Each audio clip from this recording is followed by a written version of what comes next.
Volume 4. Chapter 301, Extremely Enraged. Chapter 301, Extremely Enraged. I don't care how this war ends, Du Shueme. You're gonna die. Du Shueme is at the peak of Earthstring Foundation establishment. Killing her would be like ridding the Earth of the next Master Limitless. Du Shueme, I've been thinking about this day from the moment you killed my junior brother. Of the 4 Foundation establishment cultivators, some wanted to kill her for revenge, and some wanted to earn merit in battle.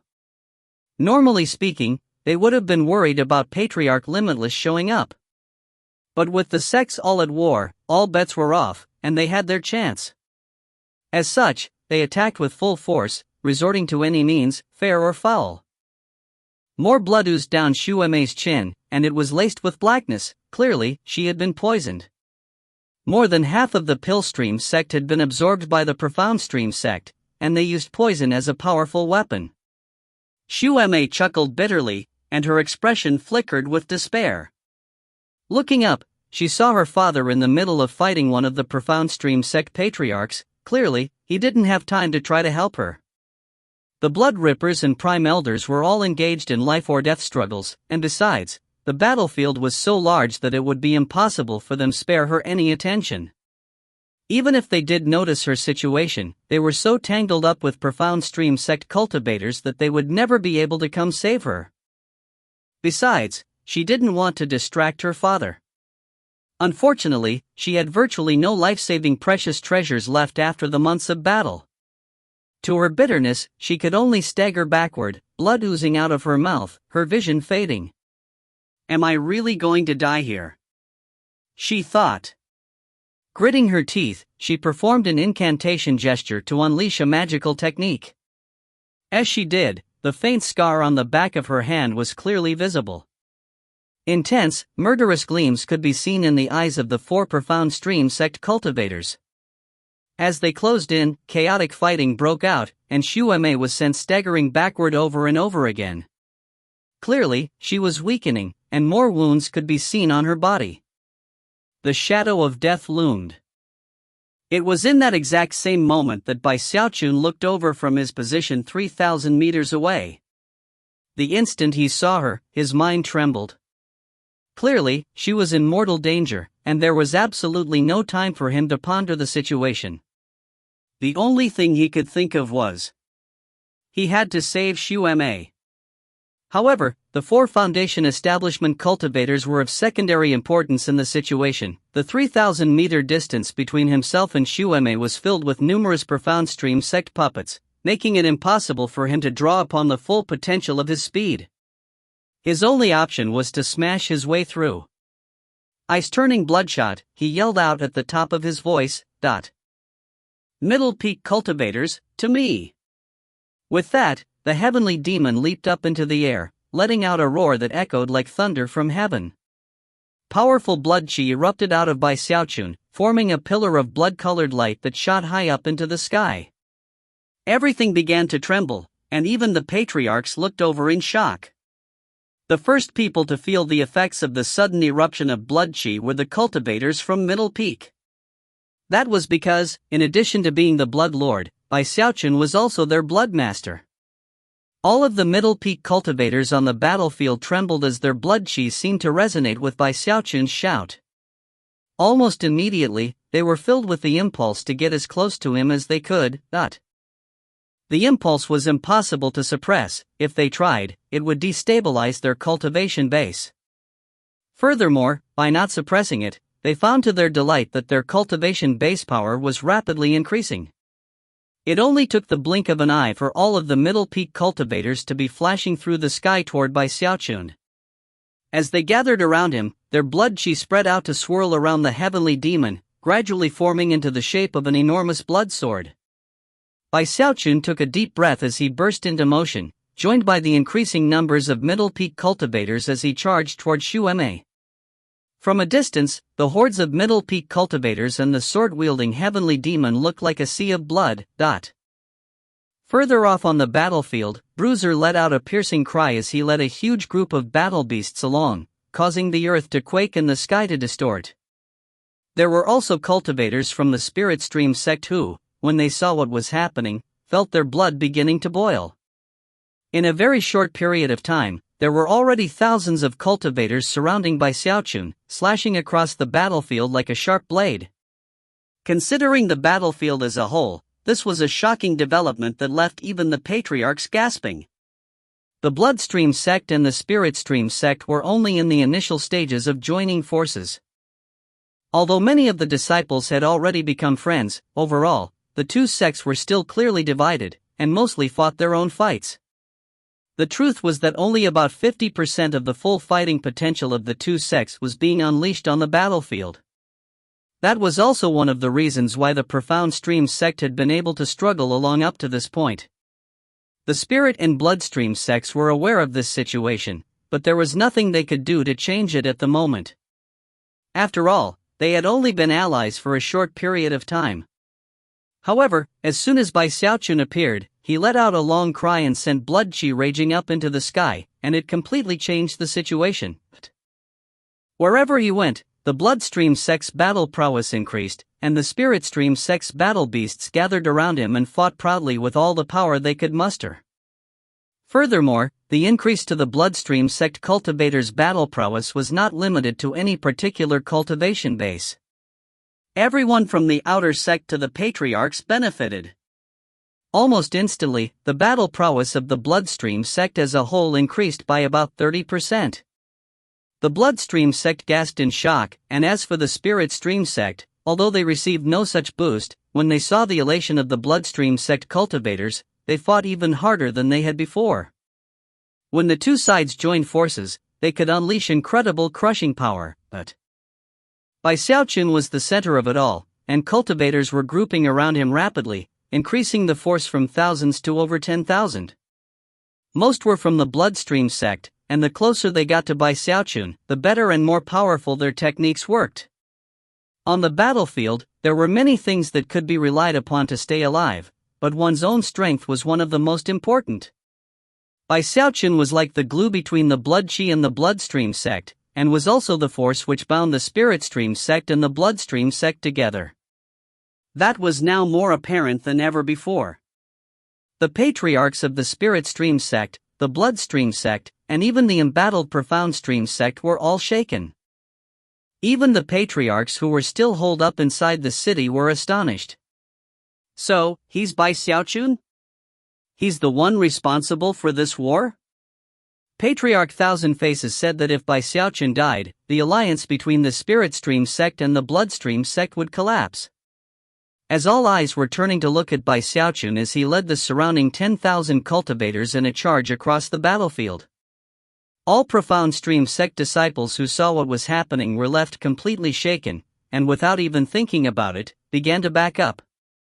Within the space of a few breaths of time, the 3,000-meter distance leading up to Xueme was being closed, but as more people arrived to join the charge, more blood qi fueled the enormous blood sword, which was almost completely formed.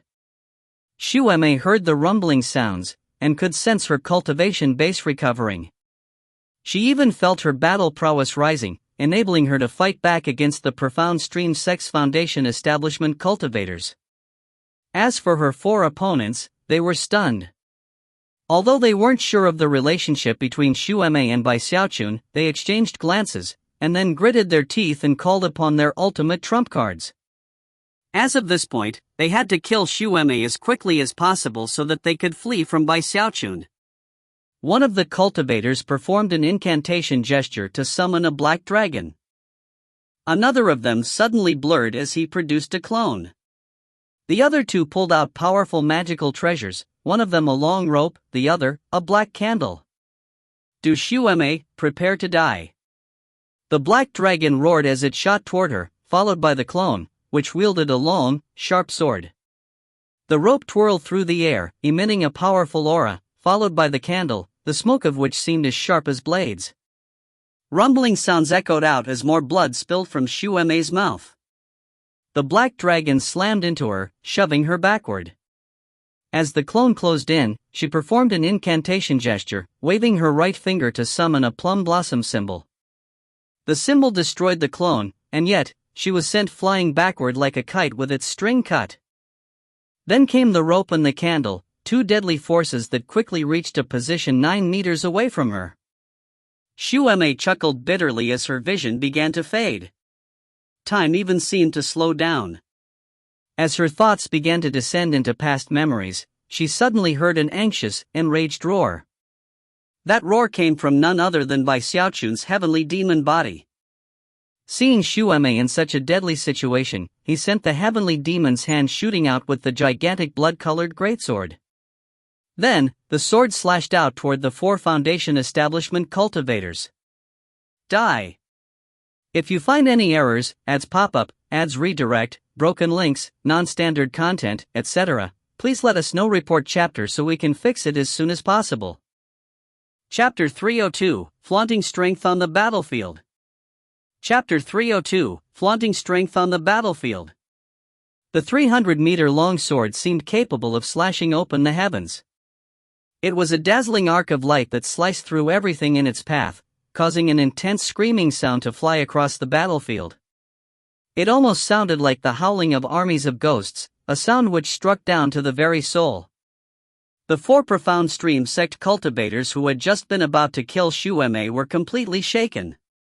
They almost felt as if a huge hand had reached into their minds and crushed their brains into paste. They felt pain that ordinary people would never be able to withstand. It was only because of their powerful cultivation bases that they survived, and yet, blood oozed out of their eyes, ears, noses, and mouths. Looks of terror appeared in their eyes as they fell back at top speed. Without any consideration for what would happen as a result, they drew upon every drop of power their cultivation bases could provide, even drawing upon their life force. The greatsword which bore down on them filled them with a threatening sensation of deadly crisis that bordered on complete catastrophe. Time seemed to slow as the blood-colored greatsword descended. The first profound stream sect cultivator it hit screamed, throwing all of the power of his cultivation base into his defense, along with a host of defensive treasures. However, the sword destroyed his treasures with ease, shattering them without pause. A moment later, the man's head was sailing through the air. As for the rest of his body, the sword was so large that, instead of cutting him in half, it completely destroyed him, transforming him into nothing more than a mist of blood. His body, his soul, even his bag of holding and everything in it, were all completely destroyed. The second and third cultivators let out more blood-curdling screams as they too were reduced to nothing more than clouds of blood. The last of the Foundation establishment cultivators had the most powerful cultivation base, and was higher ranked than the others. Currently, his eyes were completely bloodshot, and he was trembling with madness. As the greatsword closed in on him, he produced a jade slip, which glowed with flickering light as the power of teleportation appeared. All of this is lengthy in word, but happened in the time it takes a spark to fly off of a piece of flint. At the same time, Xiaochun's blood-colored greatsword slashed down toward the man. The sight of the sword slicing through the air was so dazzling that even the blood rippers, legacy echelon cultivators, prime elders, and patriarchs of the 3 sects were all taken aback. They had just seen 3 Foundation establishment cultivators from the profound stream sect killed in body and soul, and now the last one was trying to teleport away from the very same blade which had killed his fellows. The man vanished, and the greatsword slammed into the ground beneath the spot he had just occupied. Everything shook, and cracking sounds could be heard as rifts snaked out for 300 meters in every direction. The final cultivator had vanished without a trace. Xiaochun heaved a sigh of relief. Ignoring the man who had escaped, he turned to look at Xiaochun. Blood dripped down from behind her mask as she looked back at him, mixed emotions in her eyes. A moment later, she collapsed into unconsciousness. Immediately, Bloodstream sect disciples rushed over to catch her, then led her off. Xiaochun could see that she had been seriously injured, but not mortally so. Considering how important she was in the sect, she would definitely get the best spirit medicine the Bloodstream sect had to offer. He had a million things he wanted to say to her, but he knew that they would have to wait until the war was over. However, he was still excited by one fact. This time, you're not going to get to just go into secluded meditation to hide from me. Relishing the thought, he turned and looked in the direction of the huge city. In the moment that he did so, the cultivator who had just teleported away suddenly materialized on the city wall. Fear lingered in his eyes, and he was out of breath, but his expression was vicious. "By Xiaochun, I'll never forget this!" he roared. "You can't kill me that easily. One day when you're not expecting it, I'll be there to kill you." Only by shouting something like that could he suppress the terror he felt because of the sword he had just faced, and by Xiaochun. Taking a deep breath, he was just about to head down into the city when he realized that the other cultivators in the area were all looking at him with strange, shocked expressions. "What are you?" To the man's surprise, he suddenly felt a piercing pain in his forehead. He reached up and touched his face, and his hand came away wet with blood. A look of terror appeared in his eyes as a tremor ran through him. Before he could even finish speaking, his forehead began to split apart. Within the blink of an eye, his entire body collapsed onto the ground, cut in half. He had been just a bit too slow to teleport away, and the greatsword really had slashed through him in the moment before he fled. Blood splashed about in all directions, causing the surrounding Profound Stream sect cultivators to shake madly with fear. As for the 10,000 cultivators surrounding by Xiaochun, after a moment of silence, they erupted into wild cheering. "Junior Patriarch! Blood Lord!" Their cries echoed out loud and clear. Even the cultivators off in the distance could hear them, and then they began to join in. Soon, all members of the Bloodstream sect and the Spirit Stream sect on the battlefield were shouting at the tops of their lungs. The bedraggled Profound Stream sect had already been suffering setbacks. Then Bai Xiaochun showed up and killed 4 of their most powerful cultivators in quick succession. Almost immediately, large portions of the battlefield were affected. It was a key opportunity, and the patriarchs of the Spirit Stream sect and the Bloodstream sect immediately waved their sleeves and issued orders. "Bring the final battle to the Profound Stream sect. Everyone, on the offensive." In response, the Prime Elders, Blood Rippers, and Legacy Echelon cultivators took the lead, transforming into bright beams of light that shot forth into the fighting. Tens of thousands of cultivators down below advanced. It was like a sea of blood filled with the giants of the Spirit Stream sect, surging forward, an unstoppable force that crushed anything in its path as easily as a boulder crushing a drinking glass. The ground quaked, and intense, fierce fighting instantly broke out everywhere. The Profound Stream sect army trembled and fought back madly. Higher up in the air, the Profound Stream sect patriarchs instantly realized that the reason all of this was happening was Bai Xiaochun. "If Bai Xiaochun dies, we can turn things around. We have to kill Bai Xiaochun." Unfortunately for the Profound Stream sect patriarchs, they couldn't do anything against the combined Spirit and Bloodstream sects. Their core formation cultivators were being locked down, and could not get anywhere close to Bai Xiaochun. Pay any price to take down Bai Xiaochun. Even sacrifice Foundation establishment disciples if we have to. As the orders went out from the patriarchs, the Profound Stream sect cultivators on the battlefield had different reactions. Some hesitated, some shrank back. However, a good portion of the Foundation establishment cultivators immediately charged toward Bai Xiaochun's location. There were also several black puppets which roared and began to stride toward him. Meanwhile, there were sword formations up above that the core formation cultivators of the Spirit and Bloodstream sects had mostly disregarded because of how easy they were to destroy. Now, those sword formations began to rotate and speed toward Bai Xiaochun.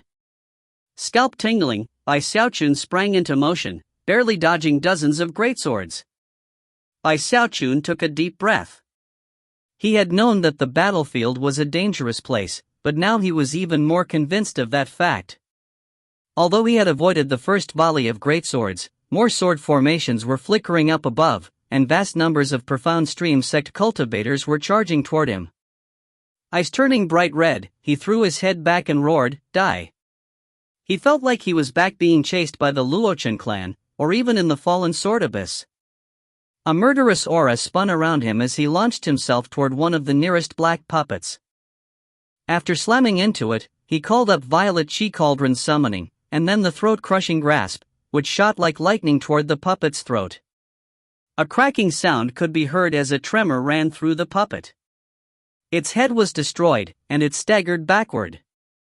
However, Bai Xiaochun lunged forward, calling upon his fleshly body strength to grab it and hoist it over his head like a shield.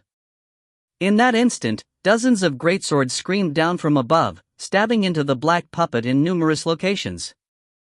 The black puppet exploded, and the profound stream sect cultivators inside of it were all killed instantly. Panting, Bai Xiaochun burst into motion again, heading toward the city, followed by tens of thousands of cultivators. Enraged, he cried, "Follow me. Let's take this city down." If you find any errors, ads pop up, ads redirect, broken links, non-standard content, etc., please let us know. Report chapter so we can fix it as soon as possible. Chapter 303, Fighting Lin Mu. Chapter 303, Fighting Lin Mu. For the Profound Stream sect to attack with their spell formations twice in a row was quite an insult to the Prime Elders, Blood Rippers, and Legacy Echelon cultivators of the Bloodstream sect and Spiritstream sect. That was especially true for the Bloodstream sect. Bai Xiaochun's importance to them had become even more evident as the war went on. The entire sect had experienced an increase in battle prowess and cultivation base. If Bai Xiaochun died, the Bloodstream sect would be returned to their original state, which was something they couldn't possibly agree to. Therefore, the Prime Elders and Blood Rippers all began resorting to their trump cards to try to take out the sword formations belonging to the other powerful Profound Stream sect cultivators. The core formation cultivators from the Spirit Stream sect were doing the same thing, including Li Qinghe, who was already feeling very anxious due to the two deadly situations Bai Xiaochun had just faced. The killing intent in his eyes flickered, and magical images of plants and vegetation appeared around him as he attacked one of the spell formations. Because of the intense efforts of the core formation cultivators from the Spirit and Bloodstream sects, their contemporaries from the Profound Stream sect were incapable of using their sword formations to try to pin Bai Xiaochun down, and were slowly being pushed back across the battlefield. Bai Xiaochun was under less pressure, but he hadn't forgotten the danger he had just been in, and it caused his anger to burn. He knew that in war, there was no right or wrong, just life or death. But that knowledge didn't help him shake his fear of dying. "You people tried to kill me first. Bunch of bullies. Even your patriarchs attacked me? And your grand spell formation?" Roaring, he advanced across the battlefield, surrounded by tens of thousands of other cultivators. They crushed anything in their path, making it impossible for the Profound Stream sect to stand against them. Slowly but surely, the Profound Stream sect was being pushed back toward the mountains. Other frontline areas of the battle weren't experiencing such dramatic turns of events, but the Profound Stream sect was still being pushed back everywhere, and there didn't seem to be any hope for them to reverse the situation. Many of the Profound Stream sect cultivators were even starting to hesitate about whether to keep fighting. As could be imagined, the only reason they hadn't surrendered already was that their sect headquarters still stood. Were that not the case, the resolve of most such cultivators would have long since crumbled. In a situation like that, they would have been faced with two options: surrender, or be wiped out. The fact that people were hesitating to fight back was extremely telling. In fact, many of them were hoping that the war would simply end as soon as possible, and that the Spirit and Bloodstream sects would just take the sect headquarters. There were even some who, in the face of such certain defeat, chose to intentionally die in the fighting. As booms shook the battlefield, Bai Xiaochun looked up into the mountains at the enormous city to which the Profound Stream sect cultivators were retreating.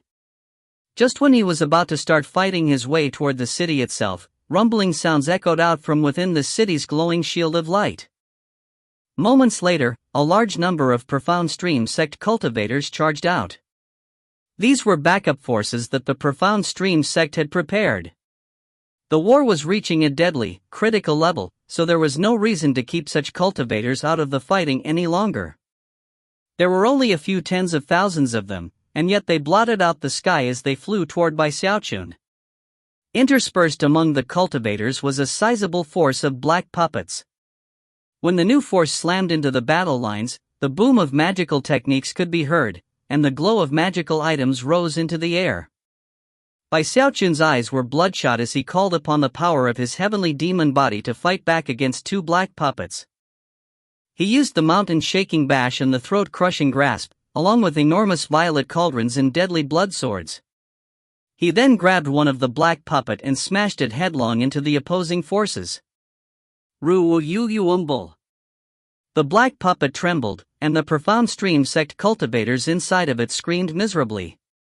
Cracking sounds rang out loud and clear. Bai Xiaochun completely ignored the other puppet as it peppered him with attacks.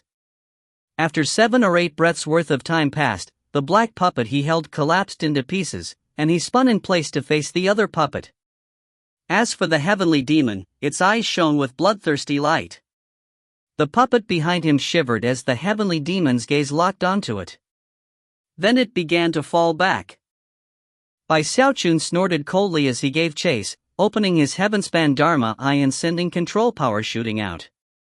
However, instead of trying to control the entire black puppet, he focused on one of its legs. The leg suddenly jerked to a stop, and although the effect only lasted for a moment, that was all the time Bai Xiaochun needed. Flashing through the air, he used the mountain-shaking bash to shoot like lightning toward the puppet. When he bashed into it, countless agonized shrieks rang out from inside, and nearly half of the thing was destroyed.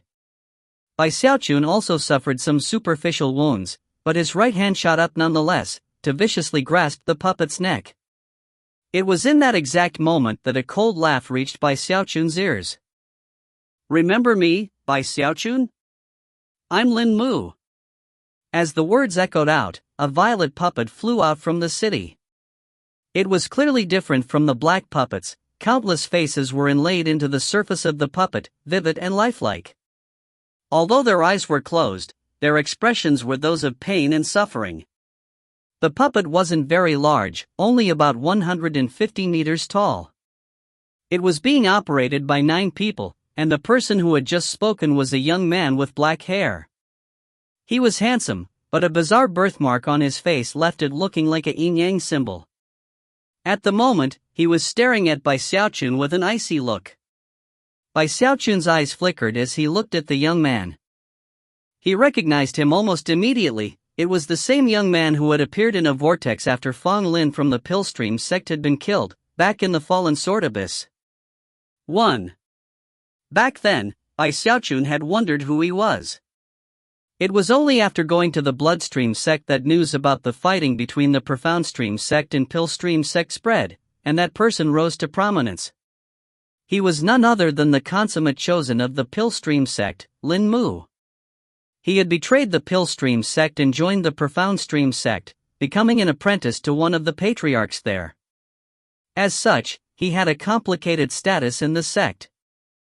Some people even said that he had always been a disciple of the Profound Stream sect, and that he'd been sent to the Pillstream sect as a spy. Whether or not that was true didn't matter. What mattered was that at the moment, he fought for the Profound Stream sect.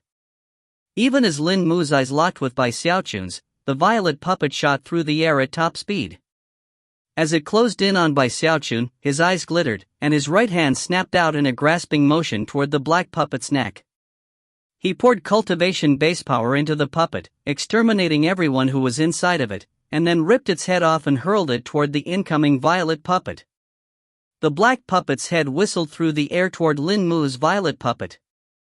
As it neared, a brilliant light shone off of the violet puppet, instantly turning the flying head into nothing more than ash. Bai Xiaochun was shocked. Lin Mu actually seemed to be a bit more powerful than Nine Isles. However, there was no time to think about the matter at the moment. Without any hesitation, he opened his heavenspan Dharma eye. Instantly, he could see 9 shields surrounding the puppet, each one a different color. Red, orange, yellow, green, cyan, blue, violet, black, white. The shields were already beginning to fall apart, and yet, they ensured that his heavenspan Dharma eye couldn't affect the violet puppet at all. In fact, the collapse of the shield sent pain stabbing back into Bai Xiaochun's third eye. I was waiting for you to do that, Lin Mu said from within the shield. As the puppet closed in, it performed a double-handed incantation gesture, causing a bright crimson light to appear between its hands that resembled a sun. Scorching heat rippled out as the puppet lifted the sun above its hand and then threw it toward Bai Xiaochun. Yan sun art! Lin Mu howled. The sun grew larger as it flew through the air, until it was fully 300 meters in diameter, and radiated matchless power. Bai Xiaochun's eyes widened. Lin Mu seemed very, very strong, and Bai Xiaochun could already tell that if he made the slightest mistake, he would end up dead, but it felt as if he were truly fighting an equal, something he hadn't experienced fighting anybody since he reached Heavendao Foundation establishment, not even any of the other chosen. As he faced this powerful adversary, his left hand flashed in an incantation gesture, and his right hand slapped his bag of holding, causing a large number of medicinal plants to fly out. As the plants swirled through the air, his incantation gesture sped up, and his eyes shone with a strange light. Magic plant. Arsenal. In coordination with his words, the plants began to grow larger, and transform into various types of weapons. Soon, they had created something like a net, hundreds of meters wide, which shot toward the incoming crimson sun. Destroy that thing! Bai Xiaochun howled. Instantly, the enormous weapon-filled net made of plants and vegetation wrapped around the sun, simultaneously emanating incredible destructive power. Lin Mu's expression flickered. Snorting coldly, he performed another incantation gesture. Een Moon Tribulation. Behind him on the left, a moon appeared, which rapidly grew until it was several hundred meters tall, and radiated such intense coldness that it made it seem as if winter were coming. Then, the moon shot toward Bai Xiaochun. The intense fight between Bai Xiaochun and Lin Mu was already causing widespread shock, especially among chosen such as Song Ke and Ghostfang.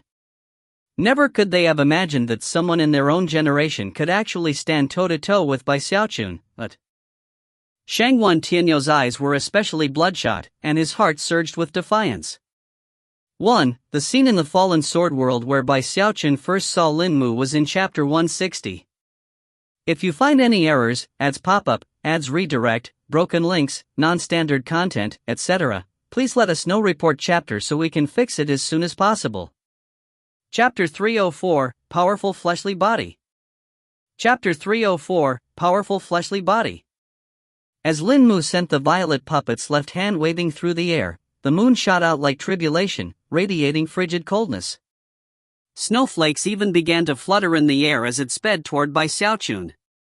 The violet puppet had unleashed a sun with its right hand and a moon with its left.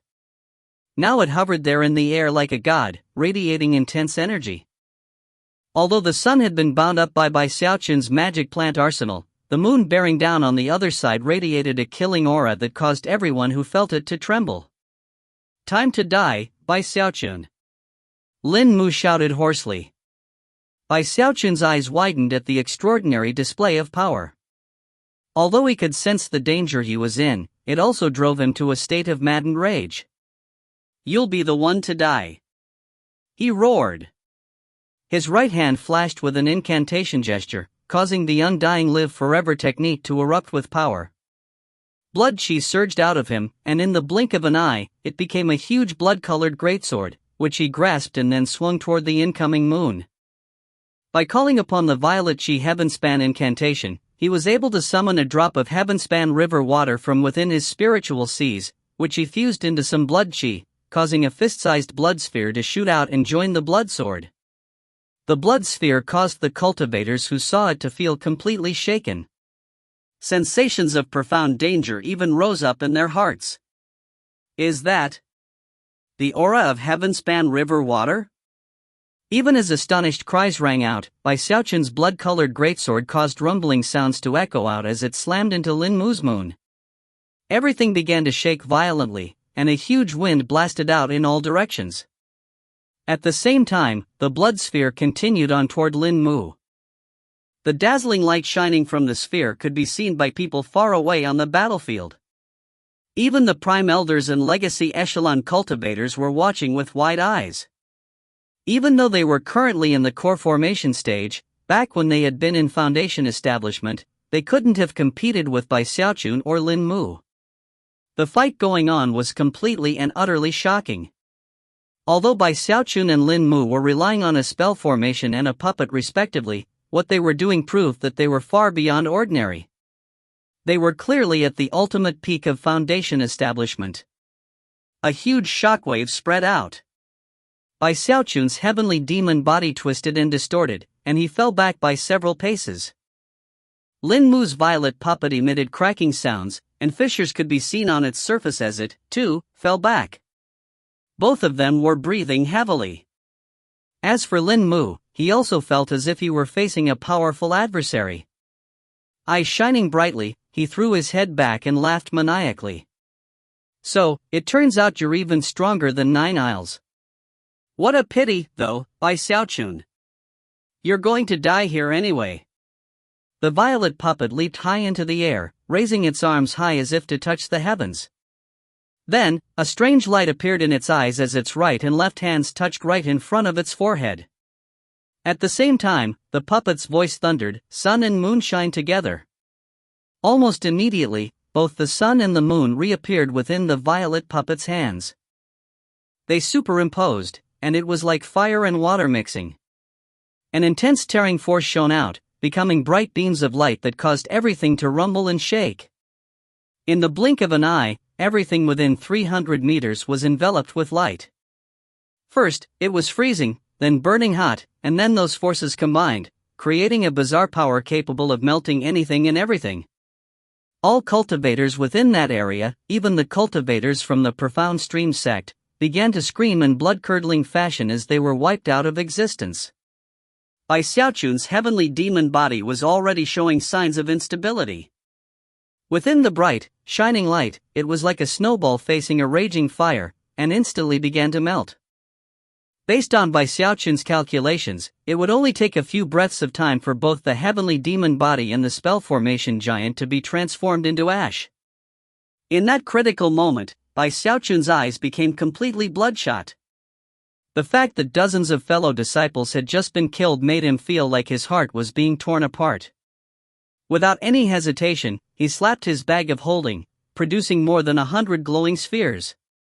Those glowing spheres had been created by drawing upon the cyclical powers of gravity and repulsion, and then infused with vast amounts of toxic gas. Bai Xiaochun immediately flung the spheres as hard as he could in the direction of the violet puppet. They became beams of light that shot toward Lin Mu at incredible speed, completely impervious to the effects of the bright light shining down in the area. None of them even showed a single sign of melting as they shot toward the puppet. Then booms began to ring out as the glowing spheres exploded, sending large amounts of gas into the interior of the violet puppet. All of this takes quite some time to describe, but happened extremely quickly.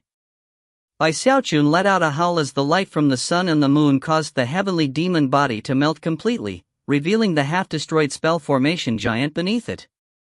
Just when the giant was about to vanish, Bai Xiaochun called upon the last bits of power remaining and yelled, "Break formation!" But instantly, the spell formation incarnation shattered, ejecting the Spirit Stream sect disciples out in all directions. Bai Xiaochun himself leapt high up into the air, his undying live forever technique erupting with power. He had golden skin and fleshly body defenses provided by the heavenly demon body.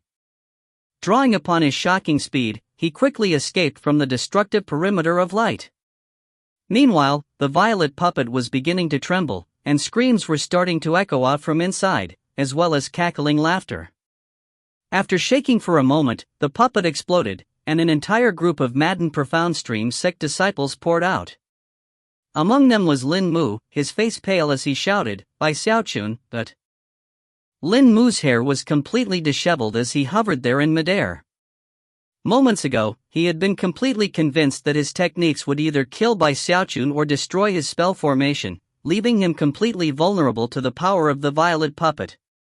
Never could he have imagined that everything would backfire. Just when the spell formation had been on the verge of melting completely, his own violet puppet was suddenly infected by a damnable toxic gas, and rendered completely useless. Now, the two evenly matched opponents were bereft of any spell formations or puppets. When their eyes met across the battlefield, Bai Xiaochun could see the killing intent in Lin Mu's eyes, and Lin Mu could see the madness flickering in Bai Xiaochun's. Inside, Lin Mu was trembling. He knew that Bai Xiaochun's fleshly body power was beyond ordinary, and that his own superiority came in the form of magical techniques. Just as he was considering fleeing, Bai Xiaochun shot forward, a murderous aura raging around him as he unleashed the mountain-shaking bash. He began as nothing more than a blur of afterimages, causing rumbling sounds to echo out as he closed in on Lin Mu, his hand clenched into a fist. The time for magical techniques is over. Let's see whose fleshly body is stronger. Lin Mu wanted to evade, but quickly realized that he was slower than Bai Xiaochun. He couldn't match up at all with someone who had cultivated the undying live forever technique. Bai Xiaochun was like a wild animal pouncing on prey.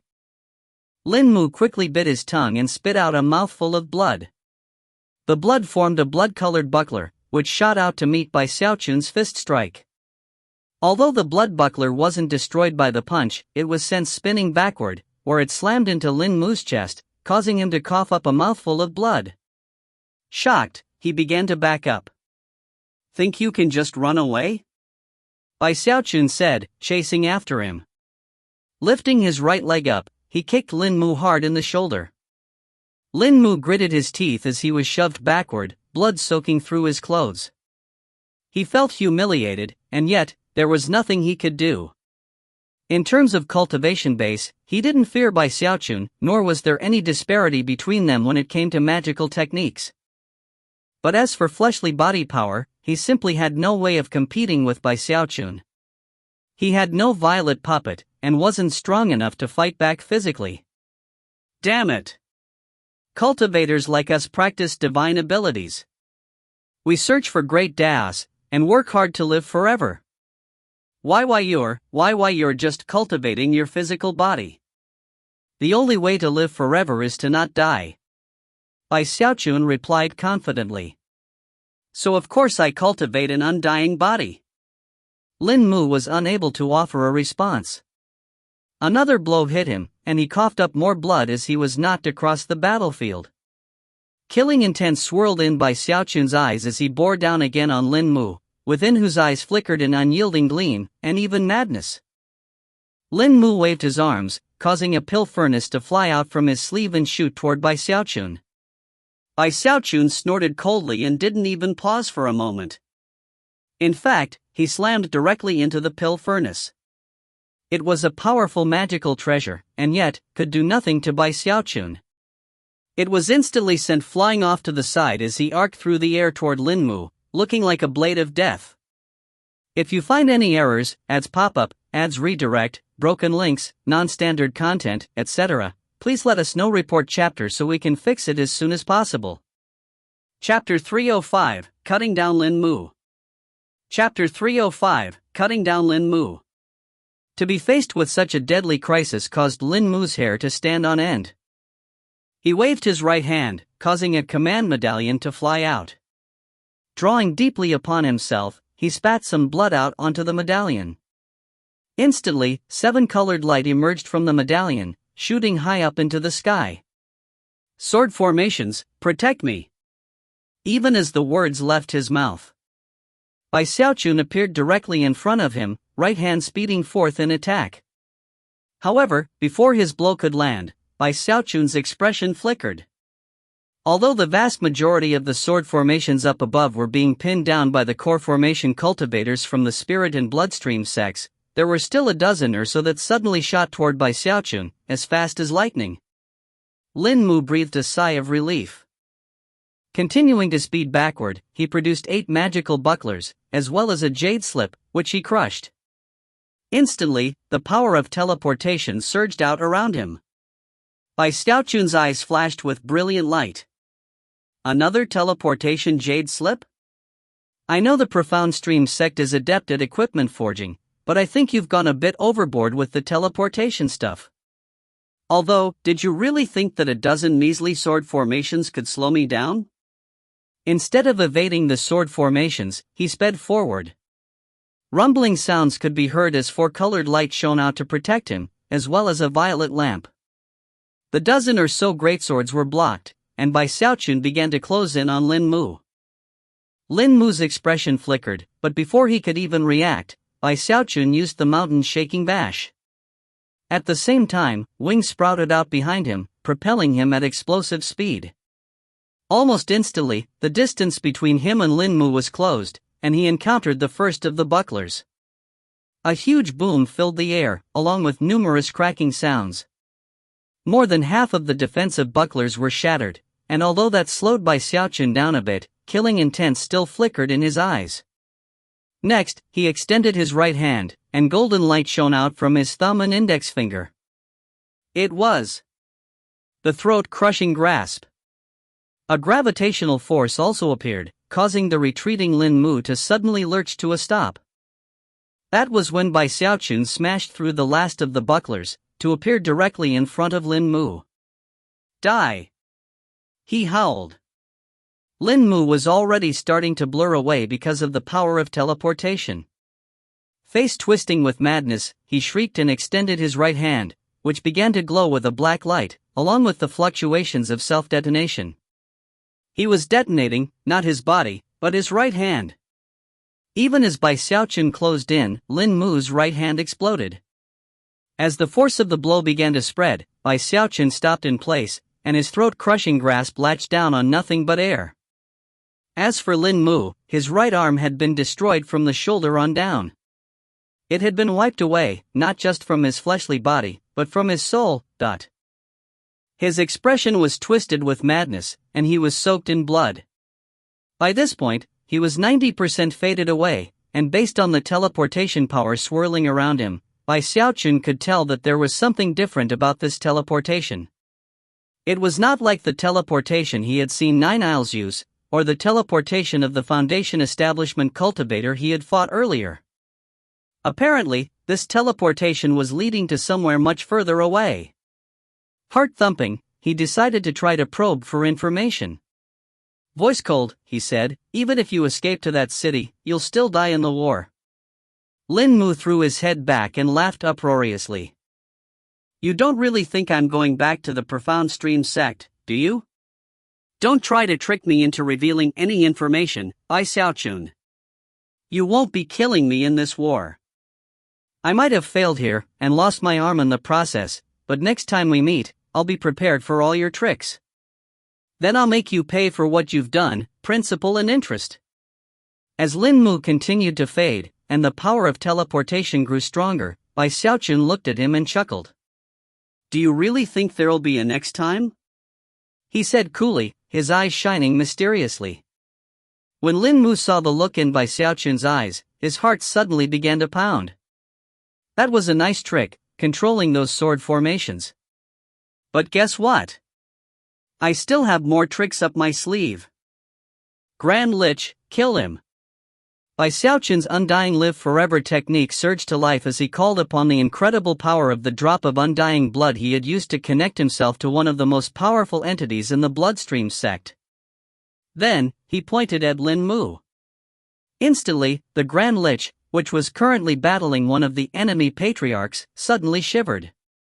Its right hand, which had just been in the middle of unleashing a deadly attack, suddenly vanished, and when it reappeared, it was right behind Lin Mu. Lin Mu let out an incredulous, miserable shriek as the hand pierced into the teleportation light and stabbed right into him, closing in around his heart. Rumble! Teleportation power erupted, and Lin Mu vanished. A moment later, he was gone. However, there in midair, gripped in the Grand Lich's hand, was a wriggling human heart. It was bright red, but that color rapidly turned to gray. At the same time, an archaic aura spread out in all directions. Then the heart turned into ash. Bai Xiaochun's pupils constricted. However, there was no time to ponder the matter now, not in the middle of battle.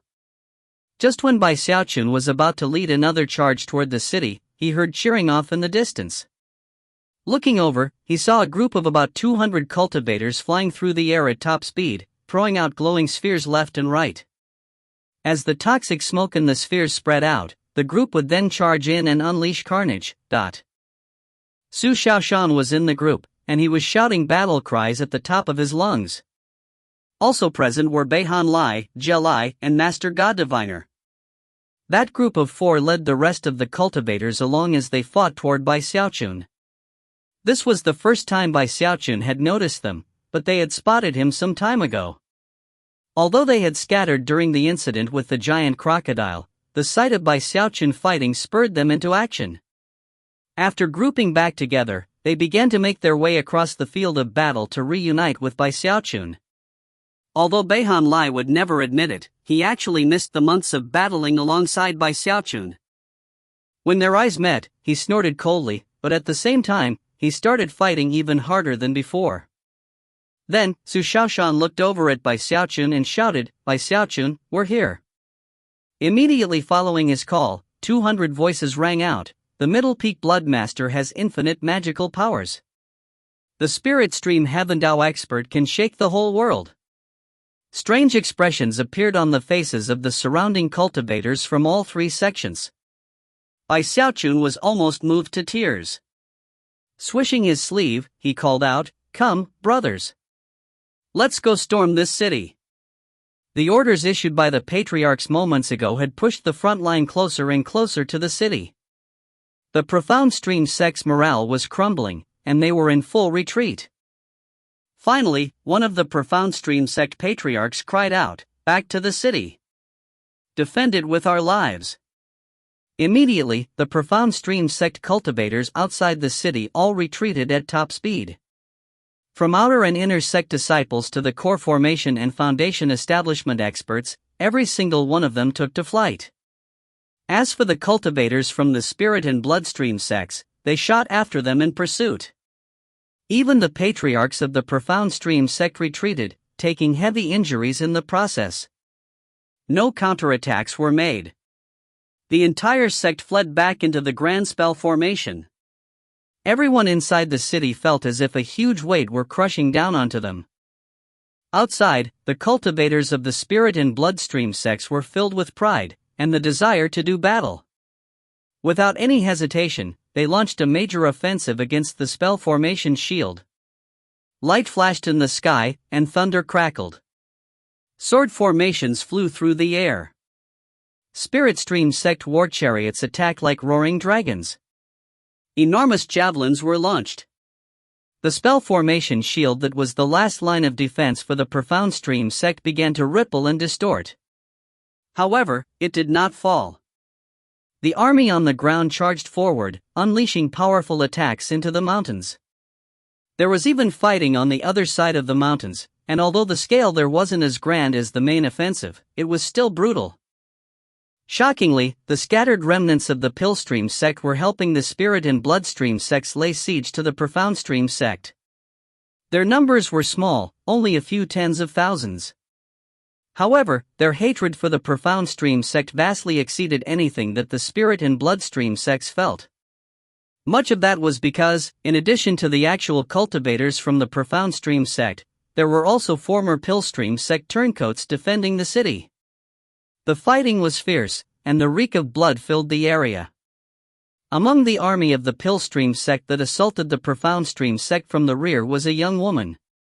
She wore a white, gauzy veil, and was quite voluptuous. She radiated a bewitching power, and through her veil, it was possible to see that she was spectacularly beautiful. That young woman had risen to prominence in this very war. She was Chen Manyao. In addition to her poison skills, she was also a skilled strategist.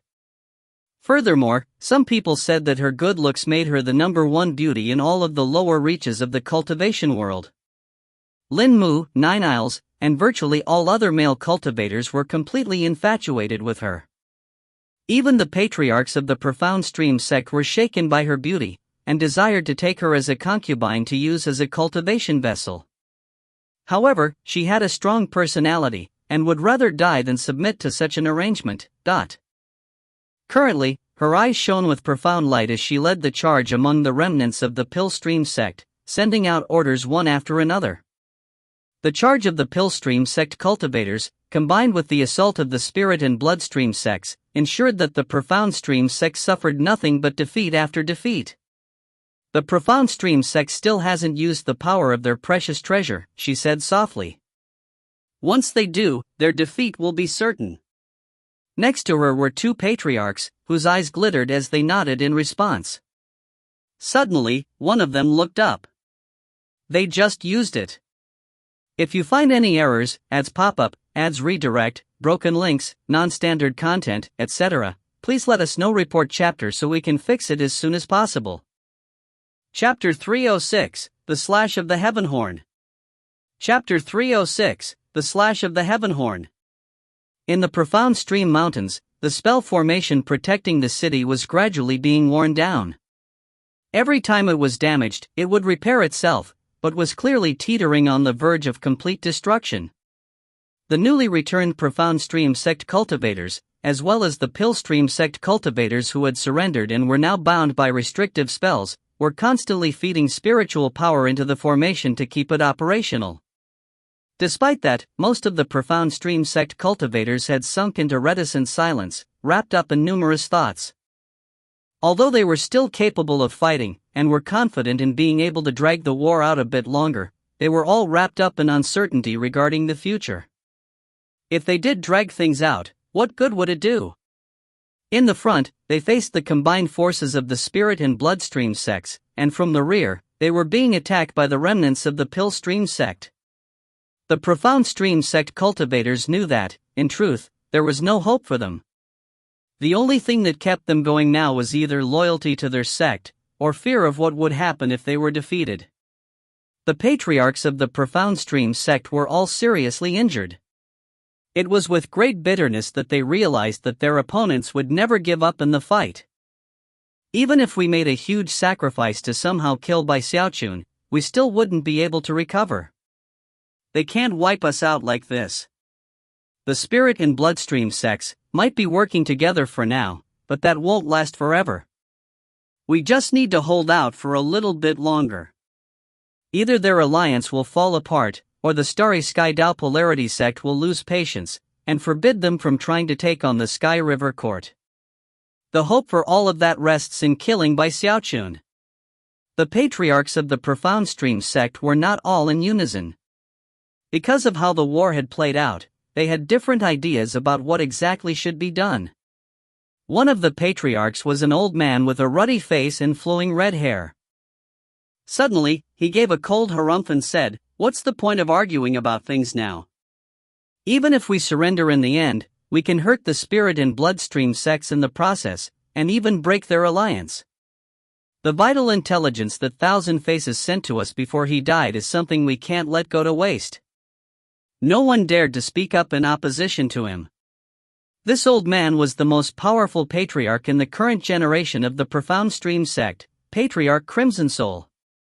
Cold light flickered in Patriarch Crimson Soul's eyes, and before anyone could say anything else, he pointed outside of the city and said, "Release the precious treasure. Prepare the heaven bow."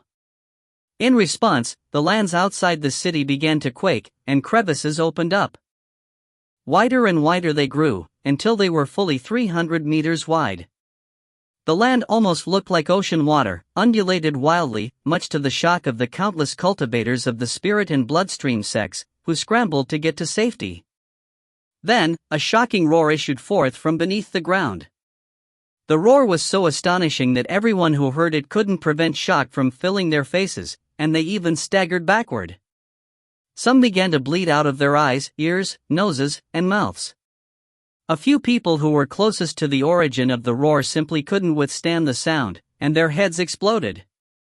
Because of that roar, brightly colored light flashed in heaven and earth, but even the gold core cultivators and the patriarchs were astonished, and looked over in the direction of what sounded like explosive thunder from the heavens.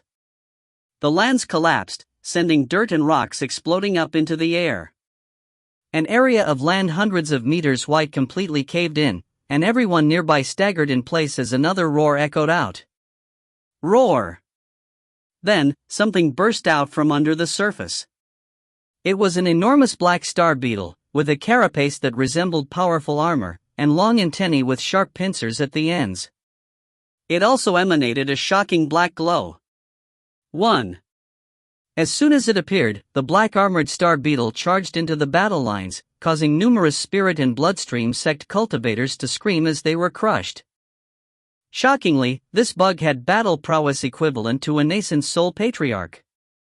In fact, in some ways, it was even more powerful than that. Furthermore, black mist roiled off of its body that dissolved everything it touched. Xiaochun was shocked by the sight of the enormous black beetle. He had seen all sorts of gigantic wild beasts, but this was his first time seeing a bug this large. Cries of shock rang out from the gold core cultivators among the spirit and bloodstream sects as they recognized what it was. A black armored star beetle. One of the profound stream sect's two precious treasures. They've finally unleashed their black armored star beetle. The spirit stream sect's founding patriarch snorted coldly and performed an incantation gesture with his right hand. Waving his finger toward the sky, he said, "I summon the spirit stream sects. Heaven Horn Sword." Suddenly, the sky began to tremble, and a screaming sound echoed out. It sounded not like the screaming of a person, but rather, the screaming caused by something ripping through the air at incredible speed. In the blink of an eye, dazzling silver light shone out from above as a black sword appeared. It looked like an ordinary sword, except that it was slightly curved. It had been forged from the shed horn of an ink dragon, and despite its relatively humble appearance, it was anything but ordinary. Visible on its surface were 10 shocking silver designs. That indicated that this sword had benefited from a tenfold spirit enhancement. Even a piece of scrap iron that had received a tenfold spirit enhancement would be called a rare and powerful weapon. But the Heavenhorn sword was much more than that. With a spirit enhancement the likes of which it had received, it could be considered something above a precious treasure. It was halfway to being a spirit treasure. When it came to magical devices, they were usually referred to in terms of 3 levels: magical treasures, precious treasures, and spirit treasures.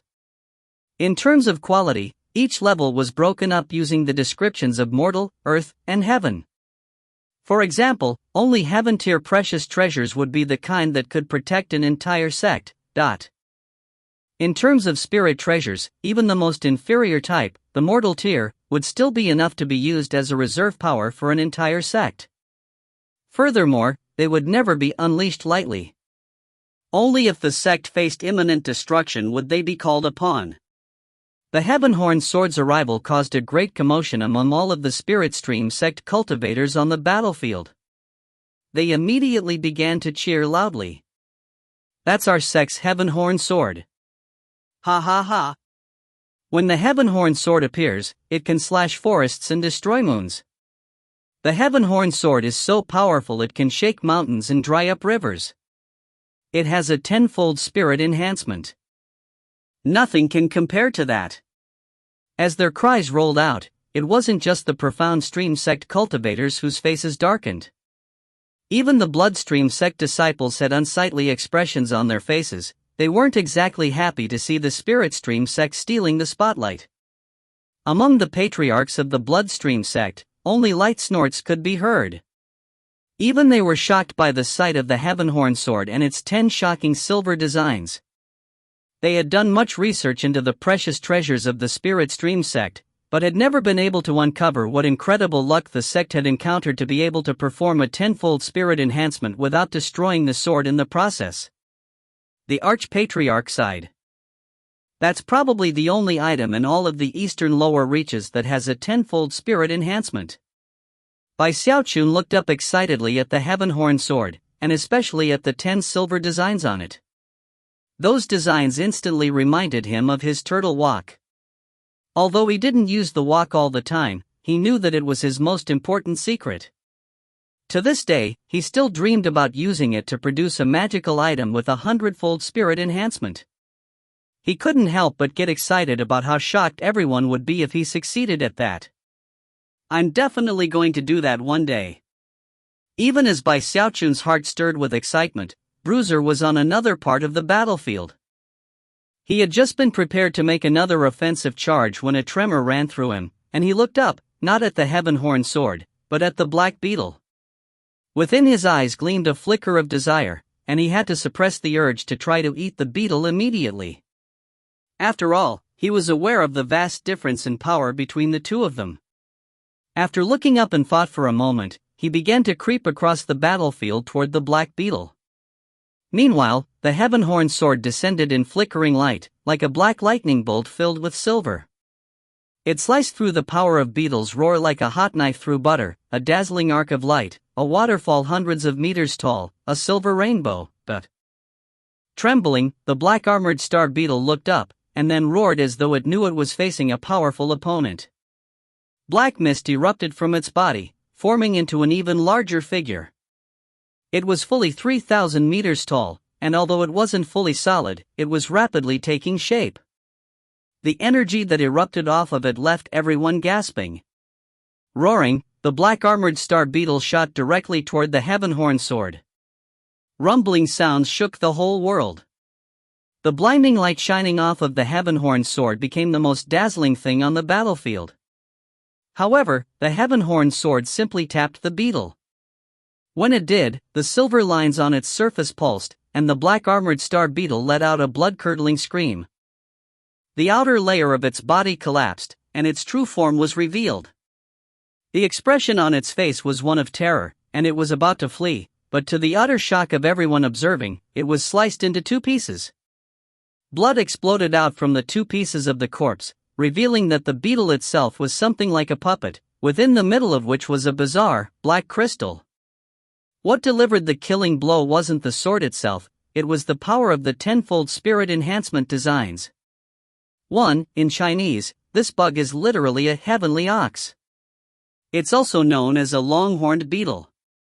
If you find any errors, ads pop up, ads redirect, broken links, non-standard content, etc., please let us know. Report chapter so we can fix it as soon as possible. Chapter 307, Target. By Xiaochun. Chapter 307, Target. By Xiaochun. So, this is the terrifying level of a tenfold spirit enhancement. The patriarchs of the Profound Stream sect almost couldn't believe their eyes, and were completely shaken.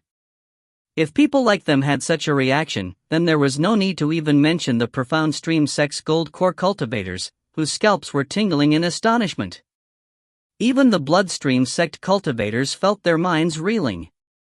As for the patriarchs, they had known in the past that the heaven-horn sword was something to take very seriously, but to see with their own eyes how domineering it was forced them to admit that they had underestimated the signature sword of the Spirit Stream sect. It seems the legends of the tenfold spirit enhancement were true, the Bloodstream sect archpatriarch said.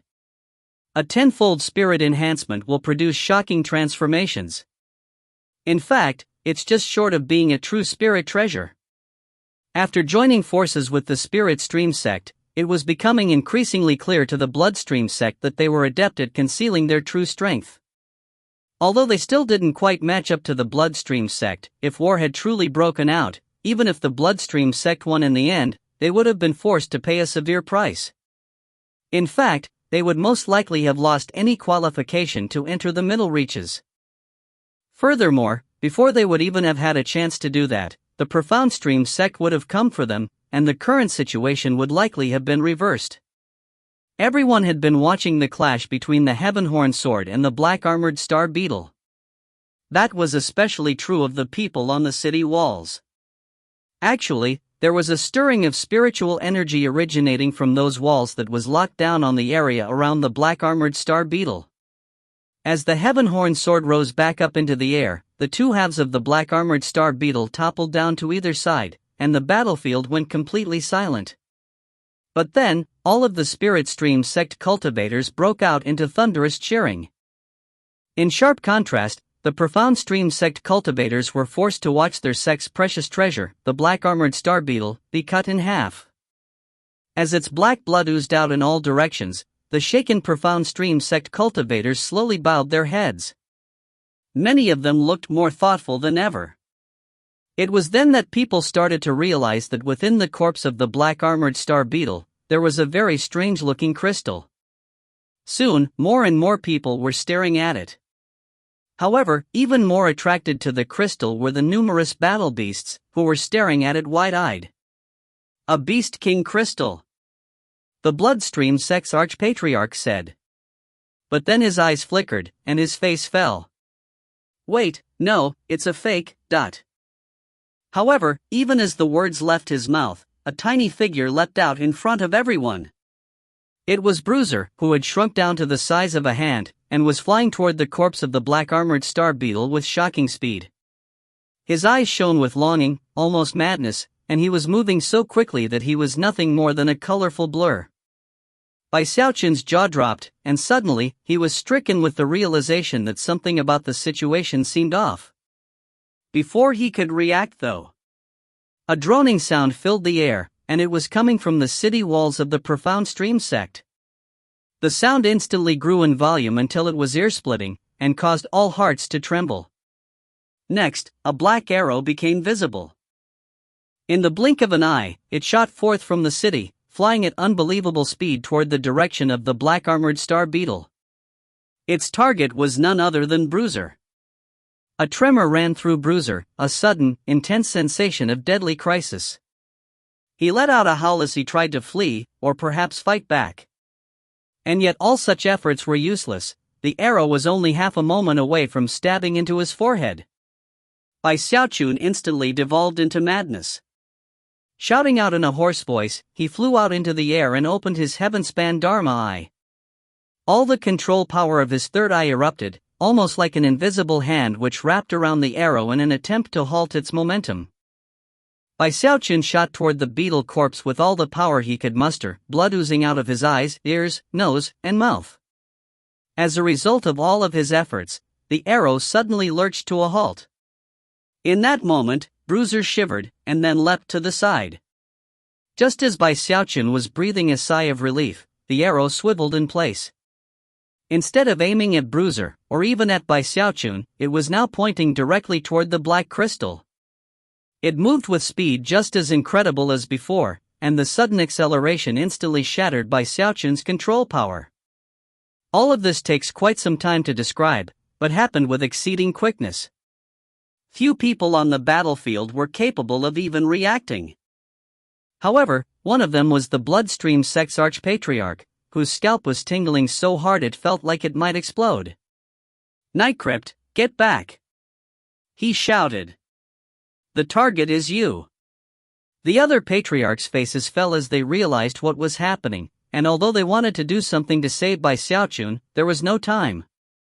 Although the previous situations he had encountered on the battlefield seemed dangerous, the truth was that the patriarchs had always been close by, and could have intervened if the situation got out of hand. But now, things were developing too quickly, and the Profound Stream sect had seized an opportunity with vicious determination. Xiaochun had flown out of his own accord because of the danger Bruiser had been in. Because of that, the ability of the patriarchs of the Spirit and Bloodstream sects to protect him had suddenly faltered. Although few other people might have noticed the opportunity which had developed, how could Patriarch Crimson Soul of the Profound Stream sect not notice? This was a situation that he had personally manipulated. Xiaochun's pupils constricted, but he didn't have any time to ponder his next action. A sensation of mortal crisis filled him, and he was left with few ways to defend himself. Shouting, he grabbed Bruiser, and then a black light shone out as the turtle walk appeared. Simultaneously, Xiaochun curled up into the smallest ball possible inside of the walk. Just as he did that, the arrow struck the black crystal that was inside the corpse of the beetle. Instantly, a huge boom shook the area, and a black shockwave spread out for 90 meters in every direction.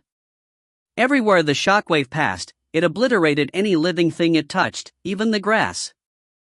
Everything was wiped away. The cultivators it hit didn't even have a chance to scream. The corpse of the black-armored star beetle was completely eradicated, and a huge crater was hewn out of the ground. Soon the boundless black light faded away, revealing the only thing to have been left behind, a black walk on the edge of the crater, sitting there motionless. As everyone peered over to look, the walk trembled, and then slowly lifted up to reveal Xiaochun's face. He appeared to be so terrified that he was shaking. The sensation of having just escaped with his life left tears running down his cheeks. "Profound Stream sect," he shrieked, "things aren't finished between us. Why you people actually tried to ambush me again. Fear still throbbed in his heart. Despite having been saved by the turtle walk, he was still convinced that he was about to die. However, when used by Xiaochun, the spirit enhancement walk was extremely powerful. Without it, his poor little life would have been lost.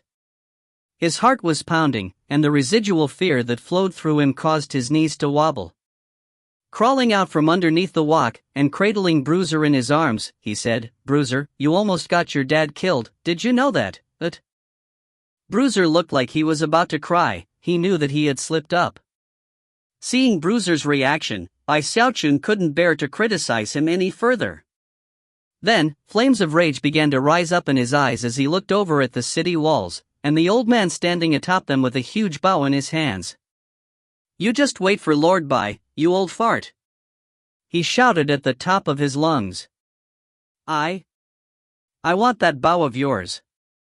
I can't believe he's not dead," Patriarch Crimson Soul said, lowering the enormous green bow. The bow itself emanated a profoundly ancient Heavendao aura. It was none other than the Profound Stream sect's second precious treasure, the Heaven Bow. The arrow from moments ago had been loosed by that very bow. The Profound Stream sect had long since come to realize that it would be impossible for any of them to directly kill Xiaochun, not even the gold core cultivators. One of the enemy patriarchs would definitely step in to save him. The Spirit and Bloodstream sects were simply too protective of Xiaochun. The entire time, Patriarch Crimson Soul had never been able to find a chance to kill Xiaochun, and had eventually come up with the plan from moments ago, to sacrifice the black-armored star beetle, and then use a crystal infused with the aura of a beast king to attract Bruiser. If Xiaochun didn't make a move to save Bruiser, then the plan would have been for naught. However, as long as Xiaochun appeared, then he could detonate the black crystal and destroy everything in the area, including Xiaochun. If Xiaochun died, it would be a fatal blow to the Spirit and Bloodstream sects, and would have made a split between the two even more likely. Even if the Profound Stream sect eventually surrendered, they would have a chance to rise up again in the future. However, after everything was said and done, Xiaochun didn't end up dead. A very unsightly expression could be seen on Patriarch Crimson Soul's face, and his heart was filled with bitter sullenness. When the Spirit and Bloodstream sect patriarchs realized that Xiaochun had survived, they breathed sighs of relief. Li Qinghe was shaking. Moments ago, he had been struck mute with fear.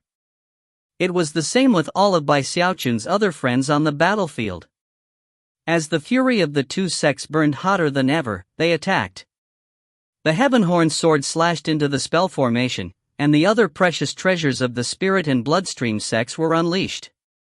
A huge blood-colored tree appeared, as well as a blood mirror.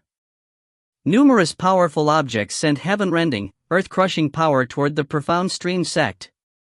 If you find any errors, ads pop-up, ads redirect, broken links, non-standard content, etc., please let us know. Report chapter so we can fix it as soon as possible. Chapter 308, Yin Yang Ravens. Chapter 308, Yin Yang Ravens. Powerful tremors ran across the surface of the spell formation shield. When the Heavenhorn sword struck it, dazzling silver light shot out, and the shield distorted visibly. The entire spell formation teetered, and although it didn't collapse, it clearly experienced a significant drainage of spiritual power. At the same time, the patriarchs of the Spirit and Bloodstream sects, as well as the Gold Core cultivators, were joined by large numbers of Foundation establishment experts to unleash powerful attacks. The enraged Xiaochun also charged forth, continuously unleashing his blood chi to keep the Bloodstream sect cultivators at their peak. Bruiser was at his side, equally furious. Howling, he released his Beast King aura, causing countless battle beasts to go mad as they attacked the spell formation. Gargoyles, refined corpses, blood swords, and violet cauldrons could be seen everywhere. Then the Spirit Stream sect's 9th mountain peak appeared, causing everything to shake violently. The mountains themselves began to crack and crumble. Blood clouds spread out, instantly staining the mountains and the city red.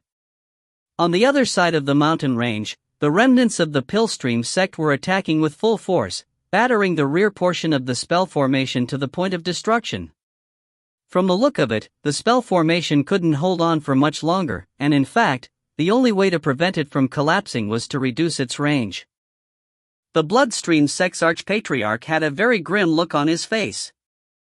The deadly crisis that had just befallen by Xiaochun left him feeling both anxious and furious. Profound Stream Sect. I'm not interested in waiting around for you to unleash your true reserve powers. Let's see if you still dare to hold back under the force of the Bloodstream Sect's reserve powers. The Archpatriarch was the Bloodstream Sect's only cultivator in the great circle of the nascent soul. His fury was something that could only be stood up to by the Spirit Stream Sect's founding Patriarch and Patriarch Crimson Soul of the Profound Stream Sect. Those three were all in the Great Circle, and thus, vastly more powerful than any of the other nascent soul cultivators. The Archpatriarch performed an incantation gesture with his right hand and then pointed his finger up into the sky. Voice resounding like heavenly thunder, he shouted, "Bloodstream Night Effigy." As the words left his mouth, the sky began to vibrate, and a red bolt of lightning suddenly appeared. As it streaked through the sky, it slashed open a huge rift, within which appeared a bizarre scarecrow with glowing red eyes. Cruel cackling echoed out from the mouth of the wicked-looking scarecrow. In one hand it held a patch of human skin, and in the other, a steelyard balance. As soon as it appeared, intense and shocking pressure roiled out to fill heaven and earth. That pressure alone caused the spell formation to begin to tremble on the verge of collapse. The Bloodstream Sect cultivators gasped, and then their eyes shone with strange light. This was none other than the true reserve power of the Bloodstream Sect. The reserve powers were the foundation of any sect. Countless red lightning bolts crashed in the sky above as the scarecrow suddenly vanished. When it reappeared, it was right outside of the spell formation shield, or it lifted its right hand up. As it did, the steelyard balance grew immeasurably large, and then, within the weighing tray, an image appeared. Upon closer examination, that image proved to be the entire mountain range that the Profound Stream Sect city was built into. Then, the steelyard balance began to move, as though it were weighing the importance of the mountain range and the city, but the ground quaked and the mountains trembled. The city began to sway back and forth. Cracks appeared in the spell formation shield, almost as though heaven and earth were weighing the city. Once the weighing process was over, the mountain range and the city would be reduced to ashes. Xiaochun took a deep breath. To see the bizarre image of the scarecrow, and the quaking mountains and city, made him realize that reserve powers of this level were something that not even patriarchs could deal with. I wonder what the true reserve power of the Spirit Stream Sect is like, he thought, his mind reeling. The patriarchs of the Profound Stream Sect had very serious expressions on their faces. Patriarch Crimson Soul's eyes flickered, and then he suddenly extended his right hand and slammed it down onto the ground. The resulting boom caused everything to tremble. Countless rocks and rubble suddenly leapt up into the air as an altar rose up from a square in the middle of the city. Exalted celestial incense. Patriarch Crimson Soul roared. At the same time, a thumb-sized chunk of black incense appeared on the surface of the altar. It radiated an incredibly ancient air, as though it had existed for countless years. Furthermore, it had obviously been lit on many occasions in the past. Now, only a small bit remained. As soon as it appeared, it began to burn, sending delicate streams of green smoke out through the spell formation, where they began to form into an image. Instantly, the scarecrow's red eyes began to glow even more brightly than before. It only took a brief moment for the image of green smoke to coalesce into the form of a cultivator. He appeared to be a middle-aged man wearing a Taoist robe and Taoist headgear. He bore the demeanor of a transcendent being, and seemed graceful in a way that surpassed the mortal world. From the aura and energy that exploded out from him, he almost seemed to be fused with heaven and earth. Instantly, the blood clouds in the sky began to churn, and the 9th mountain peak began to tremble. Then the middle-aged cultivator waved his finger, and everything began to distort. The steelyard balance in the hand of the scarecrow exploded violently, making it impossible to continue the weighing process. Everyone was completely and utterly astounded. The eyes of the Spirit Stream sect's founding patriarch gleamed with bright light. He knew that the Profound Stream sect's reserve power was extraordinary, and now that he was able to witness it with his own eyes, he thought back to some of the stories he'd heard, and instantly realized the truth. The power of the Deva realm. By Xiaochun's heart was shaken. He looked at the man made from smoke, and could feel the terrifying pressure radiating off of him. A moment later, he realized that just looking at him filled his eyes with pain, and caused his mind to reel. To him, it seemed as this man had replaced the heavens, and was he himself heavenly might. The scarecrow's eyes began to glow with increasingly intense redness. Letting loose a powerful shriek, it took the patch of human skin it held in its left hand and then swung it around to cover its own body. In the blink of an eye, the scarecrow transformed into a child, which opened its mouth in terrifying fashion as it lunged at the middle-aged man. The conflict between these two ultimate reserve powers was causing everything under the sky to shake violently. Lights flashed in the sky, and a huge wind kicked up, accompanied by thunderous booms. The founding patriarch of the Spirit Stream sect didn't hesitate at all to also perform an incantation gesture, then waved his hand upward. Spirit Stream Yang Raven. The founding patriarch's words were accompanied by cacophonous rumbling sounds. It was as if two hands were ripping open the heavens to reveal a bright, clear sky beyond. There, the shocking image of a white sun could be seen. Within the white sun was a black raven. The raven's eyes opened, and they emitted blinding light. Then it caught in deafening fashion. Even as ripples flowed out from the raven, it took a deep breath, completely absorbing the white sun. Then it became a streak of light like a shooting star that headed in the direction of the spell formation shield. Pillstream sect, produce your reserve power! Shouted Patriarch Crimson Soul, his expression vicious. Instantly, one of the sealed Pillstream sect cultivators in the city, a former patriarch of the Pillstream sect, gritted his teeth and then waved his hand. Rumbling filled all creation as the sky once again opened up in the exact same position where the white sun had appeared. However, this time, what appeared was something completely different, a black sun. The instant the black sun appeared, it cast darkness everywhere below. Most strangely of all, within the black sun was a bird that looked almost exactly the same as the Spirit Stream sect's raven. However, this raven was actually white. All cultivators who could see what was happening were gasping in shock. Many of them had eyes as wide as saucers. The fact that the reserve powers of the Spirit Stream sect and the Pillstream sect were so similar made it obvious that the two sects were connected somehow. Bai Xiaochun's eyes went wide as he watched the white raven open its mouth and suck in the black sun. Then, eyes gleaming as if with hatred for an archenemy, it shot toward the Spirit Stream sect's black raven. When the two collided, a massive boom shook everything in the area. The Bloodstream sect's archpatriarch suddenly thought back to a rumor he'd heard. Yin Yang Ravens. Supposedly, when the Spirit Stream sect made its foray into the lower reaches 10,000 years ago, they had possessed no reserve power. Later, they had joined forces with the Pillstream sect, which was when they suddenly came to have a spirit treasure. Either way, this battle is almost over, thought the Archpatriarch. There's no way the Profound Stream sect has a third reserve treasure.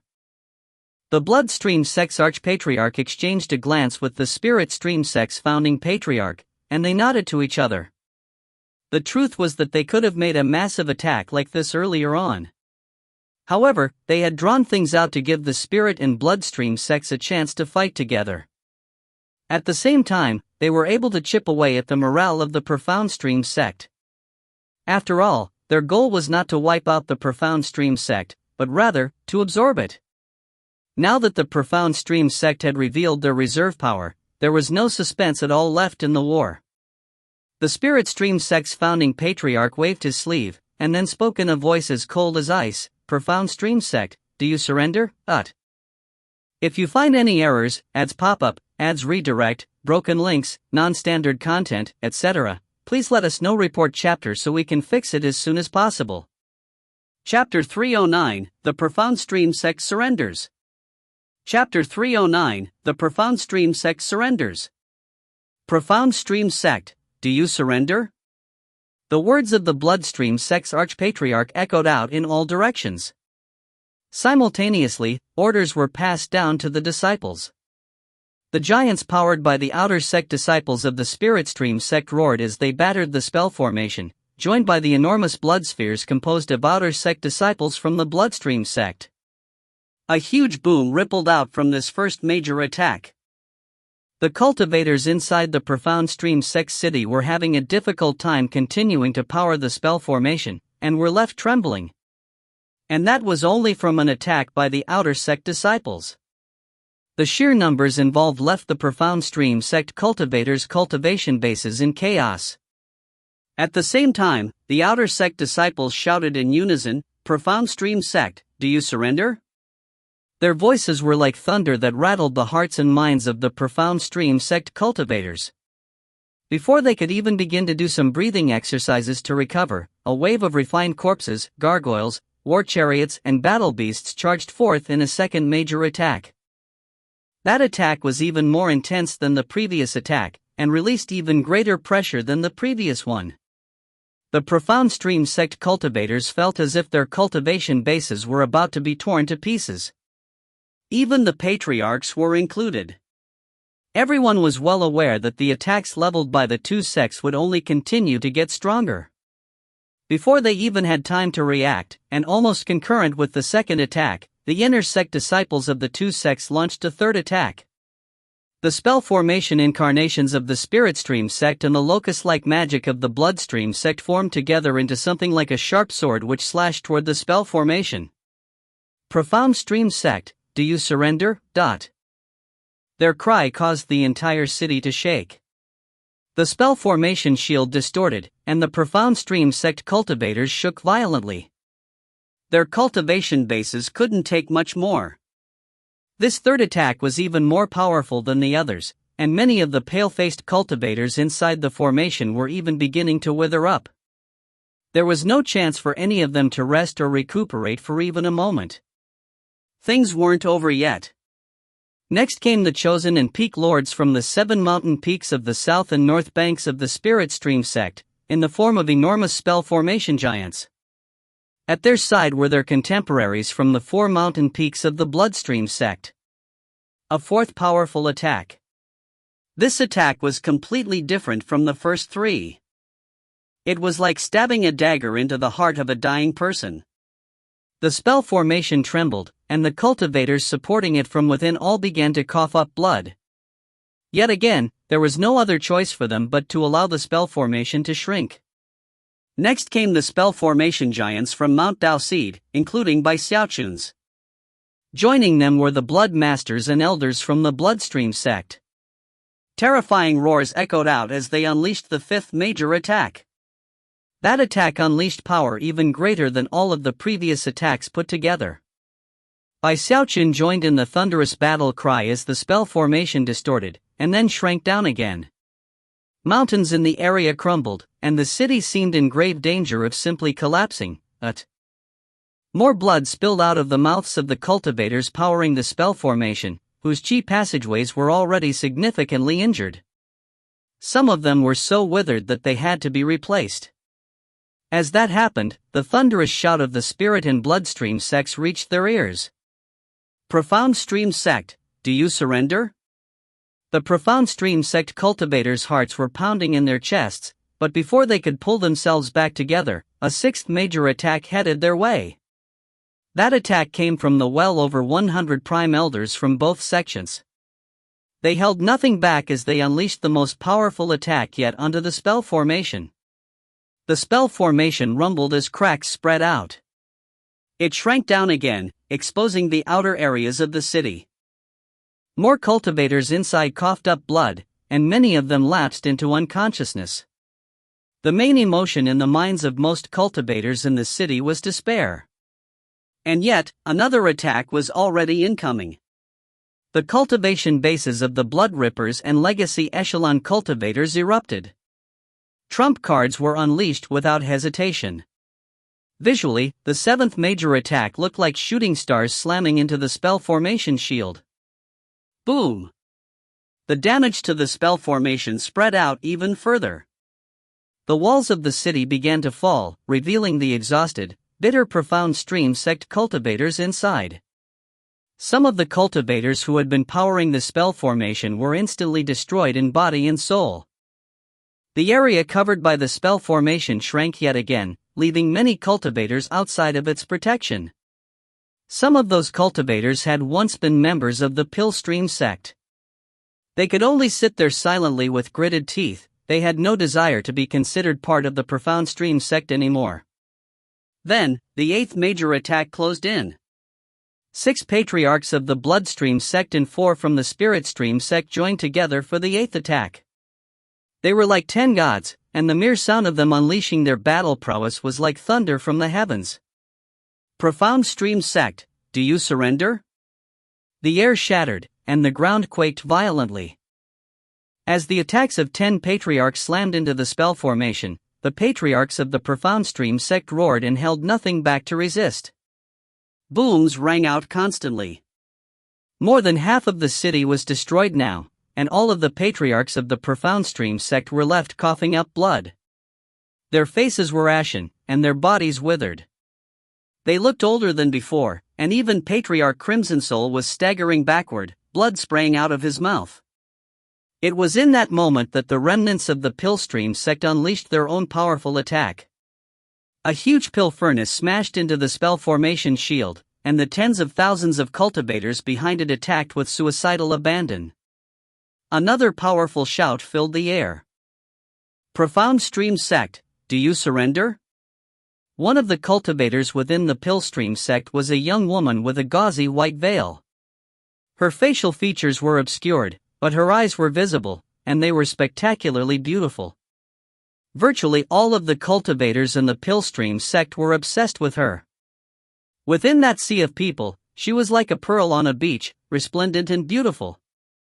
Booms echoed out as the spell formation trembled. When the pill furnace slammed into it, a huge gap ripped open. Patriarch Crimson Soul spread his arms wide, and the power of a great circle nascent soul cultivation base exploded out as he joined the scattered remnants of the Profound Stream sect cultivators who were powering the spell formation. However, that was when Xiaochun noticed something up in the air above the spell formation. His eyes went wide when he realized that he was looking at a very familiar monkey. The old monkey was holding an enormous staff raised overhead.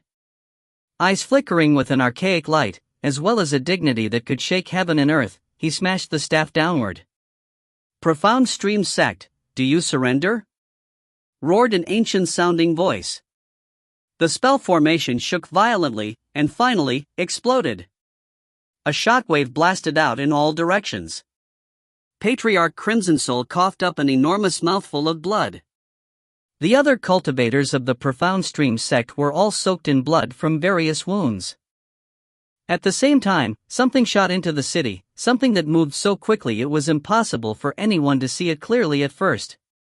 Only when it landed on the altar in the middle of the city was it possible to tell that it was a rabbit. The rabbit's eyes glittered with a mysterious light as it snatched the incense off of the altar and extinguished it. When that happened, the middle-aged man fighting the scarecrow suddenly vanished. Then the scarecrow looked down, radiating the terrifying energy that only the deepest reserve powers of a sect could. That energy locked down onto the wounded patriarchs of the Profound Stream sect, making it impossible for them to even move. Everything happened almost too quickly to process. The monkey appeared, broke open the spell formation, then the rabbit extinguished the incense, and finally the scarecrow sent energy crushing down. It all happened within the space of a few breaths of time. Xiaochun's eyes were wide as he stared at the rabbit on the altar. Suddenly, he got a very bad feeling.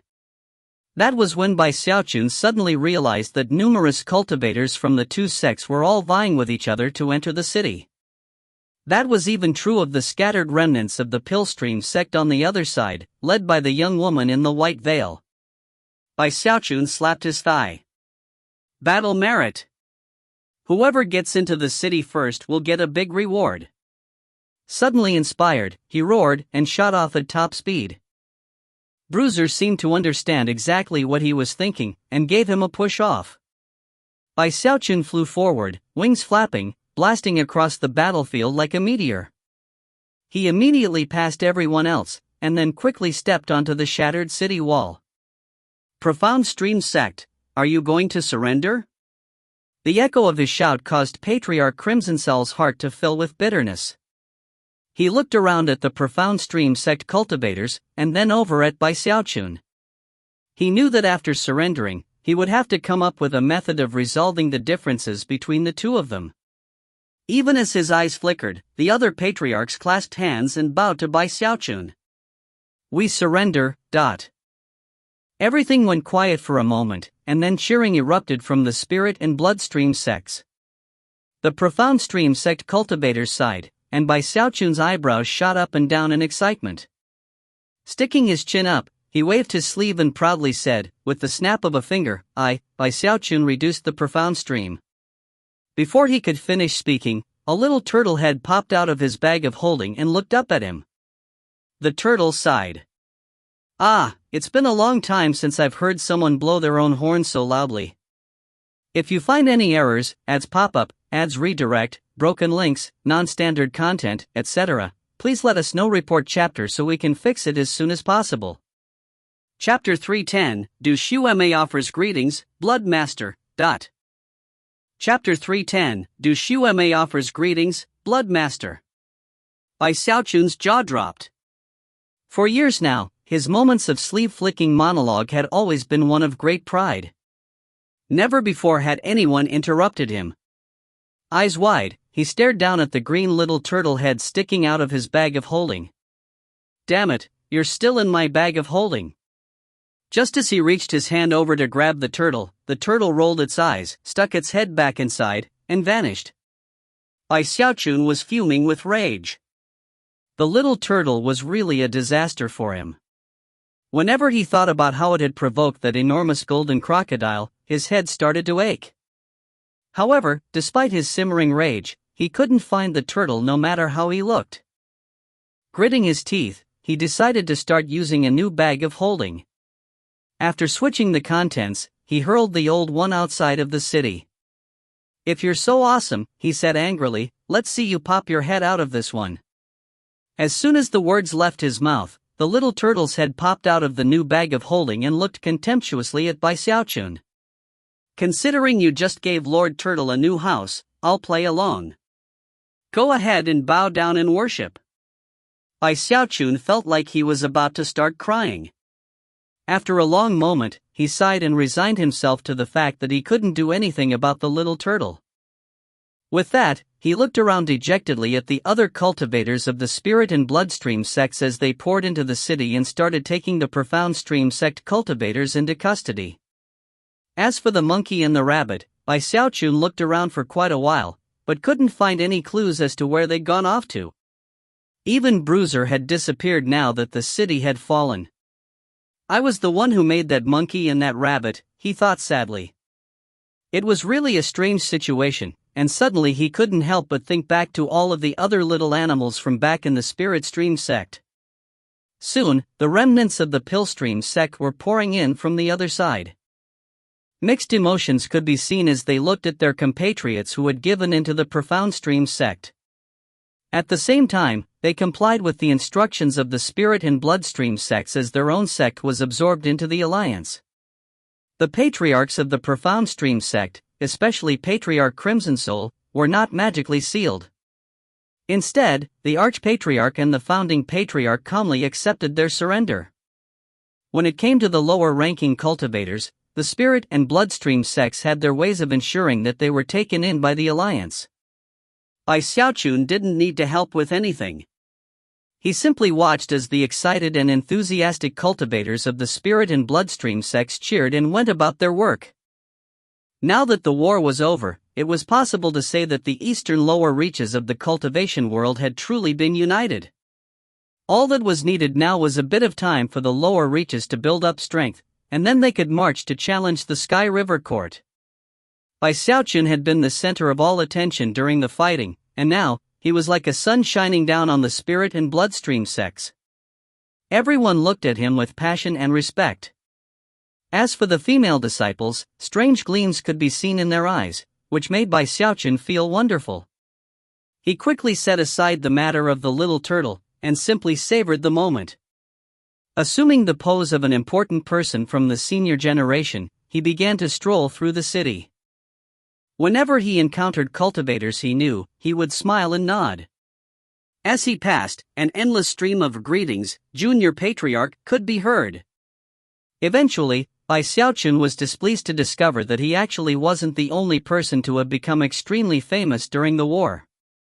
There was another person from the Pillstream sect who everyone was talking about. She was none other than the beautiful chosen Chen Manyao. Although she had a powerful cultivation base, and was skilled in both strategy and tactics, what most people noticed was her spectacular beauty. Because of the semi-transparent veil she wore, it was impossible to tell the true extent of her good looks, but even still, countless people would stare at her with beating hearts. At one point, Xiaochun looked over, annoyed, to see a whole group of disciples clustered around her. Suddenly, she looked up at him, her eyes cold and icy. The look she was giving him left him feeling even more annoyed than before. Her cultivation base isn't as profound as mine, and her position isn't as high as mine either. Her techniques don't measure up, and her background can't compare. What's so amazing about her? After some thought, he was also convinced that she wasn't as good-looking as he was either. He widened his eyes into a glare, and she looked away. Laughing and chatting, she led the group of cultivators away. Xiaochun snorted coldly. By this time, evening was falling, and he began to ask around about his friends, such as Su Baokai, Big Fatty Zhang, Ho Yunfei, and Third Fatty He. He learned that some had been injured, or even collapsed from exhaustion, but none had perished. Breathing a sigh of relief, he offered sincere thanks to all of the other disciples who had been with his friends in the various spell formations. Xiaochun could be a diplomatic person when necessary, and was well aware that the likely reason why all of his best friends had survived the war was because people had been watching out for them for his sake. The other disciples from the various spell formations were very moved by his expression of thanks, and their respect for him grew. Eventually he found some prime elders of the two sects who were sighing over how brutal the fighting had been. When Xiaochun appeared, they smiled and began to chat. After some pleasantries, he asked about where Xuemei had been taken. One of the Bloodstream sect's prime elders winked knowingly and said, Xuemei was seriously injured during the fighting. Although she'll recover, she needs to spend some time in secluded meditation. Since she's an important disciple of the Bloodstream sect, she'll definitely be in the eastern section of the city, where the least damage was sustained. Head over there, you should be able to find her, but... Having determined Xuemei's location, Xiaochun cleared his throat and continued to engage in some idle chatter before taking his leave and heading toward the eastern section of the city. Along the way, he looked around at the Spirit and Bloodstream sects taking control of the remnants of the city, and felt very pleased. The more he thought about it, the more he realized that his decision back in the Luochun Mountains had been the correct one. It was already possible to see that the disciples of the Spirit and Bloodstream sects were starting to get comfortable with each other. Xiaochun was very pleased. Eventually, he passed through the center of the city, where the Profound Stream sect's treasure store was located. Although the sky was dark, there were still quite a number of cultivators there, busily clearing out the treasures. Suddenly, Xiaochun's expression flickered. I remember hearing that the Holy Pill wall fragment back in the Bloodstream sect had been robbed from the Pillstream sect. Presumably, the other half remained with the Pillstream sect. Since the Pillstream sect was conquered by the Profound Stream sect, I wonder if that wall fragment is in the Profound Stream sect's treasure storehouse. Having reached this point in his train of thought, Xiaochun hurried over to find the disciple in charge of clearing out the treasure storehouse. If any other person had asked about the matter, they would have been rebuffed immediately. But Xiaochun was different. The disciple in charge only hesitated for a moment before nodding and helping Xiaochun search for the wall fragment. He even escorted him into the storehouse itself and handed over the wall fragment personally. The only stipulation was that records had to be kept that Xiaochun had taken the wall fragment. Xiaochun didn't mind that at all. Excitedly accepting the wall fragment, he began to study it. Of course, he didn't enter into a trance, but only made a cursory examination. Almost immediately, he could tell that this wall fragment would help him to advance by leaps and bounds with his skill in the Tao of medicine. I wonder if I could eventually try to concoct the river-defying pill. Shaking his head, he put the wall fragment away, bowed deeply to the disciple in charge, and then continued on his way to the eastern section of the city. By the time he arrived, the moon was climbing high into the sky. This area of the city hadn't received nearly as much damage as the other parts, and was also much quieter. Only the occasional cultivator could be seen, most of them on guard duty. Any of them who spotted by Xiaochun would immediately clasp hands in greeting. After asking around, Bai Xiaochun determined where Xu Mei was staying. His heart had already begun beating a bit faster. Without any hesitation, he headed in that direction, and soon found himself in front of a type of residence referred to as a spirit abode. It wasn't very large, but was surrounded by flickering spell formations. Some of them were bloodstream sect formations that absorbed blood chi from the area, which would allow the cultivator inside the spirit abode to heal more quickly. Stopping in front of the door, Bai Xiaochun took a deep breath. There were many things he wanted to ask Du Lingfei, and yet suddenly, he felt himself hesitating. After a moment of thought, he chuckled calmly. Regardless of anything, he thought, she's my boo. Before, we were enemies, but now the two sects have become one. With those thoughts on his mind, he stepped forward and reached his hand in the direction of the door. Soft rumblings could be heard as he sent power toward the spirit abode. He was just about to say something when the door swung open. There appeared Xu Mei, her mask on as usual. After looking at him for a moment, she softly said, "Du Xu Mei offers greetings, Blood Master.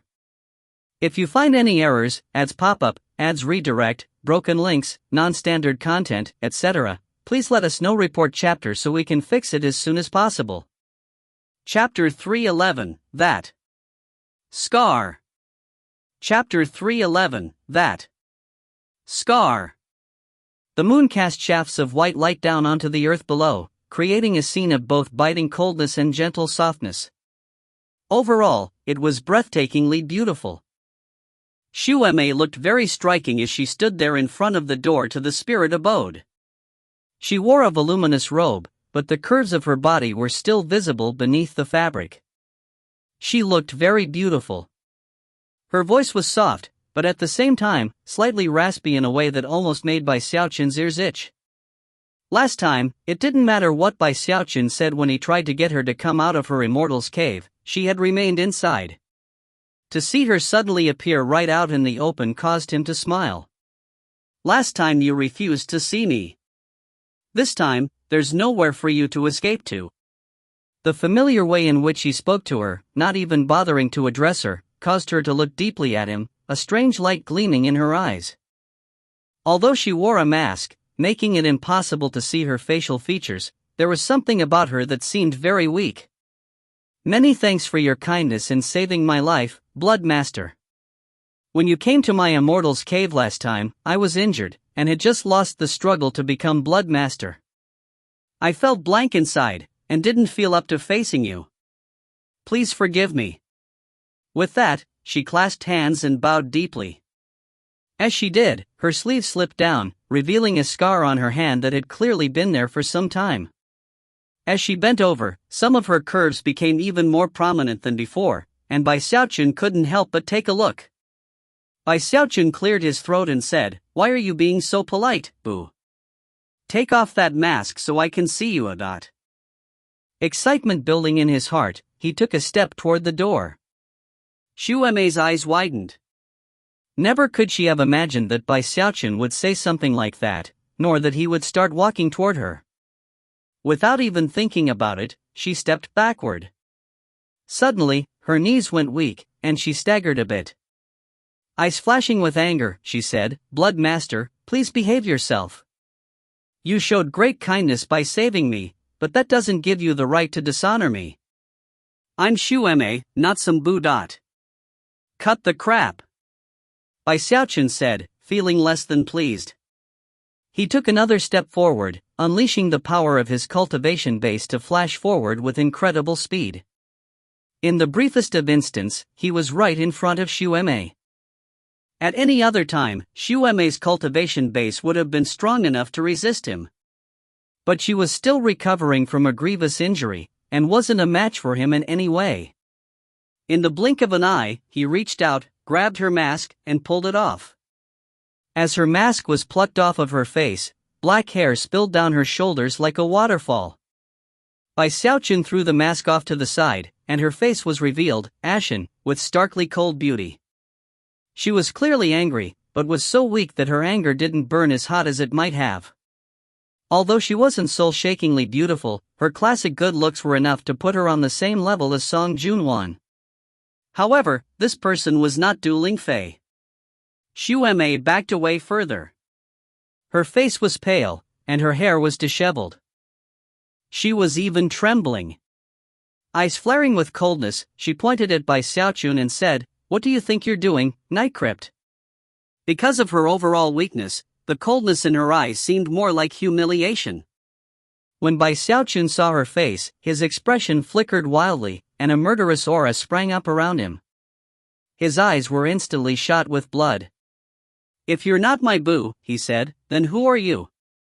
His mind was spinning with shock and anxiety. Xiaomei's expression became even more icily angry than before. She almost couldn't believe the way Bai Xiaochun was acting. She had emerged to thank him for saving her life.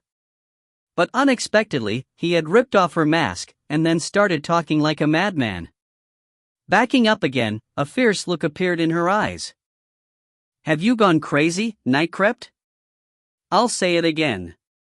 I'm not your boo. I'm Xiaomei. You're not Xiaomei." Bai Xiaochun's heart and mind were in chaos, and he felt like he was going insane.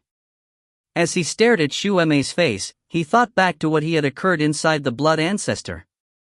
The last time that mask had fallen off her face, a very different face had been revealed. "What do you mean I'm not Xiaomei? What are you talking about?"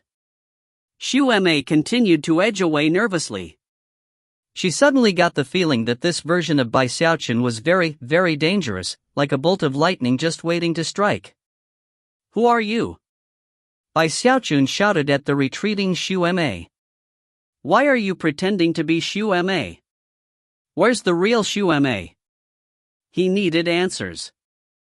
He couldn't accept a situation in which she walked away without an explanation. Flying forward, he reached out and, to Xiaomei's horror, attempted to grab her arm. However, it was in that moment that a light cough suddenly filled the spirit abode. To Bai Xiaochun, that light cough felt like thunder rumbling in his ears. He staggered in place, and Xiaomei managed to duck out of reach of the hand he had been reaching out toward her. She quickly performed a double-handed incantation gesture, causing the flickering image of a plum blossom to appear in front of her.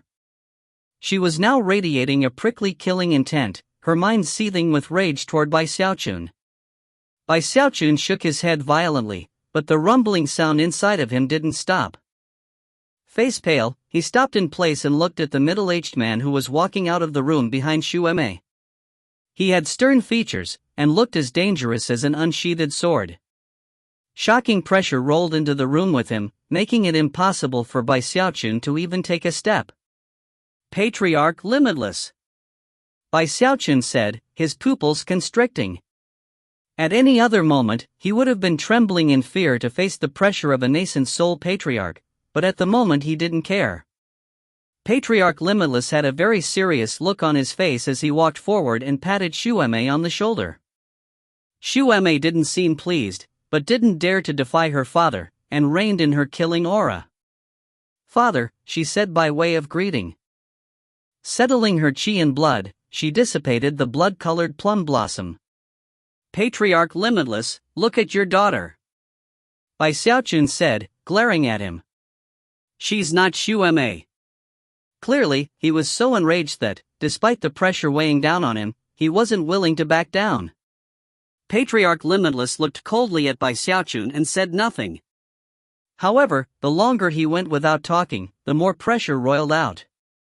Bai Xiaochun began to tremble, until finally, he let out a roar, causing streams of blood qi to erupt out. That was blood qi from the blood ancestor, and when it fused with Bai Xiaochun, his energy grew even more powerful. It rose up higher and higher, until he was on a similar level as Patriarch Limitless. Xu Emei's heart trembled as she looked at Bai Xiaochun, and then her father. There was a strange light in her father's eyes that she recognized. When that light appeared, it meant that the person he was looking at was very important. I only have one daughter, and this is her. Patriarch Limitless swished his sleeve, causing his own energy to dissipate. In response to Patriarch Limitless' words, Bai Xiaochun's face drained of blood. However, he still wasn't willing to give in, and said, I saw Xu Emei's face in the heart cavity, and she didn't look like that. Take a close look at my daughter's face, Patriarch Limitless said. Although he spoke calmly, it was in a voice that could clearly tolerate no arguments. It was like heavenly thunder pounding in Bai Xiaochun's mind. Heart quivering, Bai Xiaochun took a deep breath and looked closely at Xu Emei. Then he looked back at Patriarch Limitless. Finally, he took a few steps back, a look of confusion building up on his face. The facial features of Patriarch Limitless and Xu Emei were very similar. Most likely, even mortals would be able to notice the similarities, much less cultivators, who had much keener senses. Obviously, this was a father and a daughter. The look on Bai Xiaochun's face grew even more blank. He thought back to what Du Lingfei looked like, and then compared it to Patriarch Limitless, and realized that the two of them didn't look anything alike. Then who did I see back in the heart cavity? He staggered backward again, almost as if he had been struck physically. The confusion in his eyes grew more intense. He simply couldn't believe how everything was playing out. He suddenly started wondering if he was remembering things wrong. If the woman in front of him really was Xu Emei, then how could he have seen Du Lingfei in the heart cavity? Who exactly was Du Lingfei? Bai Xiaochun bitterly recalled everything which had occurred in the trial by fire for Bloodmaster. Gradually, he began to tremble as he thought back to the events which had played out in the Blood Wasteland. In the moment before the teleportation, he remembered seeing a wound on Xu Emei's hand, and also remembered that blood had been dripping down from behind her mask. Clearly, she had been wounded. However, once they reached the tunnel beyond, Xu Emei's wound had disappeared, and there was no blood on her face. In fact, all of her injuries had been healed. Back then, he had assumed that she had used some special technique to heal herself, and hadn't paid much attention to the situation. But now, he realized that there was something very strange about the whole thing. Heart pounding, he looked up at Xu Emei's hand, and then, began to shake. Right there on her hand was a scar, plainly visible for anyone to see. The sight of that scar caused incredible waves of shock to batter Bai Xiaochun's heart. At that point, Patriarch Limitless' face turned somber, and he slowly said, So, it seems you saw the mysterious person in question, but if you find any errors, ads pop-up, ads redirect, broken links, non-standard content, etc., please let us know. Report chapter so we can fix it as soon as possible. Chapter 312, No one can handle that responsibility except for me. Chapter 312, No one can handle that responsibility except for me. Bai Xiaochun understood. That scar explained everything. The person he had encountered in that tunnel in the Bloodmaster trial by fire had not been Xu Emei. Mayor doesn't remember anything that happened after she entered the tunnel that day, Patriarch Limitless said slowly, his expression serious. That includes everything involving you becoming the Blood Master. She only remembers waking up outside of the Blood Ancestor. After realizing she had no memories of the events in the tunnel, her heart was filled with confusion and panic. She immediately came to report everything to me, and even I was shocked. I used all the power at my disposal to investigate the matter, but couldn't come up with any explanation. If you know the person in question, tell me who it is. Bai Xiaochun opened his mouth to speak, but in the end, didn't reveal Du Lingfei's name. He suddenly realized that, considering he didn't know who she really was, he also didn't know if her name was even really Du Lingfei. Everything about her was a big mystery. As he sank further into silence, he also realized that all the clues he had pieced together so far were useless. Finally, he shook his head and clasped hands formally to Patriarch Limitless and Xiaochun. Then he turned and left. Xiaochun sighed. Obviously, Bai Xiaochun had some sort of connection to whoever it was that had replaced her in the tunnel. She could also see that Bai Xiaochun had been struck with deep sadness. Patriarch Limitless watched Bai Xiaochun leave and did nothing to stop him. Bai Xiaochun had a very special position, and if there was something he didn't want to talk about, Patriarch Limitless couldn't force him to do so. Bai Xiaochun walked down the street for some distance, then randomly selected an empty spirit abode to enter. Once inside, he looked up at the moonlit sky and thought back to everything he remembered about Du Lingfei. Then he reviewed what he had learned from Patriarch Limitless and his daughter. After a while, he sighed. Du Lingfei, just who exactly are you? A month went by, during which time the spirit and bloodstream sects slowly absorbed the profound and pill stream sections. The enormous city became their new sect headquarters. As for the cultivators of the spirit and bloodstream sects, the time they had spent fighting together left many of them with close friendships. Although the two sects were not yet fully united, there was much less friction than before. Occasional conflicts would break out, but overall, things were getting very calm. Everyone seemed to be keeping themselves under control. After all, the war wasn't over yet.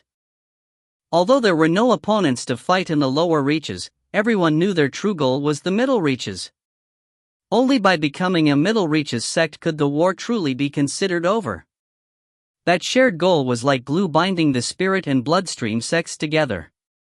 As for the patriarchs and the gold core cultivators, they knew more than anyone that if the two sects worked together, they could be like a powerful weapon. However, any disunity could lead to mutual destruction. Because of those realities, and because of Bai Xiaochun, the two sects' alliance continued to grow firm and strong. After reaching an agreement with the spirit and bloodstream sects, Patriarch Crimson Soul and the rest of the Profound Stream sect did their best to join in the efforts. They wanted to be a part of the future Middle Reaches sect, and to have a chance to continue to pass down their traditions. The Profound Stream sect cultivators were very sincere in their desire to cooperate. They had been well and truly beaten, and now that a new sect was being founded by the spirit and bloodstream sects, they wanted to be a part of it. They also wanted to go to the Middle Reaches and have access to the abundant resources there. Because of that, they didn't refuse any of the demands made of them, and worked hard in every aspect that was required. It was the same with the Pill Stream sect. As for those who had betrayed their sect in the past, mercy and understanding were shown, and they were allowed to return to their previous positions. Those two sects had previously been bitter enemies, but now, in this new sect, they had no choice but to be subservient to the spirit and bloodstream sects. If they wanted to have a say in the future affairs of the sect, they had to maintain good relations with the other sects, including the Profound Stream sect. That was the only way to ensure that they got their share of the resources to be had in the Middle Reaches. Bai Xiaochun didn't pay much attention to the goings-on between the sections. He knew that the patriarchs would handle affairs in the best way. Having little else to do, he went into secluded meditation.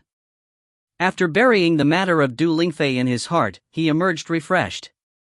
Just when he was about to go find Big Fatty Zhang and his other friends, the founding patriarch of the Spirit Stream sect sent him a dharmic decree, calling him to the Grand Hall in the middle of the city. Bai Xiaochun wasn't interested in attending any meetings, but he didn't really have any choice. Sighing, he headed in the direction of the Grand Hall. Along the way, any disciples who caught sight of him would clasp hands and bow, expressions of respect and awe on their faces. Bai Xiaochun's heart immediately swelled with pleasure. As he walked along, he would wave and call out greetings. "Your hard work is much appreciated, sect nieces and nephews. Keep up the good work. Well done. You have my support, all of you." Slowly but surely, his sour mood faded. Eventually, he reached the Grand Hall, and the disciples on guard duty clasped hands and cried, "Greetings, Junior Patriarch." By Xiaochun's heart soared into the heavens. Assuming the posture of someone of the senior generation, he clasped his hands behind his back and said, "Keep working as hard as you are, and one of these days, you might become junior patriarchs too." With that, he chuckled and strode into the grand hall. As soon as he entered, he sucked in a deep breath. The pressure within the hall was so immense that the air was rippling. Right there up ahead of him was an entire group of patriarchs.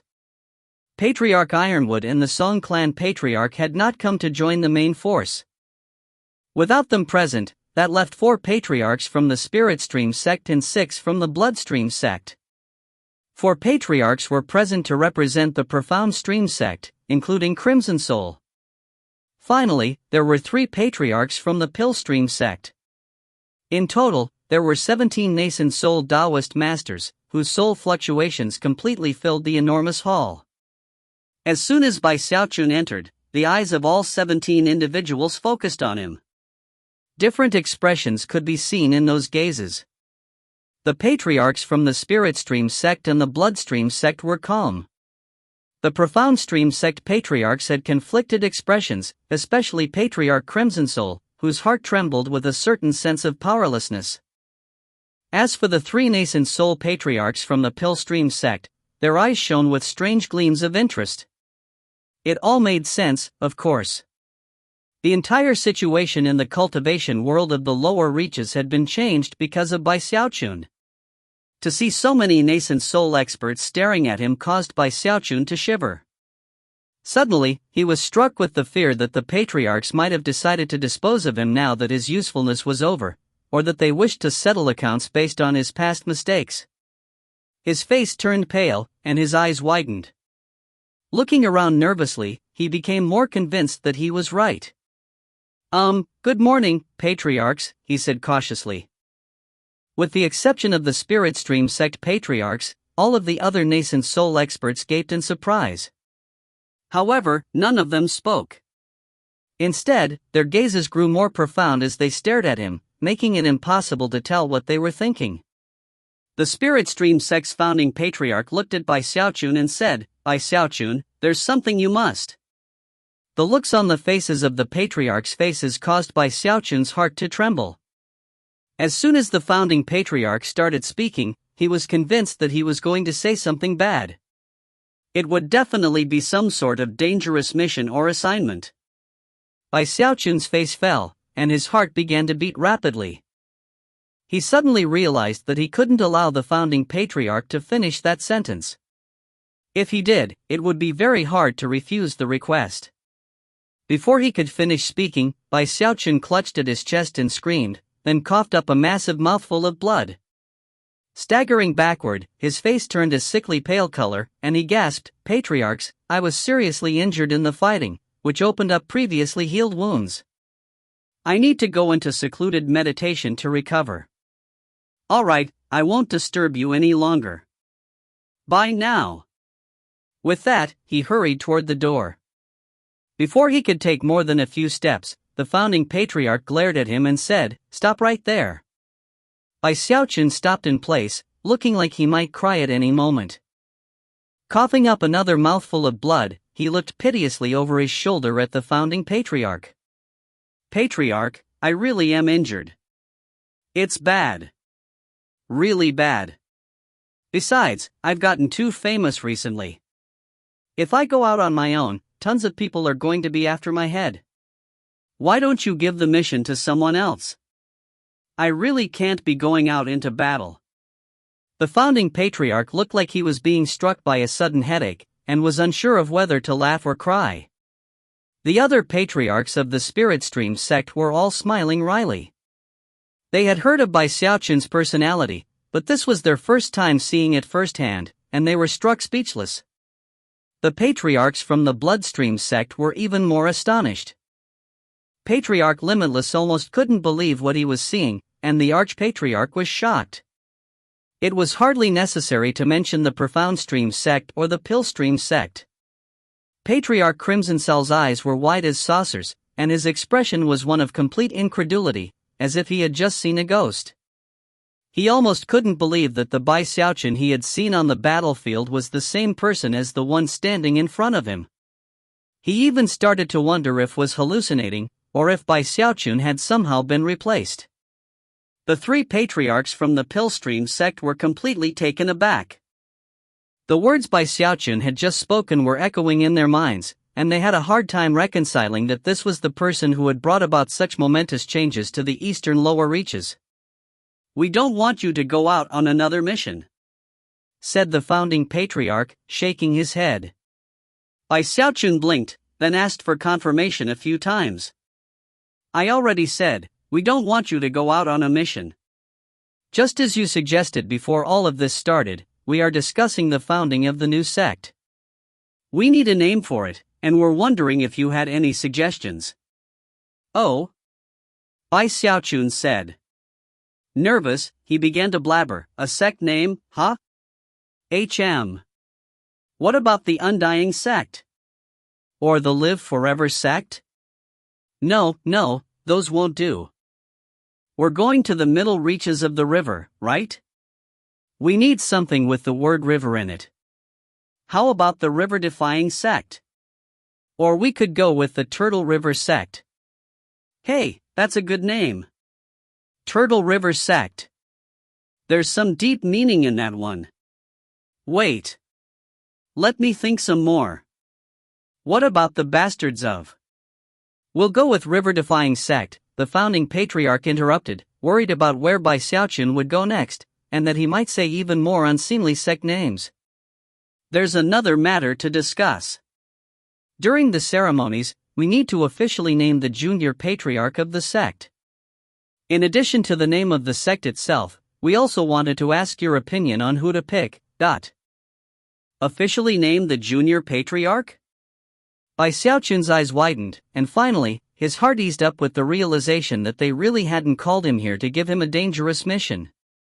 Breathing a sigh of relief, his expression turned from nervousness to solemnity. The blood disappeared from his lips, and the paleness of his expression turned into dignity. Suddenly, he looked like a mountain peak, standing there tall, reticent, and heroic. Veins of steel pulsing and eyes flashing like lightning, he said, "No one can handle that responsibility except for me. If you find any errors, ads pop up, ads redirect, broken links, non-standard content, etc., please let us know. Report chapter so we can fix it as soon as possible." Chapter 313, The Founding of the River-Defying Sect.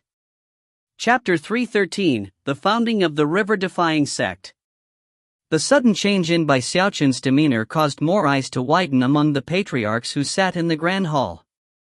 That was especially true of Patriarch Crimson Soul of the Profound Stream sect, who couldn't help but rub his eyes a bit, and then look back at Bai Xiaochun in confusion. It was the same with the Pillstream sect, and even the Bloodstream sect patriarchs were shocked. The patriarchs from the Spirit Stream sect were smiling wryly in embarrassment. The founding patriarch glared at Bai Xiaochun for a moment, then rubbed his forehead. Sounding a bit displeased, he said, "It might be good for you to think about it for a while, don't you think, Patriarch, I don't think anyone else but me is suitable to become the junior patriarch of the River-Defying Sect. What's there to think about?" "I agree." Bai Xiaochun stood there, looking off into the distance, fairly radiating energy. His hair swirled around him, and his eyes seemed to shine like the stars. He seemed like something beyond a chosen, almost like a deity. The Bloodstream sect's archpatriarch cleared his throat and said, "You're already completely famous. Why don't you give some of the other disciples a chance?" Bai Xiaochun flicked his sleeve and gazed up into the air, looking completely stern and awe-inspiring. It was as if his righteousness could shake everything in heaven and earth. "Patriarchs, the reason I'm so famous is because I take my responsibilities seriously. That's an important quality. I, Bai Xiaochun, am a person who loves my sect.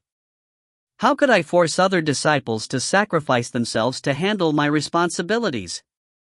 I could never treat them so unfairly. That's not how Bai Xiaochun operates. Not ever. Fate has selected me for this role, and if the sect picks me, then I won't frown even if I have to go through hell or high water." But you've been wounded, Patriarch Crimson Soul suddenly said, and as the junior patriarch, you would likely encounter even more situations in which you could end up wounded. Bai Xiaochun's eyes widened, and for the first time, he actually took a moment to think.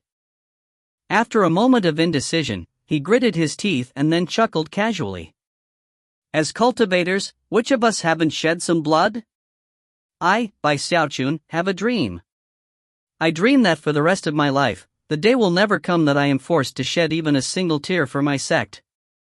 Even if I have to shed a lifetime of blood, I will make that dream become a reality. And that is because I am the junior patriarch of the river-defying sect. Although Bai Xiaochun was smiling, it was a smile of utmost sincerity and solemnity. It contained his hopes for the sect, and his determination to stride into the future. As he spoke, his energy surged, and everyone in the grand hall was shaken inwardly. Were it not for the fact that all of the patriarchs had witnessed Bai Xiaochun's performance from earlier, they would all be convinced that he was the epitome of righteousness and loyalty. The hall fell into silence. Strange expressions could be seen on the faces of the patriarchs. A long moment passed, and finally the founding patriarch of the Spirit Stream sect chuckled. Very well then. In a month, we'll hold the ceremony. The river-defying sect shall be founded in the eastern lower reaches of the cultivation world. Furthermore, we will send a petition to the Starry Sky Dao Polarity sect in the upper reaches, asking for permission to replace the Sky River Court. Laughing loudly, Bai Xiaochun said, I've been waiting for this war for a long time, but... After conferring a bit more with the patriarchs, he turned and left, heart swelling with pride. Upon leaving the hall, his spirits did not fall. Everywhere he went, people looked over, at first in shock, and then with expressions of fervor and respect. Upon arriving back at the spirit abode, he sighed comfortably, his eyes gleaming with excitement. Those old fogies scared the daylights out of me. I thought they were going to give me a dangerous mission or something. Why didn't they bring up the junior patriarch thing earlier? Feeling very pleased with himself, he shook his head and settled down cross-legged. As the junior patriarch, I'm definitely going to be completely and utterly famous. Ha ha ha. Soon I'm going to need to change the rallying cry.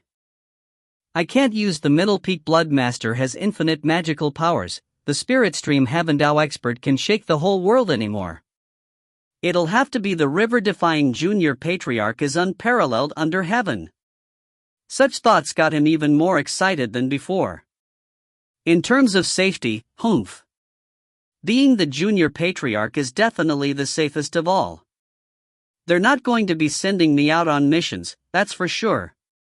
And I'll definitely have lots of other disciples to guard me whenever I leave the sect.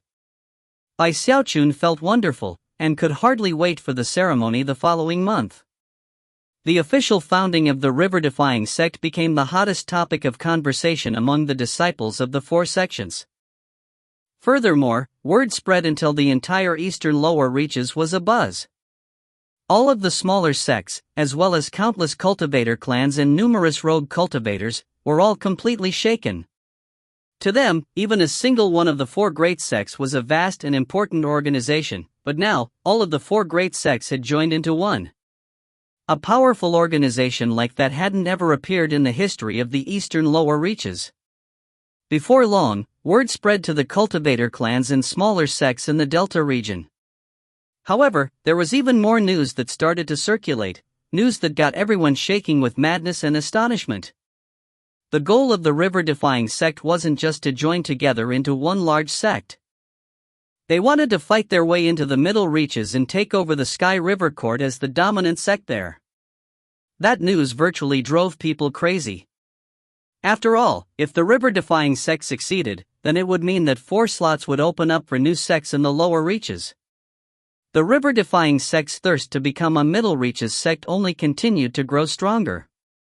Likewise, the thirst of the Delta sects and cultivator clans to establish their place in the lower reaches was just as strong. And thus, disputes arose, as well as secret treaties. The entire eastern lower reaches of the cultivation world was shaken. As the commotion grew, everyone was focused on the grand ceremony to come. The river-defying sect did not establish an official sect headquarters. As for the city in the mountains, it was only a temporary base. According to the river-defying sect, the only suitable headquarters was currently occupied by the Sky River Court.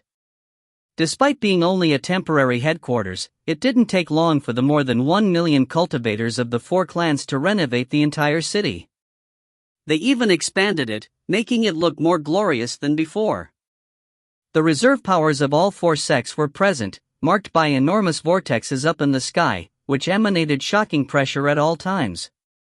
As the ceremony approached, the sects and clans of the lower reaches used any and all means necessary to arrange for emissaries from their various organizations to hurry toward the city. As for those who weren't powerful enough to send people such a long distance in such a short time, they were simply out of luck. Of course, the eastern lower reaches was a huge place, and most sects had connections to other cultivator clans, as well as forces in the delta regions.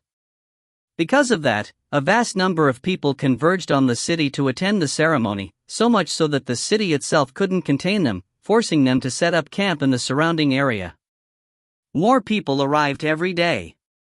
Soon, the time for the ceremony arrived. On that day, the cultivators of the river-defying sect decorated the entire city. They all wore new Taoist robes, and looked completely spectacular. The vortex above rumbled with power, and the 17 patriarchs hovered in the air like 17 gods. Beneath them were more than 100 legacy echelon cultivators in the gold core stage, who were precious gems in the sect, and the hope for future glory. Further down were the hundreds of prime elders, who shone like glittering stars. Then were the even larger numbers of foundation establishment cultivators, whose energy caused brightly colored lights to flash in heaven and earth. The people outside the city who had come to observe the ceremony were completely shocked, and couldn't help but cry out in shock. Suddenly, an archaic voice echoed out in all directions, a voice that boomed like thunder and caused the hearts of all cultivators who heard it to tremble on the verge of exploding. Let heaven and earth bear witness. Let an oath be sworn to time itself. This day is the day the river-defying sect is founded. We, the Spirit Stream sect, henceforth abandon the name of our sect, and join the river-defying sect. We, the Bloodstream sect, henceforth abandon the name of our sect, and join the river-defying sect. We, the Profound Stream sect. We, the Pill Stream sect. The voices of the patriarchs of the 4 sects began to ring out, one after another. Their voices filled the entire world with intense rumbling sounds. As their oaths echoed out, it proved that in the eastern lower reaches, a sect was rising up the likes of which had never been seen before. Xiaochun's heart pounded with excitement as he hovered in midair, looking up at the ceremony going on. It was then that a strange sign suddenly appeared in the sky. Golden light flooded out, flickering, scintillating, as if a bolt of golden lightning had appeared. Then, a huge vortex appeared higher up in the sky, a vortex fully 30,000 meters wide. It was as if the sky itself were collapsing. Intense pressure weighed down that affected even the patriarchs, the gold core cultivators, and the river-defying sect's reserve powers. This energy made them seem like fireflies looking up at the bright moon. The pressure didn't just affect the river-defying sect. The entire city began to tremble, and the cultivators who had come to observe the ceremony started to shake. They felt as if heavenly might were crushing down on them, and they dropped to their knees, trembling, to kowtow. Not a sound could be heard in all creation. The river-defying sect's patriarchs were all trembling as they struggled to raise their heads. In the huge vortex up above, an enormous eye slowly opened. It was several thousand meters wide, and as it looked down, everyone who saw it was shaken. It was as if the entire world were a bottle, and someone outside of the bottle were looking into it through the bottleneck. Xiaochun's heart was pounding in shock, he could hardly believe what he was seeing. The eye slowly took in the sights below, and then a powerful voice erupted out from the vortex to fill heaven and earth. River-defying sect, hear the decree of the Starry Sky Tao Polarity sect. If you find any errors, ads pop-up, ads redirect, broken links, non-standard content, etc., please let us know. Report chapter so we can fix it as soon as possible. Chapter 314, I Live for the Sect. Chapter 314, I Live for the Sect. The patriarchs of the river-defying sect exchanged enthusiastic glances. Then the archpatriarch of the bloodstream division clasped hands and bowed deeply. "We will comply with any decree." The ancient voice then continued, "The Starry Sky Dao Polarity sect approves your petition to go to war, and permits you to destroy the Sky River Court and take over its position." Each word spoken by the voice boomed like thunder, echoing out in all directions. When the last words were spoken, a golden beam of light shot toward the archpatriarch, coming to a stop in front of him in the form of a jade slip. Simultaneously, the vortex vanished. It was as if the giant figure from before had never been there. After a brief moment of silence, the archpatriarch lifted the golden jade slip high above his head. As he did, all of the cultivators of the river-defying sect, as well as all of the other cultivators who had come to observe the ceremony, broke out into uproarious cheering. But victory belongs to the river-defying sect. Victory belongs to the river-defying sect. Victory belongs to the river-defying sect. The cacophony of their cheers echoed out to fill the entire world around them. The cultivators of the river-defying sect were extremely excited, especially those from the Spirit Stream Division and the Bloodstream Division. Of course, their enthusiasm quickly rubbed off on the disciples of the Profound and Pill Stream Divisions. Soon, all eyes were filled with confidence and anticipation. After all, the best way for new allies to get used to each other was to fight side by side in war. Under the bloody grindstone that was war, the four sects would truly become one, would truly transform, and would truly achieve glory. But even as everyone was cheering at the tops of their lungs, the archpatriarch's gaze swept across the crowd and came to rest on by Xiaochun.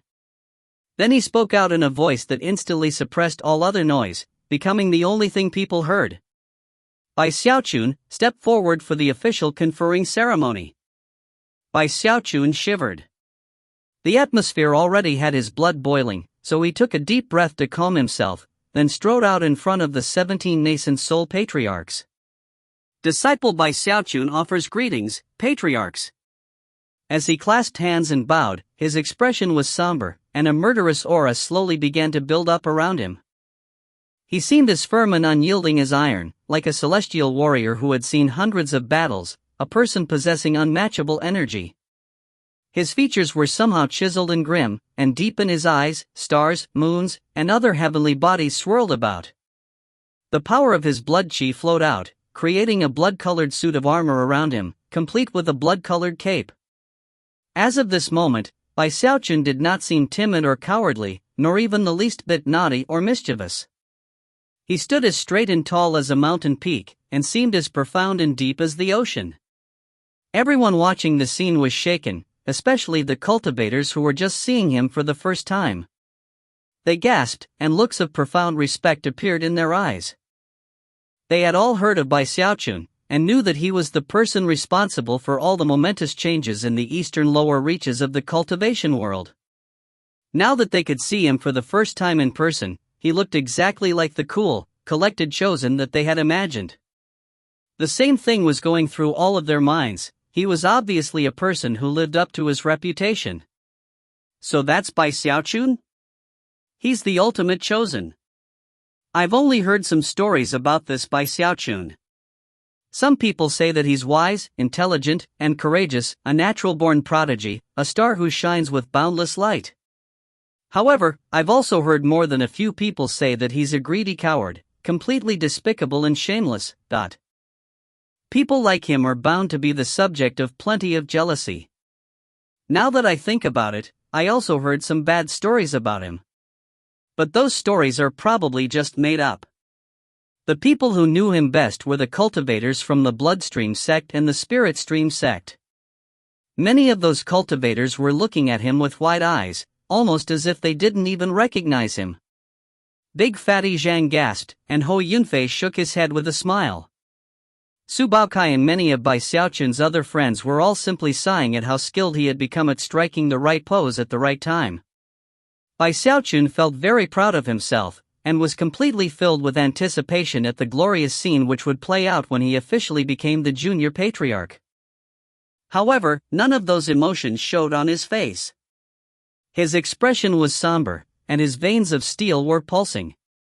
He stood there coolly, looking just like he had when he was night-crypt. People immediately began to cheer. All the while, strange expressions could be seen on the faces of the 17 patriarchs.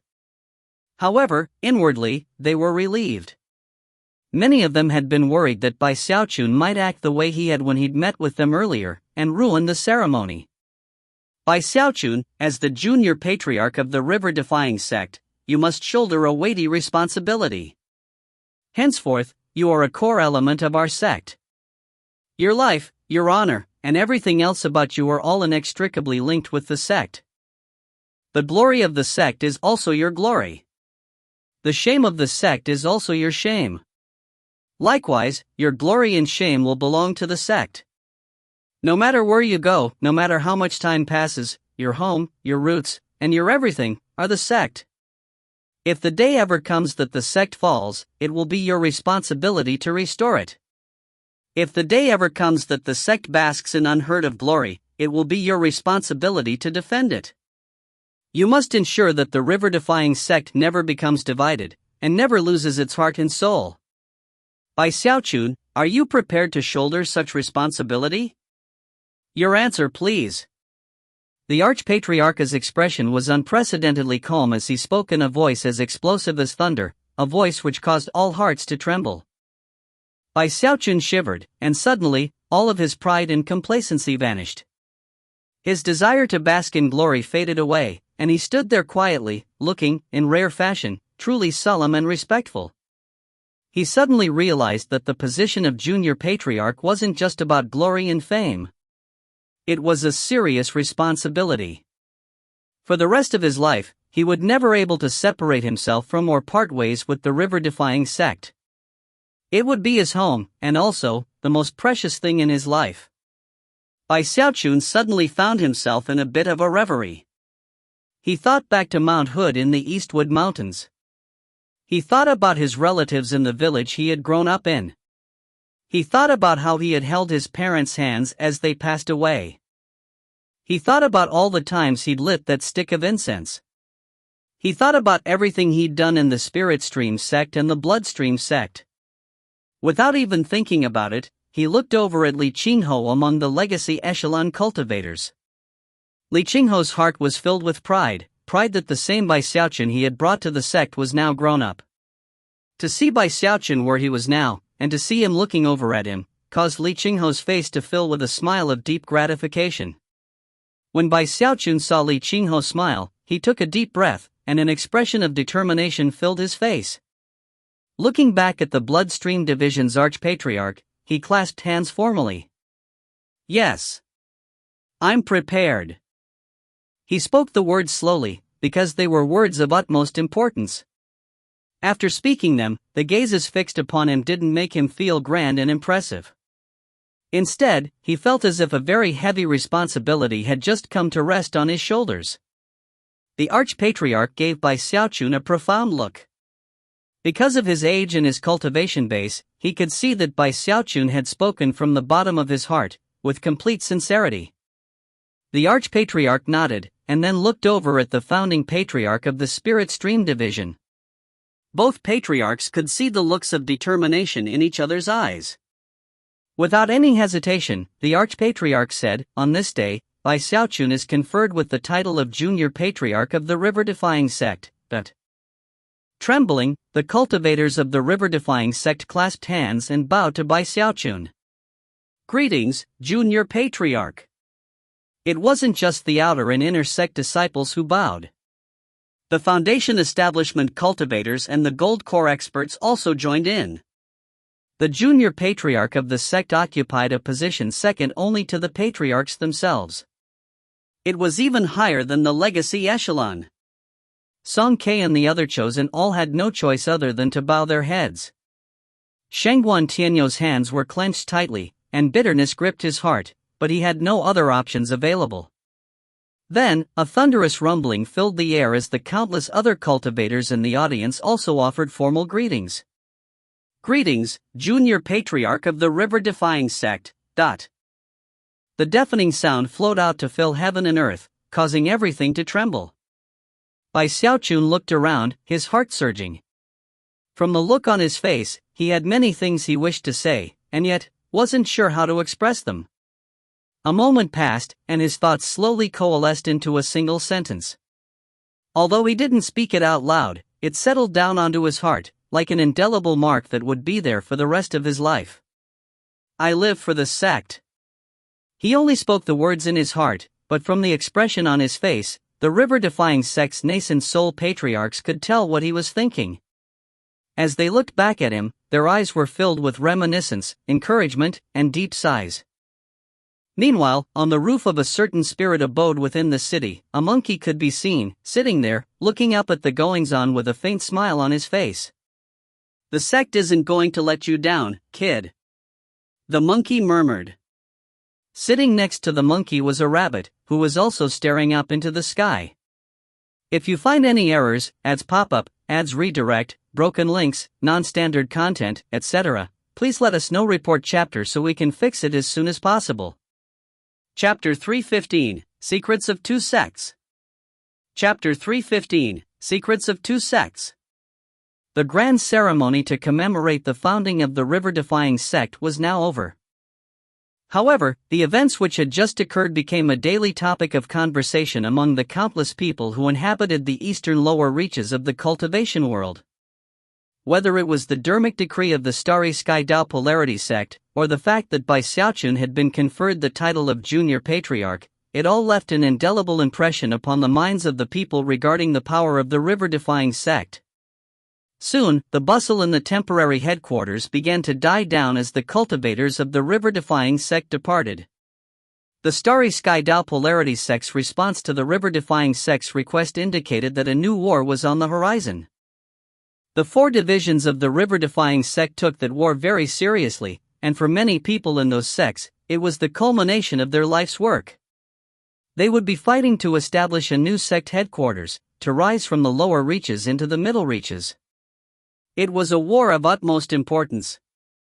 There were many preparations to be made, and all of the various patriarchs agreed that they needed to go all out, to hold nothing back. The Pill Stream Division and the Profound Stream Division returned to their former territories to prepare everything for departure, including their reserve powers. According to the agreement that had been reached by the patriarchs, they would head to the Blood Stream Division in 2 months' time. From there, they would set out onto the Heavenspan River, and head upstream toward the Sky River Court. As the divisions left their temporary headquarters, Bai Xiaochun had various sect matters to attend to due to his status as the junior patriarch. On one particular evening, the founding patriarch of the Spirit Stream Division had a long discussion with him. The discussion was held in a grand hall, along with Patriarch Ironwood and the other nascent soul patriarchs. Also present were Zhang Yuandong and Li Qingho. Before beginning to speak, the founding patriarch waved his hand, sealing the entire area so that their words would remain private. Even more surprising to Bai Xiaochun was that the other patriarchs all lent their power to the sealing. Clearly, they were being very cautious. In a final display of caution, the founding patriarch produced a feng shui compass, which, upon activation, sent black and white light streaming out to form yet another sealing layer. Bai Xiaochun could sense terrifying pressure coming from that feng shui compass. Although it looked ordinary, and even a bit worn, he could tell that it contained a level of power similar to the reserve powers of the sections.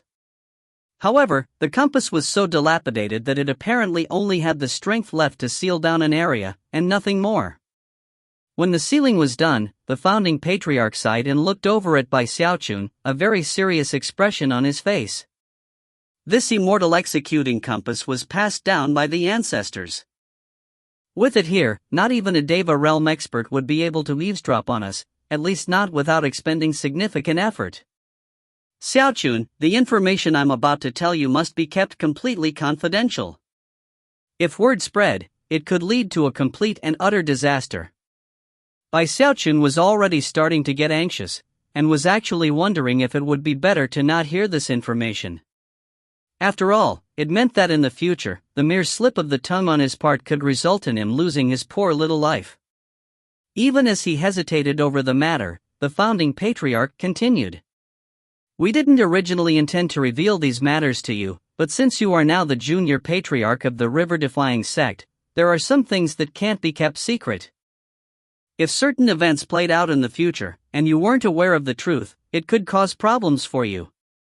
Xiaochun could only focus, take a deep breath, and look intently at the founding patriarch. Our spirit stream division's origins do not lie in the Eastern cultivation world. Not even paying attention to Xiaochun's reaction, the founding patriarch looked up, a gleam of reminiscence flickering in his eyes. We come from the northern cultivation world, from a river source sect that was called the Frigid School. What? Xiaochun said, immediately shaken. Never could he have imagined that the founding patriarch would have something like this to say. To find out such information about the origins of the Spirit Stream sect came completely out of the blue, leaving Xiaochun a bit taken aback. Furthermore, when the founding patriarch mentioned the Frigid School, it instantly caused him to think about the Frigid School medicine manual. Long ago, the Frigid School was the dominant sect at the mouth of the river in the north. It was just as prominent as the Starry Sky Dao Polarity sect. However, because of an unexpected rebellion, the Frigid School collapsed and was supplanted.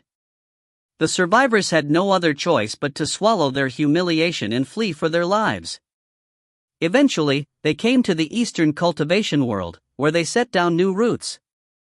Only 2 survivors actually made it here. One of them was my master, and the other was the true spirit of the Frigid School. My master secretly helped the Spirit Stream sect become one of the 4 major sects in the lower reaches. As for that true spirit, she is the true reserve power within the Spirit Stream division. The other patriarchs in the hall maintained silence. As for Zhang Yuandong and Li Qingho, both of them had looks of solemnity and shock. Apparently, this was also their first time hearing this information. However, the true spirit was gravely injured, and could do little more than sleep in the form of a frigid corpse. In all the years that have passed, she has never awakened. The only method to awaken her is to use something called the river-defying pill. With that medicinal pill, the true spirit can be temporarily awakened to resolve virtually any crisis. The truth is that back when we were about to go to war with the Bloodstream sect, our final hope rested in the true spirit. Unfortunately, we only have one river-defying pill, and can use it only in the absolutely direst of circumstances. As the founding patriarch spoke, his words seemed to contain a profound level of ancientness. Xiaochun's heart was already reeling from the waves of shock that pounded against it. He could hardly even breathe steadily. Over the years, we have tried every possible method to concoct another river-defying pill. Unfortunately, all such efforts have failed. After we get back to the headquarters, I need you to go offer formal greetings to the true spirit, and also, think of a way to concoct a river-defying pill, before we get to the middle reaches. If you can, then the Spirit Stream Division will be able to provide crucial assistance to the river-defying sect as a whole. Anticipation shone in the eyes of the founding patriarch as he looked at Xiaochun. As for Xiaochun, he took a deep breath, his mind was spinning, and he almost couldn't believe what he was hearing. After a moment, he thought back to the formula for the river-defying pill. His research into the pill had led him to the conclusion that it was very, very strange. It was only now that he realized that it was specifically intended to help a true spirit. The river-defying pill and the Frigid School medicine manual, he murmured. The founding patriarch nodded. A senior member of the sect gave those 2 items to you. It was that monkey, wasn't it? Xiaochun asked suddenly. After a moment of hesitation, the founding patriarch nodded. Suddenly, numerous puzzle pieces clicked into place in Xiaochun's mind. The matter at hand was a weighty one, and he needed more time to digest all the information. After leaving the hall, he returned to his spirit abode, still marveling in disbelief at everything he'd heard. Settling down, he pulled out the Frigid School medicine manual, as well as the formula for the river-defying pill, which he began to study closely. River-defying pill, he murmured softly. He was suddenly extremely curious about the true spirit the patriarch had mentioned, and very much wanted to see what she looked like. The following day, the last of the profound and pill stream divisions left. As for the bloodstream division cultivators, they were still making preparations for departure. They had something very important to do back in the former location of their sect. Before leaving, the Archpatriarch came to find Xiaochun, who was still ruminating over the information about the origin of the spirit stream division. As Xiaochun would soon find out, the information the Archpatriarch had to share was just as shocking as the information he had learned from the spirit stream division. The Archpatriarch quickly set up a spell formation seal, then looked over at Xiaochun, his expression very serious as he said, "Xiaochun, do you know where our blood ancestor came from?" "Ha? Where the blood ancestor came from?" Xiaochun was taken aback, and couldn't help but wonder why these two sects had so many secrets. Both of them had impressive backgrounds, the truth of which left him reeling. He was almost in a daze as he looked at the Archpatriarch. The Archpatriarch sighed disappointedly. "Oh, so you don't know? I'd assumed you would have learned something when you accepted the legacy." All Xiaochun could do was smile wryly in response. "Well, the truth is that none of us know the true origins of the blood ancestor, so let's not worry about that for now."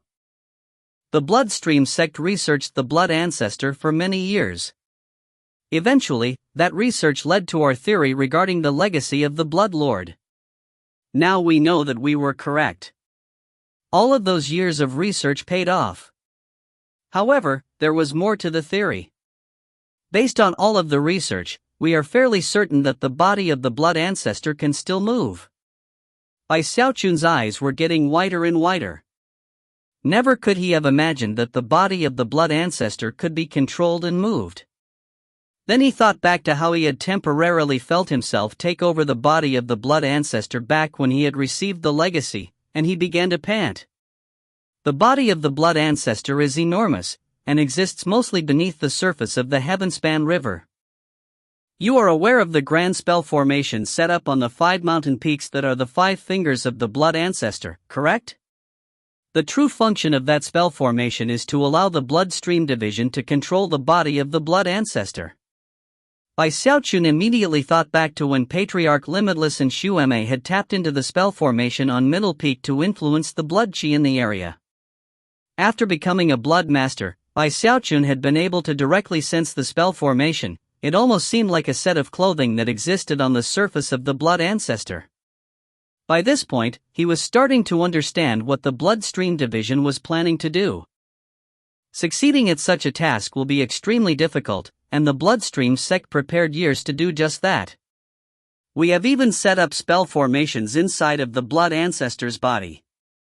However, up till now, we have been missing a core element.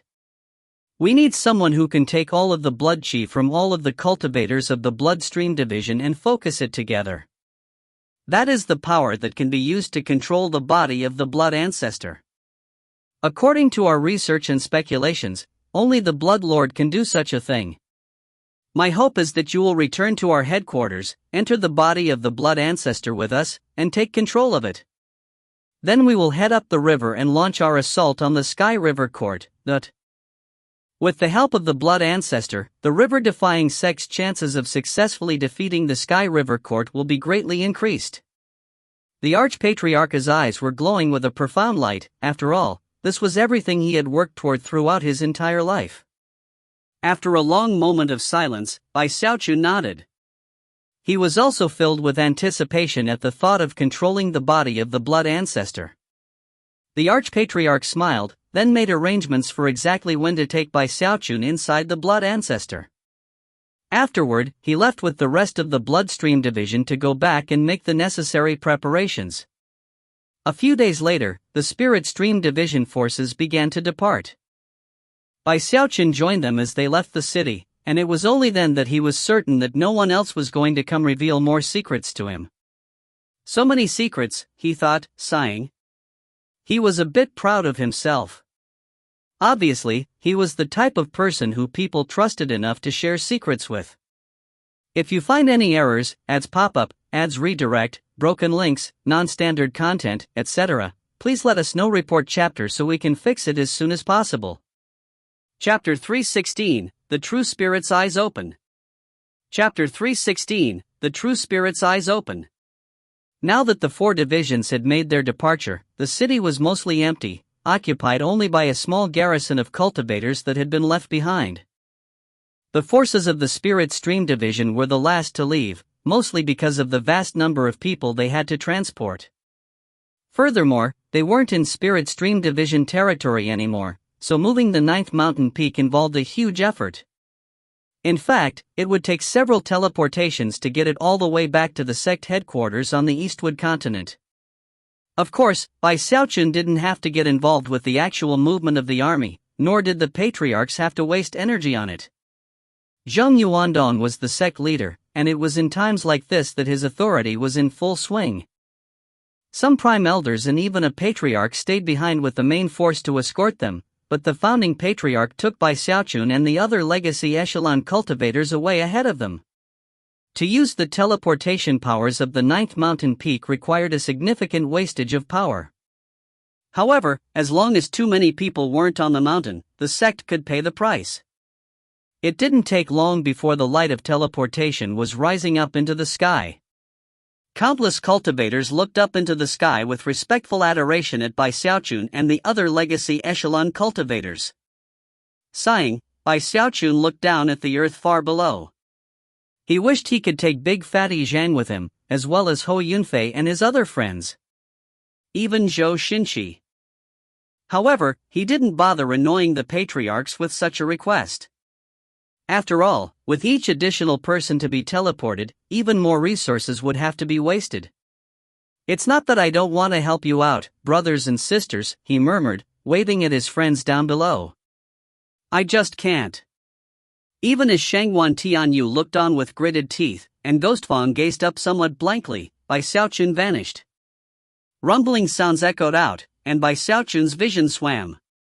The power of teleportation gripped his mind for a while, and when things became clear, he found himself in midair above Mount Daoseed in the middle of the Spirit Stream Division.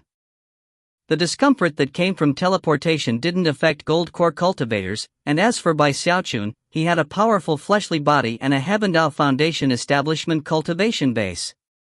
Although his face went a bit pale, and his cultivation base trembled unstably for a moment, after taking a few deep breaths, he felt fine.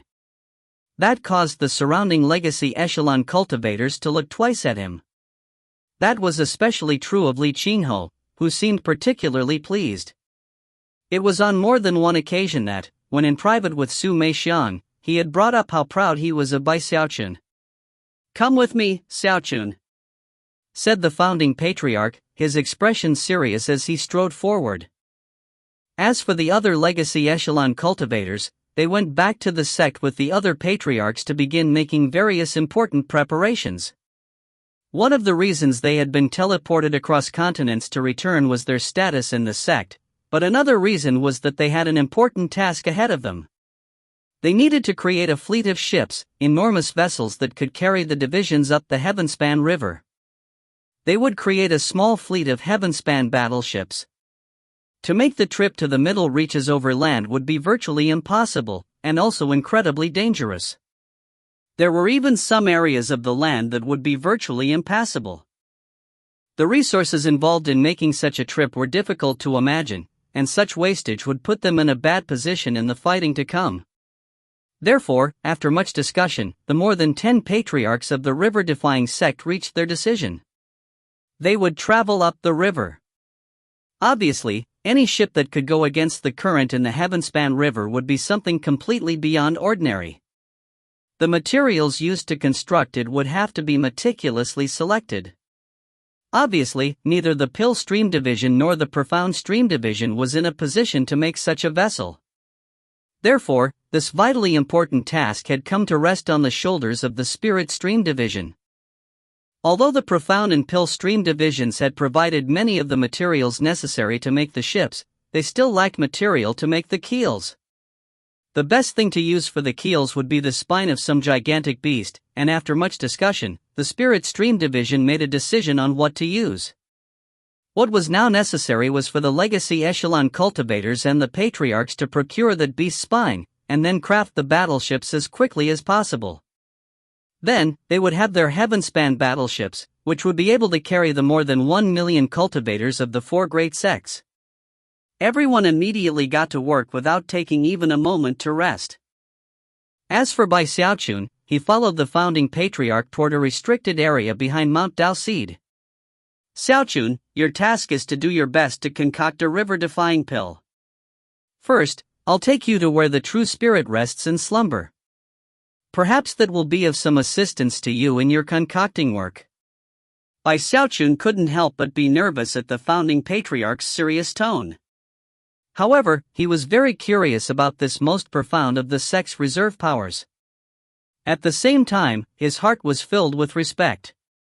True spirit, he murmured to himself. He followed the founding patriarch into the restricted area, and after having taken only a few steps, everything around him started to turn blurry, almost as if it were an illusion. Bai Xiaochun's heart skipped a beat, and he hurried along nervously behind the founding patriarch. For some reason, he had the feeling that they were now somewhere deep underground, even beneath the heaven-span river itself. Soon, things became clear, and Bai Xiaochun saw an enormous karst cave up ahead. 4 cave entrances could be seen leading into the cave, with Bai Xiaochun and the founding patriarch standing in one of them. Down below, golden water could be seen. The glow of spell formations lit the entire area, which Bai Xiaochun quickly realized were connected to both the mountain peaks of the south and north banks, but also to the heavenspan river itself. Furthermore, the spell formations seemed to be siphoning water from the river, but it wasn't an offensive spell formation, it was solely defensive. Bai Xiaochun couldn't help but gasp at the sight of it. After looking around, his gaze came to rest in the middle of the karst cave, where he saw a coffin. The coffin had no lid, and from his current vantage point, he could see that inside of it rested the corpse of a baby girl. Despite being a corpse, the girl seemed to contain signs of life, as well as a profoundly ancient air.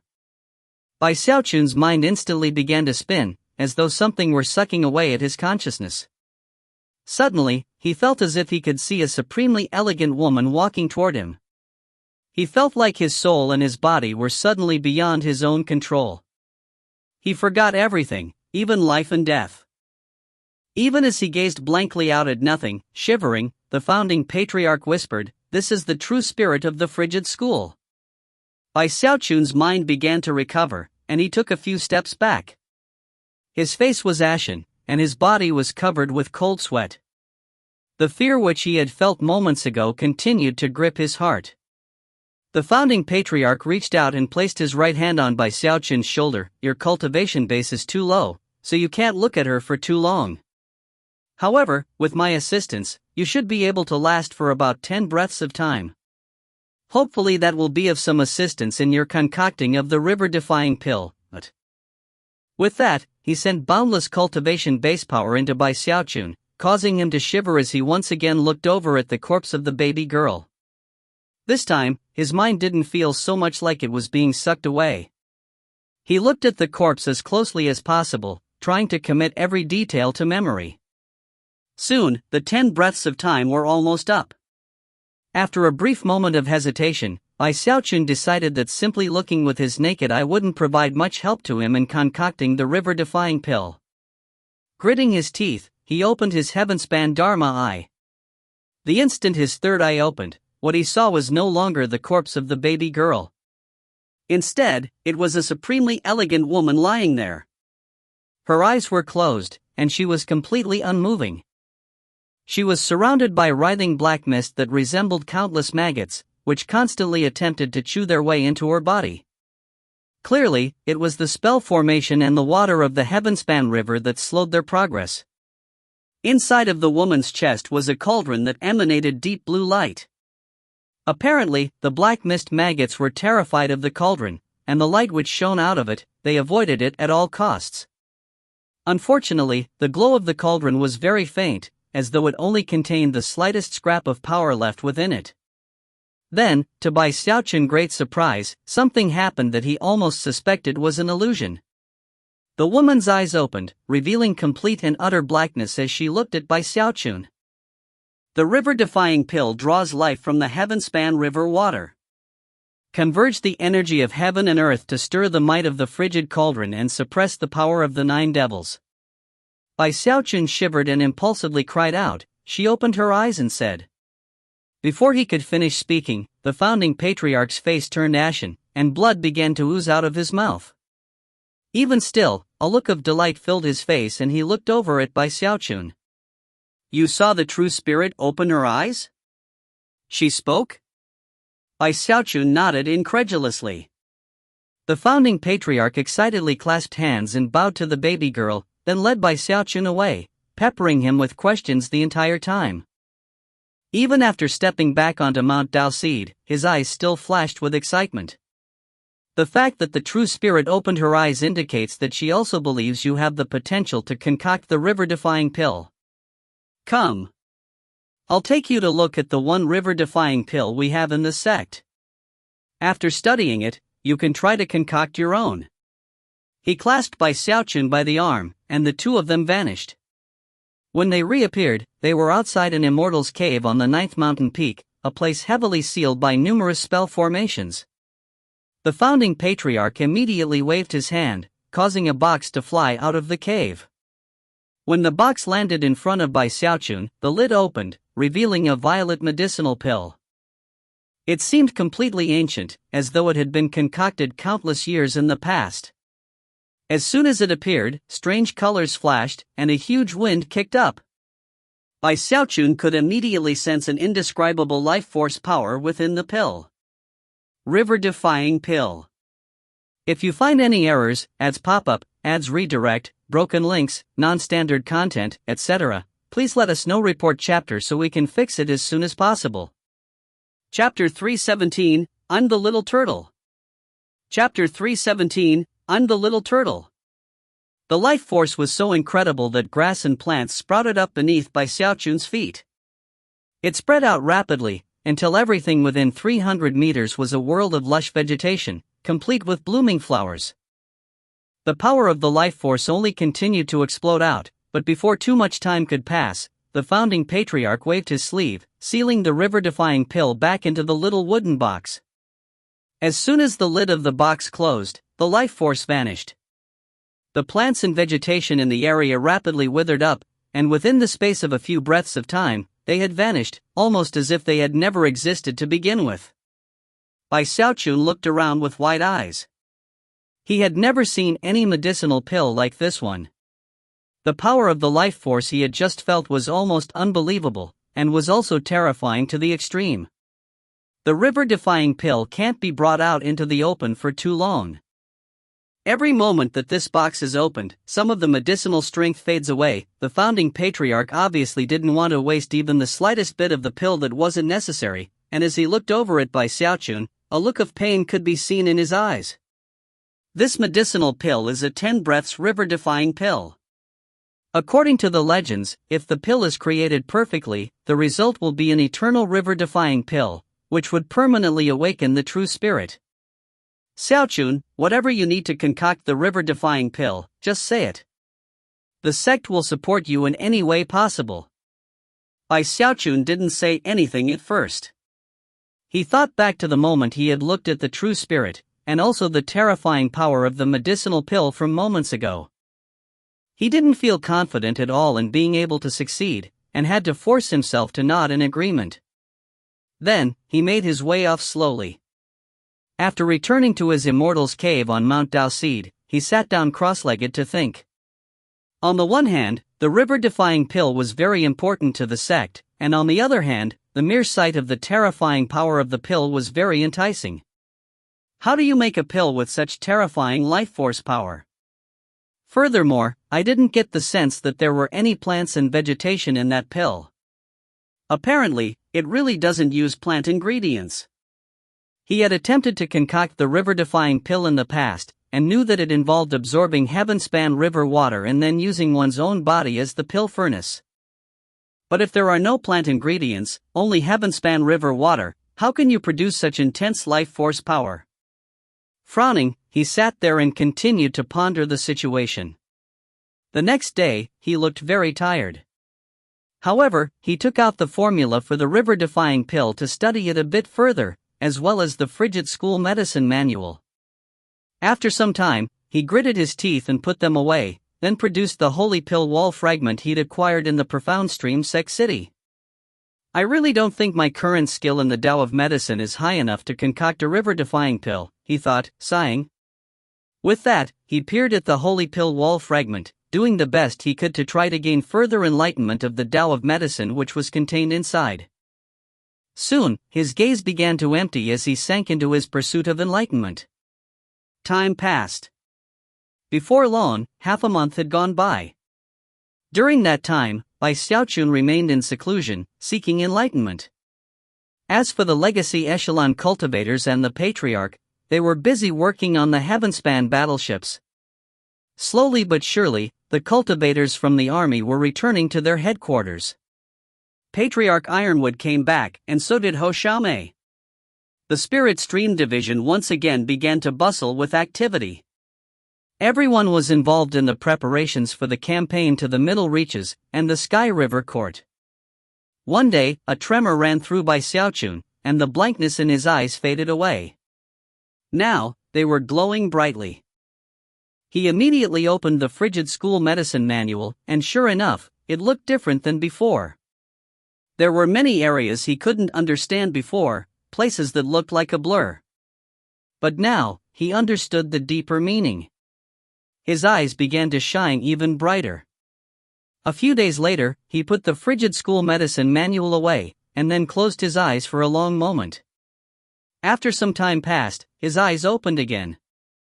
I need heavenspan river water, he murmured. With that, he pulled out a jade slip to send a message to the sect leadership. The patriarchs had appeared to be completely engrossed in working on the heavenspan battleships, but they had been secretly looking over it by Xiaochun the entire time. As soon as they heard that he needed heavenspan river water, Patriarch Ironwood personally went to deliver a bucketful to him. Xiaochun looked at the heavenspan river water with rising anticipation. Waving his right finger, he caused a drop to fly up in front of him, whereupon he opened his mouth and sucked it in. Instantly, the heavenspan river water entered him, and caused intense rumbling sounds to echo out throughout his body. Use my body as the pill furnace, merge life force into the heavenspan river water, cause the life force to flourish, transform it into a spirit medicine. Eyes closed, he continued to manipulate the heavenspan river water inside of his body, attempting to fuse it with his own life force. The following day, rumbling sounds filled the immortal's cave. Xiaochun's hair was in complete disarray, and his immortal's cave was filled with a completely noxious odor. However, he wasn't ready to give up yet. Taking out another drop of heavenspan river water, he decided to try again. Before long, another half a month had gone by. During that time, rumbling sounds echoed out constantly from Xiaochun's immortal's cave, along with a noxious stench that soon filled all of Mount Daoseed. However, no one complained. The founding patriarch had long since personally spread word that Xiaochun was working on a very important medicinal pill for the sect. Not enough life force. Just not enough. After spending half a month without any sleep or rest, Xiaochun was looking a bit gaunt. His hair was completely disheveled, and his eyes were bright red. He looked like he was going crazy. He had used more than half of the bucket of heavenspan river water, and had failed every time. The main reason for that was that he lacked enough life force. After some calculations, he realized that his own life force wasn't enough to fill 1/100,000th of the required amount of life force to finish a single river-defying pill. I think that even if the other cultivators in the sect sacrificed life force to help, it would take 100,000 foundation establishment cultivators to make even a 10 breaths river-defying pill. Either 100,000 foundation establishment cultivators or 10,000 gold core cultivators. Maybe 1,000 patriarchs.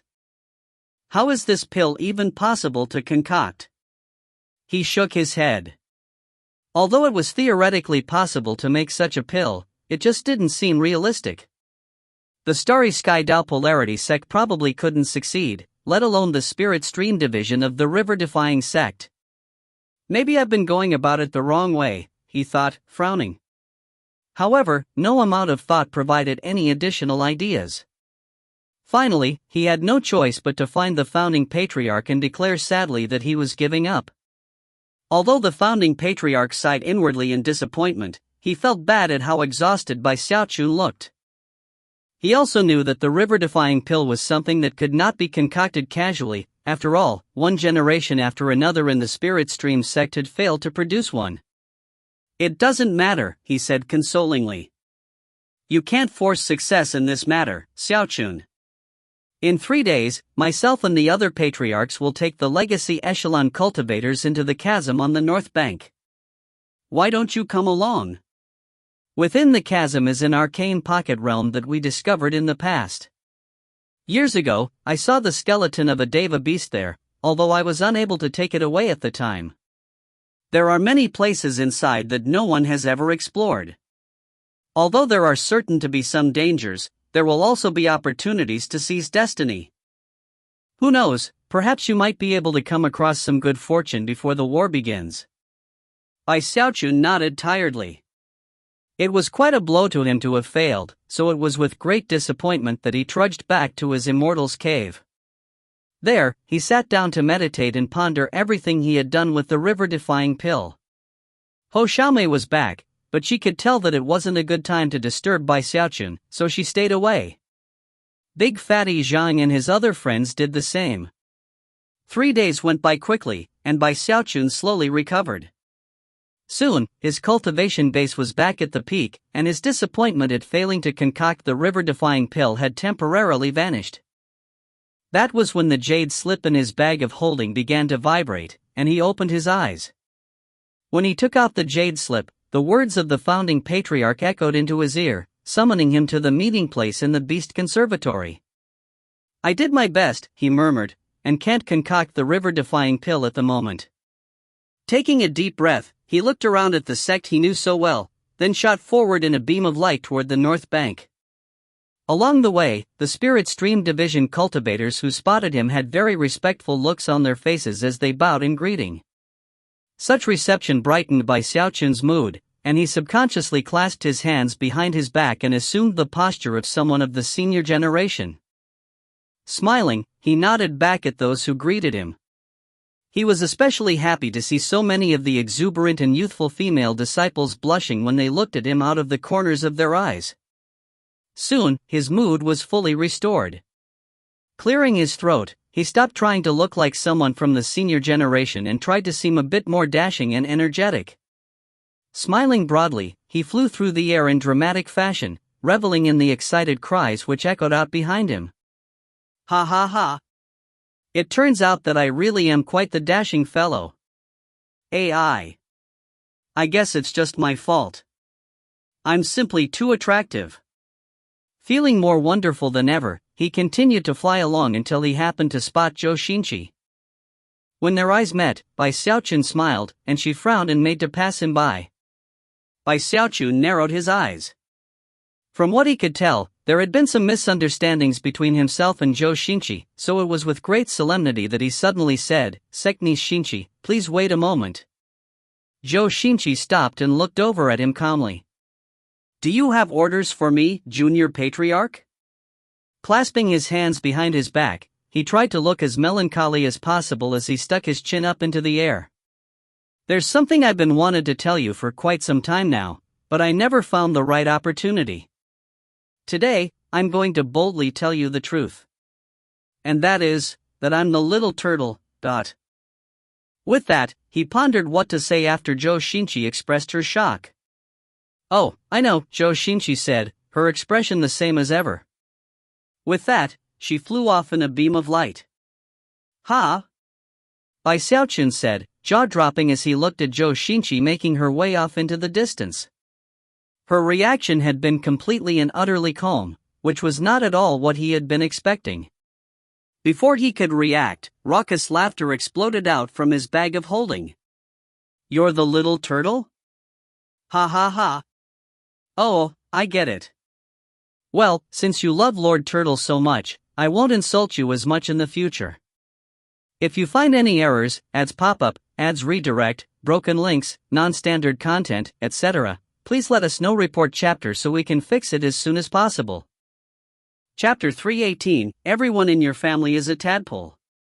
Chapter 318, Everyone in Your Family is a Tadpole. By Xiaochun smacked his bag of holding in frustration. The little turtle had become quite the headache for him, but there was nothing he could do about the situation. Sighing, he watched Zhou Xinqi leaving, then slowly shook his head and turned to head in the direction of the Beast Conservatory on the north bank. It was impossible to say where exactly Bruiser was. When Bai Xiaochun arrived on the north bank, the only thing that met him was a distant howl. Even Bruiser was ignoring him. Bai Xiaochun felt more depressed than ever. The child has grown up, he said with a sigh, and now he just ignores his father. With that, he headed into the Beast Conservatory. The Beast Conservatory was like a second home to Bai Xiaochun. As soon as he arrived, the battle beasts looked over and let out happy roars of greeting. Come on, be a good boy, Blackie. Don't bully poor Daisy. What are you doing, Mr. Black Bear? Fighting again? What did I tell you last time? Alright, you're in timeout for the next 2 hours. Bai Xiaochun greeted the battle beasts as he went along, and soon he had a whole group clustered around him as he headed toward the chasm where the Heavenhorn Ink Dragon lived. The patriarchs were already gathering at the edge of the chasm, as well as the legacy echelon cultivators. All of them had very serious expressions on their faces. When Bai Xiaochun was reminded that his cultivation base was the weakest of the group, he waved the battle beasts away. Then he sidled up to the edge of the chasm and looked inside. Deep down, he was just able to make out a shadowy form that was the Heavenhorn Ink Dragon. Soon, everyone had gathered, and the founding patriarch looked over the group and said, "Many years ago, I saw the skeleton of a Deva-level beast inside the chasm. However, no amount of effort on my part was enough to bring it back with me. Now, we are on the verge of marching to war, and are in the middle of constructing the Heavenspan battleships. The spine of that beast would be perfect to use as ship keels.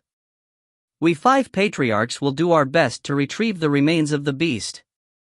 As for the rest of you, feel free to join us, or to explore the depths of the chasm. Perhaps you can find some good fortune therein. The pocket realm inside the chasm is a land of treasures, and contains things from the ancient era. There are many places that even I haven't visited. There are places of destiny, and places of danger. Remember not to stray too far. If anything untoward happens, crush this jade slip of retreat to be returned to us immediately." With that, he waved his sleeve, sending jade slips flying out to everyone present. Bai Xiaochun took the jade slip and examined it. He could immediately sense the teleportation power of the 9th mountain peak on it, and felt a bit more at ease. After all, this pocket realm was part of the Spirit Stream sect, and was covered by numerous sect spell formations. As such, it should be a relatively safe place. After all the explanations were made, the founding patriarch looked down into the chasm, his eyes shining brightly. Heavenhorn, open the arcane pocket realm. The Heavenhorn Ink Dragon gave a thunderous roar in response, and then raised its head.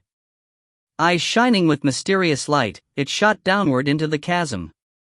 Intense rumbling sounds spread out through the ground. All of the battle beasts in the Beast Conservatory went silent, and the rest of the beasts throughout the north bank began to tremble.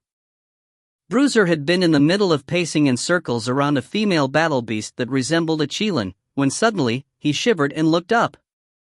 At the same time, an enormous vortex appeared at the very bottom of the chasm.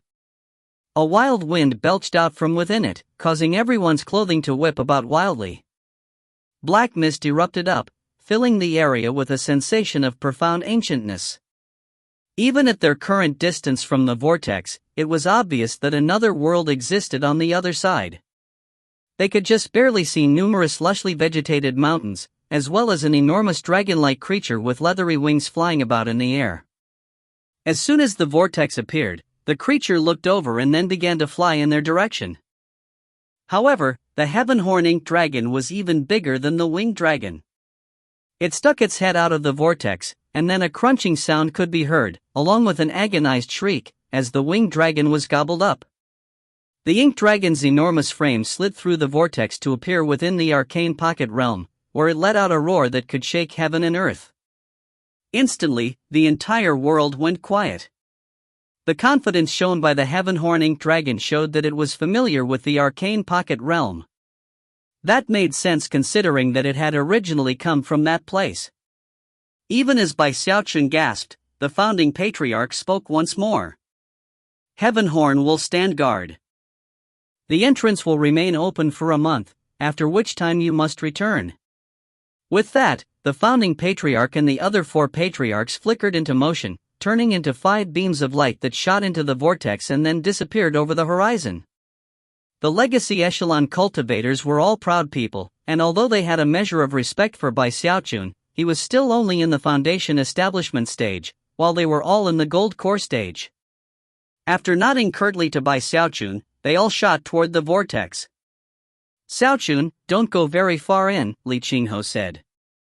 "If anything bad happens, crush the jade slip immediately." With that, he offered a few more warnings. By this point, the other legacy echelon cultivators were getting impatient, so he flew down to meet them. They were planning to go to a place that would be too dangerous for foundation establishment cultivators, making it inappropriate to bring Xiaochun along. Besides, opportunities for good fortune like this were not easy to come by. Xiaochun watched Li Qinghe making his way off into the distance, and then stood at the edge of the chasm, looking down hesitantly as he tried to decide whether or not to go in.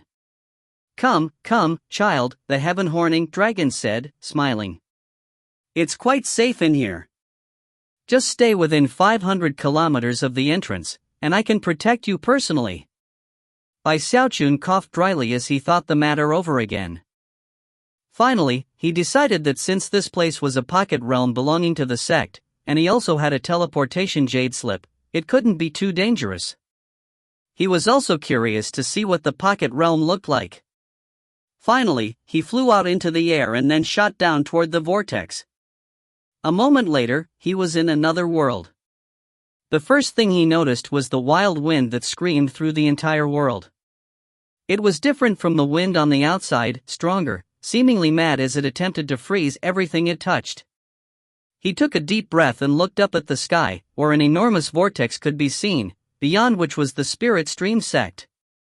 The heaven-horn ink dragon was swirling through the air near the vortex. It looked down at him and smiled.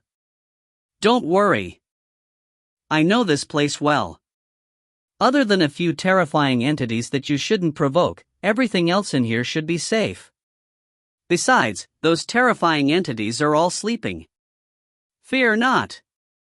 Here, take some of my aura to protect you as you go along." Laughing, the heaven-horn ink dragon spat out a stream of black mist, which coalesced into the form of a dragon scale that floated down toward Xiaochun. Elated, Xiaochun grabbed the scale, and then clasped hands and bowed to the heaven-horn ink dragon. "Many thanks, Senior." With that, he flew further into the world, reminding himself not to go further than 500 kilometers away from the entrance. The cold wind buffeted him as he flew along. Down below, the lands were covered with green vegetation, as well as seemingly endless rolling mountains that seemed rife with secrets and mystery. As far as Xiaochun was concerned, this place seemed like a completely wild and savage land. The sky was dark. There were no clouds, and no sun, but it wasn't completely black. After flying along for some time, Xiaochun finally spotted the horizon, where the sun lurked and cast a bit of light out into the world. Strange odors reached his nose, something like the aroma of animals and their droppings. Although it was faint, it immediately got him feeling a bit nervous. There were no signs of human life, but the auras of countless wild beasts could be detected. After having traveled only about 50 kilometers away from the entrance, he could sense that there were eyes looking up at him from the jungle below, eyes belonging to vicious and terrifying creatures. However, he had the heaven-horn ink dragon scale, which cast fear into the hearts of such creatures. Even those who seemed comparable to the gold core stage weren't willing to get near him. At one point, he spotted a leopard-like beast which suddenly grew to 300 meters in length before gobbling down an ox-like creature that was several dozen meters long. It even swallowed the creature's bones. Then it shrank back down to its original size, looked coldly at Xiaochun, and disappeared into the jungle. This place is so dangerous, he thought, shivering. Looking over his shoulder, he spotted the vortex up in the sky behind him, and breathed a sigh of relief. Then he proceeded on for another 50 kilometers or so. Eventually, he sat down on a boulder at the top of a mountain, looking around at the majestic terrain rolling out in all directions. So boring, he said, picking up a pebble. This place isn't fun at all. With that, he tossed the pebble down into the forest. A moment later, the vegetation rustled, and then several two-headed bird-like creatures appeared. They were about half as big as an average human, and let out deafening cries as they glared at Xiaochun, who shivered in response. The birds soared around in the air for a bit before diving back down into the jungle. Forget this. I'm going back. None of these beasts are friendly at all. Swallowing, he turned to head back in the direction of the heaven-horning dragon. However, in the same moment that he flew up into the air, an enraged roar echoed out from one of the distant mountain peaks. It was only a single roar, but it caused the entire world to shake. Countless mountain peaks trembled, and numerous beasts cried out in anguish, not daring to even lift their heads. Xiaochun felt like his scalp was about to explode.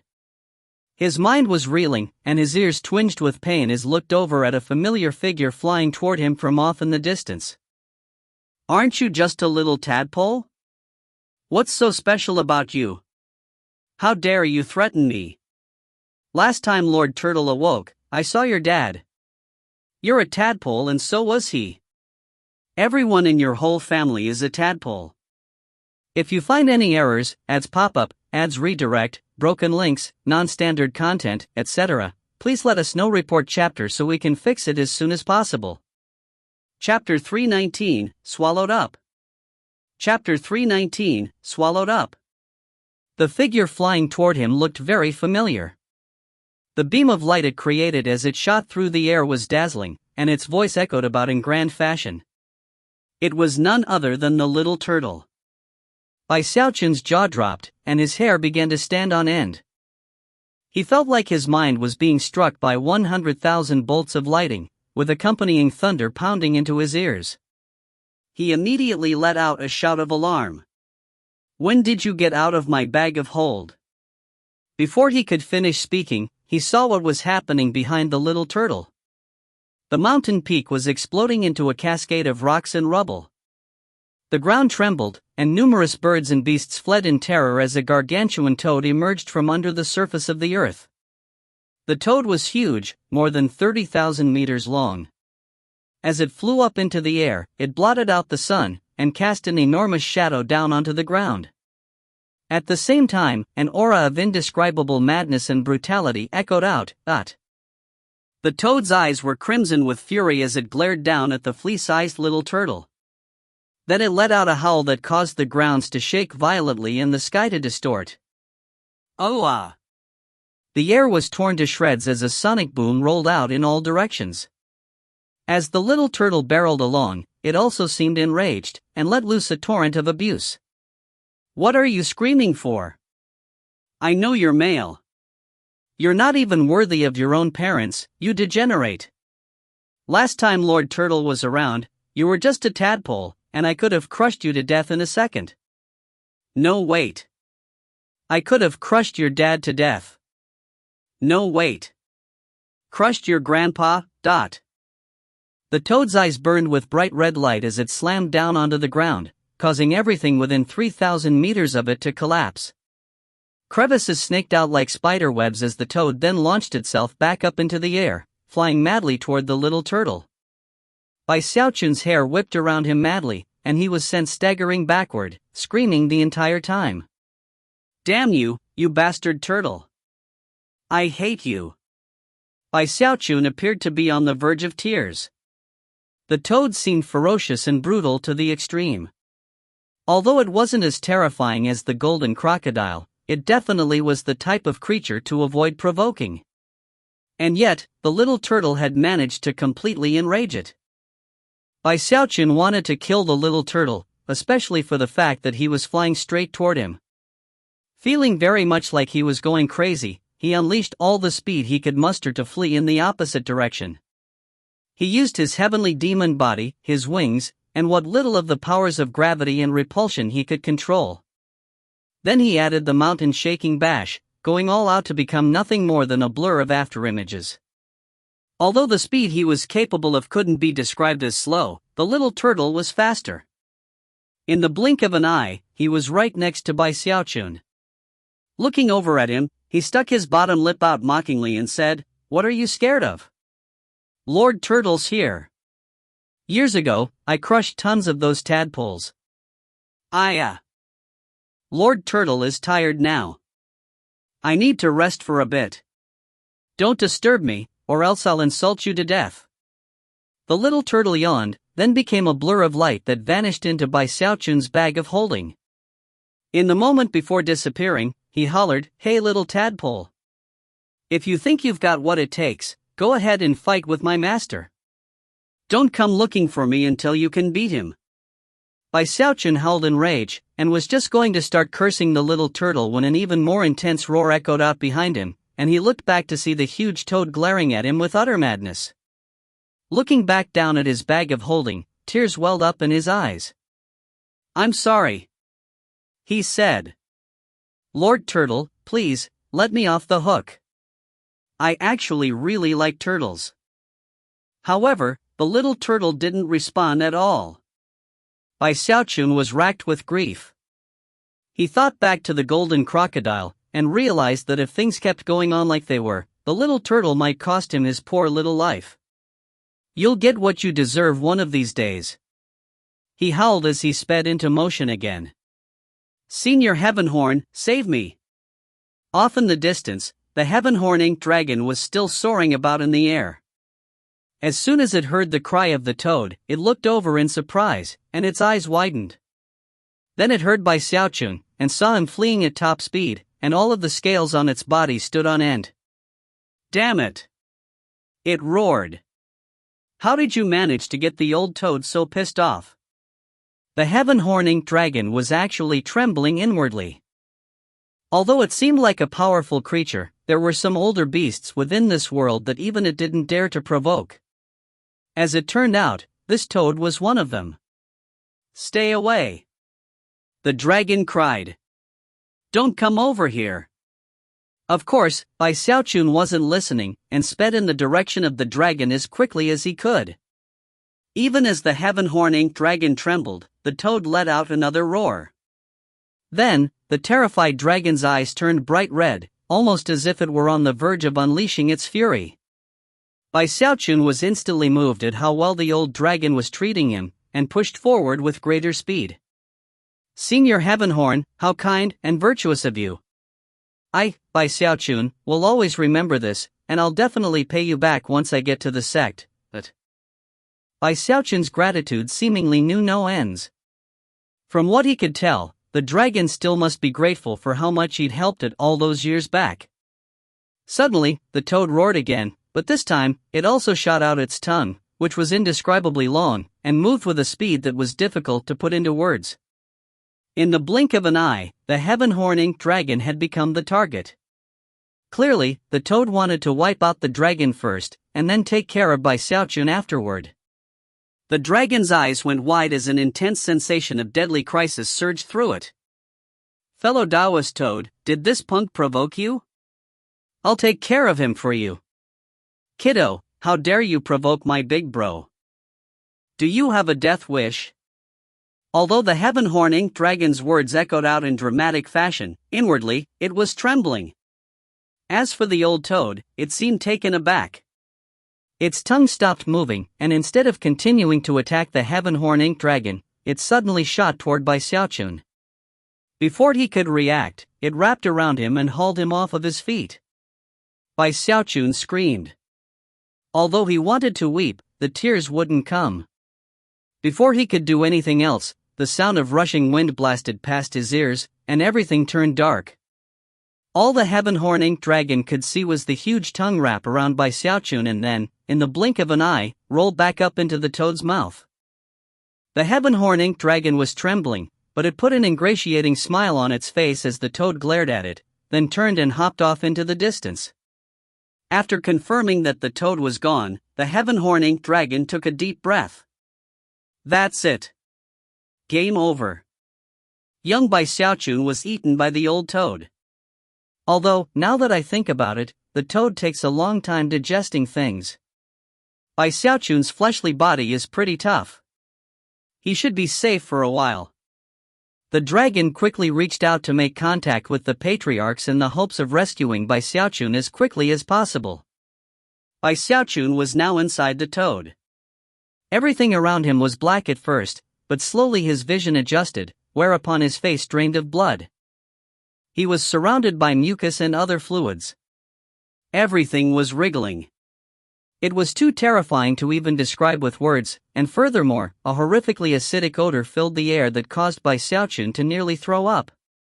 He was currently plastered down against a swath of flesh, and when he tried to lift his arm, numerous strings of mucus spread out and drooped down. Heaven-damned little turtle, I hate you. To his horror, he realized that his clothing was slowly dissolving. Thankfully, his undying live forever technique and powerful fleshy body ensured that he was not harmed. It took a lot of effort, but he managed to struggle into a sitting position. Then he rose to his feet and looked around, frowning. That toad definitely swallowed me up. I must be inside of it now. Sighing in despair, he was just about to try to walk out, when he realized that the way ahead was completely sealed shut. Anger surging, he performed an incantation gesture with his right hand and summoned a blood chi sword. Without any hesitation, he slashed it down in front of him. Open up! A sound rang out like metal scraping on metal, and not a single scratch was visible. This won't work. I need to figure out some other way to open the toad's mouth. I guess I should go further in. Maybe, damn it. Could it be that the world-famous cultivator Bai Xiaochun will have to use the back door? Scowling on the verge of tears, he kept struggling to make a decision. He tried using the teleportation jade slip, but found that it didn't work in this location. Sighing piteously, he began to make his way further into the depths. His clothing continued to melt. Thankfully, his fleshly body was strong enough that he could hold on for the moment. As he walked along, his feet stuck to the sticky ground, causing him to almost throw up on multiple occasions. I'm gonna kill you, little turtle. Enraged, he rifled through his bag of holding several times, but wasn't able to find even a trace of the little turtle. If you find any errors, ads pop up, ads redirect, broken links, non-standard content, etc., please let us know. Report chapter so we can fix it as soon as possible. Chapter 320, Eternal Parasol. Chapter 320, Eternal Parasol. Feeling like he had no other choices at hand, Bai Xiaochun proceeded onward, step by step. Eventually, he lost track of exactly how many steps he'd taken. Thankfully, his cultivation base was in late foundation establishment, and his seventh spiritual sea was on the very cusp of being fully crystallized. Because of that, his spiritual power reserves were deep, allowing him to hold his breath for very long periods of time. Most important of all was his powerful fleshly body. Despite the stinging sensation and the acrid odor, he was able to grit his teeth and proceed onward. Worst case scenario, I just wait to be saved. That old dragon might fear death, but he'll definitely inform the patriarchs of what happened. He couldn't believe he was so unlucky, and at the same time, his hatred for the little turtle grew even stronger. Cursing the entire way, he proceeded deeper. Every once in a while, he saw the corpses of various animals that were apparently difficult for the toad to digest. Some of the bones had been dissolved down until they were pitch black, but still refused to melt completely. Bai Xiaochun shuddered. I don't want to become a skeleton, he murmured, hurrying forward. He didn't want to stay in this place for even a moment longer than necessary. As he walked along, the little turtle suddenly stuck his head out of his bag of holding. Looking around, he blurted, "Wow, you really ended up inside here."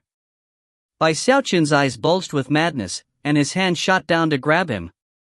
However, the little turtle ducked his head back into the bag of holding, and Bai Xiaochun grabbed nothing but air. "Get out from inside there!" Bai Xiaochun roared, shoving his hand into his bag of holding. The turtle chuckled coldly. "You think I'll come out just because you tell me to? What do you take Lord Turtle to be, a complete blockhead? I'm not going anywhere." Why you?" Bai Xiaochun rifled angrily through his bag of holding, but was unable to find a trace of him. Tears began to well up in his eyes. He truly couldn't handle this situation anymore. The little turtle was just too good at causing disasters. Every time he provoked terrifying entities, Bai Xiaochun ended up feeling like he was going to get killed. "I'm sorry. Lord Turtle, if things keep going like this, I'm going to end up dead thanks to your games." "Well, considering you're being so well behaved, Lord Turtle will give you some good fortune. You do what I tell you, and you might find something very interesting in this place." The turtle slowly stuck its head out of the bag of holding, but only by a little bit. Bai Xiaochun almost tried to grab him, but knew that the little turtle was always completely on guard, making it difficult to succeed. Sighing, he decided to follow the little turtle's directions.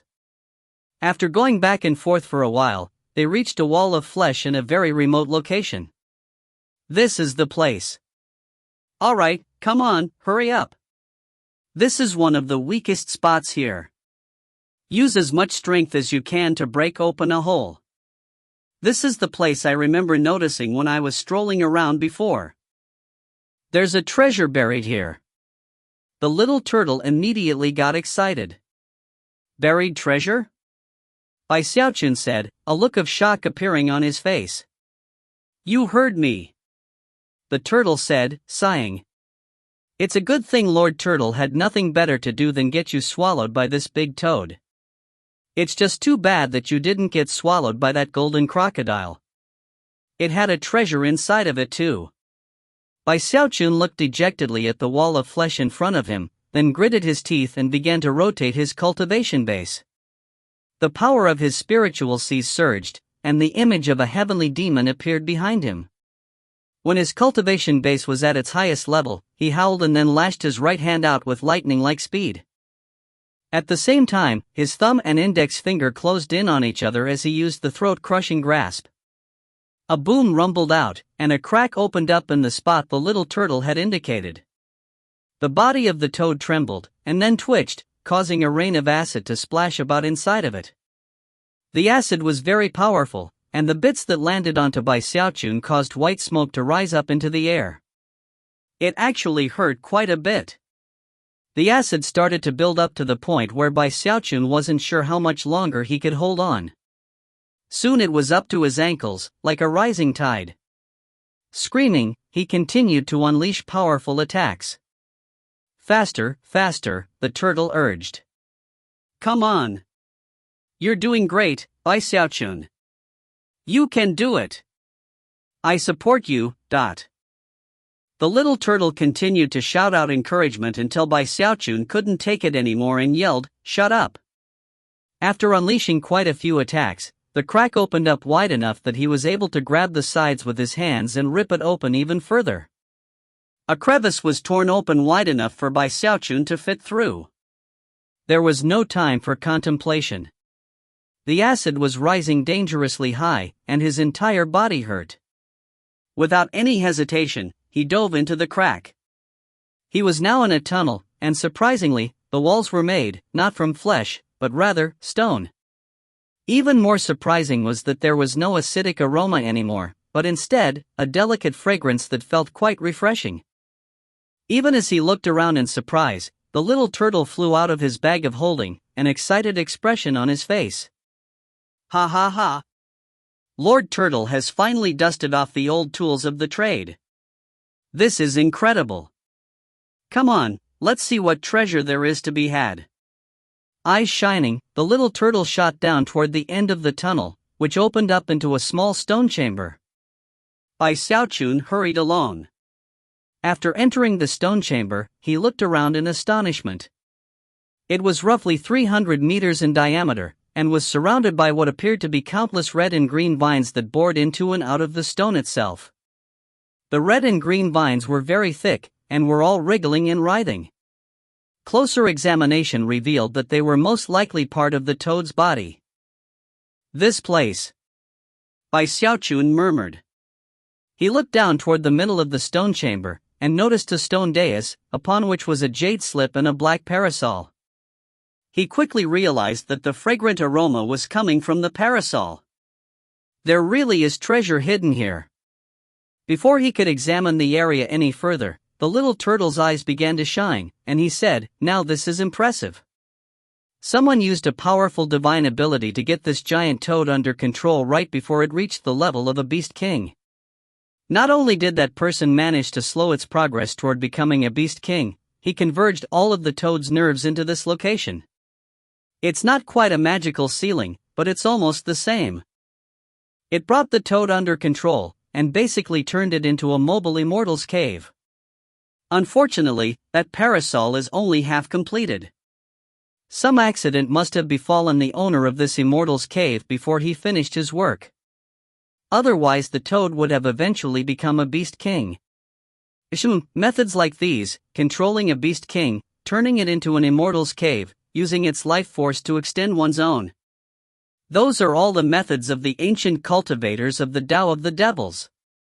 As the little turtle flew excitedly around the immortal's cave looking around, Bai Xiaochun's heart began to pound. Although he didn't quite understand everything the little turtle was talking about, his final words were completely astonishing. A cultivator from ancient times? That could control a beast king. Bai Xiaochun wasn't completely unfamiliar with beast kings. Bruiser was a battle beast who had the potential to become a beast king in the future. Although he wasn't fully in the beast king level, he could already control countless other battle beasts, enough to shake an entire sect. As Bai Xiaochun took a breath to calm himself, the little turtle landed in front of the stone dais in the middle of the immortal's cave. As he looked at the jade slip and the black parasol, his eyes shone with an intense glow. "Hurry up and see what's written on that jade slip, kid. It's definitely going to explain who did all of this. Maybe there's even a teleportation technique in there to get us out of here. If so, we can leave right now." Bai Xiaochun walked nervously over to the jade slip.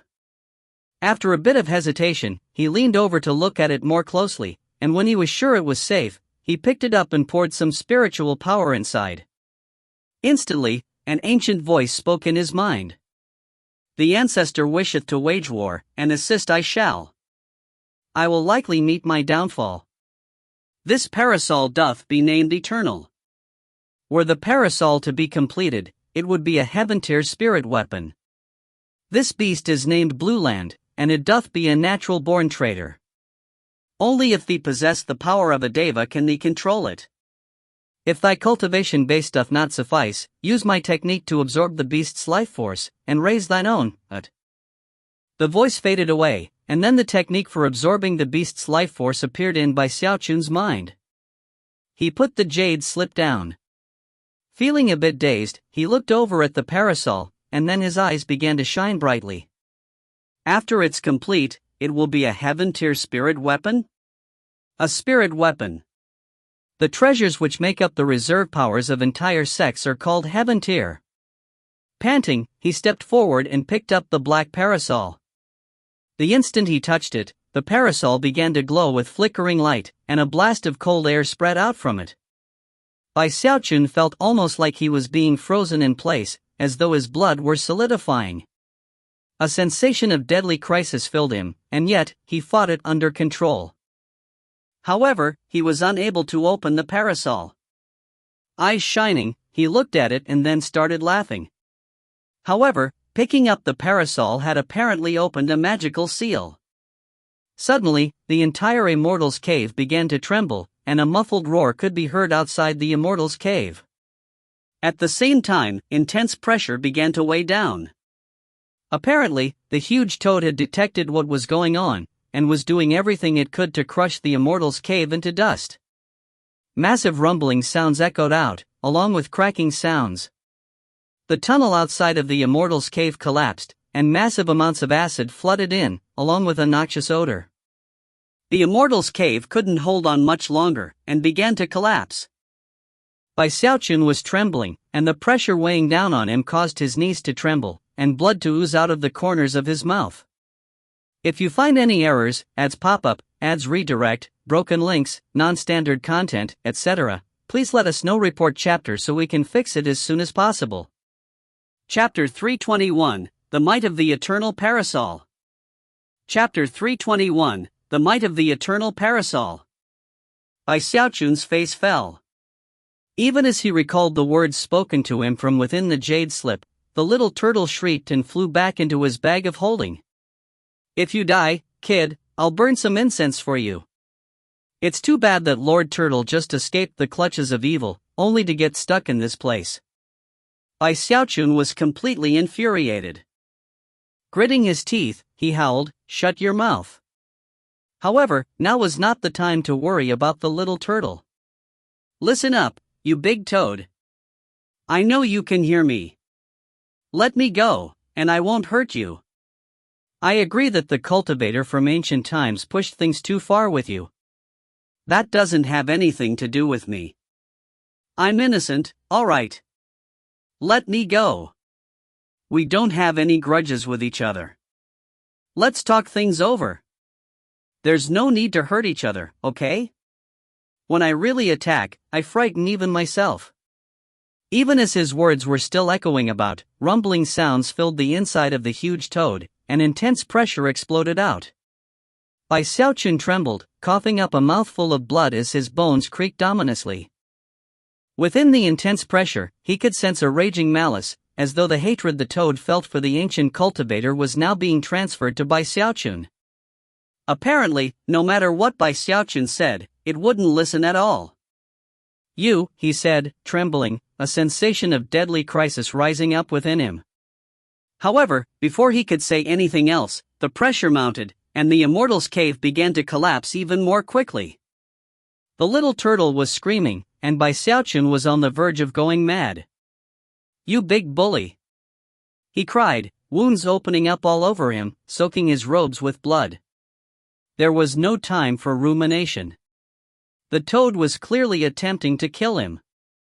Gritting his teeth, he followed the instructions within the jade slip, reaching out with his right hand to grab the black parasol. Then, he stabbed it viciously down into the ground.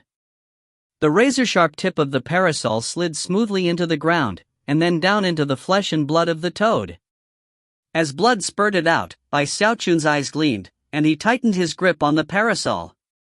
With the other hand, he performed an incantation gesture and simultaneously muttered some incomprehensible words of enchantment. Then, just in the moment that the immortal's cave was about to completely fall to pieces, he roared, "Eternal!"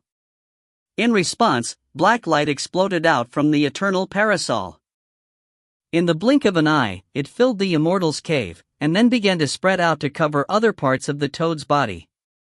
As the black light spread, it stimulated various restrictive spells which had been placed throughout the toad. The spells began to rumble, and yet, apparently because of the vast amount of time which had passed, most of them were weakened and in complete disrepair. In the end, only a few thousand activated fully. However, each one of that small group alone managed to create a massive gravitational force, something like a black hole. The 1,000 or so restrictive spells were like 1,000 black holes inside the huge toad, with the eternal parasol forming the nucleus of them all. As the gravitational force spread out, the toad began to tremble, and emit increasingly intense roars. Xiaochun was shaking as, all of a sudden, the black holes began to gobble up the life force of the toad and send it toward the eternal parasol. An indescribably boundless power of qi and blood then began to flow through the parasol into Xiaochun's right hand. Rumble! Xiaochun's mind was spinning. His gaze was vacant, and his hair whipped around him. It felt like his soul was about to fly out of his body.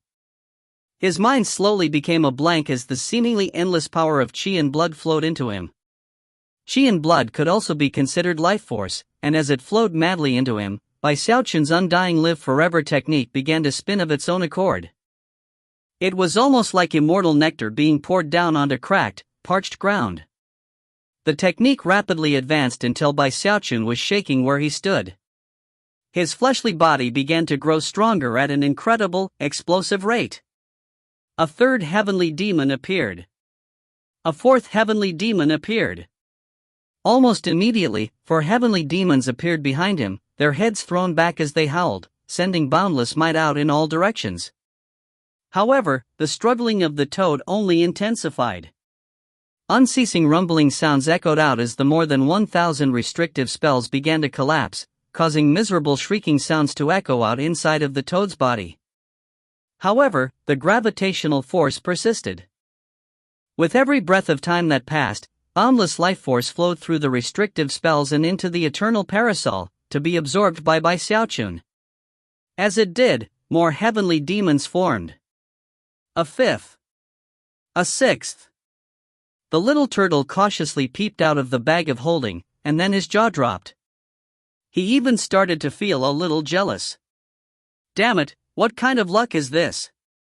Finally, he simply rolled his eyes in a rare moment of speechlessness.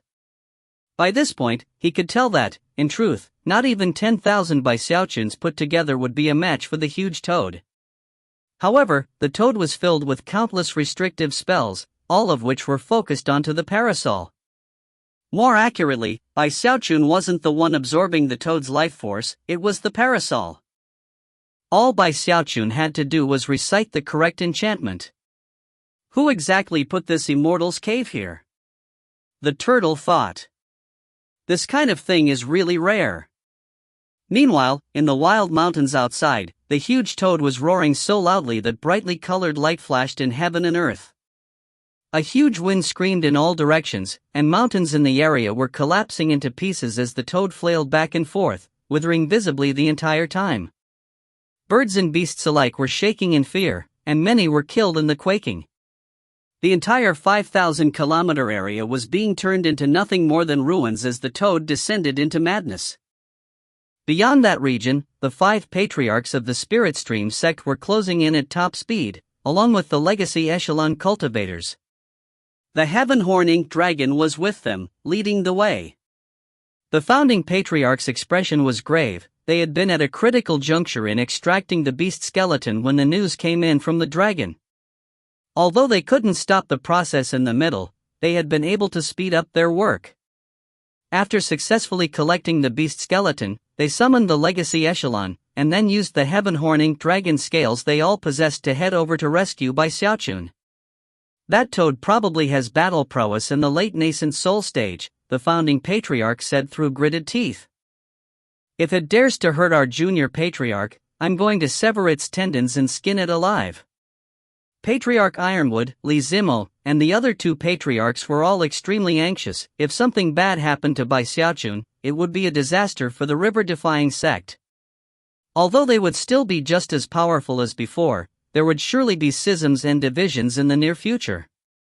Li Qingho's eyes were completely bloodshot, and he radiated icy killing intent as he shot through the air. The heaven-horning dragon was feeling very nervous, and didn't dare to say much. All it could do was lead the way as quickly as possible.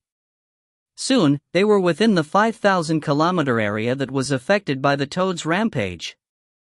Before the heaven-horning dragon could even comment, intense booms could be heard, and mountains could be seen collapsing. The ground was shaking violently, and countless birds and beasts were dying. The patriarchs and legacy echelon cultivators all gasped. What's going on? Shocked, and even more nervous than before, the group headed forward at top speed. It was around that time that Bai Xiaochun's 7th heavenly demon roared into existence. After that was the 8th, and then the 9th. 9 heavenly demons all appeared behind him, causing his fleshly body to rocket to unprecedented heights. The cultivation of the undying live forever technique required life force. With enough of it, the potential for progress was virtually limitless. Back in the bloodstream sect, he had been able to use the blood qi of the blood ancestor to quicken his progress. Now, he was using the qi and blood from this huge toad to make terrifyingly quick progress toward the second level of the Undying Live Forever technique. The 10th heavenly demon was rapidly forming, and once it was complete, Bai Xiaochun would reach the Azura body level of the Undying Live Forever technique. After the Azura body was the highest level, the Undying Heavenly King body.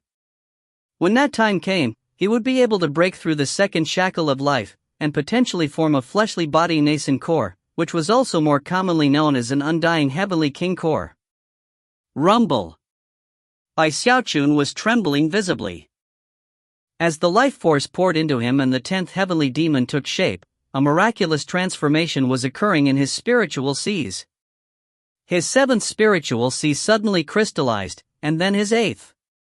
In fact, the process was going along so rapidly that his 9th spiritual sea was already about half crystallized, and was continued to grow more solid by the second. He was growing stronger in all aspects. To Bai Xiaochun, this was an incredible good fortune, and all of it was because of the eternal parasol. The parasol seemed to radiate an evil aura as it rapidly sucked in the life force of the toad through the restrictive spells. By this point, the toad was like a candle flickering on the verge of being extinguished. If you find any errors, ads pop up, ads redirect, broken links, non-standard content, etc., please let us know. Report chapter so we can fix it as soon as possible. Chapter 322, Trifling Toad Monster. Chapter 322, Trifling Toad Monster.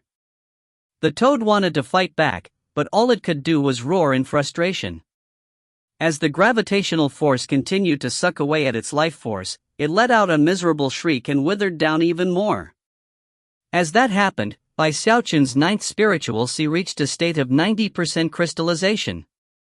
With 10% more, he would reach the Great Circle of Foundation Establishment, a level of power vastly greater than before. It was in that moment that his 10th heavenly demon fully formed. In the blink of an eye, the 10 heavenly demons superimposed, instantly becoming a blurry field of mist. The mist seethed and roiled, sending out terrifying fluctuations. Apparently, a completely awe-inspiring Dharma incarnation was forming. Then, a magical halo of fire appeared within the mist, a fire that seemed to contain infinite screaming souls. Beneath the fiery halo, 2 red dots appeared that looked like eyes. Only half a moment later, though, 2 more red eyes appeared next to the first 2. Then a third pair appeared. From the look of it, the figure within the mist had 3 heads. Within the following short few breaths of time, 2 enormous, pitch-black arms stretched out from inside the mist. However, things weren't over yet. A second pair of arms appeared, and then a third. After that was a black suit of armor. The image which was forming was something that seemed powerful enough to prop up heaven and earth, a figure of incomprehensible power.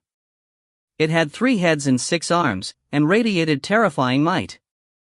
This was none other than the manifestation of the Undying Azura body. Bai Xiaochun shook as his fleshly body power skyrocketed.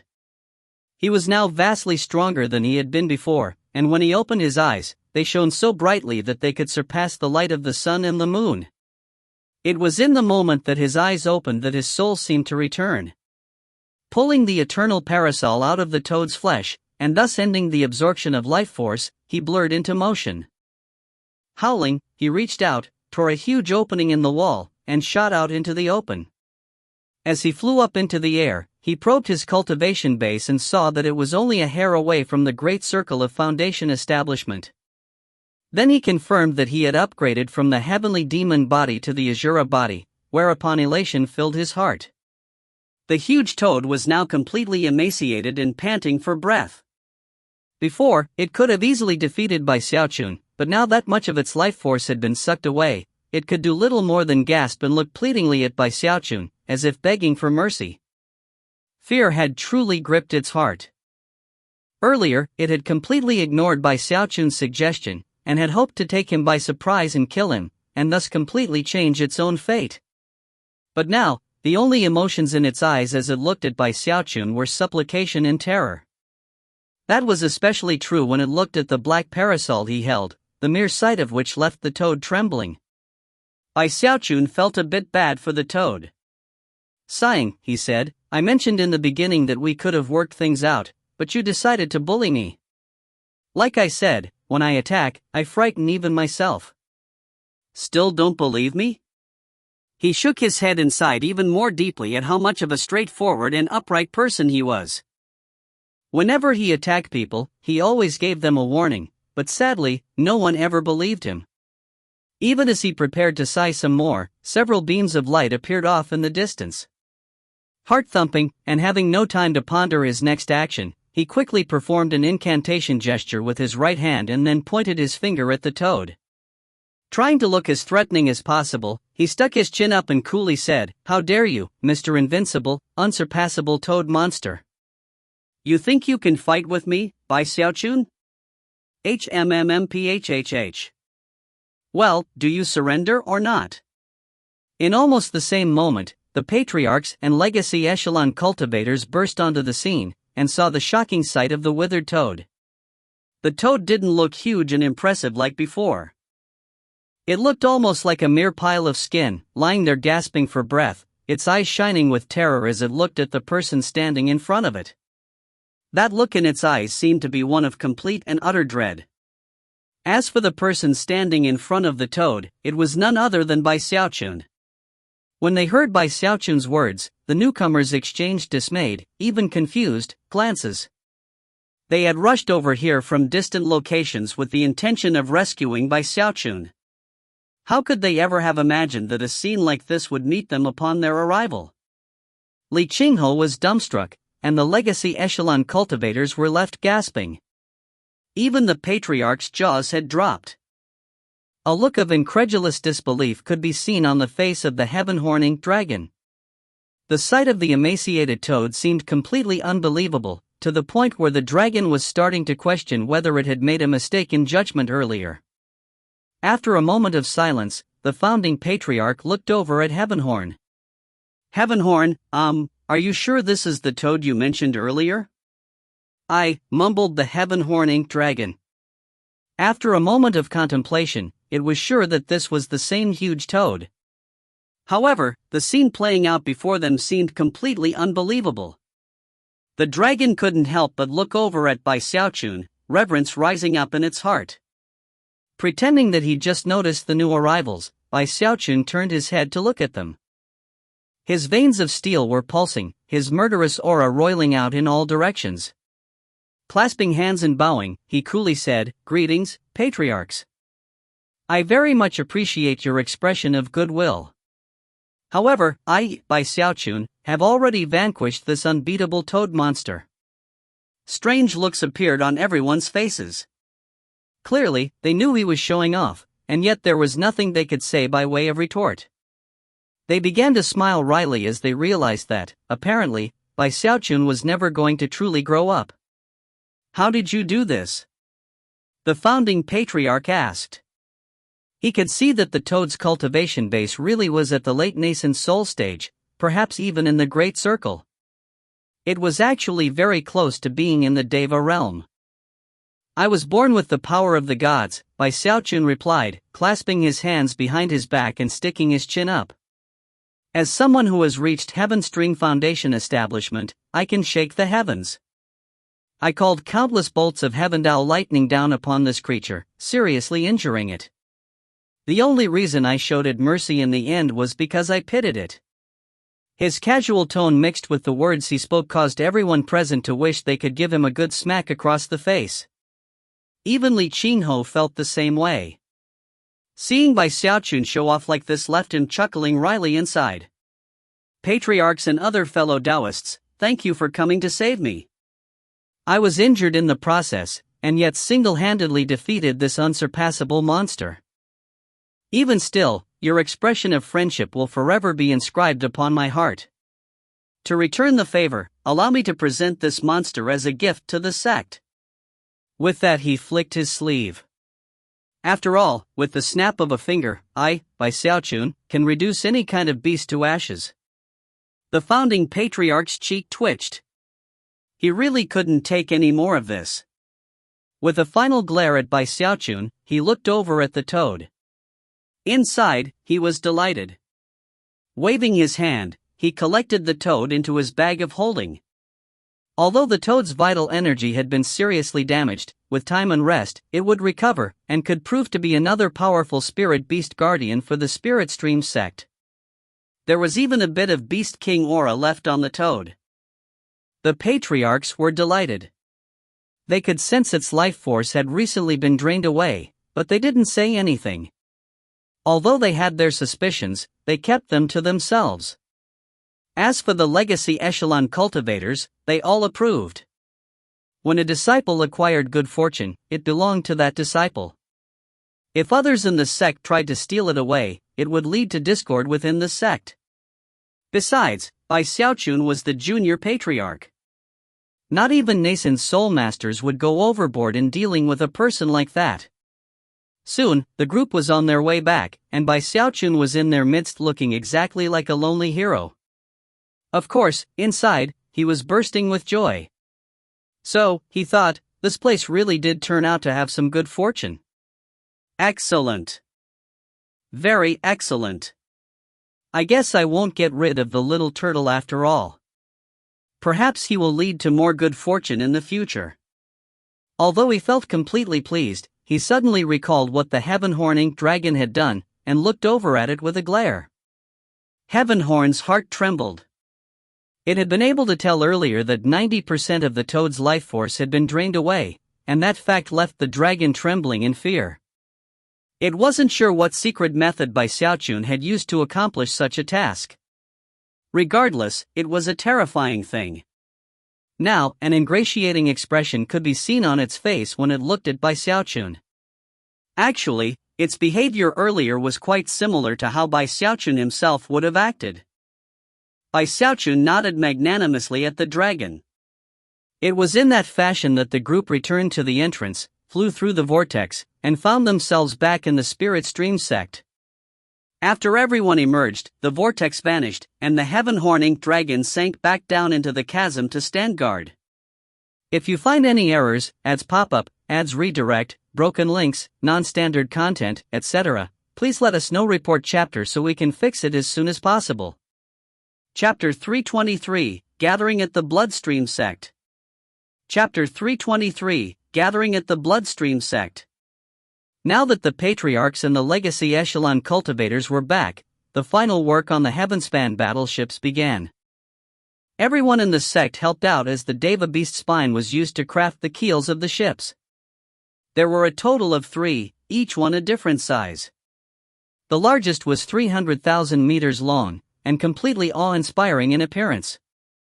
It hadn't started moving yet, but it looked like a gigantic mountain that caused all of the Spirit Stream sect disciples who saw it to tremble in awe and reverence. And that was just based on its appearance. The largest of the Heavenspan battleships emanated a shocking aura that surpassed that of a nascent soul patriarch.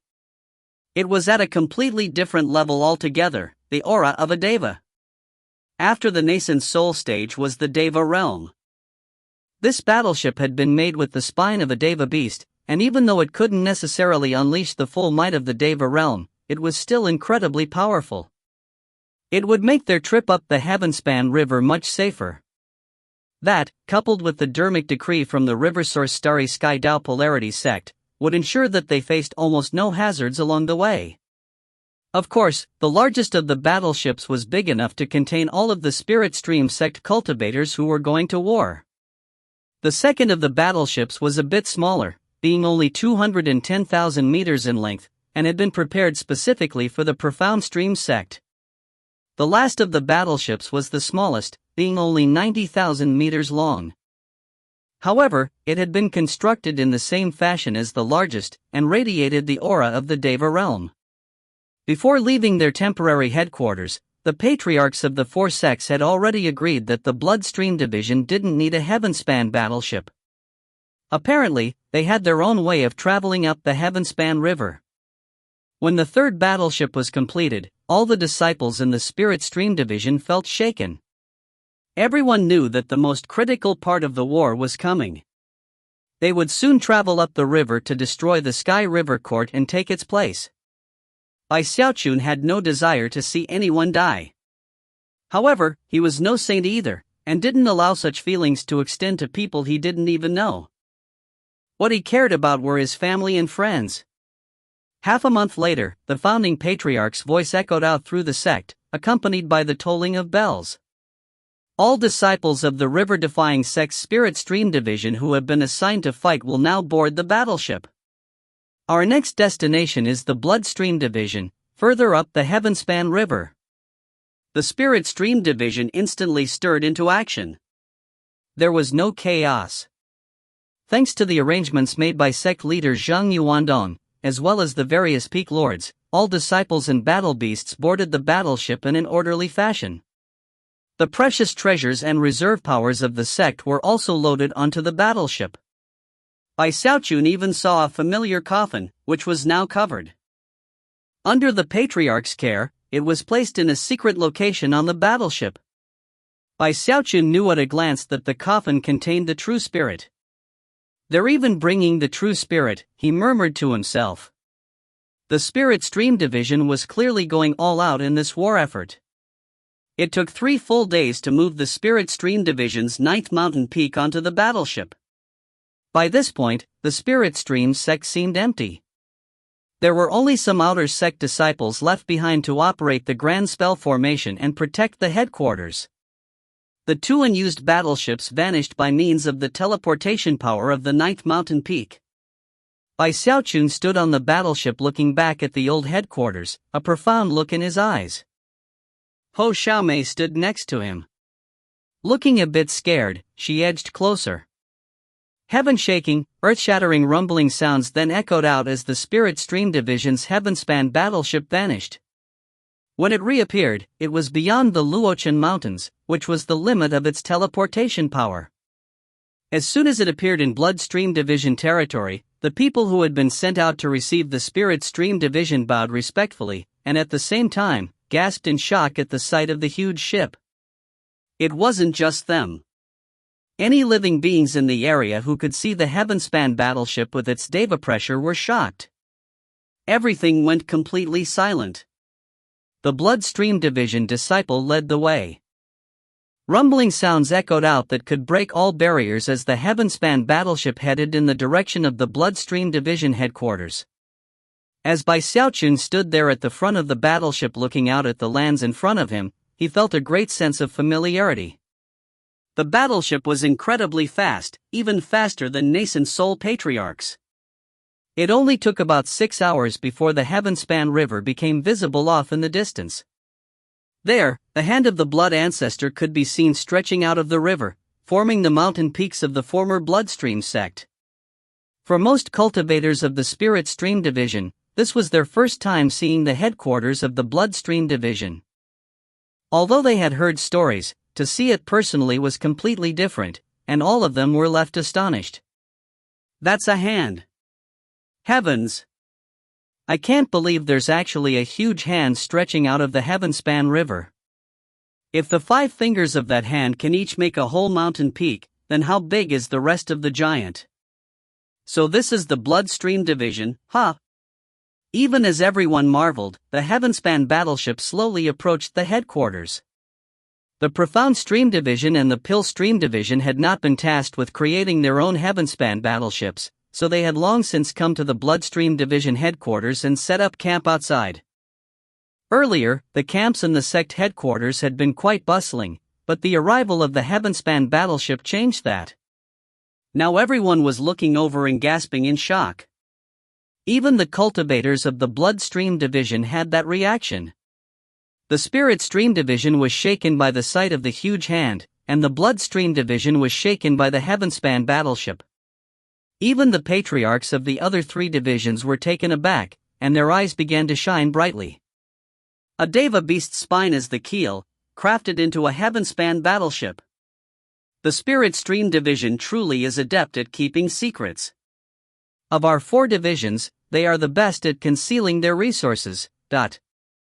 Even as everyone gave voice to their astonishment, the 300,000-meter-long Heavenspan battleship descended into the Heavenspan River itself.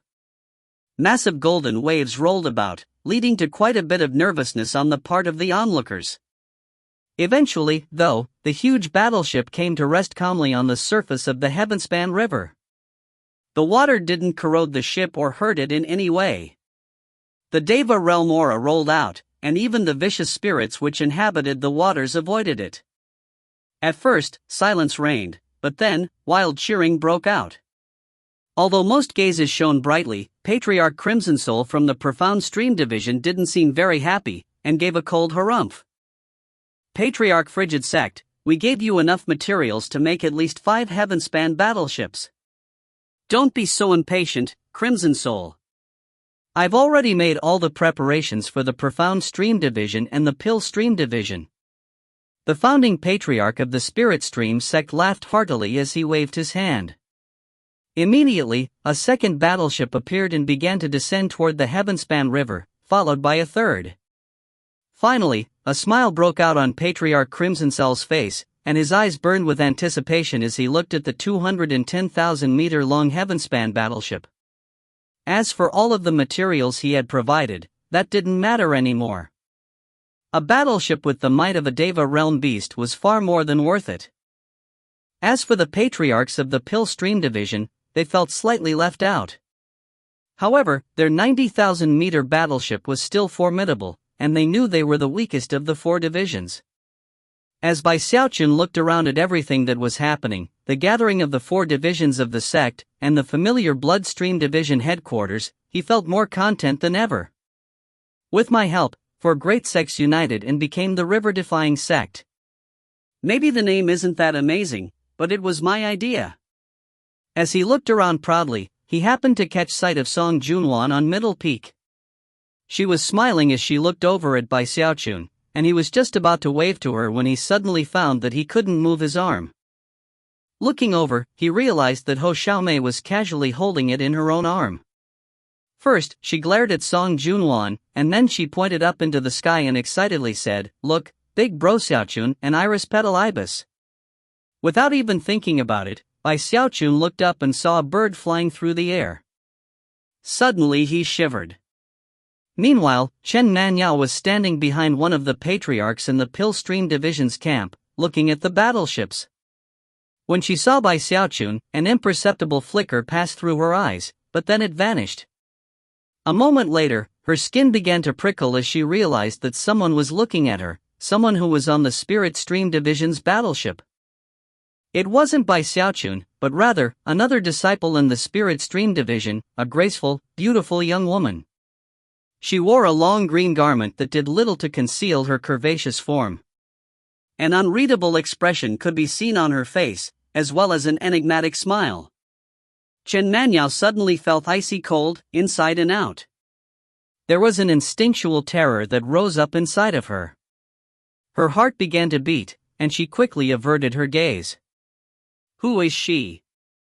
How come her gaze is so terrifying? If you find any errors, ads pop up, ads redirect, broken links, non-standard content, etc., please let us know. Report chapter so we can fix it as soon as possible. Chapter 324, Merge the Qi, Wake the Ancestor. Chapter 324, Merge the Qi, Wake the Ancestor. The young woman who had been looking at Chen Nanyao was none other than Gongsun Wanner. Smiling slightly, she looked around, apparently feeling somewhat bored. She didn't seem to be interested either in the previous battles or the fighting to come. Only when she turned to look at Xiaochun standing somewhat stiffly next to Ho Xiaomei did her eyes brighten in a way that no observer could notice. "What's your connection to that old bastard, huh big bro?" She chuckled, and for a brief moment, her pupils turned white. However, no one noticed, and the effect quickly passed.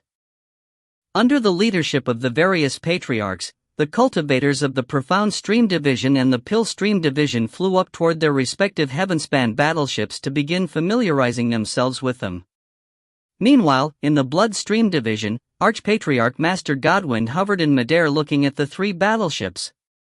After a moment, he turned to the Spirit Stream Division's Patriarch Frigid Sect. After realizing that Master Godwind was looking at him, Frigid Sect laughed and said, "Master Godwind, river transportation has been arranged for the other 3 divisions." I'm curious to see how your bloodstream division plans to head upriver. From the way he laughed and spoke, he clearly felt very proud of himself. After all, creating 3 heavenspan battleships was definitely a major accomplishment.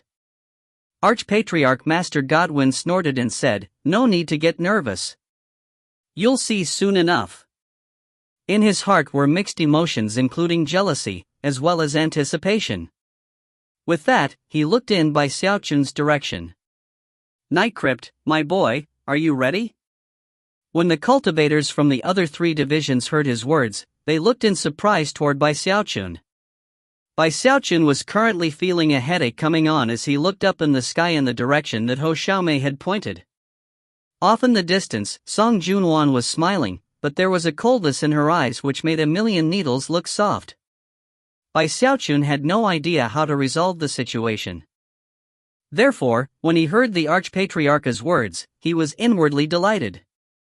Putting on a very somber expression, he said, "Patriarch, disciple is ready." With that, he struggled free from Hou Xiaomei's devilish clutches and flew up into the air. Smiling proudly, Hou Xiaomei looked away from Bai Xiaochun toward Song Junwan standing there on Middle Peak. Song Junwan snorted coldly. After Bai Xiaochun had escaped from the Luochen Mountains, she and Hou Xiaomei had clashed and bickered constantly. Neither of them liked the other very much at all. Looking very excited, the Archpatriarch spoke out in a voice that boomed like thunder, "Very well. Foundation Establishment and Gold Core Cultivators of the Bloodstream Division, present yourselves. The time has come to activate our greatest reserve power." To the shock of the other 3 divisions, numerous beams of light flew out from the Bloodstream Division headquarters. All of the Foundation Establishment Dharma Protectors, Grand Elders, Blood Masters, Prime Elders, and Blood Rippers were there. Not a single one was missing. All 7 patriarchs were present. Even Patriarch Limitless looked very excited. Master Godwin's right hand flashed with an incantation gesture, and blood chi erupted from the assembled crowd. Instantly, the sky began to vibrate, and blood clouds began to form. The clouds rapidly began to converge upon themselves, shrinking down into a bolt of blood-colored lightning which shot down toward the enormous hand stretching up out of the river. In response, the magical symbols on the spell formations in that area flickered and shone as they seemingly melted, revealing a large gap. That gap had apparently already existed on the skin of the blood ancestor's hand, an ancient wound that had existed for countless years. From a distance, the wound almost looked like a huge canyon. The cultivators from the other 3 divisions were amazed, especially the patriarchs. Their eyes went wide as they realized what the Bloodstream Division intended to do. That's impossible," Frigidsect said, a look of complete incredulity on his face. Looking extremely proud of himself, Master Godwin said, "Blood Ancestor. Fleshly body, 108 major acupoints." He had been looking forward to this day for a very, very long time, and been making preparations for countless years. This was the culmination of generations of hard work and research on the part of numerous bloodstream sect cultivators. As his words echoed out, the Foundation Establishment cultivators of the Bloodstream Division began to fly forth with solemn looks on their faces. Song Junwan, Song Ke, Jialai, and Master God Diviner were among them, as were the Blood Masters and Grand Elders. All of them headed directly toward the gap which had been opened up in the hand. After they vanished inside, secret means were employed to teleport them to the various 108 major acupoints located elsewhere in the blood ancestor's body. Some were transported to various locations on their own, others went in teams.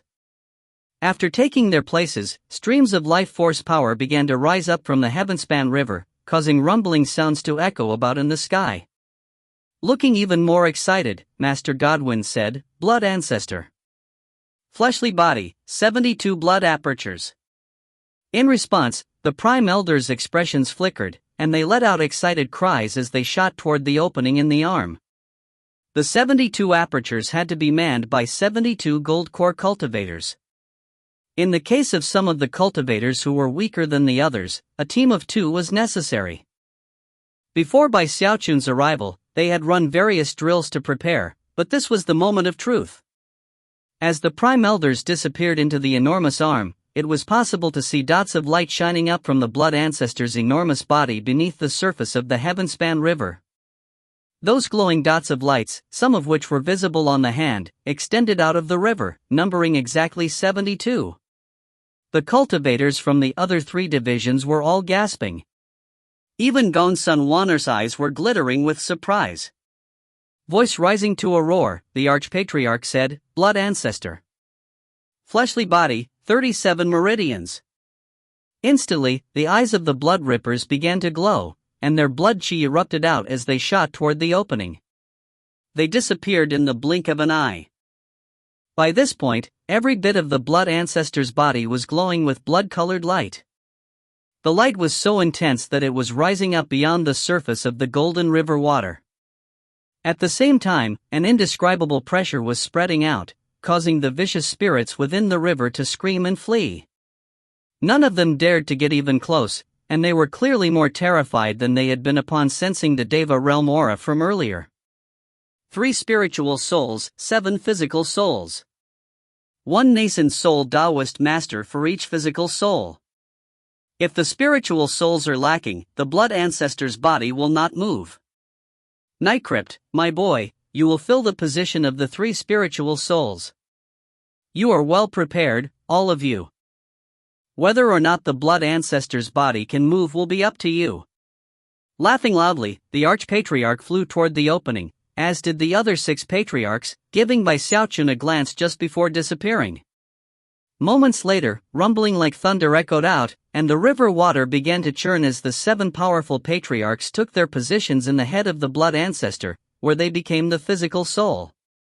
Shockingly, well over 200 Foundation Establishment cultivators, over 100 Gold Core experts, and dozens of Blood Rippers, plus 7 nascent soul patriarchs, were unleashing shocking power inside the body of the Blood Ancestor, to give him the strength to rise to his feet once again, but although it was a simplistic movement, it would still be shocking enough to cause the wind to scream and the ground to quake. However, as the Archpatriarch had said, the truly critical factor, by Xiaochun, had not yet gone into action. The Bloodstream Division had actually performed this exercise before, but they had been unable to get the Blood Ancestor to move even an inch. Bai Xiaochun took a deep breath and closed his eyes for a moment. Upon opening them, he sent blood chi exploding out of him, becoming a pillar of crimson light that shot up into the sky. At the same time, he blurred into motion, heading directly toward the opening in the Blood Ancestor's hand. As soon as he entered, it felt as if the Blood Ancestor's body were calling to him. That call helped him to speed along even faster through the body. He didn't need any special techniques or magics. He proceeded forward without the slightest obstacle. The Foundation Establishment cultivators are the acupoints. The Gold Core experts are the apertures. The Blood Rippers are the meridians. The Patriarchs are the physical soul. And I'm the spiritual soul. Eyes shining with a strange light, he shot toward his destination, which was located in the Blood Ancestor's chest. He was heading toward the heart. That was also the last place where he had seen Du Lingfei. Nothing blocked his path, and before long he was traveling the same path he had gone along once before. Eventually, he arrived in the heart cavity, the same place he had entered not so long ago in the past. When he saw the withered heart, and the countless blood vessels filling the area, he took a deep breath. Then he shot toward the heart itself. In the blink of an eye, he fused into the heart, completely replacing it. If you find any errors, ads pop-up, ads redirect, broken links, non-standard content, etc., please let us know. Report chapter so we can fix it as soon as possible. Chapter 325, The Blood Ancestor's Eyes Open. Chapter 325, The Blood Ancestor's Eyes Open. The beating of his heart echoed out into the Blood Ancestor, becoming the Blood Ancestor's heart. The blood vessels around him began to tremble as his consciousness spread out through them. He could soon sense the Foundation Establishment cultivators in the 108 major acupoints, the Prime Elders in the 72 apertures, the Blood Rippers in the 36 meridians, and even the 7 patriarchs who had become the physical soul. I am the Blood Ancestor. By Xiaochun roared. Although his voice couldn't be heard on the outside, all bloodstream division cultivators inside could hear it clearly. It was like a signal calling out to them, prompting all of them to roar at the tops of their lungs and unleash all of the blood qi they possessed. The blood qi began to surge through the blood ancestor, starting from the acupoints, then moving through the blood apertures, then the qi passageways, and into the 7 physical souls. Then it converged upon by Xiaochun's consciousness. No other person could do this but him, the Blood Lord. When he received the legacy of the blood ancestor, he became connected to the bloodstream sect, and thus, all of the cultivators in it. He was related to the blood ancestor. The only thing they had lacked was the consciousness, something that could link everyone together. The only person who could do that was obviously the Blood Lord.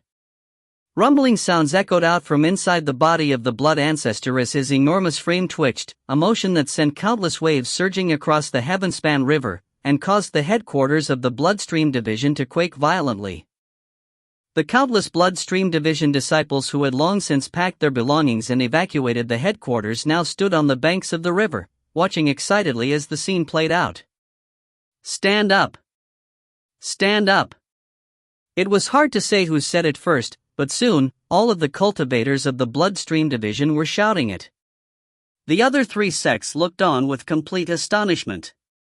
However, controlling the blood ancestor was no simple task. Even with all the preparations they had made, for the following 7 days, the only thing that happened was that the blood ancestor continued to twitch here and there. The bloodstream division cultivators' nervousness mounted, and eventually, they stopped shouting. However, in their hearts, they were cheering as loudly as ever. The other 3 divisions stopped paying very close attention, especially the profound and pill stream divisions, who were focused on working with their heavenspan battleships. Suddenly, on noon of the 7th day, the hand which had once been the headquarters of the bloodstream sect moved, accompanied by muffled rumbling. That simple movement was enough to cause the bloodstream division cultivators to let out shouts of joy. The cultivators of the other 3 divisions looked over in shock to see Middle Peak slowly bending over. As it did, countless buildings and structures were destroyed and began to fall down. However, no one seemed to care about that. Everyone was paying attention to the blood ancestor's body, submerged beneath the surface of the heavenspan river, as it slowly twitched again. River water churned, and huge waves rolled out. Slowly but surely, the other fingers on the hand began to move. The cultivators of the bloodstream division were going mad with excitement, and the other cultivators were gasping constantly. Indescribable rumbling sounds echoed out. Everyone who was witnessing this event felt as if they were watching a myth play out before their own eyes. Despite having prepared mentally, the shock which rose up in the hearts of those present was impossible to avoid. All cultivators, even the patriarchs of the other 3 divisions, looked on with flickering expressions and wide eyes. Founding Patriarch Frigid Sect was sweating as he murmured, "If the blood ancestor of the bloodstream sect can truly stand up." As it turned out, Bai Xiaochun was even more important to the bloodstream division than he had previously imagined. Patriarch Crimson Soul also gasped when he saw the huge fingers bending. He swallowed hard, and beads of sweat popped out on his forehead. Suddenly, he felt relieved that the spirit and bloodstream sects hadn't mobilized the blood ancestor to attack the profound stream sect. If that had happened, they would have been lucky to come out of the fight with even half of the people they currently possessed. Things didn't end with the moving of the finger. In the following days, boulders continued to fall down into the waters below. The former bloodstream sect headquarters didn't just look like mountains anymore, but rather, an actual hand. In fact, some places on its surface truly resembled skin. The profound and pill stream divisions had finally completed their work with their heavenspan battleships, and just like the cultivators from the spirit stream division, they were now ready to begin traveling. It was at that point that the blood ancestor's entire hand moved. On that day, under the eyes of countless onlookers, the 5 fingers which had once been the headquarters of the bloodstream sect slowly clenched together into an enormous fist. Intense rumbling echoed out, and countless boulders were shattered, causing a hail of rubble and rock to rain down. Countless cries of shock rang out as, unexpectedly, the entire arm moved. Although it was only a simple motion, because the arm was actually connected to both the land and the river, everything quaked violently, and huge rifts snaked out in all directions. Massive portions of land surrounding the Heavenspan River simply collapsed. The river itself surged with huge waves so powerful that the Pillstream 6 Heavenspan battleship actually began to rock back and forth. What's happening? The arm just moved. Don't tell me. Don't tell me that hand is going to push down onto the ground and lift up the rest of the body. After the words left Patriarch Crimson Cell's mouth, everything went silent. By now, everyone could see what was about to happen. The patriarchs of the three divisions, as well as all of the other disciples, could do nothing but watch in muted silence. As for the Bloodstream division, they yet again began to call out. Stand up! Stand up! Stand up! Their voices were louder this time as they gave voice to the emotions which had been building up for the past half-month. Amidst the cheering, the Blood Ancestor's arm continued to move. Cracking sounds rang out, and more boulders and rubble fell. Inside of the Blood Ancestor, the Foundation establishment and Gold Core cultivators, along with the Patriarchs, were all sending explosive cultivation base power out, which was continuously fusing with the Blood Ancestor. The most difficult job, though, was up to by Xiaochun. Not only did he have to merge the consciousnesses of everyone present into one, he had to send that merged consciousness back out into the rest of the Blood Ancestor's body. He was the crux of it all, and every time he made even the slightest mistake, it led to failure. During the past half-month, he had performed numerous tests, and had failed on countless occasions. However, he never gave up. The cultivators of the Bloodstream division were giving him their support, their strength, and their divine sense. What he had to do was take that and use it to give the Blood Ancestor the strength to stand up. Currently, he was sitting cross-legged in the heart of the Blood Ancestor, trembling visibly. His heart was pounding, and boundless blood chi was flowing through the blood vessels out into the Blood Ancestor. I am the Blood Ancestor. He roared. Everything he had experienced in the past half a month had led up to this moment. Not only was he guiding the consciousnesses of everyone present, he was doing so without the slightest misstep, sending power to all corners of the Blood Ancestor's body.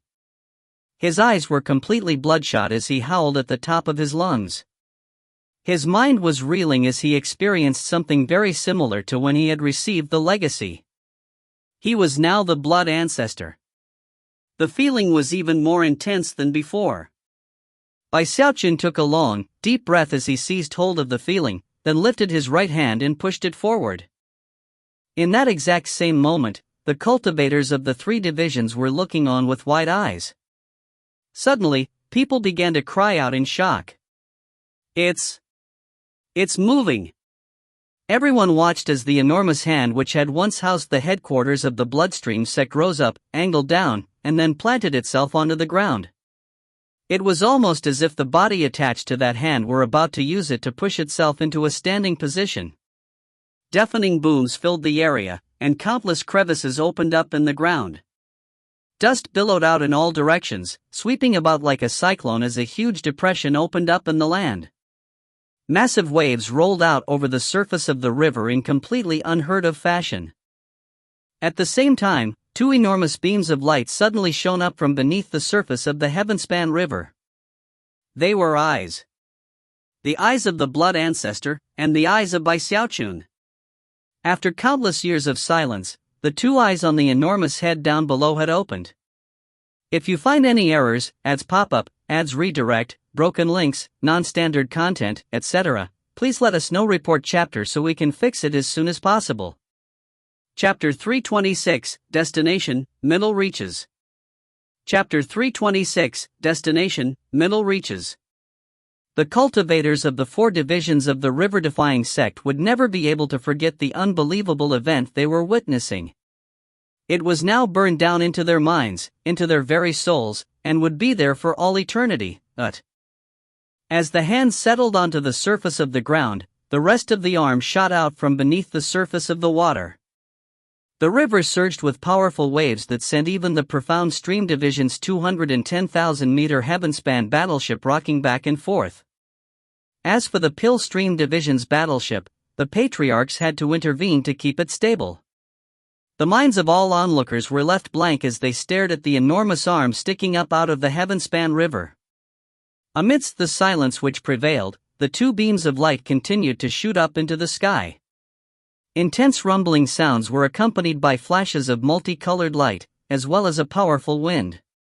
Then, everyone could sense an indescribably powerful energy radiating out as the hand shoved down. Something like an island appeared in the middle of the heavenspan river, which was actually a head that slowly rose up from the surface of the water. By now, even the 300,000-meter-long heavenspan battleship was affected by the surging waves. All three of the huge battleships were being pushed away down the river, causing gasps to ring out among the onlookers. Even Gong Sun Wanner's eyes were wide, and an extremely rare expression of shock could be seen on her face. Slowly, the head rose up, revealing two eyes that would leave anyone who saw them completely shaken to the core. Next, a nose became visible, and then the lips. Finally, a roar shot out from the mouth, a roar which could shake the heavens. The sounds filling heaven and earth exceeded thunder. The Blood Ancestor's hand continued to push down next, his neck was revealed. Before anyone could even react, the heavenspan river virtually exploded, sending 300-meter-tall waves rolling out as another hand stretched out from the water and planted itself onto the opposite bank. The ground quaked as crevices opened up and portions of the land completely collapsed. Beneath the hand of the Blood Ancestor, the seemingly rock-hard earth became as soft as putty. Now that both hands were firmly planted, everything was cast into shadow as an unforgettably enormous figure slowly rose to a standing position above the heavenspan river. The head, the neck, the shoulders, and the chest rose up to an unimaginable height. 300 meters. 3,000 meters. 30,000 meters. Soon, the portion of the Blood Ancestor which rose up above the river reached a height of tens upon tens of thousands of meters. His broad shoulders were almost as wide as the heavenspan river itself.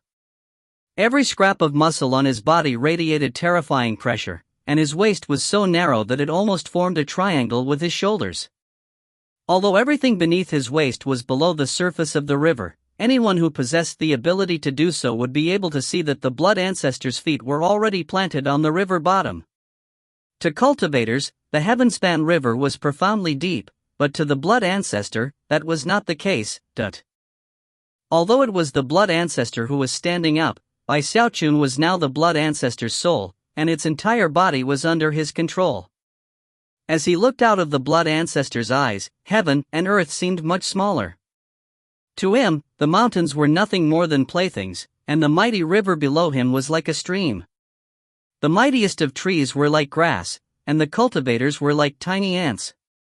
The feeling was difficult to describe. As he lifted his gaze, he felt as if he could reach up and pluck the heavenly bodies out of the sky.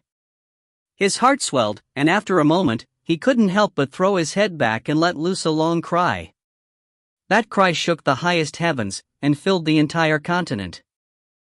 Birds and beasts trembled in terror, and the waters of the heavenspan river surged.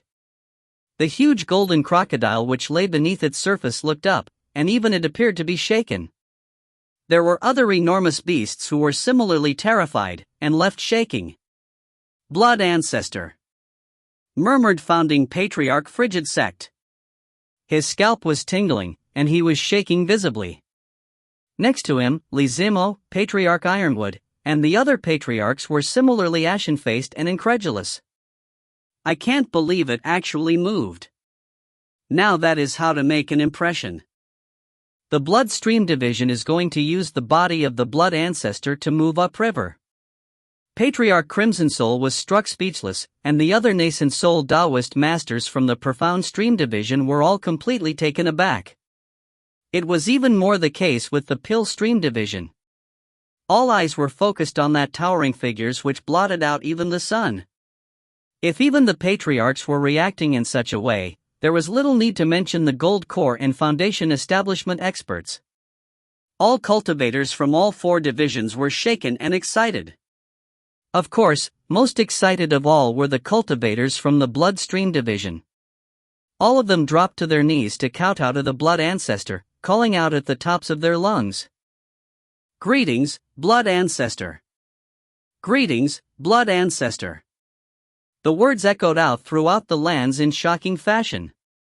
Meanwhile, aboard the Spirit Stream Division's Heavenspan battleship, Gong Sunwana was looking at the Blood Ancestor with a strange expression on her face. She seemed confused, and was frowning. Apparently, she was trying to recall something, but was having trouble doing so. Then she saw the Blood Ancestor's eyes, and she felt as if she were looking at by Xiaochun's eyes. At that point, a mysterious light rose up in her own gaze. There was another woman who had a very strange expression on her face, an expression of both reverence and fear, as well as a level of incredulity that surpassed virtually everyone else present. That young woman was in the Pill Stream division. She was so beautiful as to cause almost any male to lose control around her. Chen Manyao. There was another shadowy figure that no one else detected, not even by Xiaochun. In the moment that he took full control of the Blood Ancestor, that figure appeared high up in the sky. He wore a long black robe, and it was impossible to make out his facial features. However, he was clearly very old, and was permeated with an aura of death. He was looking at the Blood Ancestor with mixed emotions, including reminiscence. If Bai Xiaochun had been able to see him, he would have recognized him immediately. That old man was the same man he had run into in the Nameless Mountains, the person who had saved his life. The Gravekeeper. After a moment, the Gravekeeper sighed, and then vanished without a trace. As the Blood Ancestor rose to his feet, massive amounts of Heavenspan River water flowed off of him, pouring down like rain toward the surface of the earth. The patriarchs gasped and immediately drove the water away from the cultivators of their various divisions. After all, that water was so powerful it could instantly melt many of the weaker cultivators upon contact. Bai Xiaochun looked back down at the area around him. He was still not quite used to the new sensations he was feeling. However, after seeing that his disturbance of the Heavenspan River water hadn't hurt anyone, he breathed a sigh of relief. As of this moment, he realized that his own body was actively benefiting from having seized control of the Blood Ancestor, and was slowly growing more powerful. His Azura body was improving. It's too bad the Blood Ancestor is dead. I can control his body, but can't unleash the true power he was capable of in life. Even the fleshly body power I can unleash is only a small portion of his true potential. After taking some more time to analyze his connection to the Blood Ancestor, he had a better idea of the situation. Even the small portion of power he controlled was enough that a single fist strike on his part was more than a nascent soul patriarch could withstand. After a bit more contemplation, he sensed the thoughts and fluctuations of the other Bloodstream Division cultivators inside the Blood Ancestor. He could even sense the divine sense of Archpatriarch Master Godwind. With that, he stretched out the hand that had once been the headquarters of the Bloodstream sect, and placed it back down onto the ground. When he spoke, his voice caused all the lands to shake. Bloodstream Division, to me. The excited Bloodstream Division disciples excitedly flew forward toward the opening in the hand. After they were all safely inside of the Blood Ancestor, Bai Xiaochun lifted the hand back up, and then pointed up the river. Army of the River-Defying Sect, let us begin our march. As his thunderous voice boomed, Bai Xiaochun sent one of the Blood Ancestor's legs forward, and he began to walk up the river. Spirit Stream Division founding Patriarch Frigid Sect took a deep breath and then waved his hand, sending the Spirit Stream Division into action. The 300,000-meter Heavenspan battleship erupted with shocking power as it began to slice through the water after the Blood Ancestor. The Profound Stream Division and the Pill Stream Division similarly sent their battleships into motion. Soon, they were all following along, traveling up the Heavenspan River toward the middle reaches. The sun was beginning to set. A huge giant was in the lead, followed by 3 enormous battleships. As they proceeded up the river, the heavens shook and the lands quaked. It was a majestic sight. All beasts who inhabited the Heavenspan River were completely incapable of hindering their path, and did nothing but flee from them. End of Book 2. If you find any errors, ads pop up, ads redirect, broken links, non-standard content, etc., please let us know. Report chapter so we can fix it as soon as possible. Chapter 327, Cultivation Base Breakthrough. Chapter 327, Cultivation Base Breakthrough. The Heavenspan Sea occupied the very center of the world. It was a vast, boundless body of golden water that not even nascent soul cultivators would dare to enter without some sort of magical device designed for sea travel. Only people in the Deva realm could possibly make an attempt at crossing the sea, and with difficulty at that. In the east, west, south and north regions of the Heavenspan Sea, there were places where the sea water poured through openings that created 4 enormous rivers. Although those rivers didn't reach the very borders of the world, they did come close. Each of the 4 great rivers had a river source sect at the base of the river, in the location where the sea and the river met. The sect which controlled the eastern river was the Starry Sky Dao Polarity sect. After the river flowed for a certain distance, it split up into 4 smaller branches of the same river. The locations where those 4 rivers branched off came to be known as the middle reaches of the cultivation world. Those locations were home to the Starry River Court, the Sky River Court, the Dao River Court, and the Polarity River Court. Those 4 sects were deserving of the domineering reputation they maintained in the eastern middle reaches of the cultivation world. Any one of them was powerful enough to completely dominate the other smaller sects in the region, as well as the vast number of cultivator clans. Although each river branch that formed the lower reaches was occupied by 4 powerful sects, even if those sects combined forces, they wouldn't be a match for one of the larger sects that occupied the middle reaches. However, there was only one reason for that. The patriarchs of the lower reaches sects were all nascent soul cultivators, whereas the patriarchs of the middle reaches sects were in the Deva realm. The Deva realm was something completely different from the nascent soul stage. It was an almost unimaginable level of power, and the difference between it and nascent soul was even greater than the difference between nascent soul and gold core. It was almost impossible to even fathom the disparity. Because of the threat of such power, none of the sects in the lower reaches would ever dream of trying to topple a middle reaches sect, not unless some heaven-defying event occurred. Furthermore, the chances of one of the nascent soul cultivators from the lower reaches breaking through to become a Deva were minuscule. Even people who overflowed with latent talent would be hard-pressed to find an opportunity to do so. The reason for that was because in the lower reaches, the spiritual power of the Heavenspan River was different, the resources were different, and the techniques were different. An even bigger reason was that Deva tribulation was virtually impossible to transcend without a Dharma protector. However, the biggest reason was that the middle reaches sects would never let one of their subordinates in the lower reaches produce a Deva. That would be a threat to their own positions. However, none of that applied in this situation. An exceedingly rare opportunity had arisen with the Sky River Court. For some unknown reason, the Sky River Court had done something to enrage the Starry Sky Dao Polarity sect. As a result, 2 Devas had been sent to execute judgment on the Sky River Court's Deva realm patriarch. Supposedly, they had even extracted part of his soul to create something that was rarely ever seen in the world, and very valuable, a Deva soul. In addition to that, more than 70% of the Sky River Court cultivators had been put to death, and that included portions of the reserve powers and precious treasures. If they had wanted to, they could have simply exterminated the entire Sky River Court. Instead, they had issued an important ruling allowing it to stay in place. By allowing the Sky River Court to survive, they had created the spark which led to the war among the 4 subordinate sects in the lower reaches. By leaving the severely weakened Sky River Court in place, they provided an enticing goal for the lower reaches sections. Of course, the Sky River Court wouldn't just sit around waiting to be supplanted. If they could survive the assault of the lower reaches sects, then according to the stipulations of the Starry Sky Dao Polarity sect, they would have a chance to continue to exist. If they managed to raise another of their cultivators to the Deva realm in the future, then they might be able to return to their previous level of glory. It wasn't that they weren't aware that the four sects had ended up joining forces. They did know, and yet, didn't dare to interfere. According to the rules set forth by the Starry Sky Tao Polarity sect, they weren't allowed to meddle with the affairs of the lower reaches sections.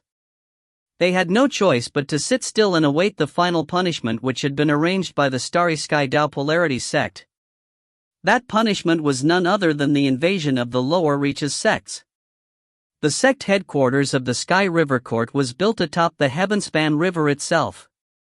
It was 10 times larger than any sect in the lower reaches. After all, it was almost impossible to see one side of the river from the other in this area. Much further down the river from that location was where it split into 4 more branches, which was the lower reaches of the cultivation world. On the first of those 4 branches, it was possible to see an enormous giant plodding along, half submerged in the river water. Every step the giant took sent water surging and spraying about, and the countless vicious spirits and other vile creatures nearby fleeing for their lives. Even the most powerful of entities which lived in the river would choose to hide in the face of the power they felt, and would simply allow the giant to pass by. Occasionally, it was possible to see a rabbit flitting about on the shoulders of the giant. Some distance behind the giant was a 300,000-meter-long Heavenspan battleship, slicing through the water. Countless cultivators could be seen on the battleship, most of them seated cross-legged in meditation as they attempted to get themselves into peak readiness for the fighting to come. A somber and solemn aura surrounded the entire battleship. 2 more battleships could be seen further back in the river, one of them 210,000 meters long, the other 90,000 meters. They seemed just as solemn as the first battleship. Xiaochun had converged the consciousnesses of numerous powerful cultivators to take control of the blood ancestor. His eyes shone with bright light as he strode through the river water. He could sense the vastness of the world around him, and to him, the water bashing against him felt soft and gentle. He couldn't help but feel a grand sense of wonderment. One day, I won't need to use the body of the blood ancestor to get this exact same feeling. With that, he took another step forward, moving thousands of meters in the process. Based on the speed of the blood ancestor and the Heavenspan battleships, it only took a few days for them to pass unobstructed through the river until they reached the spot where it connected to the larger river upstream. Stretching out to the horizon was a massive river that only the patriarchs had ever seen during their formal visits to the Sky River Court every 60-year cycle. For the other cultivators, it was their first time ever seeing a river this big. It was 10 times wider than the Heavenspan River they were used to. The middle reaches Heavenspan River. Is this the Heavenspan River? It's so huge. Compared to this river, ours really is nothing more than a stream. The cultivators of the 3 divisions on the Heavenspan battleships could immediately sense that the spiritual energy of heaven and earth here was 10 times stronger than that which existed in the lower reaches. Many people took in deep breaths, whereupon cracking sounds could be heard coming from inside of them. They had never encountered spiritual energy this strong, and for many, it immediately allowed them to break through cultivation obstacles that had hindered them in the past. This is the middle reaches. My cultivation base. The only way to take over the Sky River Court is to defeat them in battle. If I continue to cultivate here, I'll definitely be able to reach the level of a nascent soul patriarch. Even the patriarchs of the river-defying sect were panting in excitement. In fact, their feelings ran even deeper than the other cultivators, because they were finally closing in on their ultimate goal, becoming devas. If they could put down roots in the middle reaches, the resources and spiritual power there would make the Deva realm more than just a distant dream. Furthermore, no one from above would come to interfere as they reached the breakthrough point. After all, having a Deva realm expert was one of the main requirements for middle reaches sects. Xiaochun could sense the excitement of the patriarchs. As he controlled the body of the blood ancestor, he took a deep breath, and everything in heaven and earth shook. A massive surge of the spiritual energy of heaven and earth raced toward him, as he became like a black hole. After the spiritual energy entered the body of the blood ancestor, he sent it out to the cultivators of the bloodstream division, and then took a bit for himself. His 9th spiritual sea had previously been just on the verge of crystallizing. As of this moment, it only took that single breath to finish the process. The instant it fully crystallized, Xiaochun trembled as his cultivation base erupted with power vastly greater than before. After 9 spiritual seas fully crystallized, that was the great circle of Heavendao Foundation establishment. The middle reaches, he thought, brimming with excitement. All of a sudden, he felt as if he were connected by destiny to the middle reaches. If not, why else would he have made a breakthrough the instant he entered? Despite being inside of the blood ancestor, he was still able to suck in spiritual energy without any wastage. It seemed boundless. Eyes flickering, he sent the blood ancestor leaping forward. Massive rumbling could be heard as the blood ancestor flew through the air and then splashed down into the river that was the eastern heavenspan. Rumble. Water splashed everywhere, and huge waves rolled out. It was in that moment that the 3 heavenspan battleships also burst out into the middle reaches. If you find any errors, ads pop up, ads redirect, broken links, non-standard content, etc., please let us know. Report chapter so we can fix it as soon as possible. Chapter 328, Dire Sky Banyan. Chapter 328, Dire Sky Banyan. Xiaochun felt truly free and unrestricted as he sent the blood ancestor up into the middle reaches. By this point, he could control the body of the blood ancestor with complete agility and dexterity. The river began to get deeper, and soon it was up to the chest of the blood ancestor. As for the 3 heavenspan battleships, because of the abundance of spiritual energy, they were able to move more quickly, making it easier for them to keep up with the giant. Rumbling echoed out from the heavenspan river as the group proceeded on upstream. It was at this point that the patriarchs of the 3 divisions issued orders, and the enormous sails of the battleships were unfurled. Upon each sail could be seen 3 shining, golden characters. River-defying sect. This was the first time that the name of the river-defying sect had been announced in the middle reaches of the cultivation world. As the wind caused the sails to flap, the words looked particularly impressive. The patriarchs of all 4 divisions had agreed to do this ahead of time.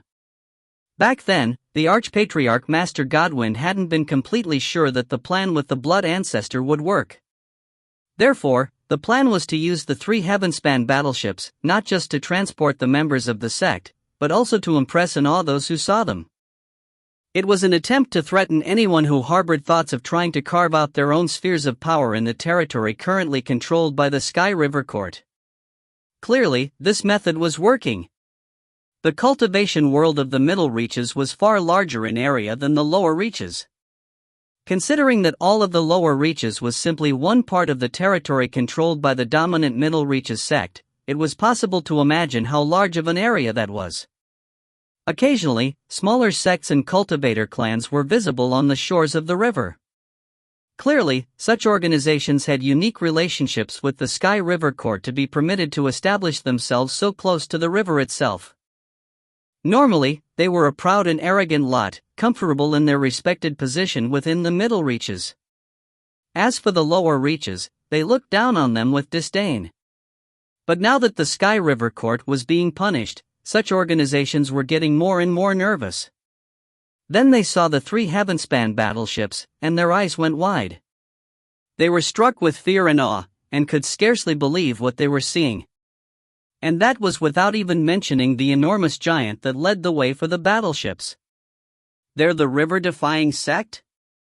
They come from the lower reaches. They're going to attack the Sky River Court in the hopes of replacing it. The cultivator clans and small-scale sects were all trembling in nervousness, completely shaken by what they were seeing. Once the battleships and the giant made their way off into the distance, the cultivator clans and small-scale sects immediately sent word to others that they knew in the middle reaches. Before long, everyone was shaken, and even the courts on the other rivers became aware of what was happening. Of the other sects and clans in the territory of the Sky River Court, some were terrified and some were nervous. However, there were some who merely narrowed their bloodshot eyes, as if they were trying to decide what to do. However, other groups which had never been treated very well, especially groups more on the borders of the Sky River Court territory, quickly made up their minds. This is an opportunity for the river-defying sect, but it's also an opportunity for our Xiaochun clan. We can show up in the river-defying sect's moment of greatest need. If we join them in attacking the Sky River Court, the merit we earn in battle will be a protection for our clan. It will buy us at least 1,000 years of stability. Let's risk it. If we don't attack now, the heavens only know when we might get another chance. Before long, the entire Sky River Court territory was in a huge commotion as numerous organizations began to head in the direction of the Sky River Court's headquarters. Meanwhile, Xiaochun's progress up the Heavenspan River had slowed some. This was a decision made by the patriarchs of the 4 divisions. As far as they were concerned, it wouldn't make any difference if they arrived at the Sky River Court a day earlier or a day later. Besides, they wanted to wait for news of the river-defying sect to spread in the area. That way, any sects or clans who wished to join them would have time to make their decision. Furthermore, any who were on the fence would have a chance to make their way to the area near the Sky River Court to observe how things played out. By waiting until the right moment to strike at the Sky River Court, they would be able to maximize the benefits of winning. When Xiaochun heard their plan, he couldn't help but sigh. Clearly, the patriarchs were making a gamble. However, he knew that all of them were profound at scheming and planning, and were the slyest of sly foxes. When they all got together to plan, they would hash things out to the finest detail. At one point, the patriarchs of the other 3 divisions gathered on the shoulders of the blood ancestor. As they sat there cross-legged, Master Godwin materialized in illusory form on the blood ancestor's ear to confer with them. Our attack on the Sky River Court will encompass 3 major offensives. Restrictive spells were cast to ensure that no one would eavesdrop. As for Xiaochun, he looked askance at the ant-like forms on his shoulders, and couldn't help but feel a bit annoyed. The first offensive will be via the water.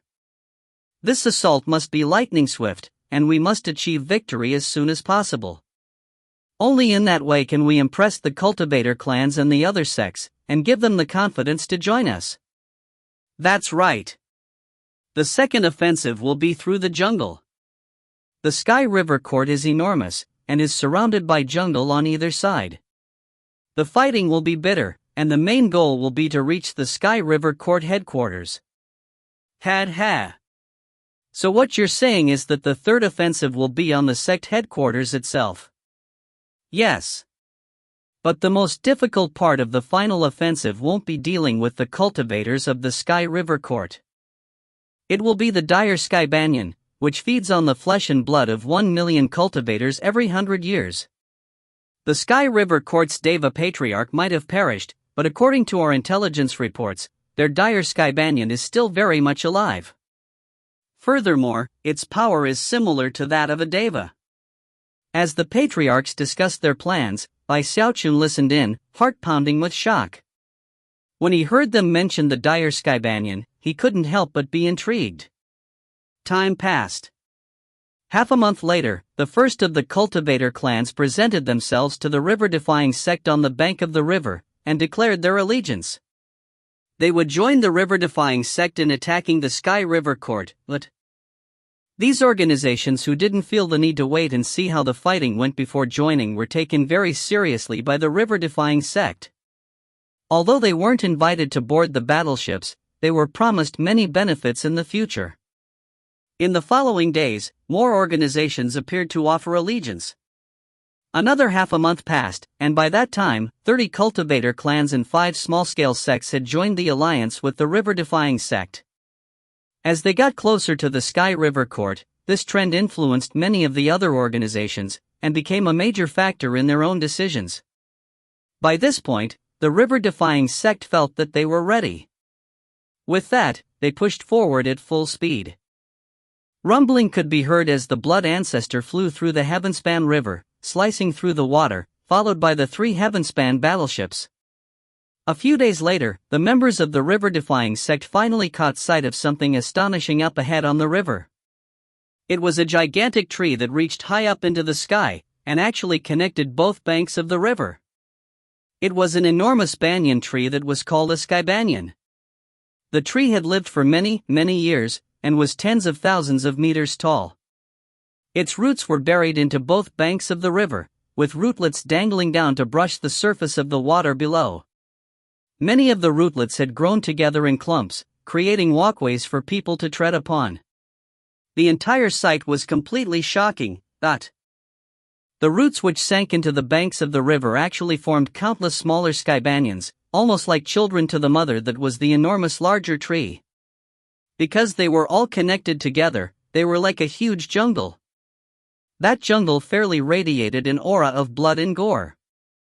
It was like an enormous graveyard, something which was nurtured by the power of flesh and blood. That was because sky banyans were trees that loved to feast on skin and gore. Although the patriarchs of the river-defying sect had already spread word about the sky banyans, when the members of the sect saw them with their own eyes, they couldn't help but be shaken mentally. The main tree radiated an aura of death, and many of its branches and limbs were withered, as were many of the smaller trees in the disorganized jungle which surrounded it. Even more astonishing was that in the middle of the trunk of the main tree, an enormous handprint could be seen, as if a palm strike had been delivered with the intention of destroying it. Clearly, the dire sky banyan, despite not being dead, was panting on the verge of passing away. Even still, the scant bit of power that it still retained was enough to threaten everything in the area. The Sky River Court was a place that abounded with a sinister air. Currently, not a single cultivator was visible in the area, and yet it was possible to detect glares of hatred falling upon the river-defying sect from within the sky banyans. Most of those gazes were leveled on by Xiaochun and the Blood Ancestor. If you find any errors, ads pop up, ads redirect, broken links, non-standard content, etc., please let us know. Report chapter so we can fix it as soon as possible. Chapter 329, Attacking the Sky River Court. Chapter 329, Attacking the Sky River Court. In the moment that the Blood Ancestor and the 3 Heavenspan battleships appeared in front of the headquarters of the Sky River Court, the entire Heavenspan River seemed to go quiet. At first no one from either side said a thing. They only looked at each other, gazes burning with killing intent. Whether it was the Sky River Court or the river-defying sect, neither could be considered in the right or in the wrong. As the silence wore on, an intense pressure built up until the air itself seemed to solidify. At the same time, numerous organizations that existed within the territory of the Sky River Court were all watching to see what would happen. After a long moment, an illusory version of the Bloodstream Archpatriarch appeared out in the open. Facing the Sky River Court, he clasped hands and bowed deeply. I, Master Godwind, offer greetings to the presiding sect. Next, the Spirit Stream founding patriarch appeared in person. Bowing, he said, I, Frigid Sect, offer greetings to the presiding sect. After him were the strongest patriarchs from the Profound and Pill Stream divisions. Their expressions were wistful as they clasped hands and offered formal greetings. I, Crimson Soul, offer greetings to the presiding sect. I, Civ Pill, offer greetings to the presiding sect. At first, the Sky River Court maintained silence. Of the countless gazes emanating from the dire sky banyan, many were filled with mixed emotions. After a long moment passed, a hoarse voice echoed out. Master Godwind, Frigid Sect, Crimson Soul, Civ Pill. It's been a long time, fellow Taoists. As the voice filled the air, an old man emerged from the Sky River Court, hovering tall and straight. He had long white hair, and a malicious air to him. Especially terrifying was the fact that, on the left side of his face, he had a huge growth of flesh the size of an infant's head. 8 people appeared along with him, just behind him. Shockingly, each one was a nascent soul cultivator. The strongest of them all was the old man, who was clearly in the Great Circle, and even had a bit of a Heavendao aura to him. Given enough time, that old man would most likely be able to reach the Deva realm. The old man flashed a bitter smile. Eyes filled with profound ancientness, he said, this fight doesn't need a lengthy preamble. I know that you have come to offer greetings today because of the judgment set forth by the presiding sect. There is no right or wrong here today, at least, not that exists between our 2 sects. However, there is one thing that I'm certain of. And that is, as the man spoke, mixed emotions could be seen on his face. His voice grew softer and softer, until Master Godwind and the other patriarchs were straining to hear what he said. However, in that very moment, a crimson eyeball suddenly opened on the tumor on the side of his face, and it radiated venomous hatred and madness.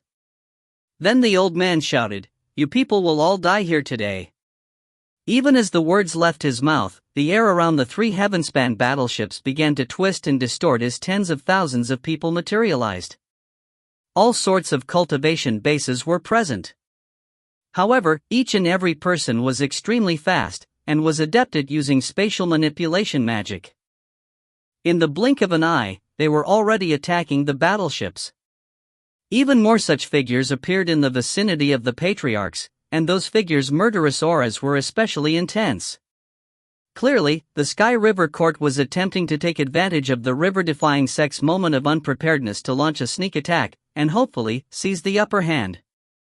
However, in the very moment that the Sky River Court's cultivators attacked, rumbling echoed out as an enormous sword materialized. Almost as soon as it appeared, it divided into tens of thousands of smaller greatswords which slashed through the air toward the dire Skybanyan. This was the Profound Stream Division's sword formation, which normally took a significant amount of time to prepare. The fact that it had suddenly appeared right here and now indicated that the 4 patriarchs' politeness earlier had just been for show. This was a situation of fighting viciousness with ferocity. This was a war that would determine the fate of 2 sects, and there was no room for righteousness or morality. Any such weakness would come at a bitter price. Rumbling booms filled the air as shields of light sprang up around the heavenspan battleships, completely blocking the attacks of the Sky River Court cultivators and preventing them from advancing toward the ships. Simultaneously, blood-colored light erupted from the Blood Ancestor, protecting the patriarchs. In the direction of the Sky River Court, the dire Skybanyan began to glitter with light, and then countless leaves flew out to block the sword formation. The mutual sneak attacks launched by both sides had failed to secure the upper hand for either one of them. Neither sect was showing any consideration for the other, nor was anyone interested in having a discussion. The fighting had begun. Countless vine-like branches shot out from the Skybanyan like vicious, bloodthirsty snakes. Accompanying them were numerous cultivators, almost blurs as they shot through the air toward the river-defying sect. The Sky River Court cultivators were skilled with spatial manipulation magic, and were far faster than ordinary cultivators. Furthermore, they were very skilled at concealing themselves. The truth was that in the middle reaches of the cultivation world, the Sky River Court was known for being able to kill anyone, anywhere. It was even correct to say that the Sky River Court was a sect of assassins. In the blink of an eye, more than 10,000 Sky River Court cultivators appeared, blotting out the sky as they unleashed deadly attacks. They flitted through the air as if they were performing teleportations. Almost as soon as they became visible, they would vanish to another spot. This was the first time that the river-defying sect was facing such techniques, and that gave the Sky River Court a clear advantage. Then there were the vines, which brimmed with astonishing strength as they screamed through the air. At the same time, numerous smaller Skybanyans on the 2 banks of the river emerged from the ground and transformed into Traiants. Howling, they launched themselves out over the Heavenspan River toward the river-defying sect. Some of the Traiants were dozens of meters tall, some of them were hundreds of meters tall. In each and every one of them, Sky River Court cultivators could be seen, sitting there meditating as they unleashed power to control the trend's shocking strength. Even as the Sky River Court forces charged forth, Xiaochun sent the Blood Ancestor leaping up into the air. As a result, massive waves rolled out across the surface of the Heavenspan River water. Many of the Sky River Court cultivators were simply impeded by the waves, but others who didn't evade them quickly enough screamed miserably as they were inundated and then melted by the water. How could the Sky River Court possibly ignore the fact that the Blood Ancestor had just leaped up into the air? The truth was that the Blood Ancestor was actually the focal point of this fight. Instantly, countless vines shot out from the numerous Skybanyans, which flew through the air and began to wrap around the Blood Ancestor. Those vines emanated shocking strength, and were backed by the will of the dire Skybanyan itself. Bai Xiaochun's eyes flickered with cold light. Without the slightest hesitation, he unleashed all of his blood qi, viciously waving his right hand and snapping all of the vines. Bai Xiaochun was well aware that his mission in this battle was to neutralize the dire sky banyan. As he proceeded forward toward the enormous tree, more and more vines snaked out, speeding toward him with wild abandon as they attempted to impede his progress. At the same time, the 300,000-meter-long heavenspan battleship shot forward, glittering with the light of spell formations as countless giants rose up on its deck. Roaring, the giants leaped out to fight with the Sky River Court cultivators.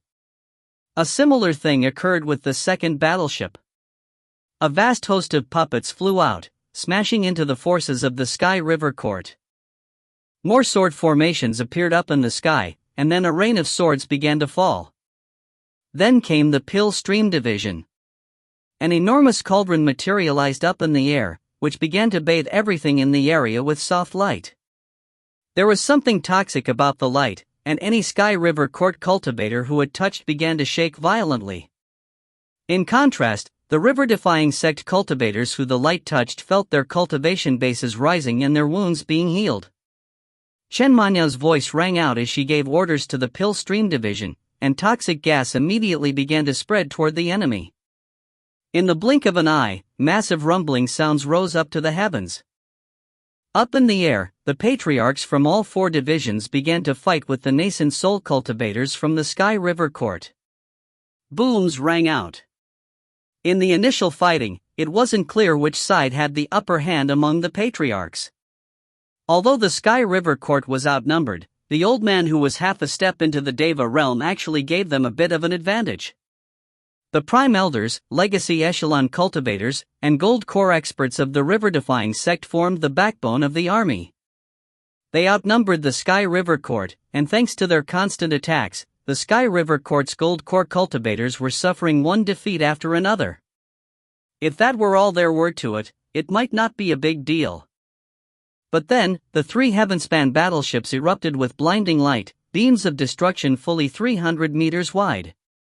The power source for the beams of light were the skeletal parts of the Deva realm beast that formed their keels. As the light shot forth, rumbling sounds filled the air, and any Sky River Court cultivator who got in the way was instantly transformed into ash. The target of those destructive beams of light was none other than the dire sky banyan. If you find any errors, ads pop up, ads redirect, broken links, non-standard content, etc., please let us know. Report chapter so we can fix it as soon as possible. Chapter 330, Locking Down the Dire Sky Banyan. Chapter 330, Locking Down the Dire Sky Banyan. For the river-defying sect, there was one key to this battle. The dire sky banyan. The attacks from the heavenspan battleships had one purpose: to clear the way for Bai Xiaochun to reach the dire sky banyan. The three beams of light cut through everything like razor-sharp knives slicing through bamboo. When they slammed into the dire sky banyan, the tree trembled and let out a bitter cry that caused blood to ooze out of the mouths of any cultivators in the vicinity. However, it didn't affect the Blood Ancestor at all. Under Bai Xiaochun's control, the Blood Ancestor leaped high into the air to appear directly in front of the ancient sky banyan. Then, a giant fist formed and slammed into the tree with the force of 10 mountains. A huge boom echoed out, and the gigantic tree trembled even more violently. Suddenly, enormous waves surged out on the surface of the Heavenspan River as a 30-meter-wide root exploded out. It was over 3,000 meters long and razor-sharp, causing whistling sounds to echo out as it sped toward the Blood Ancestor. Smash! The Blood Ancestor wasn't hurt, but many of the Bloodstream Division cultivators inside coughed up blood from the force of the blow, and had to struggle to prevent their cultivation bases from surging out of control. Bai Xiaochun knew that time was limited, so he quickly unleashed another fist strike. It was a fist strike that could seriously injure even a nascent soul cultivator, but the dire sky banyan did not fall. And yet, the ancient tree was shocked by the threatening power of the Blood Ancestor, and could tell that only a small portion was being used.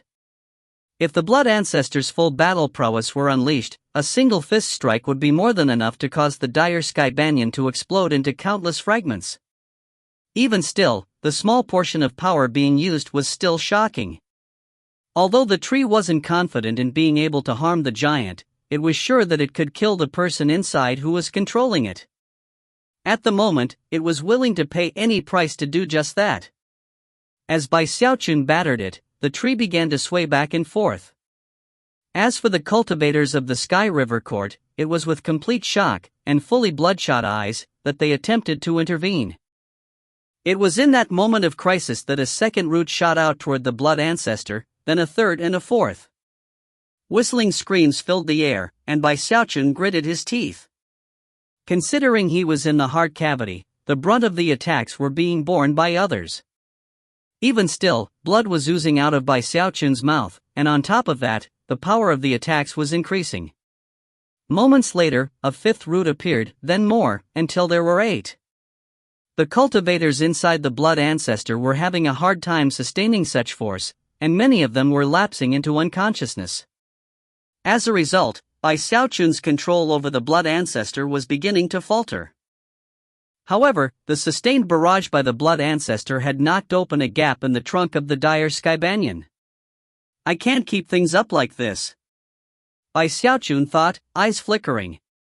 Roaring at the top of his lungs, he stretched the blood ancestor's hands out, shoving them into the gap that had opened, and then exerted all the strength he could muster to rip the opening wider. An ear-piercing ripping sound echoed out, causing numerous Sky River Court cultivators on both banks of the river to let out blood-curdling screams.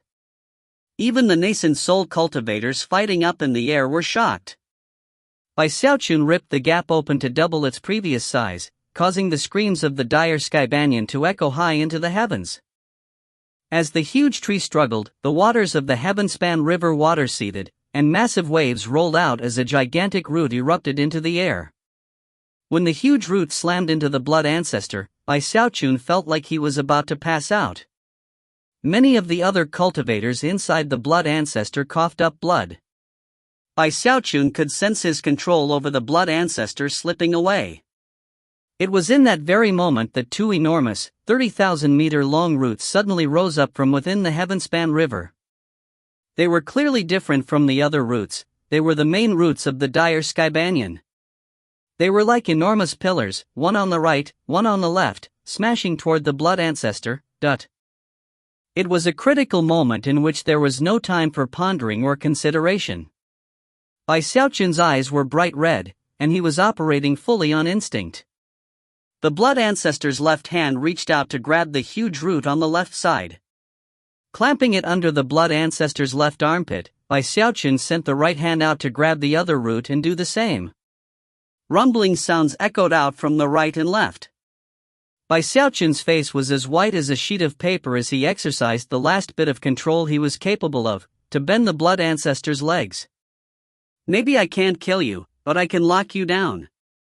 The blood ancestor gripped the 2 main roots tightly, then began to sink down into the river, but intense rumbling sounds could be heard as the blood ancestor sank below the surface of the heaven-span river, holding the 2 roots as he descended toward the river bottom. No matter how the dire sky banyan struggled, it was incapable of preventing this from happening. Roar! The dire sky banyan was going mad, but was helpless. In the blink of an eye, the sinking blood ancestor caused the dire sky banyan to begin to tilt over. Now that it was locked in place, it was difficult for the dire sky banyan to struggle, let alone unleash its most powerful divine abilities. Taking advantage of the moment, Xiaochun opened the blood ancestor's mouth and let out a shocking roar from beneath the surface of the heaven-span river. Instantly, a blast of air carved out a tunnel within the water, within which appeared numerous bloodstream division cultivators. Borrowing the force of the blast of air, they shot out into the open. Gold core cultivators, foundation establishment experts, patriarchs, and even vast numbers of outer and inner sect disciples all burst out into the open. All of them had injuries, but as soon as they bathed in the light cast by the pill stream division's cauldron, their wounds began to mend. Clearly, they had been prepared for this moment. As soon as they were out in the open, members of the other 3 divisions rushed to aid them, and many of them grouped up into the bloodstream division's locust-like battle formations. The nascent soul cultivators, including Master Godwind, Patriarch Limitless, and the Song Clan Patriarch, all roared and transformed into beams of light that went to join the nascent soul battles. Although all of them were injured in various ways, as soon as they joined the fighting, the nascent soul battles became like the Gold Core battles, and favored the river-defying sect. As for the Gold Core battles, they became even more one-sided.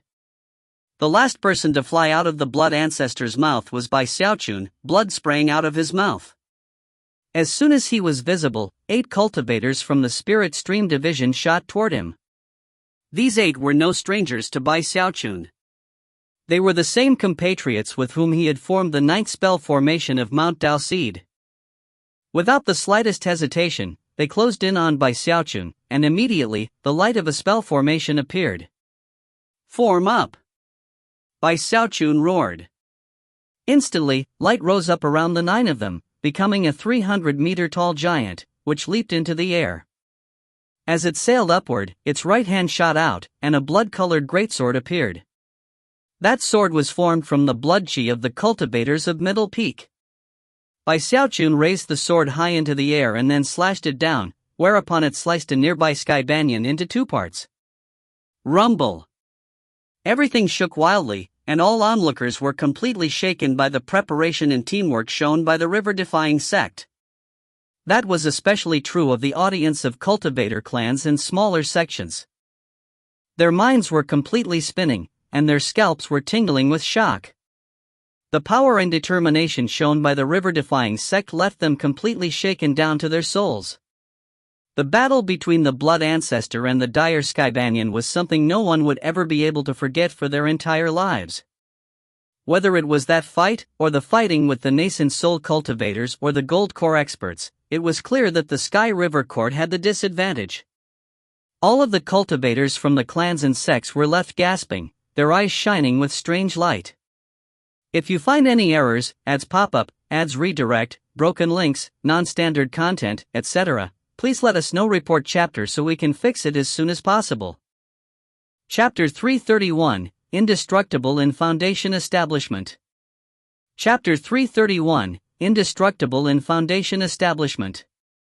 The fighting spirit among the river-defying sect and the Sky River Court raged over the Heavenspan River. Rumbling sounds filled the air, and vicious gleams could be seen in the eyes of all cultivators.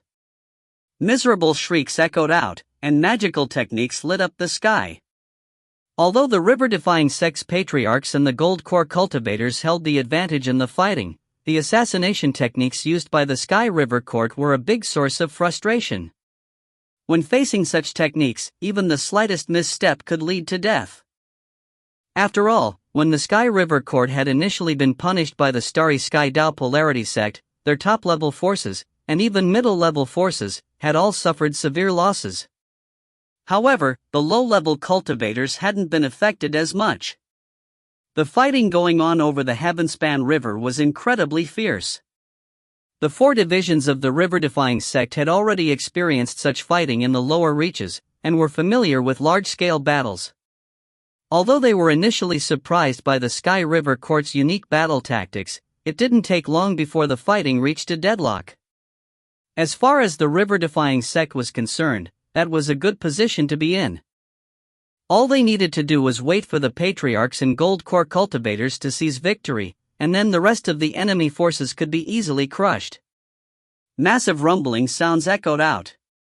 As for the clans and sects which had already sworn allegiance to the river-defying sect, although they weren't making a huge showing on the battlefield, they were providing significant assistance, and were fighting just as fiercely as everyone else. As the deadlock continued, numerous chosen rose to prominence in the fighting. Shangguan Tianyu controlled one of the spell formation incarnations, and the sword chi he unleashed caused a web of swords to appear, a dazzling sight as it swept across the battlefield. Ghost Fang didn't say much, but his attacks were extremely intimidating. The spell formation he was part of became just like him, abounding with ghost chi. Numerous pitch-black ghost hands appeared, which unleashed deadly violence onto the Sky River Court enemies. Then there was Ho Yunfei, Gong Sun Yun, as well as cultivators from the Bloodstream Division such as Song Ke, Xu Eme, Master God Diviner, Jiao Ai, Song Junwan, the 3 Blood Masters and the Grand Elders. Everyone was attacking with full power, making a spectacular showing on the battlefield. Others were also present, such as Nine Isles from the Profound Stream Division. He had long since recovered, and usually spent his time avoiding by Xiaochun. Now, he took advantage of the opportunity this battle presented him to vent his frustration. There were few chosen among the Pill Stream Division disciples. The spectacular beauty Chen Manya was actually the only one, but she was extremely skilled in commanding the army on the field of battle. Pill Stream Division squads of 3 to 5 cultivators roved about, unleashing toxic gases, or using healing powers to aid their comrades.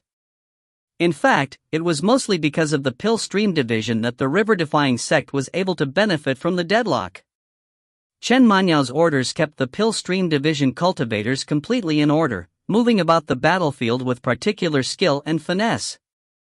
As Chen Manyao sent out one order after another, strange light gleamed in her eyes. She was like a star shining over the aquatic battlefield, and became the second most important target for the Sky River Court. The person who people were paying attention to the most, however, had just emerged from the blood ancestor and then formed a giant incarnation. It was Bai Xiaochun, who wielded an enormous greatsword formed from blood qi. Considering that the look in Bai Xiaochun's eyes was the same as the look in the eyes of the blood ancestor, everyone could tell that he had been the person in control of the blood giant. Of course, even though the Sky River Court had been prohibited from interfering with the affairs of the lower reaches cultivation world, they were able to gather intelligence. As such, they knew that he was also the person responsible for unifying all of the lower reaches sections. Therefore, almost as soon as he appeared, the Sky River Court forces glared over at him and sent a wave of assassins in his direction.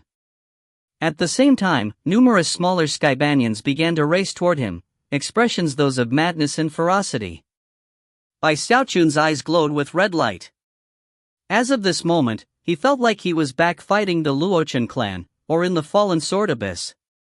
Even the fighting outside the Profound Stream Sect City had been similar. Throwing his head back, he roared, causing blood qi to surge around him, increasing the battle prowess of the Blood Stream Division cultivators in the area. Bruiser could sense Bai Xiaochun's energy, and also let out a howl, causing waves of battle beasts to leap toward the Sky River Court forces. Then there were the refined corpses, gargoyles, and puppets. A dazzling display could be seen on the battlefield as endless booms and crashes rang out. Bai Xiaochun swung his blood sword at an incoming Skybanian treant. Even as he did, an explosive voice roared, "Die!" The voice came seemingly out of nowhere. Simultaneously, 8 Foundation establishment cultivators materialized out of thin air. Every one of them was clearly a cold-blooded assassin, and none of them paused for even a moment before unleashing their most powerful attacks onto Bai Xiaochun. Bai Xiaochun's eyes glittered as he followed through with his blood sword strike. Even as he slashed the Skybanian treant into 2 pieces, his energy erupted, and an enormous figure formed behind him. In the blink of an eye, it became crystal clear. Shockingly, it was the manifestation of his undying Azura body. The undying Azura and the spell formation incarnation merged together, and when the combined attacks of the 8 Foundation establishment cultivators landed on it, the only thing that happened was that the Foundation establishment cultivators coughed up mouthfuls of blood. Looks of disbelief and terror appeared on their faces. Impossible! What type of fleshly body is that? I can't believe something like this exists. Damn it! He's almost at the point where he's indestructible within the Foundation establishment stage. The 8 cultivators were so shocked that their qi and blood was in chaos. Looking at Bai Xiaochun like he was a ghost, they didn't hesitate for even a moment to begin to flee at top speed. Indestructible in Foundation establishment? Bai Xiaochun wasn't hurt in the least. He let go of the blood sword, allowing it to dissipate as he performed an incantation gesture and pointed out, causing all of the resulting blood qi to form into a cloud of smaller blood swords, which shot out like a tempest wind. The 8 Foundation establishment cultivators didn't have the time to flee very far. The blood sword formation swept over them, slashing away their flesh and blood and chopping their bones into dust. By the time the wind passed, not a single trace remained of the 8 cultivators. When the other Sky River Court cultivators saw this, they gasped in shock. As for Bai Xiaochun, his eyes flickered with cold light as he looked around the battlefield. He saw river-defying sect cultivators dying here and there, killed at the hands of the assassins. Hatred began to gleam in his eyes, and instead of continuing his fight with the Sky Banyan Treants, he began to flit across the battlefield looking for the elusive assassins. Everywhere he went, thunderous booms could be heard. The assassin's murderous methods didn't hurt Bai Xiaochun at all, not with the explosive power of his Azura body. Instantly, the assassins began to tremble and hide. None of them dared to get anywhere near Bai Xiaochun. Just as Bai Xiaochun was about to start hunting them down, a roar of rage echoed out behind him, and it came from one of the Sky Banyan Treants that was twice as tall as any of the others. A bizarre gleam could be seen in the eyes of the huge Treant, whose body was festooned with freshly severed heads. Some of those heads belonged to Spirit Stream Division disciples, and when Bai Xiaochun saw that, his murderous aura erupted. Suddenly, a face appeared on the trunk of the Treant. It was a young man, whose venomous eyes were filled with madness. Looking at Bai Xiaochun, he said, "Indestructible in Foundation establishment? Invincible within your stage? Trifling lower reaches punk. I'll show you what it means to be invincible. I'll show you what an indestructible Foundation establishment fleshly body is." Looking nervously at the Treant speeding toward him, Bai Xiaochun murmured, "A Sky River Court chosen? Every time I see people looking crazy like this, I feel like I need to bring them to their senses." Without any hesitation, he shot forward with the mountain-shaking bash. Every time the mountain-shaking bash appeared, his energy rose even higher than before. As the mountain-shaking bash was unleashed, a second Azura appeared behind him, which merged with the first Azura, causing his power to skyrocket. He moved with such speed that the Treant had no time to react. He was nothing more than a blur of afterimages, like an entire mountain smashing through the air toward the Treant. A huge boom echoed out, and everyone in the area gasped. As for the Treant, it let out a blood-curdling scream as it was sent flying backward, tumbling through the air like a kite with its string cut, all the way until it slammed into the ground on the bank of the river. At that point, it went silent. "Can't take a hit, can we?" Bai Xiaochun said proudly. The other 8 cultivators in the formation with him all smiled wryly, and knew that the situation had been under control the entire time. There were few people in the Foundation establishment stage who could withstand the mountain-shaking bash. If you find any errors, ads pop up, ads redirect, broken links, non-standard content, etc., please let us know. Report chapter so we can fix it as soon as possible. Chapter 332, Someone's Definitely Protecting Me. Chapter 332, Someone's Definitely Protecting Me. A huge crater was now visible in the jungle on the right bank of the river. There, the broken and shattered body of a Sky Banyan Treant could be seen. It was currently dead, but struggling out from inside was the arrogant young chosen who had spoken with Bai Xiaochun moments ago. There was no madness or arrogance on his face now, only terror. After a bit of hesitation, his reverence toward Bai Xiaochun caused him to simply sit down and place cross-legged and meditate. Bai Xiaochun felt very pleased. It was only after emerging from the blood ancestor that he realized that his time inside the giant had been incredibly beneficial, especially to his undying live forever technique. Thanks to the absorption of power inside the giant, he had already reached the point of being able to materialize a second Azura. Of course, he knew that he would be one of the main targets on the battlefield, and had actually waited for someone to try to plot against him. Just when he was being picked on, that was when he chose to fight back with vicious force. Considering that he had knocked the arrogant chosen completely off the battlefield, and that the young man hadn't made a peep afterward, Bai Xiaochun felt more at ease than ever. "Let's see who dares to pick on me now," he said proudly. The surrounding Sky River Court cultivators looked at him with terror in their eyes, and just as he had said, not a single one dared to approach him. Even the smaller Sky Banyan trees were trembling at the sight of his use of the mountain-shaking bash. As for the cultivators, they were forced to stew in their irritation, and hope that the spell formation around him would crumble, leaving him out in the open. Only then would they be able to show him what it was like to fight without the protection of a spell formation. Damn it!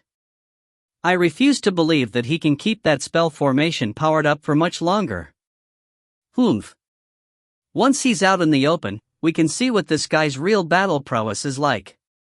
Although they were cursing him in their hearts, the Sky River Court cultivators had no choice other than to flee from Xiaochun.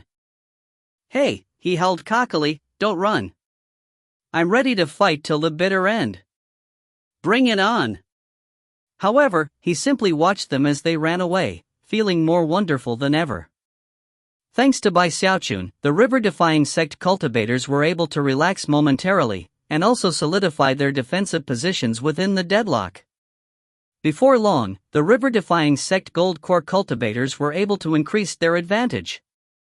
Hundreds of gold core experts had pooled their power to create a sword formation that had already injured numerous contemporaries among the Sky River Court.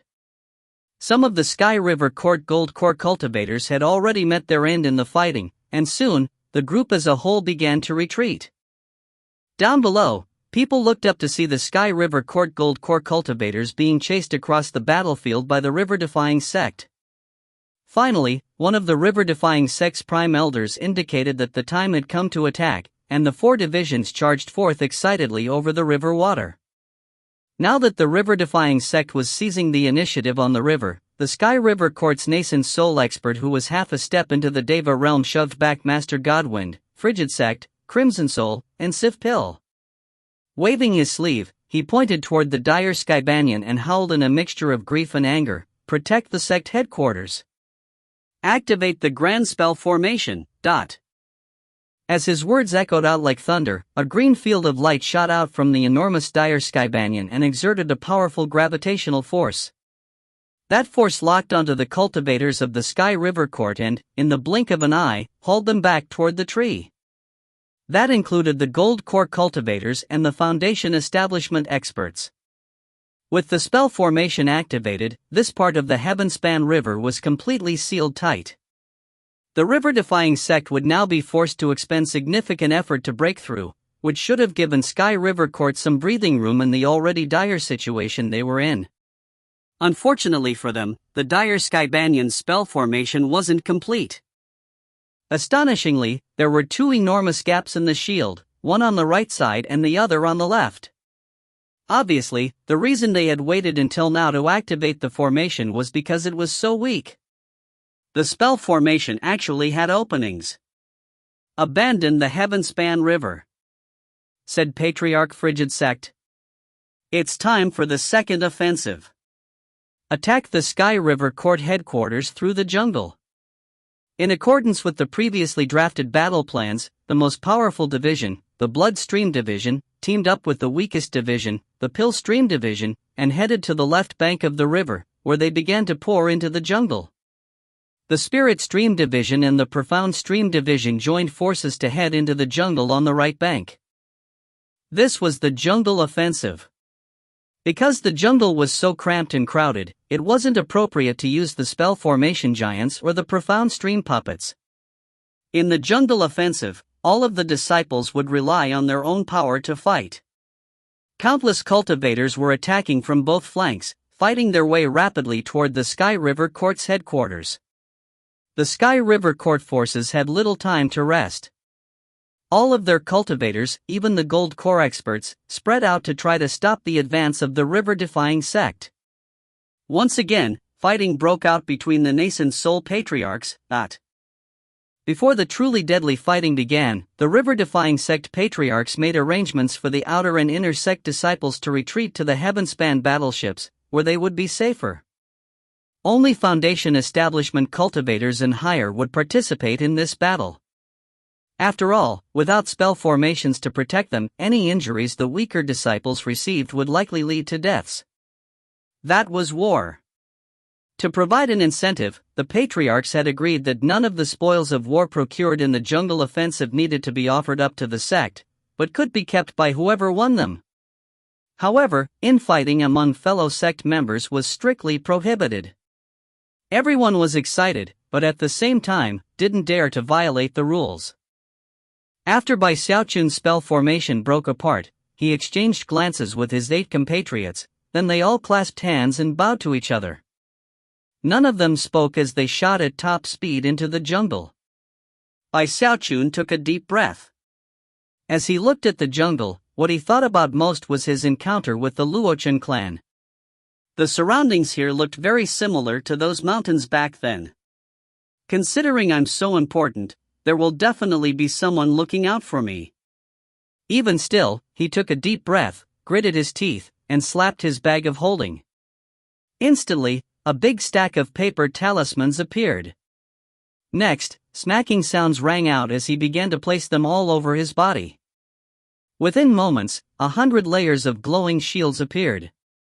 He limited the number, of course. Too many shields would be too eye-catching.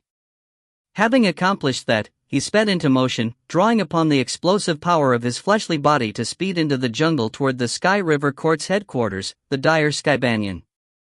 The jungle was very humid, and the occasional miserable scream echoed out here and there. Some of those screams came from the forces of the Sky River Court, others came from the river-defying sect. Bai Xiaochun was soon panting. After less time passed than it takes half an incense stick to burn, his expression flickered, and he suddenly dodged to the side. As he did, 4 Foundation establishment cultivators appeared. 2 of them unleashed palm strikes that slammed into the ground exactly where Bai Xiaochun had just been standing. The other 2 attacks landed on Bai Xiaochun's shields. The shields emitted cracking sounds, but held fast. In fact, they even sent backlash attacks to the 2 Foundation establishment cultivators, instantly destabilizing their chi and blood. As the 2 cultivators staggered backward, Bai Xiaochun howled and shot forward, smashing into one of the cultivators' chest. A boom could be heard, and the cultivator shrieked. Blood sprayed out of his mouth as his chest caved in, and he tumbled across the ground for several meters before coming to a stop, dead. Even as the other 3 cultivators stared in shock, Bai Xiaochun's hand flashed with black light as it shot out with lightning speed. A gravitational force erupted, and one of the fleeing Foundation establishment cultivators suddenly found himself flying toward Bai Xiaochun. Before he could do anything, Bai Xiaochun's hand had clamped onto his throat. The throat-crushing grasp. Rumbling sounds echoed out as Bai Xiaochun clenched his fingers together. The Foundation establishment cultivator's eyes bulged, and then he was dead. When the other 2 cultivators saw what had just occurred, their eyes went wide, and they began to flee in terror. When they had seen him on his own, they had been itching to tangle with him, but never could they have imagined that, even without his spell formation incarnation, he would be completely terrifying. Even as they turned to flee, Bai Xiaochun extended his right hand, and blood chi swirled into the shape of a 30-meter-long beam of blood-colored light, which then slashed out like the sharpest of blades. The 2 fleeing cultivators shivered, then looked down in shock to find that they had been cut in half at the waist. If you find any errors, ads pop up, ads redirect, broken links, non-standard content, etc., please let us know. Report chapter so we can fix it as soon as possible. Chapter 333, The Scream of the Phoenix. Chapter 333, The Scream of the Phoenix. Almost exactly when Bai Xiaochun cut down the last of the 4 Foundation establishment cultivators who had just ambushed him, a strange cry rose up from the distant Sky River Court. He he he. He he he.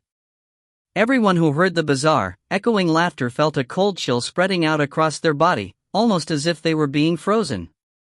As the laughter rang out, a beam of light rose up from within the Sky River Court, which came to a stop high in the air. Visible there was a cloth doll. It was only about a meter tall, and dressed in a ragged garment full of holes. It only had a few tufts of hair on its head, and a bizarre smile on its face. It seemed like something completely ordinary, the type of toy any child might have at hand. But as it hovered there, it emanated a terrifying aura, and let out cackling laughter.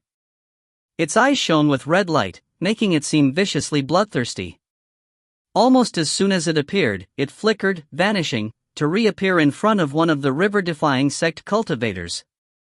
The cultivator's eyes went wide, and then his head exploded, sending blood spraying out in all directions, accompanied by mad laughter. Everyone who saw the scene play out gasped. As for Bai Xiaochun, his scalp was tingling so hard it felt like it might explode. Is that the Sky River Court's reserve power precious treasure? He thought. At the same time, Gong Sunwana was in another location in the jungle, looking up at the doll with scorn flickering in her eyes. That was when, all of a sudden, another beam of light cut through the air, speeding rapidly toward the cloth doll. Within that beam of light was the Bloodstream Division's reserve power, the Scarecrow. It also wore a bizarre smile, and held a patch of skin in its hand. As it flew along, it threw the patch of skin on as if it were a garment, and then sped toward the doll. Shocking rumbling echoed out as the two bizarre beings slammed into each other and started fighting.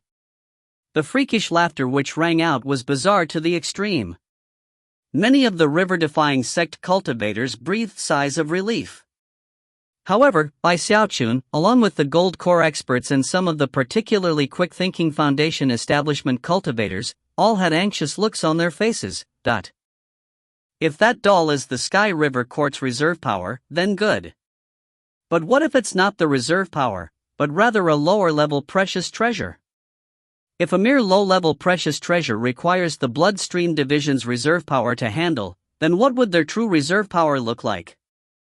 Based on what Bai Xiaochun could see, the doll didn't really seem like a reserve power. If the dire Sky Banyan was considered a reserve power, then Bai Xiaochun couldn't even imagine what other types of reserve powers the Sky River Court might have. Even as shock gripped his heart, a piercing scream rang out through the air, and something else flew out from the Sky River Court headquarters.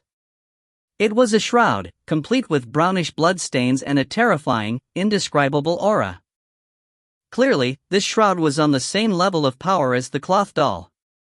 As it screamed through the air, a stream of smoke suddenly rose up from below. Golden light poured out from the smoke, which formed into the shape of a middle-aged Taoist. The Taoist immediately strode forward to intercept the shroud. That projection was the reserve power of the Profound Stream Division.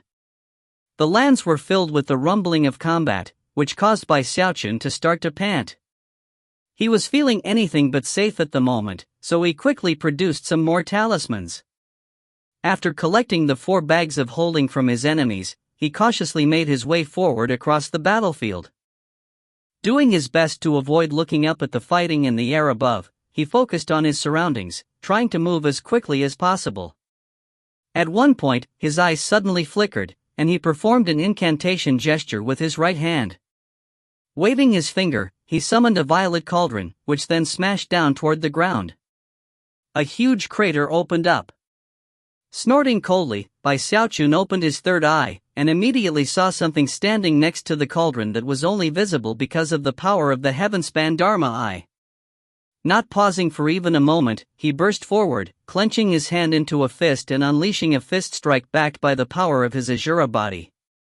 The figure up ahead seemed shocked, and fell back at top speed.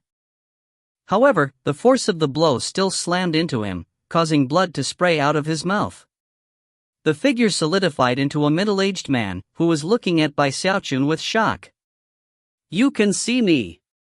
Even as the words left his mouth, he turned to flee.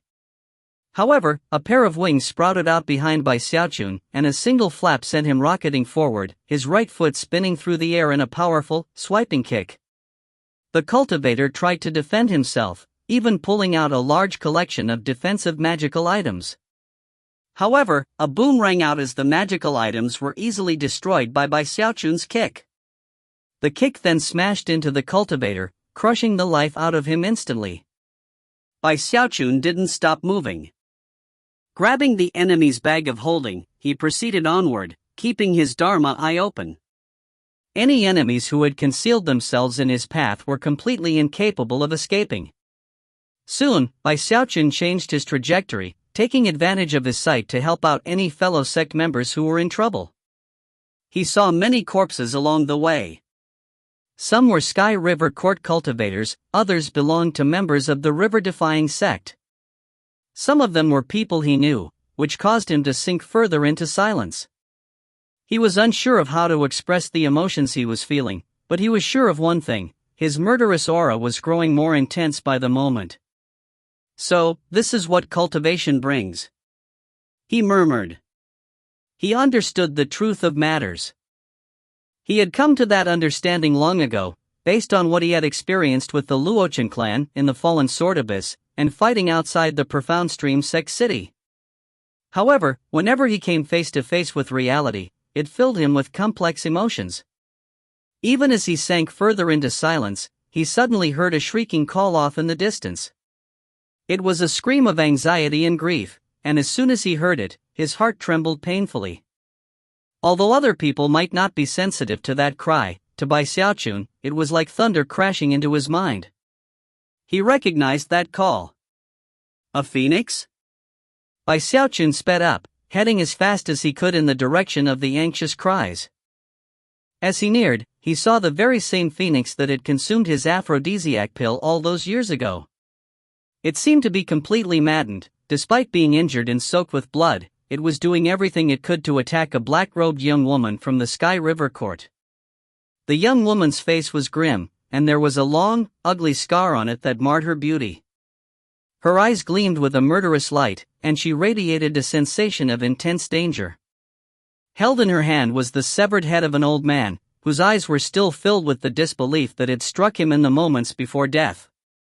On the ground at the young woman's feet was a headless body, clad in the robes of the Spirit Stream Division, blood pooling up around it. As soon as Bai Xiaochun saw the head, his eyes went wide, and he began to tremble. Elder Zhou. The severed head belonged to none other than the Spirit Stream Division's Elder Zhou from Fragrant Cloud Peak, who had taken over as Peak Lord from Li Qingho. Bai Xiaochun was shaking visibly, his lips trembling, his mind filled with countless scenes from the past. He remembered back in the ovens when he and Big Fatty Zhang had pilfered the precious materials that had been meant for Elder Zhou. He thought back to when this very phoenix had led Elder Zhou to the medicine concocting pavilion to accuse him. He thought back to Elder Zhou's enraged howls as he shot off of Fragrant Cloud Peak to chase Bai Xiaochun, and how he had screamed miserably the entire time. Back in the qualifying round before the North and South Bank Chosen battles, he had intended to come in last. However, it had been Elder Zhou's provocation that caused him to flee and take first place. The memories filled his mind, and then shattered in a burst of indescribable grief. That grief filled his heart, until it was ready to explode out like lightning from the heavens. Glaring at the young woman, his hands slowly clenched into fists. When the phoenix saw Bai Xiaochun, it shrieked in anguish and then began to fly toward him. That was when the young woman slowly raised her hand and pointed at the phoenix. A black stream of light flew out, transforming into a huge mouth that shot toward the phoenix to consume it. "Are you looking to die?" Bai Xiaochun roared.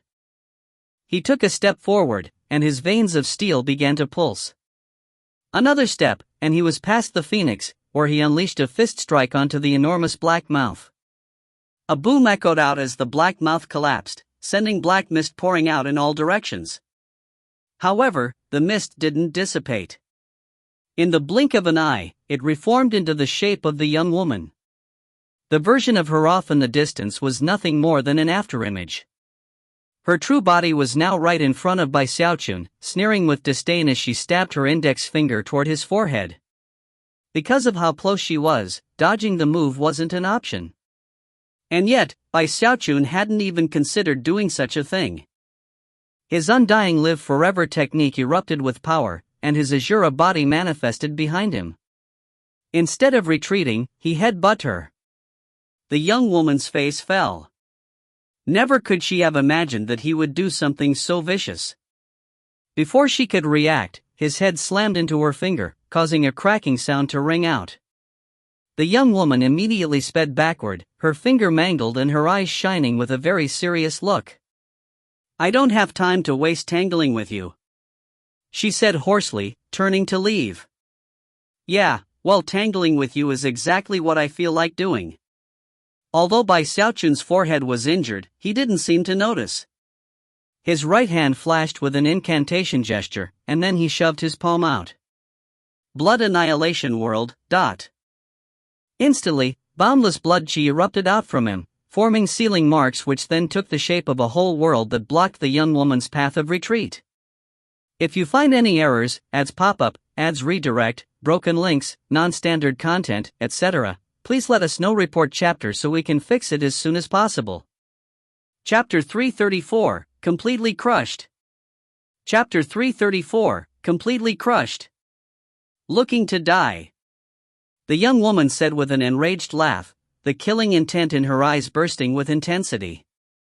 Her cultivation base was in the great circle of Foundation establishment, and she was an extremely adept killer. In fact, she had killed quite a few other cultivators in the great circle. Were it not for the fact that she was on a special, urgent mission, and Bai Xiaochun was clearly beyond ordinary, she would never have just fled. And yet, here he was, blocking her path as if he didn't know what was good for him. Bai Xiaochun's expression was placid, but his eyes were bloodshot, and he was surrounded by a strong murderous aura that caused the blood annihilation world to ripple and distort. Without the slightest hesitation, he waved his finger in the direction of Elder Zhou's corpse. Instantly, all of the Elder Zhou's shed blood began to merge together and float up into the air, or it turned into a blood-colored sword. Staring at the woman, he said, "Don't get anxious. It will only take a moment for me to cut you down with this sword." In response, the woman's laughter grew louder. And yet, for some reason, perhaps because of the expression on Bai Xiaochun's face, she felt unease growing inside of her. "Since you have a death wish," she said, "I guess I'll help you get what you want." Eyes flickering with killing intent, she performed a double-handed incantation gesture. Instantly, her body blurred, and 9 streams of black mist erupted out, which began to gobble up the spiritual energy in the area. In the blink of an eye, the 9 streams of mist had become 9 enormous waves, racing toward Bai Xiaochun from 9 different directions. Apparently, if those 9 waves converged upon each other, they would explode with shocking power. Although all of this takes a bit of time to describe, the young woman attacked with surgical precision and quickness. In the time it takes a spark to fly off of a piece of flint, the 9 waves were locked down on Bai Xiaochun and closing in rapidly. Bai Xiaochun's eyes flickered with cold light, and his heart burned with lingering pain. The death of Elder Zhou, and the anguish of the phoenix, gave him an even clearer understanding about war, and about cultivation.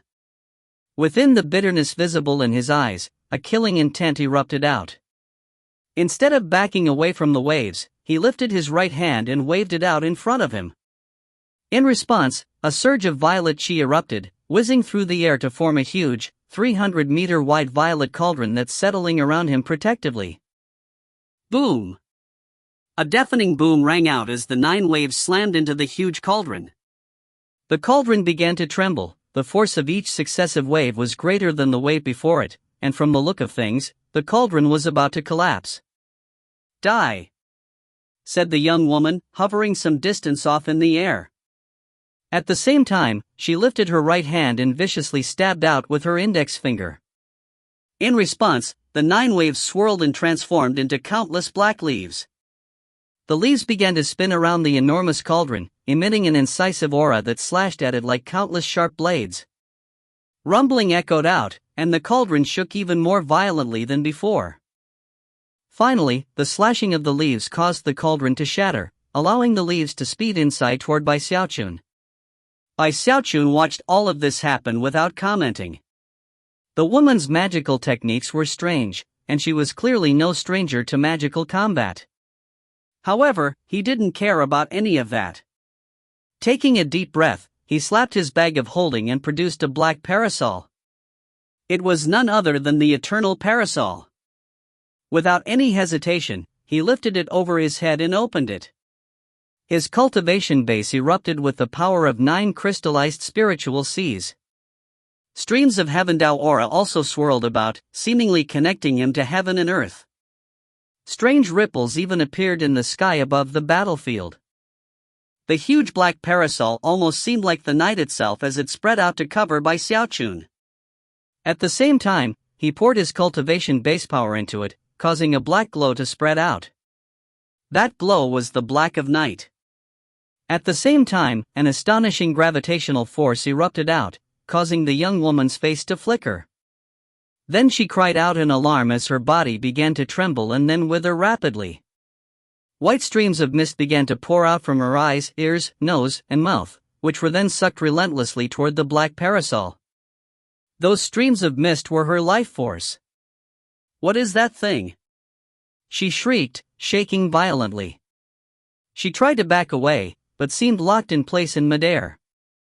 No matter how she struggled, she couldn't prevent her life force from streaming out of her. Even as her hair began to turn white, she suddenly bit down on her tongue, unleashing the power of self-detonation. Her right eye exploded, sending blood spraying out in all directions. However, the force of the explosion ripped her free from the gravitational force, shoving her backward by several dozen meters. There, she coughed up more blood, then glared at Xiaochun with venomous hatred and, at the same time, fear. Of course, most of her terror was because of the eternal parasol. Almost immediately, her body began to turn translucent as she prepared to fade into the air and make her escape. Her only desire now was to escape the blood annihilation world and then leave this place. Without any hesitation, Xiaochun put away the eternal parasol and shot after her at top speed. Inwardly, he was bemoaning the fact that his ruse hadn't played out exactly as he'd wished. He'd intentionally provoked her into attacking with the hopes that he could use his eternal parasol to drain her life force. However, this young woman was a chosen of the Sky River Court, on the very cusp of reaching the gold core stage. Not only was she more than an ordinary cultivator, but Xiaochun's current cultivation base made it difficult for him to control the parasol. Because of that, she managed to escape. Even as he bore down on her with lightning speed, she began to fade away, until only ripples were visible in the spot where she had just been. "You're not getting away," he said, his voice filled with an intense coldness that even he didn't realize was there, a coldness like the dead of winter. As the coldness spread out, he opened his heaven-span Dharma eye. As soon as he looked around with his third eye, he unhesitatingly clenched his fist and unleashed a fist strike directly to his left. A boom rang out, and the air distorted. The young woman suddenly became visible, blood oozing out of her mouth, a look of incredulity and terror on her face. "How did he find me?" The young woman's heart was starting to pound. She had been injured again, and was now incapable of fleeing. Damn it, how could the river-defying sect have a cultivator like this? His cultivation base isn't weak, nor is his fleshly body. His magical techniques are bizarre, and he obviously has a lot of experience fighting. He's actually managed to pin me down. Because of Xiaochun's strange techniques, she was incapable of fleeing the blood annihilation world. Suddenly, her left eye was shot with blood as she realized that instead of fleeing, she had to risk everything in a fight to the death. Inverse blood sky spirit. She shrieked. Instantly, all of the blood in her body began to flow in reverse, causing an intense energy to rise up from within her. At the same time, a powerful aura of plants and vegetation began to spread out. From a distance, she appeared to be surrounded by scintillating, emerald-colored light.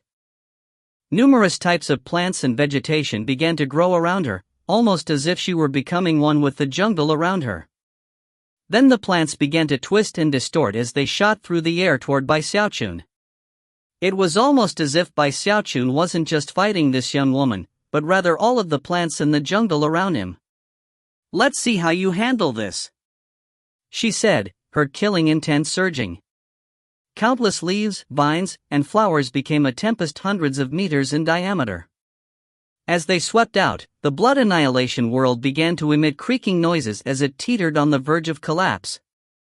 Cultivators on both sides of the conflict in the area all noticed and were shocked. "I'll show you exactly how I handle it," Xiaochun replied, his expression growing even more icy than before. Taking a deep breath, he reached out with both hands and performed an incantation gesture. As the tempest of vegetation closed in, he swept his hands violently through the air, simultaneously uttering 3 words. "Magic plant. Arsenal. Bzzzzzzz." His hair whipped about him as his energy soared, and he drew upon his great circle cultivation base, his heaven Dao aura, and his skill in the Dao of medicine, to use the very magic that Li Qingho had bestowed upon him, the magic plant arsenal. Buzzing sounds filled the air as the vegetation around him suddenly stopped in place and began to tremble. It was almost as if two forces of will were battling it out within the tempest, vying for control over the plants and vegetation. Impossible! The young woman gasped, her face falling. If you find any errors, ads pop up, ads redirect, broken links, non-standard content, etc., please let us know. Report chapter so we can fix it as soon as possible. Chapter 335, Fatality. Chapter 335, Fatality. The black-robed young woman's control over plants and vegetation had to do with her Tao of medicine. Coupled with the technique she cultivated, it created something like an innate divine ability that she could use to communicate with and manipulate all types of plants. Although the Sky River Court was adept with spatial manipulation magic, their ultimate reserve power was the dire Sky Banyan. It was only natural for people who practiced cultivation on the huge tree to develop a connection with plants and vegetation. In fact, all disciples of the Sky River Court eventually formed a bond with a lesser Sky Banyan, which they could use as a weapon in battle. Such an arrangement was less of an external manipulation of the plant, and more of a bonding in which the plant assisted the cultivator. However, Bai Xiaochun's abilities were completely and utterly different. Using his skill in the Tao of medicine and the magic plant arsenal, he didn't seek to bond with or gain assistance from the plants, he sought total control. He was skilled with techniques of mutual augmentation and suppression, and was familiar with how to fuse different types of plants and vegetation together. Coupled with his Hebendao Foundation establishment cultivation base and 9 crystallized spiritual seas, he was capable of domineering feats that were beyond other Foundation establishment cultivators. This young woman was a chosen from a Middle Reaches sect. Were it not for that, she would have long since been crushed by Bai Xiaochun.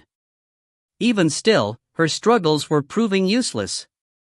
"Begone from me," he said, voice echoing like thunder, his eyes shining with strange light. With that, he waved both hands. In response to his berating words, the tempest of plants and vegetation had no choice other than to turn in place and shoot back toward the black-robed young woman.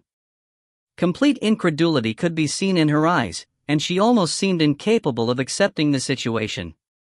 By this point, she also realized that she had been tricked into the situation with the black parasol. She was already becoming terrified of Bai Xiaochun's battle tactics, especially that parasol. However, what was worst of all was that Bai Xiaochun hadn't given her any chance to effectively utilize her spatial manipulation magic. His third eye made her feel like she was completely and utterly exposed no matter what she did. Without spatial manipulation magic, it was difficult to utilize any assassination techniques, and also impossible to become invisible. It was almost like trying to fight with a limb having suddenly been crippled. She felt weaker than ever. After experiencing so many setbacks, she finally decided to resort to her magic of plants and vegetation to kill Bai Xiaochun. And yet, contrary to anything she could have imagined, he wrested control over her plants and vegetation as well. "I refuse to accept this," she shrieked, her eyes more bloodshot than ever. She was almost on the verge of going crazy. As a chosen of the Sky River Court, she had always been a proud and arrogant person, someone who could easily crush anyone in the same cultivation level as her. In fact, she was only a hair away from gold core. Never before had she ever encountered a situation in which someone in the same stage as her could control her so easily. As the tempest closed in on her, she let out a miserable shriek. Then, she suddenly dropped to the ground and planted both hands down in front of her. Looking up, she shouted, "Tree Soldier Incantation." Suddenly, brown tendrils began to spread out from her feet and bore into the ground, tendrils that almost looked like roots. At the same time, every portion of skin visible on her body was suddenly filled with bulging green veins, to the point where her skin looked like the surface of a plant. As her skin turned green, her life aura suddenly erupted, transforming from that of a cultivator to that of a tree ant. The Tree Soldier Incantation was a legendary secret magic of the Sky River Court that allowed a cultivator to transform into a tree ant. "I refuse to believe that you can wrest away my control of plants and vegetation," she yelled hoarsely. As of this point, she had completely transformed into a huge tree ant. Rootlets spread out from her feet into the ground, causing the energy of the plants and vegetation to surge toward her. In the blink of an eye, she was huge, fully 300 meters tall. From a distance, she almost looked like a true sky banyan. When the tempest of plants and vegetation hit her, it instantly submitted to her, swirling around her before converging onto her right hand, where it formed the shape of a battle axe. It was a green battle axe formed from countless types of plants and vegetation, and it radiated power that caused the surrounding jungle to tremble. By this point, the battle between this young woman and Xiaochun was starting to attract quite a bit of attention. Time to die. She roared in a sonorous voice, her killing intent surging. With that, she lifted her tree-like arm into the air and then slashed the battle axe down toward Xiaochun. As it descended, the power of plants and vegetation surged and grew, until nearly half of the power of the entire jungle was converged into that deadly blow. An intense sensation of deadly crisis erupted inside of Xiaochun. By this point, his control over the blood annihilation world had weakened to the point where it had collapsed. The resulting blast caused even more people to take notice of what was happening. That sect Uncle Bai. Elder Sister Tong. As cultivators on both sides of the conflict began to cry out in alarm, Xiaochun took a deep breath and then closed his eyes. Then he raised his right hand, not to perform an incantation gesture, nor to rotate his cultivation base. Instead, the image of a huge spike appeared in his mind. As that spike appeared, the water vapor in the area began to swirl, growing denser and thicker, filling an entire 50-kilometer area.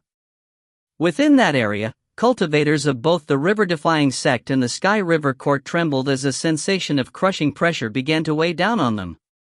Even the Gold Court cultivators up in Midair looked shocked. The young woman in Treant form was also shaken. However, there was no time to ponder the situation at the moment. Instead, she focused fully on sending the battle axe slashing down toward Xiaochun. Closer and closer it neared. Xiaochun's clothing and hair were even being destroyed by the power of the incoming battle axe. When the axe was only about 9 meters away from Xiaochun, his eyes suddenly snapped open, and when they did, a terrifying wind sprang up as the entire 50-kilometer area was filled with a watery swamp. Water Swamp Kingdom. He murmured, almost as if he were calling out to something or someone. Although his words were spoken softly, they caused even nascent soul cultivators to tremble. A roar suddenly echoed out, a roar like that from ancient times, a roar that filled the world with profound ancientness. Heaven and earth trembled as the roar increased in intensity. In the blink of an eye, heaven shaking, earth-shattering rumbling filled all creation. Every cultivator in the area was trembling, and the young woman in Treant form had a look of complete and utter incredulity on her face. The moment that look appeared on her face, and even as her battle axe descended, the image of a huge spike suddenly appeared around Xiaochun. 30 meters. 300 meters. 3,000 meters. 30,000 meters. Rumbling sounds echoed out in all directions as the spike rose higher and higher. Furthermore, after it reached 30,000 meters in length, more rows of spikes became visible beneath it. All light dimmed, and a huge wind screamed across the lands. The young woman had no chance to land a blow on Xiaochun. The spike stabbed through her, and she screamed as she was pushed higher and higher into the sky. Even as despair washed through her, the young woman reverted from Treant form back into human form. Blood sprayed out of her mouth, and her eyes began to grow dim. She was panting on the verge of death. Powerful fluctuations rolled out across the lands. Just barely visible within the dense water vapor were row upon row of spikes, as well as an enormous body. However, even the 50-kilometer-wide swamp wasn't large enough to contain that enormous body, making it impossible for anyone to tell exactly what type of creature it was. In any case, compared to that enormous creature, the young woman impaled on its spikes was almost too small to see. All cultivators in the area looked on with total shock. The process didn't last long, only a few breaths worth of time. Then the Water Swamp Kingdom creature let out a bellow before slowly fading away. The water vapor vanished, and everything returned to normal. The pressure disappeared, and the body of the young woman fell down from the sky and landed in front of Bai Xiaochun with a thud. Blood was oozing from wounds all over her body. She was now hovering on the brink of death, her eyes filled with bitterness and rage as she stared at Bai Xiaochun. Using her last bit of energy, she opened her mouth to curse him. However, even as her lips moved, he waved his sleeve, and the blood sword which he had formed from Elder Zhou's blood slashed down and took off her head. Her head tumbled off to the side, her eyes growing dim. She was dead in body and soul. The blood sword slowly faded away. Just as Bai Xiaochun had said, he used that sword to take her life away. Blood for blood. Without saying a word, he collected her bag of holding, then sighed and turned to leave. However, it was in that very moment that an anguished howl echoed out from off in the distance. Junior Sister Tong. If you find any errors, ads pop up, ads redirect, broken links, non-standard content, etc., please let us know. Report chapter so we can fix it as soon as possible. Chapter 336, Battling Core Formation. Chapter 336, Battling Core Formation. The voice was completely beyond ordinary, and was accompanied by a gale force wind that shook everything in the area. The ground around Bai Xiaochun shattered, and many objects in the area exploded. Even Bai Xiaochun was badly shaken, and found himself staggering backwards several steps from the force of the sound. His face flickered as he looked up and saw a young man flying through the air toward him. He had long, wild hair, and his eyes burned red with killing intent as he closed in. Although his speed couldn't be counted for much within the gold core stage, it was vastly beyond anything Foundation Establishment cultivators were capable of. The majestic sight caused Foundation Establishment cultivators from both sides of the conflict in the jungle to be completely shaken. Soon, alarmed cries could be heard. A gold core cultivator. The river-defying sect had dispatched people to lock down all of the enemy gold core experts, to prevent them from attacking the Foundation Establishment cultivators. And yet, for some unknown reason, a gold core cultivator had suddenly appeared right here, and was bearing down on Bai Xiaochun with murderous intentions. Some distance behind him was one of the river-defying sect's gold core cultivators, who was racing to block his path. However, even as the river-defying sect gold core elder was about to intercept the young man from the Sky River Court, the young man waved his hand, sending a green beam of light shooting backward. Moments later, a huge Skybanyan Trayant emerged from the light. The Skybanyan Trayant was the young man's battle weapon, something that he normally would care for just as much as his own life. However, after summoning the battle weapon, the young man cried out in a frantic voice, "Buy me 10 breaths of time, even if you have to pay for it with your life." A tremor ran through the Skybanyan Trayant, but it didn't hesitate for even a moment. Energy surging, it shot forward and blocked the gold core elder from the river-defying sect. The young man's murderous aura surged sky-high as he shot toward Bai Xiaochun, his eyes so bloodshot they were almost bleeding. He had only been in the gold core stage for about half a year, but he was completely and utterly confident that he would only need 10 breaths of time to kill a Foundation Establishment cultivator. The sight of the young woman's severed head tumbling off to the side moments ago had filled him with intense pain. She had been his Taoist partner, his junior sister, and he had already sworn an oath to himself that he would personally kill the one responsible for her death. Die! He howled, smashing his hand toward Bai Xiaochun. The wave of his hand was backed by an early gold core cultivation base, causing a black palm to appear that screamed through the air toward Bai Xiaochun.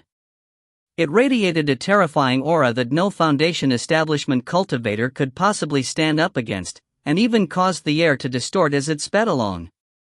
In the face of such a murderous aura, Bai Xiaochun immediately began to fall back, his pupils constricting.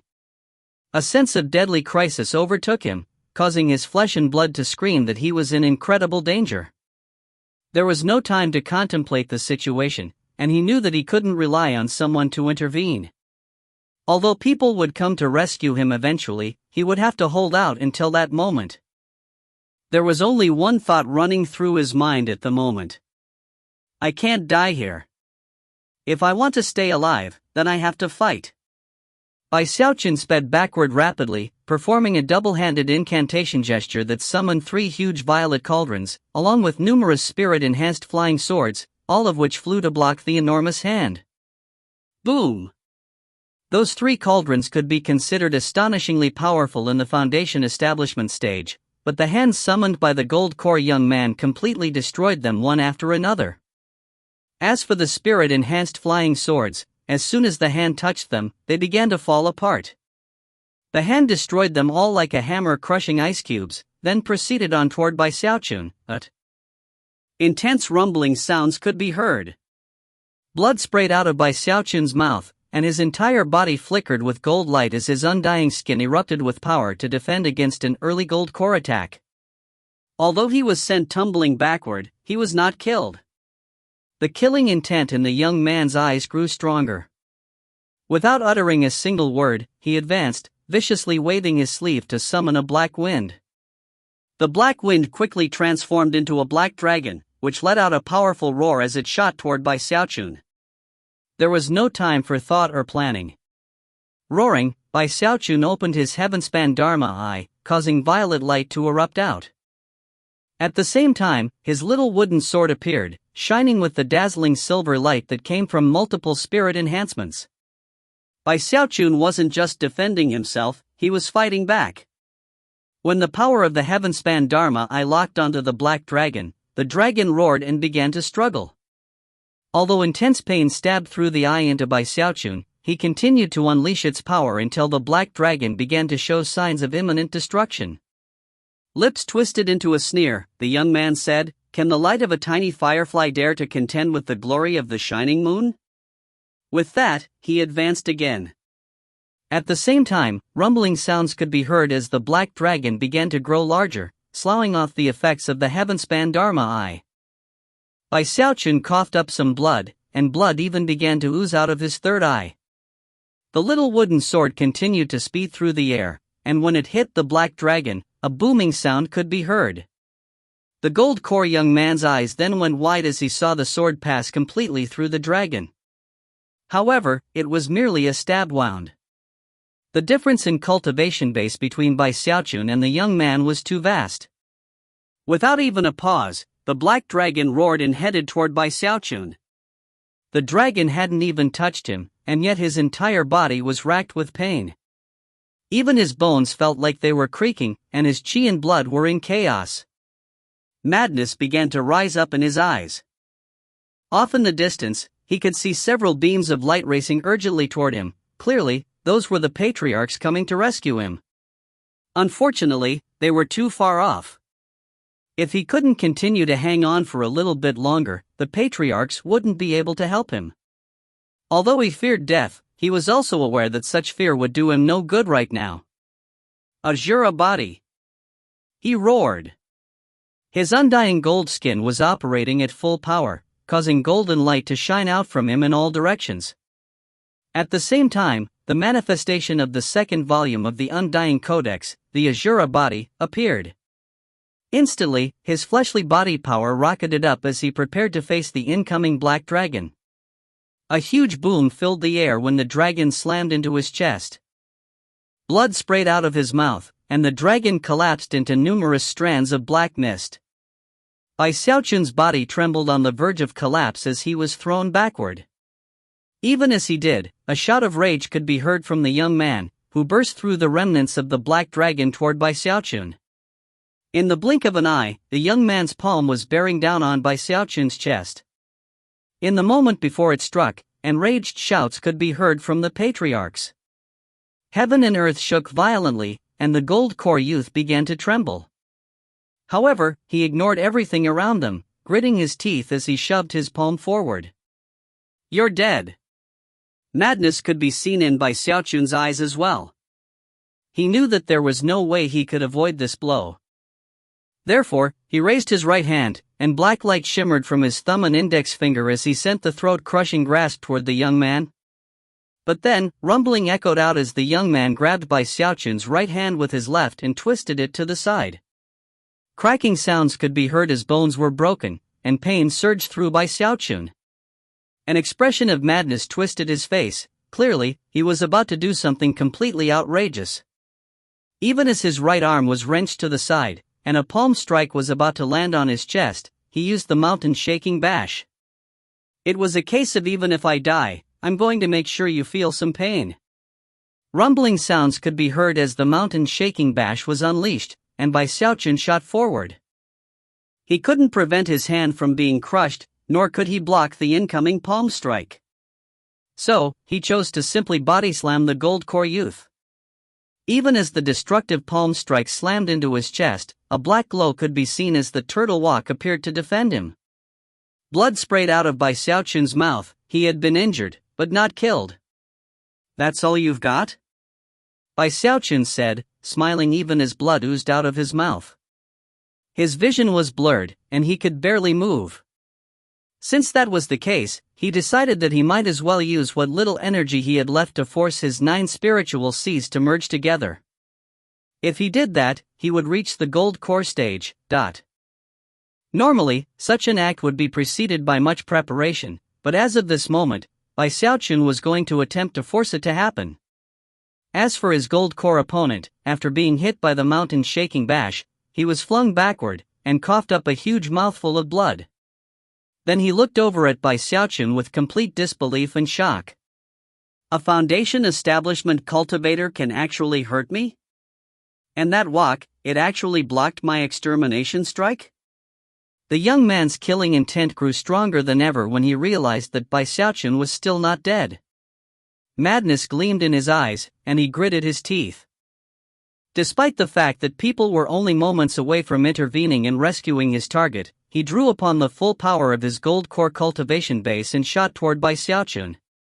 Considering that Xiaochun was so grievously wounded, he was sure that one final attack would be enough to kill him.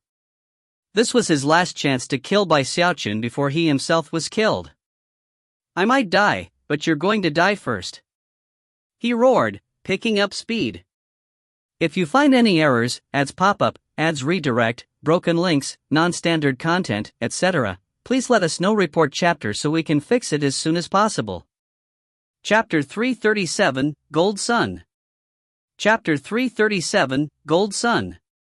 Xiaochun's consciousness was fading. At the same time, everything around him seemed to slow down. He suddenly found himself thinking about how he used to light incense on Mount Hood, and everything that happened in the Spirit Stream sect, the Bloodstream sect, and then the River-defying sect. As those memories flashed through his mind, he smiled. It was a smile of both bitterness and helplessness. He practiced cultivation in order to live forever, and yet, in pursuit of that goal, he always ended up in deadly crises. The slightest mistake in such a situation could lead to him losing his poor little life. It was somewhat of a paradox. "To live forever," he murmured, "you don't just have to struggle against the heavens, you have to fight other people. It's a narrow, rugged path to walk, a path that most people give up on. Many people meet defeat, or end up losing their way. Living forever. That's the whole reason I started to practice cultivation. To live forever. Live forever. I'm going to live forever." Suddenly, everything became incredibly clear. Although he felt incredibly weak at the moment, he was completely focused on living forever. That one simple thought continued to fill his mind, like the rumblings of thunder. "I can't count on other people all the time. I have to get stronger. Only if I get strong enough can I make sure that nobody interferes with my will to live forever." Xiaochun trembled as his heart and mind roared, causing his 9 spiritual seas to begin to rage and emit thunderous rumblings.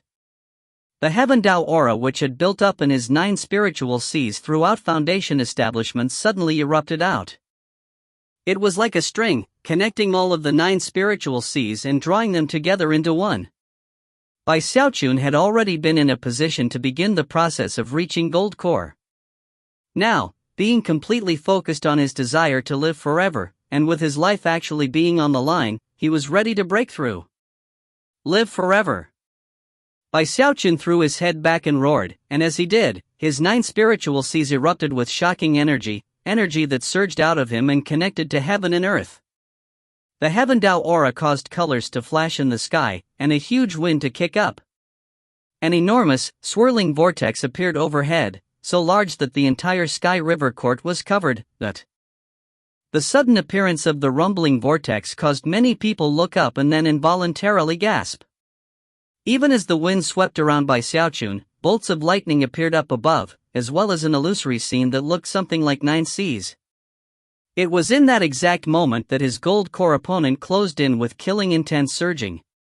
Even as he reached out to attack, his face fell, and the energy surging from Bai Xiaochun battered him backward by over 30 meters. "You," the young man said, his face a mask of disbelief.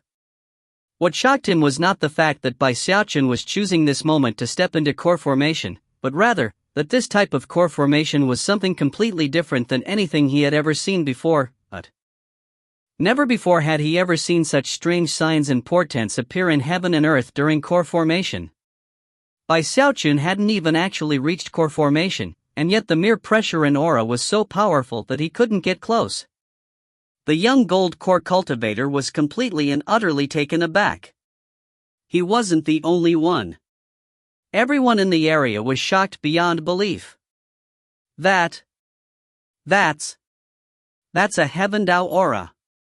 Don't tell me he's going to reach Heaven Dao Gold Core. The nascent soul Taoist masters from the Sky River Court were also shocked, and some of them even had looks of jealousy on their faces. Heaven Dao Gold Core was something out of legend. The term Gold Core was actually a blanket term often applied to different levels. The core formation stage was more properly classified into the heaven, earth, and mortal varieties. The mortal Dao of men led to mortal core. Earth Dao led to earth core. And Heaven Dao led to gold core. Only Heaven Dao Gold Core could truly be considered gold core. The only way to reach Heaven Dao Gold Core was to start out in Heaven Dao Foundation Establishment. And yet, being in Heaven Dao Foundation Establishment wasn't a guarantee of being able to reach Heaven Dao Gold Core. Heaven Dao Gold Core experts were as rare as phoenix feathers or qilin horns, and not a single one had appeared in the last 10,000 years, not even in the middle reaches. The crushing pressure exerted by the Heaven Dao Gold Core stage was something that could only be read about in the ancient records. Although the nascent soul patriarchs of the river-defying sect weren't as surprised as everyone else, they were still taken aback. They knew that Bai Xiaochun was in the Heaven Dao Foundation establishment stage, but that didn't necessarily mean that he would reach Heaven Dao Gold Core.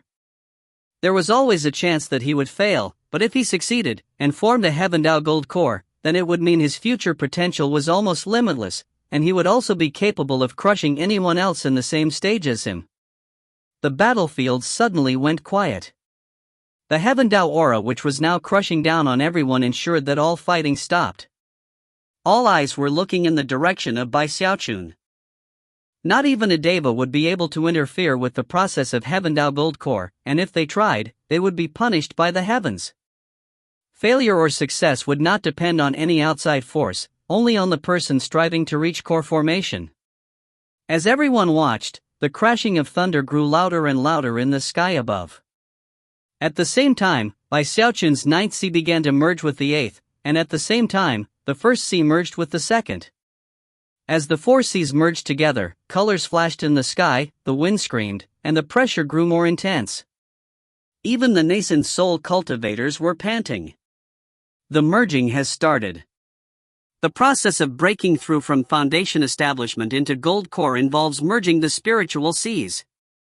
To start out by merging 4 together is the best. Merging 6 spiritual seas at the beginning is rare, and for someone to merge 8 would be rare even in the upper reaches river source sects. Bai Xiaochun already has 4 of the seas merged together. The gold core and nascent soul cultivators were all looking up at the signs in the sky, and commenting among themselves. However, many of the cultivators from the Sky River Court actually sighed in relief when they saw that Bai Xiaochun had only merged 4 of the seas. A mere 4 merged spiritual seas means that he will fail to reach Heaven Dao Gold Core. The Sky River Court cultivators weren't the only ones to realize this. The patriarchs from the river-defying sect were now starting to get nervous. As the junior patriarch of the river-defying sect, the patriarchs viewed him with utmost importance. They had originally planned to do everything in their power to help Bai Xiaochun reach Heavendao Gold Core after the battle was over. But then, something unexpected had happened, and Bai Xiaochun was forcing core formation in the middle of the fighting. To the river-defying sect, this unexpected event was turning out to be a big setback. However, it was at this point that, all of a sudden, cries of shock began to rise up. He's not stopping at 4. Another merging is taking place. 2 spiritual seas had merged on the top, and 2 on the bottom. But now, the first 2 spiritual seas were beginning to merge with the third. And that wasn't the end of it. The 8th and 9th spiritual seas were slowly beginning to join together with the 7th. As that happened, the Heavendao aura grew even more intense, suppressing the cultivation bases of all cultivators, and even throwing them into chaos. More and more cries of shock rang out. How could this be happening? The Sky River Court cultivators were completely shocked, especially the young gold core expert who had been trying to kill Bai Xiaochun moments ago.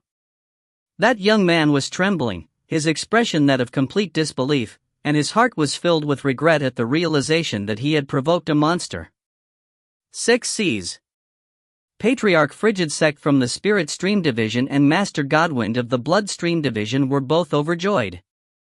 The other patriarchs had the same reaction, and as for Li Qingho and the other gold core cultivators, they were watching with wide eyes. And yet, before the uproar could even commence, something else happened up above in the sky. The first 3 spiritual seas began to merge into the 4th. Simultaneously, the 7th through 9th spiritual seas began to connect to the 6th. Everything was changing. The bottom 4 spiritual seas and the top 4 spiritual seas were drawing closer together, and between all of them was the 5th spiritual sea. Although the 5th spiritual sea didn't seem to be doing anything at all, it was obvious that all 9 of the spiritual seas were merging together, but the Heavendao pressure grew stronger than ever, exploding out into the entire area with unprecedented intensity. That pressure was almost like a natural protection offered to anyone stepping into the Heavendao Gold Core stage. As the pressure roiled out, something else happened that no one noticed. The ancient gravekeeper appeared high up in the sky. First, he looked at the spiritual seas, then down at Bai Xiaochun. Everyone watched as the 9 spiritual seas slowly converged upon each other. As they did, they began to form a shape. Clearly, that shape was a circle. The 9 golden spiritual seas were completely eye-catching. To everyone who was looking at them, they seemed almost like a golden sun. It was a true and authentic gold core. If you find any errors, ads pop-up, ads redirect, broken links, non-standard content, etc., please let us know. Report chapter so we can fix it as soon as possible. Chapter 338, Heavendao Gold Core. Chapter 338, Heavendao Gold Core. Qi condensation. Foundation establishment. Core formation. In the lower reaches, the gaps between those 3 stages were like enormous gorges that separated the cultivators into groups. With the exception of some extreme circumstances, someone in a higher stage could easily crush anyone from a lower stage. During Qi condensation, cultivators absorbed the energy of heaven and earth and then transformed it into rivers and lakes. During foundation establishment, those rivers and lakes became spiritual seas, giving the cultivators such strength that Qi condensation couldn't even compare to it. Overall, that transformation wasn't so much an improvement in the quality of the power, just the sheer amount. However, core formation was different. After crystallizing the spiritual seas and then merging them together into a core, unprecedented levels of battle prowess could be unleashed. Furthermore, it wasn't just a situation of increasing the amount of power, the quality was also vastly improved. Depending on how many spiritual seas were merged together, different types of cores could be formed: mortal core, earth core, and of course, gold core. If Bai Xiaochun were not a Heavendao Foundation establishment cultivator, but had traveled the more common path of Earth Stream Foundation establishment, then at this point he would have formed an earth core. But he was different. He was a Heavendao Foundation establishment cultivator, and as such, he walked the path of the Heavendao Gold Core.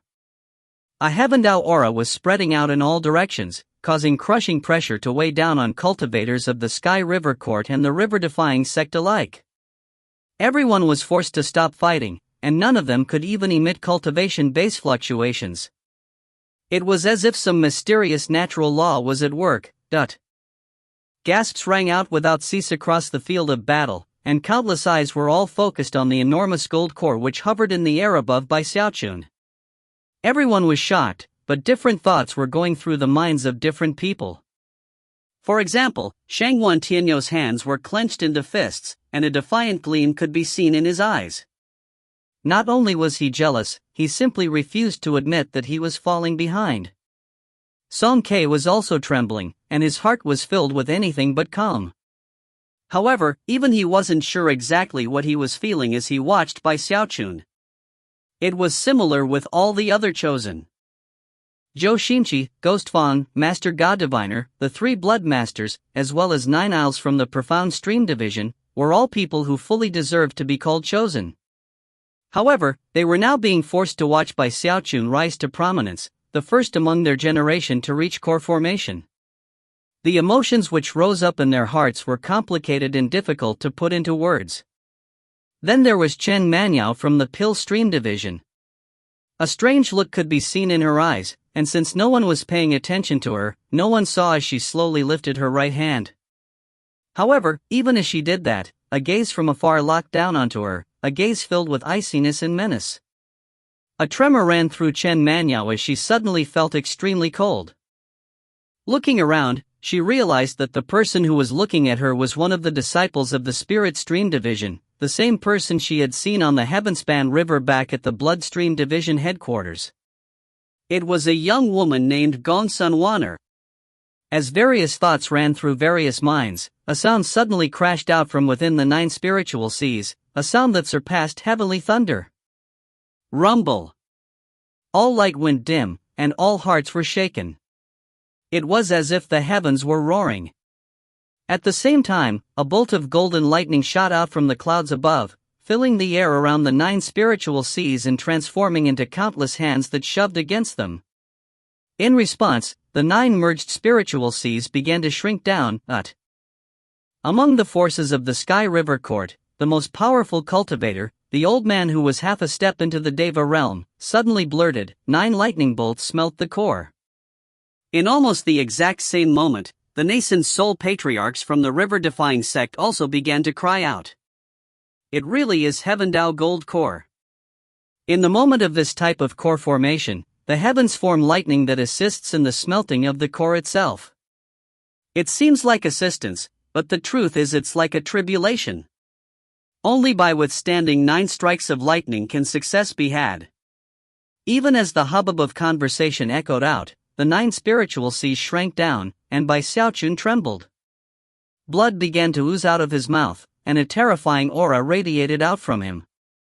That aura seemed like an aura of complete madness. If he made the slightest mistake, he would be destroyed. Not only would he fail to succeed at his core formation, but he would be ripped to shreds, destroyed in body and soul. Attempting to reach core formation without being fully prepared was an extremely dangerous task.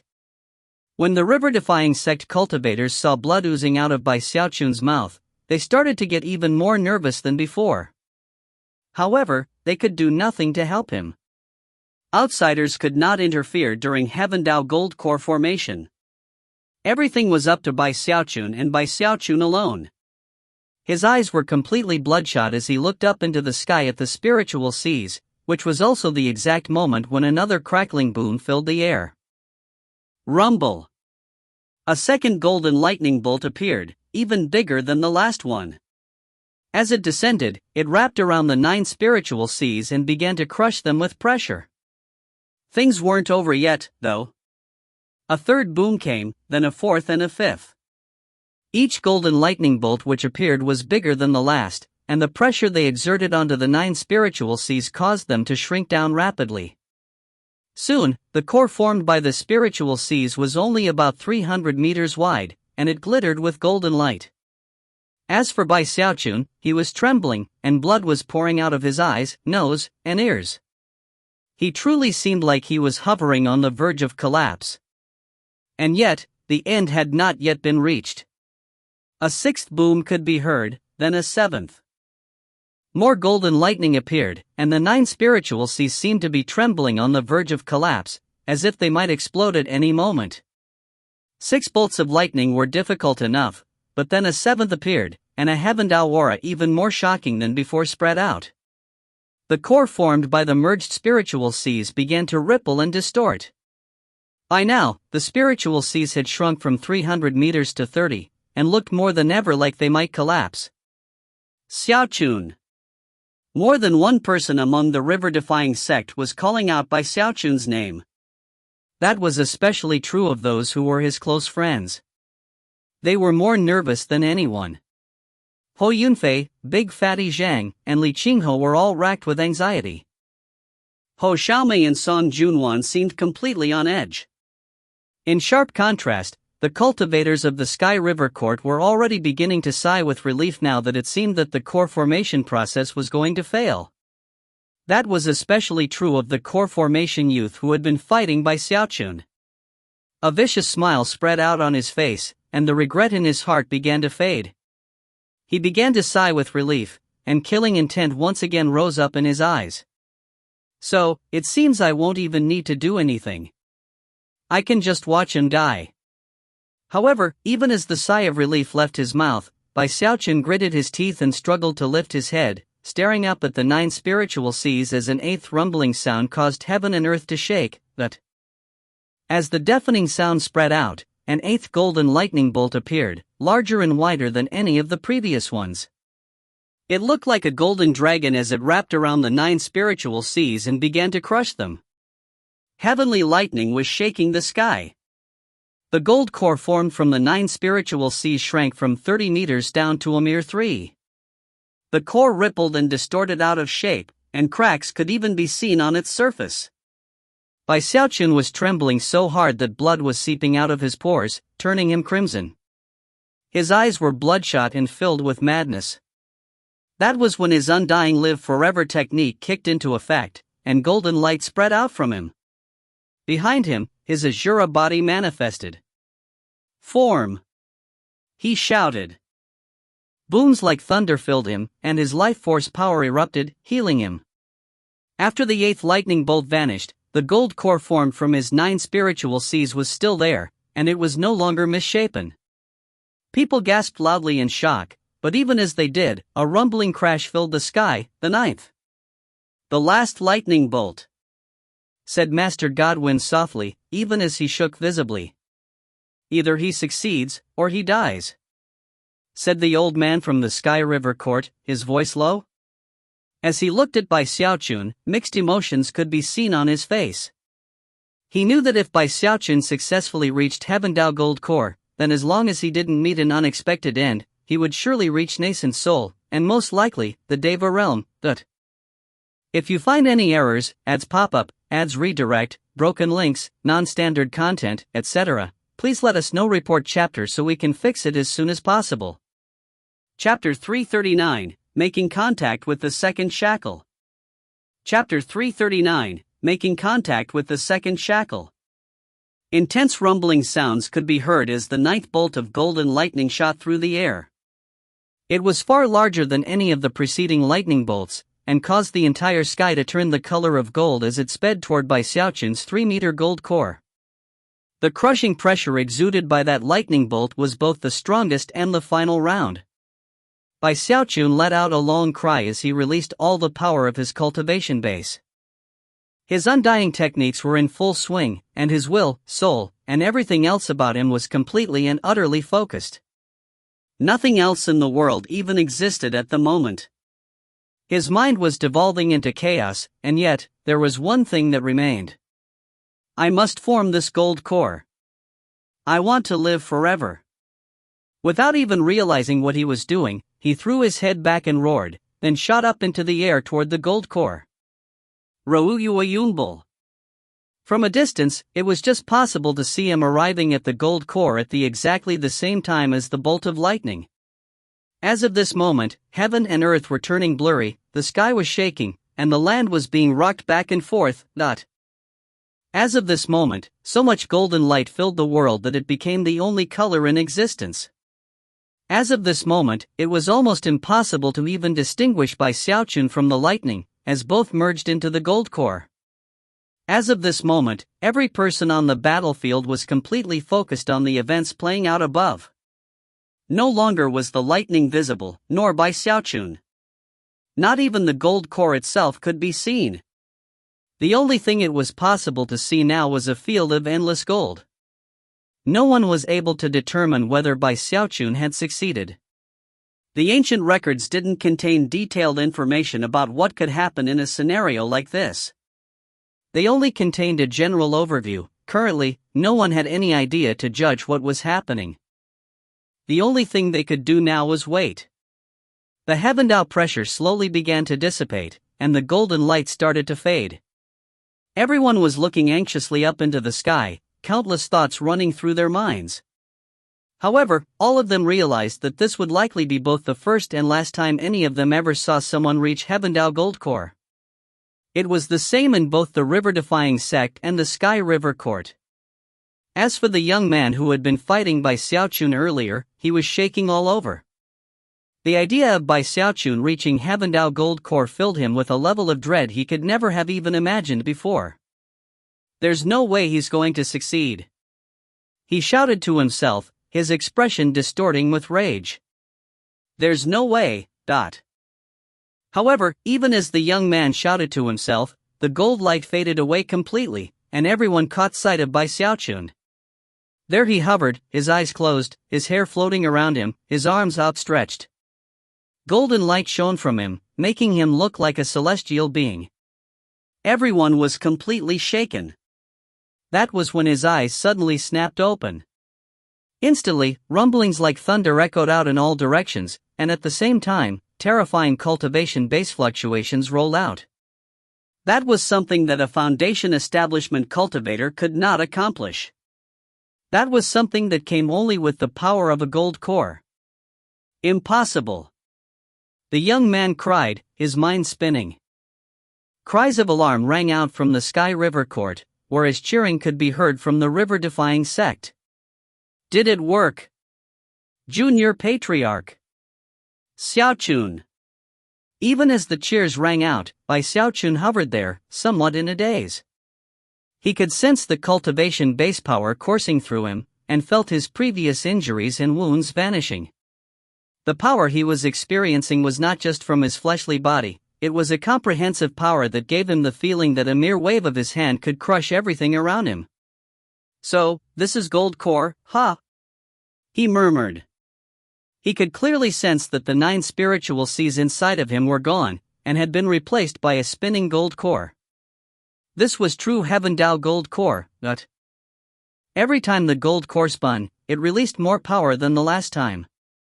As the cultivation base power poured through him, his body underwent a heaven-shaking, earth-toppling transformation. It wasn't just in addition to his longevity, he was ascending to a higher form of life. Everything around him now looked different than before. There were more colors, everything was more crisp and detailed, and he seemed closer to everything. Furthermore, a Heavendao aura erupted out from him that far surpassed the aura from his days in Heavendao Foundation establishment. It connected him to heaven and earth in such a way that he almost felt as if he had the power to summon heavenly lightning, but there was another indescribable feeling that existed inside of him, something like what he had experienced in the world of the blood ancestor. It was almost as if he were being doted upon by heaven and earth. When he looked up into the sky, it seemed strangely familiar to him. Gold core. Clenching his hands into fists, he threw his head back and let loose a long cry. Everything around him shook, and the cultivators of the river-defying sect began to cheer even more loudly than before.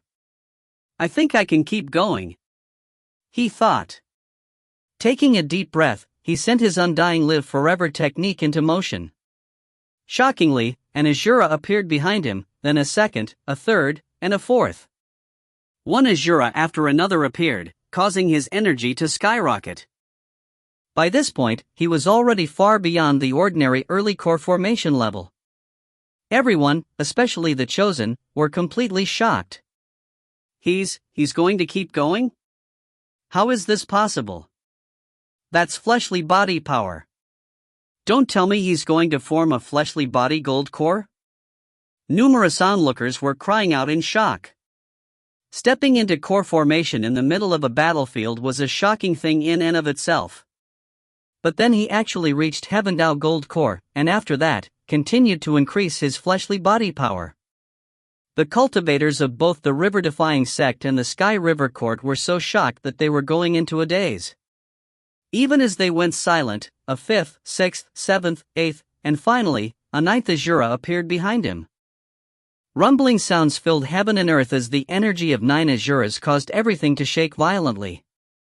Bai Xiaochun's breakthrough was not limited to his cultivation base, he was actually making progress with his undying Azura body. The 9 Azuras were like 9 Dharma idols, surrounding Bai Xiaochun and roaring into the heavens just like he was. It was a sound that surpassed heavenly thunder, and caused everyone to be shaken to the core. Even the plants in the jungle were trembling, and all Qi condensation, foundation establishment, and ordinary core formation cultivators felt their cultivation bases teetering unstably. Gasps and cries of astonishment could be heard everywhere. But then, a 10th Azura appeared next to the 9th one, and a massive tremor ran through Bai Xiaochun. It was in that moment that he could sense a shackle inside of him. The 5 great shackles, he murmured to himself. He had already broken through the first shackle back when he had mastered the undying skin. Now, the second shackle had appeared. Although he couldn't break through it at the moment, he could at least make contact. To him, it felt as if 4 enormous mountains were weighing down onto him. It was something he couldn't detect before, but now his senses were heightened, and the feeling couldn't be clearer. He suddenly had the urge to destroy those mountains, to break free and truly rise up. I'm almost at the point of achieving the undying heavenly king body. Once that happens, I can form an undying heavenly king core. As he thought back to the details of the second volume of the Undying Codex, his eyes shone with anticipation, and his heart thumped with excitement. At that point, he looked down at the young man he had been fighting before, who was now trembling with terror. Almost as soon as their gazes met, the Heaven Dao aura vanished, and the pressure faded away. The young man's hair began to stand on end, and he started to back up. He really had no choice other than to give up on the fight. As of this moment, Bai Xiaochun filled him with indescribable terror. The fact that Bai Xiaochun was looking directly at him caused his heart to pound wildly. That gaze was like 2 sharp swords stabbing into his heart and mind, causing his earth core to shake. In the same moment that the young man turned to flee, several streams of divine sense, as well as a group of cultivators, began to race toward him from the Sky River Court to save him. However, Bai Xiaochun was much closer to him than they were. He already had shocking speed back in Foundation Establishment, and now that he was in Heaven Dao Gold Core, he was even faster. "You're not getting away," he said, his voice as cold as ice. The young man had forced him to take the dangerous and potentially deadly choice of forcing core formation early. As a result, Bai Xiaochun's killing intent surged with complete intensity. He took a step forward, and wings sprouted behind him. The mountain-shaking bash gave him an explosive burst of speed, causing him to leave behind afterimages and a series of sonic booms. In the blink of an eye, he was right in front of the young core formation cultivator. "You just hit me with a palm strike. Now it's my turn." His voice echoed out like the winter wind as he reached his hand back and then sent his palm flying toward the young man. If you find any errors, ads pop up, ads redirect, broken links, non-standard content, etc., please let us know. Report chapter so we can fix it as soon as possible. Chapter 340, 1 Palm eradicates core formation. Chapter 340, 1 Palm eradicates core formation. The palm strike caused an illusory golden wave to sweep through the air, and thunder to boom up above. It contained the power of Bai Xiaochun's Heaven Dao Gold Core, as well as fleshly body power that had already made contact with the second shackle.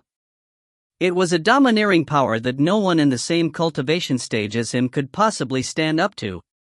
The young core formation cultivator let out a howl like a caged animal.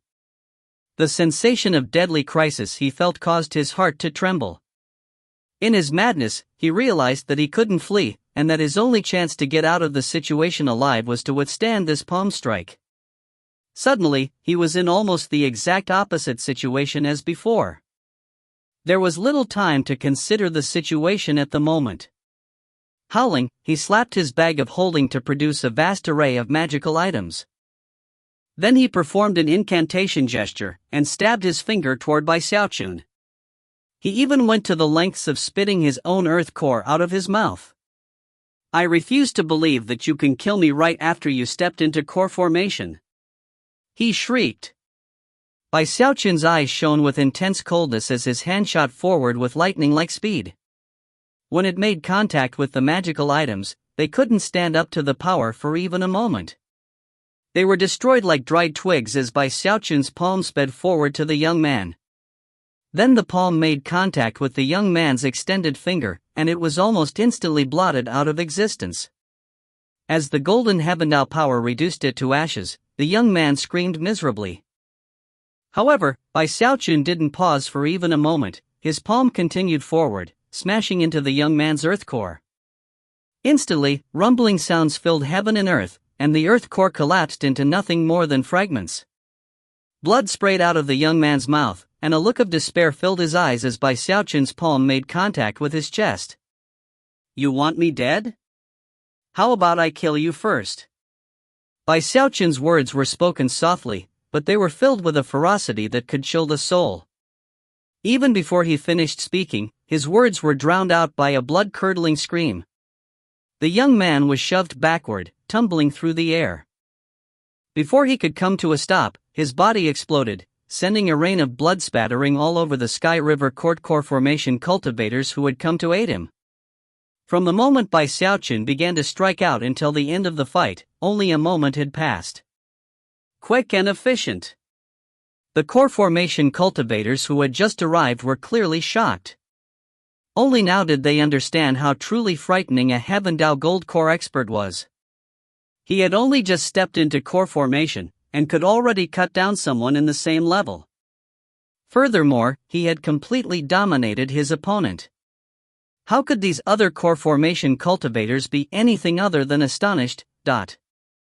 Everything went silent for a moment, after which the river-defying sect cultivators began to cheer again as their fighting spirits rose. As for Xiaochun, he hovered there, looking up at the nascent soul cultivators some distance off. For the first time, he felt that he wasn't so far removed from them after all.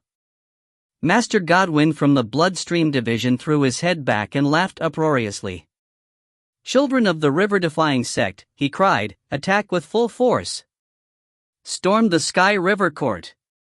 In response, the river-defying sect cultivators located in the jungle on either side of the river all roared and began to attack, but Xiaochun took a deep breath, and then caused a blood-colored light to explode out from him that vastly exceeded what he was capable of in Foundation establishment. As it spread out, the cultivators of the Bloodstream Division yet again found their battle prowess increasing. Rumbling could be heard as the fighting resumed in full force, and in ever more bitter and deadly fashion than before. From high up in the air, it was possible to see river-defying sect cultivators swarming through the jungle on both banks of the river. They were like two sharp blades, slicing toward the Sky River Court headquarters with deadly abandon. The Sky River Court couldn't fight back for much longer. They were being pushed back relentlessly, and the signs of imminent defeat were clear, but that was when an emerald green lantern suddenly flew out from the Sky River Court. As it rose into the air, it grew larger and larger, until it was fully 300 meters tall, and emanated shocking pressure. Surrounding the lantern were countless vengeful spirits, who let out vicious screams as they flew with the lantern toward the left bank of the river. That lantern was none other than one of the Sky River Court's precious treasures. Before the lantern could fly very far, a black sun shot up from the right bank of the river. Inside of the sun was a white raven, whose opened eyes emanated intensely cold light.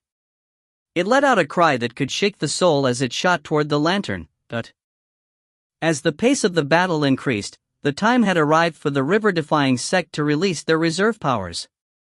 Of course, A reserve power like the Black Sun was little more than a precious treasure to the Sky River Court. When the precious treasure and the reserve power closed in on each other, a huge gravestone, hundreds of meters tall, appeared in the air above the right bank. It instantly began to smash down toward the ground, emanating a profoundly archaic air. As it descended, the ground down below began to bulge up, as if it were forming a grave. Then, a withered hand shot up from the dirt, and a hoarse howl echoed out over the right bank. How could the river-defying sect not be prepared for something like this, though? As soon as the gravestone appeared, a white sun shot up over the right bank, within which was a black raven. It let out a piercing cry as it shot toward the gravestone. As it neared, the hand which had emerged from the dirt dissolved into ash, and a face floated out from the gravestone. Howling, the face shot toward the white sun as if to consume it. The fighting was proceeding with utter intensity as reserve powers and precious treasures were unleashed. Cultivators fought fiercely with other cultivators. Slowly but surely, the river-defying sect was pushing the Sky River Court back, and getting closer and closer to the Sky River Court headquarters itself, but the time had come for the third offensive, the assault on the headquarters. As the offensive proceeded, large numbers of river-defying sect cultivators poured out of the jungle and began to fight on the dire Sky Banyan itself. Booms rang out. The light of magical techniques rose up into the air. Bitter screams echoed here and there. The battle between the patriarchs was growing more intense. People on both sides were receiving grievous injuries, and yet none of them were willing to back down, and instead, began to fight with even more madness. Battles were going on between the gold core cultivators everywhere, both on the river banks and within the sect headquarters itself. Xiaochun was no longer tangling with the Foundation establishment cultivators. Instead, he was higher up, battling the core formation cultivators from the Sky River Court. The river-defying sect had already had the upper hand in that regard, so there was little danger involved for him. Furthermore, it was giving him valuable experience in fighting other core formation cultivators. As his battle prowess continued to climb, the core formation cultivators of the Sky River Court were increasingly shocked. Meanwhile, on a towering mountain some distance away from the Sky River Court, 3 figures materialized. Despite the distance, they were able to clearly see everything that was happening on the field of battle. 2 of those figures were men, and 1 was a woman. The woman was beautiful, and emanated an aura that resembled the starry sky itself. She was there in illusory form, sometimes taking clear shape, sometimes blurring visibly. Anyone who stared at her too long would feel themselves growing dizzy.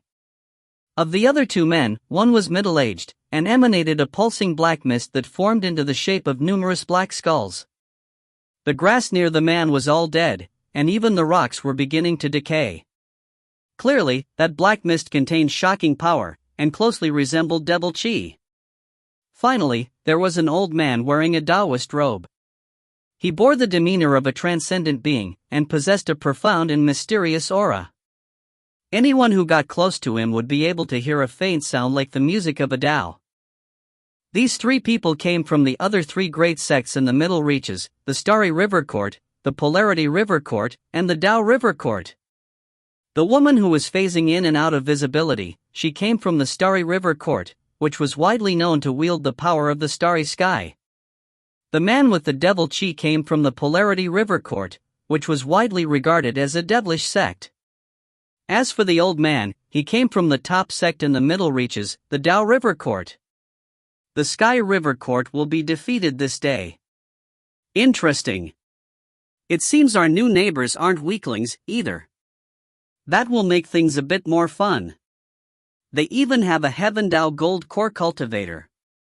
The Starry Sky Tao Polarity sect will surely take note of that, but since the Sky River Court is going to meet defeat, their shares will need to be redistributed. The 3 of them exchanged slight, knowing smiles. Apparently, their true hope was that neither side came out truly victorious.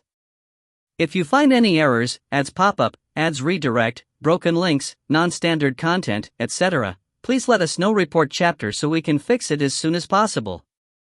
Chapter 341, The True Spirit Awakens. Chapter 341, The True Spirit Awakens. The fighting was getting more bitter than ever. Of course, the casualties on the Sky River courtside far outmatched those of the river-defying sect. People were being injured or killed almost every moment, leading to taciturn silence within the Sky River court itself. In the very center of the Sky River court was a tree growing upon the larger tree. At the crown of that smaller tree was a log cabin, outside of which stood an old man in a white robe, who was looking out at the fighting. The booms and screams of battle were clearly audible from his position. He seemed completely exhausted, and if one were to look closely at him, an aura of death could be detected. He seemed to be on the verge of breathing his last breath. Next to the old man was a handsome boy with rosy lips and white teeth. He was almost pretty, and even emanated a fragrant aroma. He wore fresh, clean clothes, and almost looked like a celestial creature of some sort. He had his hands clasped behind his back as he studied the battlefield. He seemed particularly interested in by Xiaochun.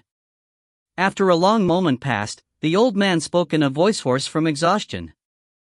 "Fellow Daoist Li, haven't things gone on long enough?" The boy smiled and looked over at the old man. "Oh no, not quite yet." He sighed. "Fellow Daoist Chen, if you had known things would turn out this way, would you have repented of your sins earlier?" The old man stood there quietly for a moment. Then his eyes went a bit dimmer, and he said, "When will enough be enough? Plenty of people have died already."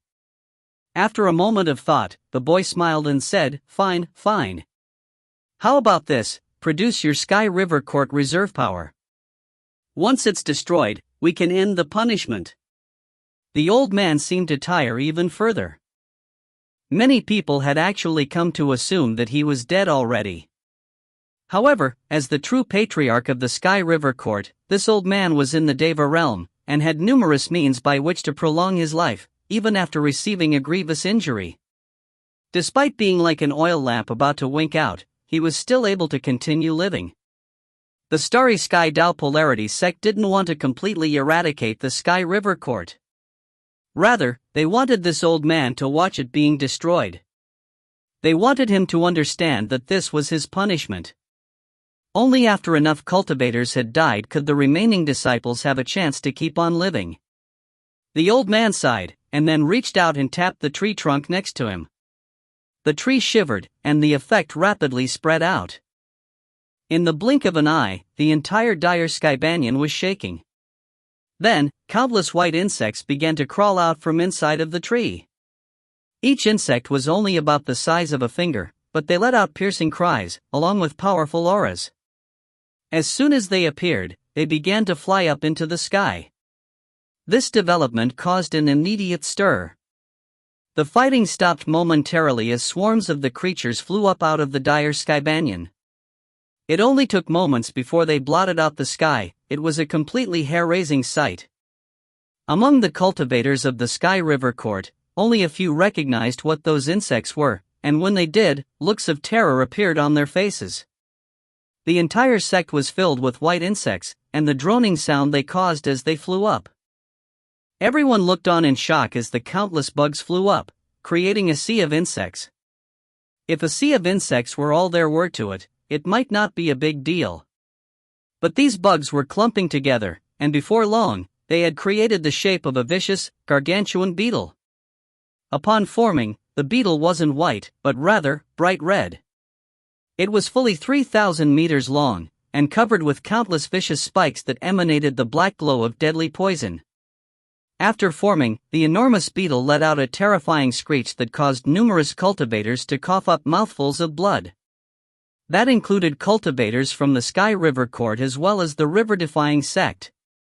The terrifyingly ferocious nature of this beetle cast cold shock into the hearts of all present. Even Bai Xiaochun was trembling at the sight of the beetle. Despite his recent step into core formation, the beetle's aura left him shaking in utter terror. A death beetle. One of the Sky River Court's 2 reserve powers. A death beetle. The numerous nascent soul cultivators of the river-defying sect were visibly taken aback. Frigid Sect and Master Godwind exchanged a look, and each could see the serious expressions on the others' faces. After letting out a powerful roar, the beetle lunged forward, spitting out a huge stream of green fluid that sprayed about like rainwater. Everything it touched began to dissolve, even the ground.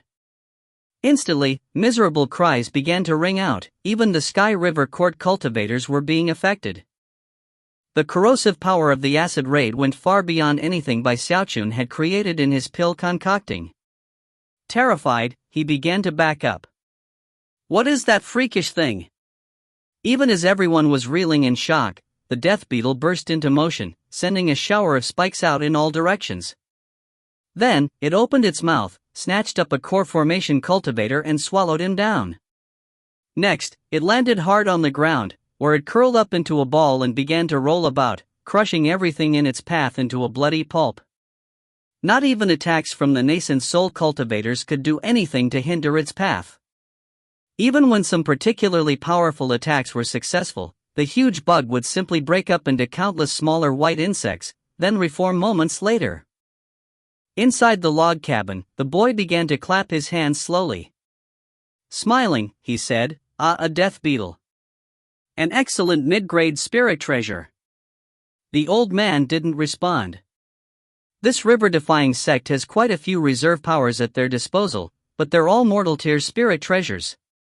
Although, they do have that extraordinary blood ancestor of theirs. What a pity that the patriarchs issued orders not to touch it. The boy shook his head sadly. I did hear that their spirit stream division has a very mysterious origin. Perhaps they have a spirit treasure that can broaden our horizons?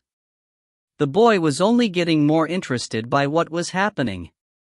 As he looked out at the battlefield, the death beetle was smashing back and forth, inflicting serious damage on the river-defying sect.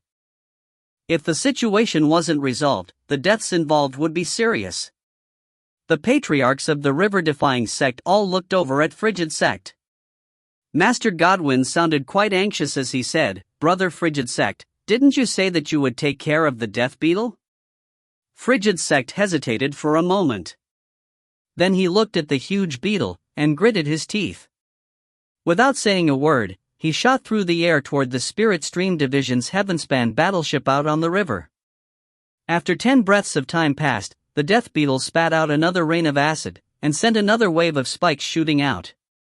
More screams echoed out, despite how the nascent soul cultivators of the river-defying sect were doing their best to block the attacks. That was when a shocking aura suddenly rose up from the river, specifically, from the Spirit Stream Division's Heavenspan battleship. In response to the aura, the death beetle shivered. It wasn't the only one. All cultivators on the battlefield, from the chi condensation stage to nascent soul, were shaking uncontrollably. Their faces began to fall, and their cultivation bases began to spin out of control. Even the boy in the log cabin was visibly shocked. Then, a look of unprecedented solemnity appeared on his face as he looked over at the Heavenspan battleship. That's... The old man's face fell, and a look of complete incredulity appeared on his face. A high-grade spirit treasure, ... Somewhere on the battlefield was Gong Sun Wanner, who moments ago had worn a carefree expression on her face. Suddenly, she stopped in place, and a mysterious gleam rose up in her eyes as she looked over at the Heavenspan battleship. The entire battlefield went still. Even the dire Sky Banyan, which up to this moment had been continuously attempting to free itself from the grip of the blood ancestor, suddenly stopped moving. In the Heavenspan battleship, in a heavily guarded secret chamber, Frigid Sect was kneeling down in front of a coffin. Inside of the coffin was the corpse of a baby girl, whose eyes had just opened. The terrifying aura that had just appeared came in the moment that she opened her eyes. Trembling, Frigid Sect raised his voice and said, "True Spirit, please exterminate this death beetle." The instant the words left his mouth, the corpse of the baby girl vanished from within the coffin. When she reappeared, she was in the air above the Heavenspan battleship. The baby girl hovered there, silently looking up into the sky, an expression of confused curiosity in her eyes, almost as if she were thinking about the past. As she floated there silently, all eyes were focused upon her. Everyone felt their hearts and minds trembling, and were filled with the urge to drop down and worship. As for the boy in the log cabin, he was shaking visibly. That's. A look of complete and utter disbelief filled his face. If you find any errors, ads pop up, ads redirect, broken links, non-standard content, etc., please let us know. Report chapter so we can fix it as soon as possible.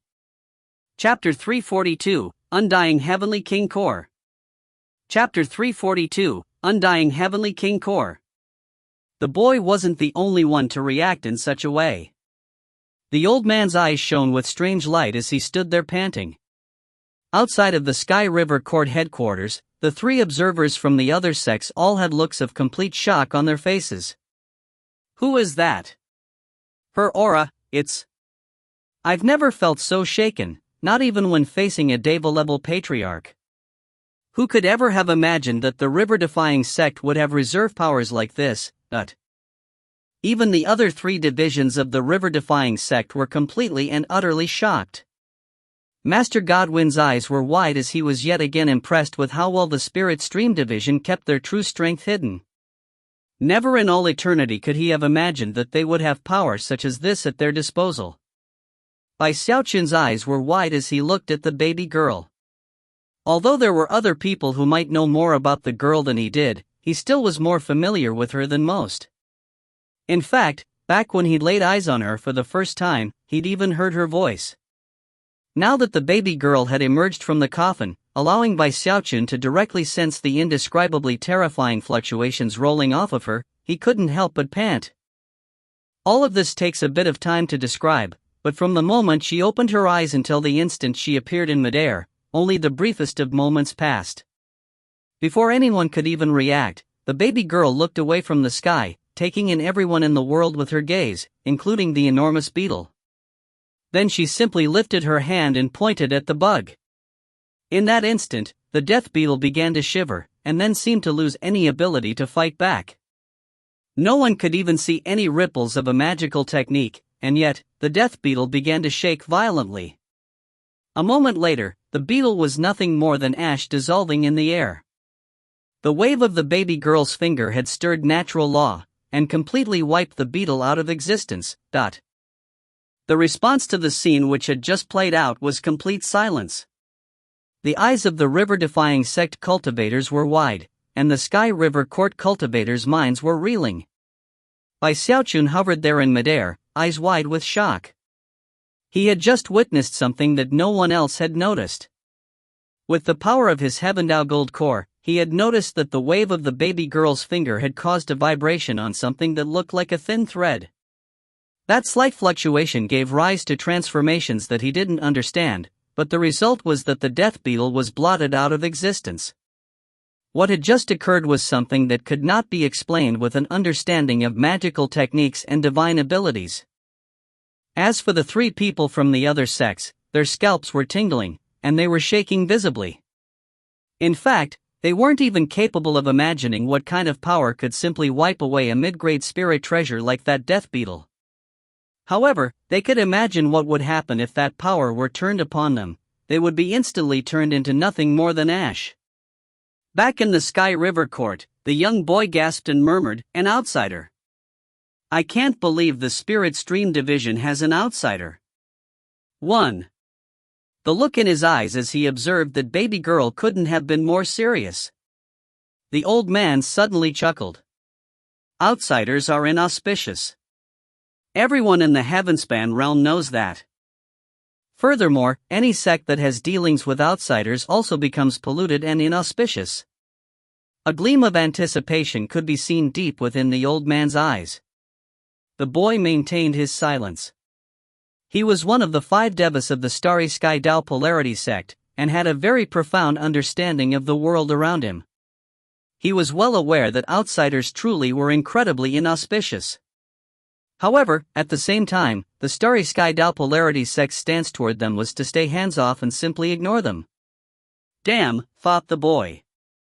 There must be someone very powerful in the Spirit Stream division. The point of revealing that outsider wasn't just to kill the death beetle, it was to put on a little show for me. Well, I can do the same thing. Gaze flickering across the battlefield, he suddenly performed an incantation gesture with his right hand, then pushed his hand down onto the tree trunk next to him. The old man's face fell as if he wished to stop the boy, and yet, was unable to.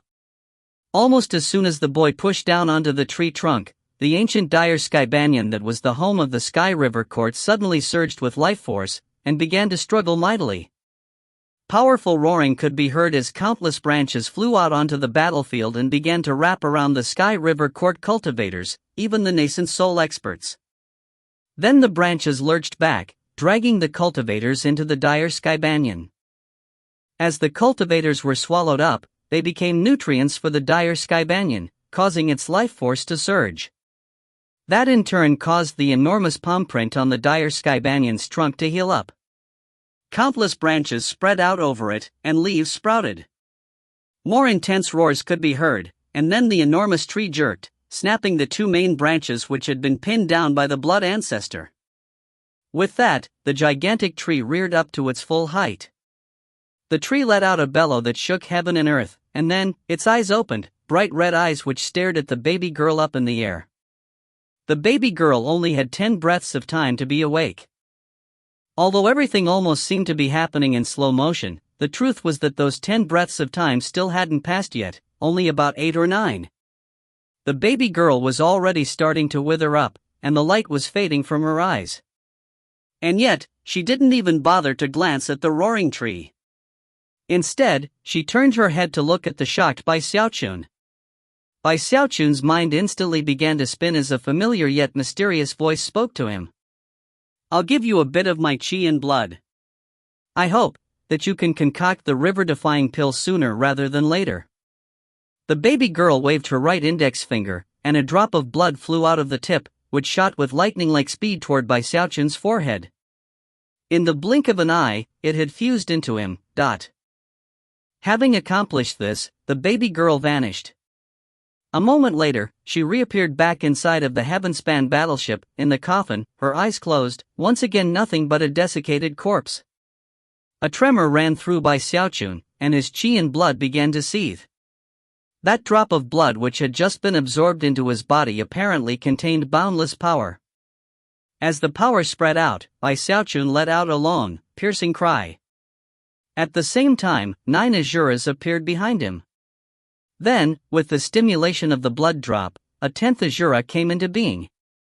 As the 10th Azura appeared, Bai Xiaochun's eyes turned bright red. Throwing his head back, he let out a howl that caused heaven and earth to shake. Everyone in the river-defying sect was completely shocked. His fleshly body power instantly began to rocket up, and he suddenly felt as if he were pushing against the second shackle. It seemed that just a bit more power would break through it. Undying Heavenly King body. Blue veins bulged out on his face and neck as a shockwave blasted out from him. At the same time, the 10 Azuras behind him began to merge together.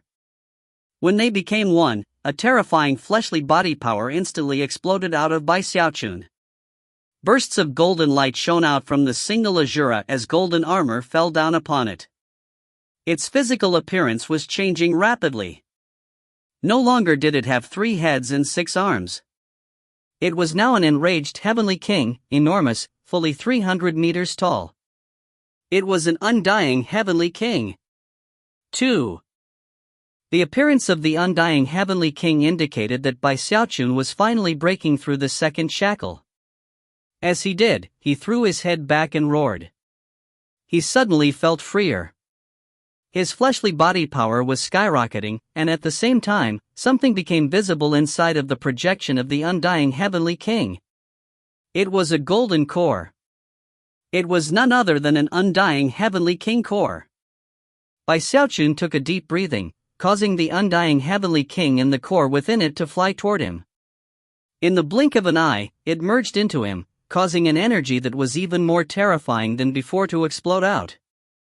That was the power of 2 cores. At the same time, the drop of blood from the baby girl instantly gave Bai Xiaochun deeper enlightenment of the river-defying pill.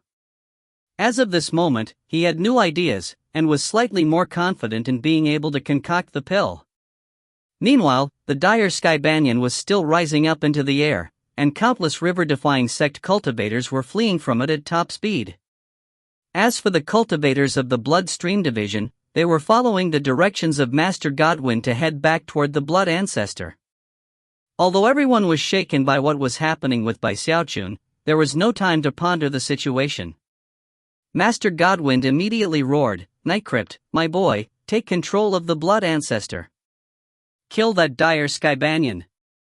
1.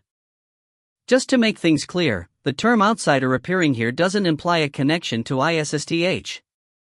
Outsider just refers to an entity from outside of the current realm or world. Often the term is used by human cultivators to describe non-human cultivators. 2. There are many different versions of what the heavenly kings look like. Here is one depiction of the famous four heavenly kings of Buddhism. If you find any errors, ads pop up, ads redirect, broken links, non-standard content, etc., please let us know. Report chapter so we can fix it as soon as possible. Chapter 343, No More Sky River Court, Welcome the Honorable River-Defying Sect. Chapter 343, No More Sky River Court, Welcome the Honorable River-Defying Sect. It was a critical juncture. In order to test out the true spirit, the young boy gave new life to the dire Skybanyan, which had previously been panting on the verge of death. However, the price which had been paid was enormous: the lives of all of the cultivators of the Sky River Court. It was an unforeseen turn of events that caught the river-defying sect unprepared. According to any estimation, after the Death Beetle was destroyed, the Sky River Court should have surrendered. After all, the death of that beetle was supposed to signify the end of the punishment. But now everything had changed. The dire Skybanyan roared as its enormous frame rose up over the Heavenspan River. Countless roots were connected to either side of the river bank, making it look almost like a giant. Outside of the log cabin, the boy frowned. He didn't care at all about the deaths of the Sky River Court, nor about what the river-defying sect was doing. He only cared about that baby girl. So, she can only remain active for 10 breaths of time, huh? The boy shook his head sadly. After a moment, a look of sadness appeared in the eyes of the old man, and even pain. He almost seemed to be hesitating over some decision. As for all of the other cultivator clans and sects that had come to observe the fighting, they were completely shaken by what they had seen, and could hardly control their own breathing. That was especially true considering that they had seen the powerful death beetle wiped out with the single wave of a finger. Then the dire Skybanyan suddenly surged with life force. Everyone began to back up, trembling. Most of the river-defying sect cultivators had managed to flee successfully.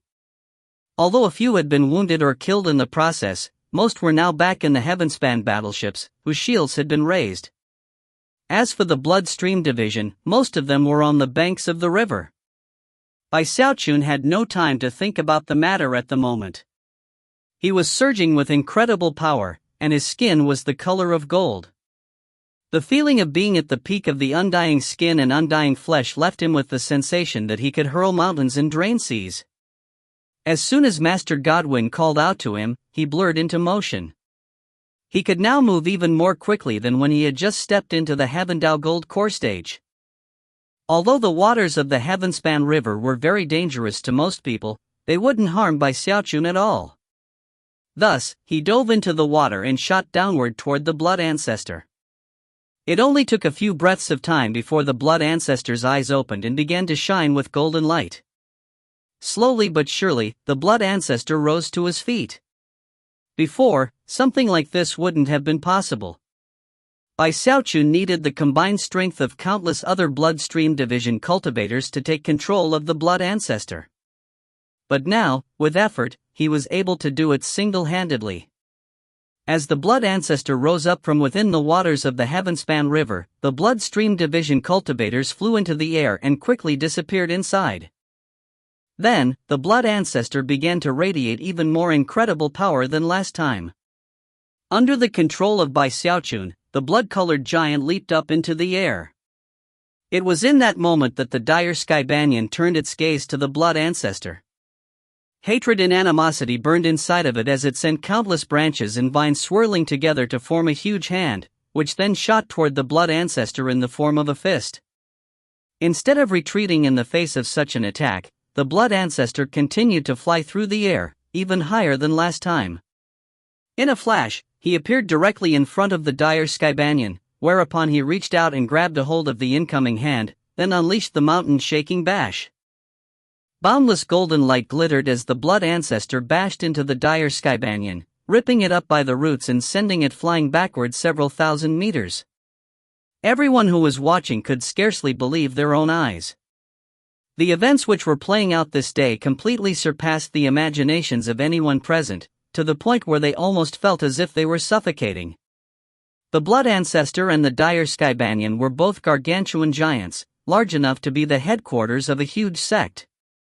And here they were fighting at close quarters. Each blow unleashed contained the power to destroy heaven and earth. Shockwaves blasted out in all directions, sending earth and vegetation flying everywhere. Even the waters of the Heavenspan River were affected. The giant in the tree fought back and forth relentlessly across the landscape, felling mountains and hewing massive craters into the earth. Of course, the dire Skybanian hadn't truly recovered. It had only been aided by being fed the life force of the entire Sky River Court. The tree had long since been doomed to die. Considering the intensity of the fighting, it wouldn't be long before its injuries flared out of control, and it slipped away into death.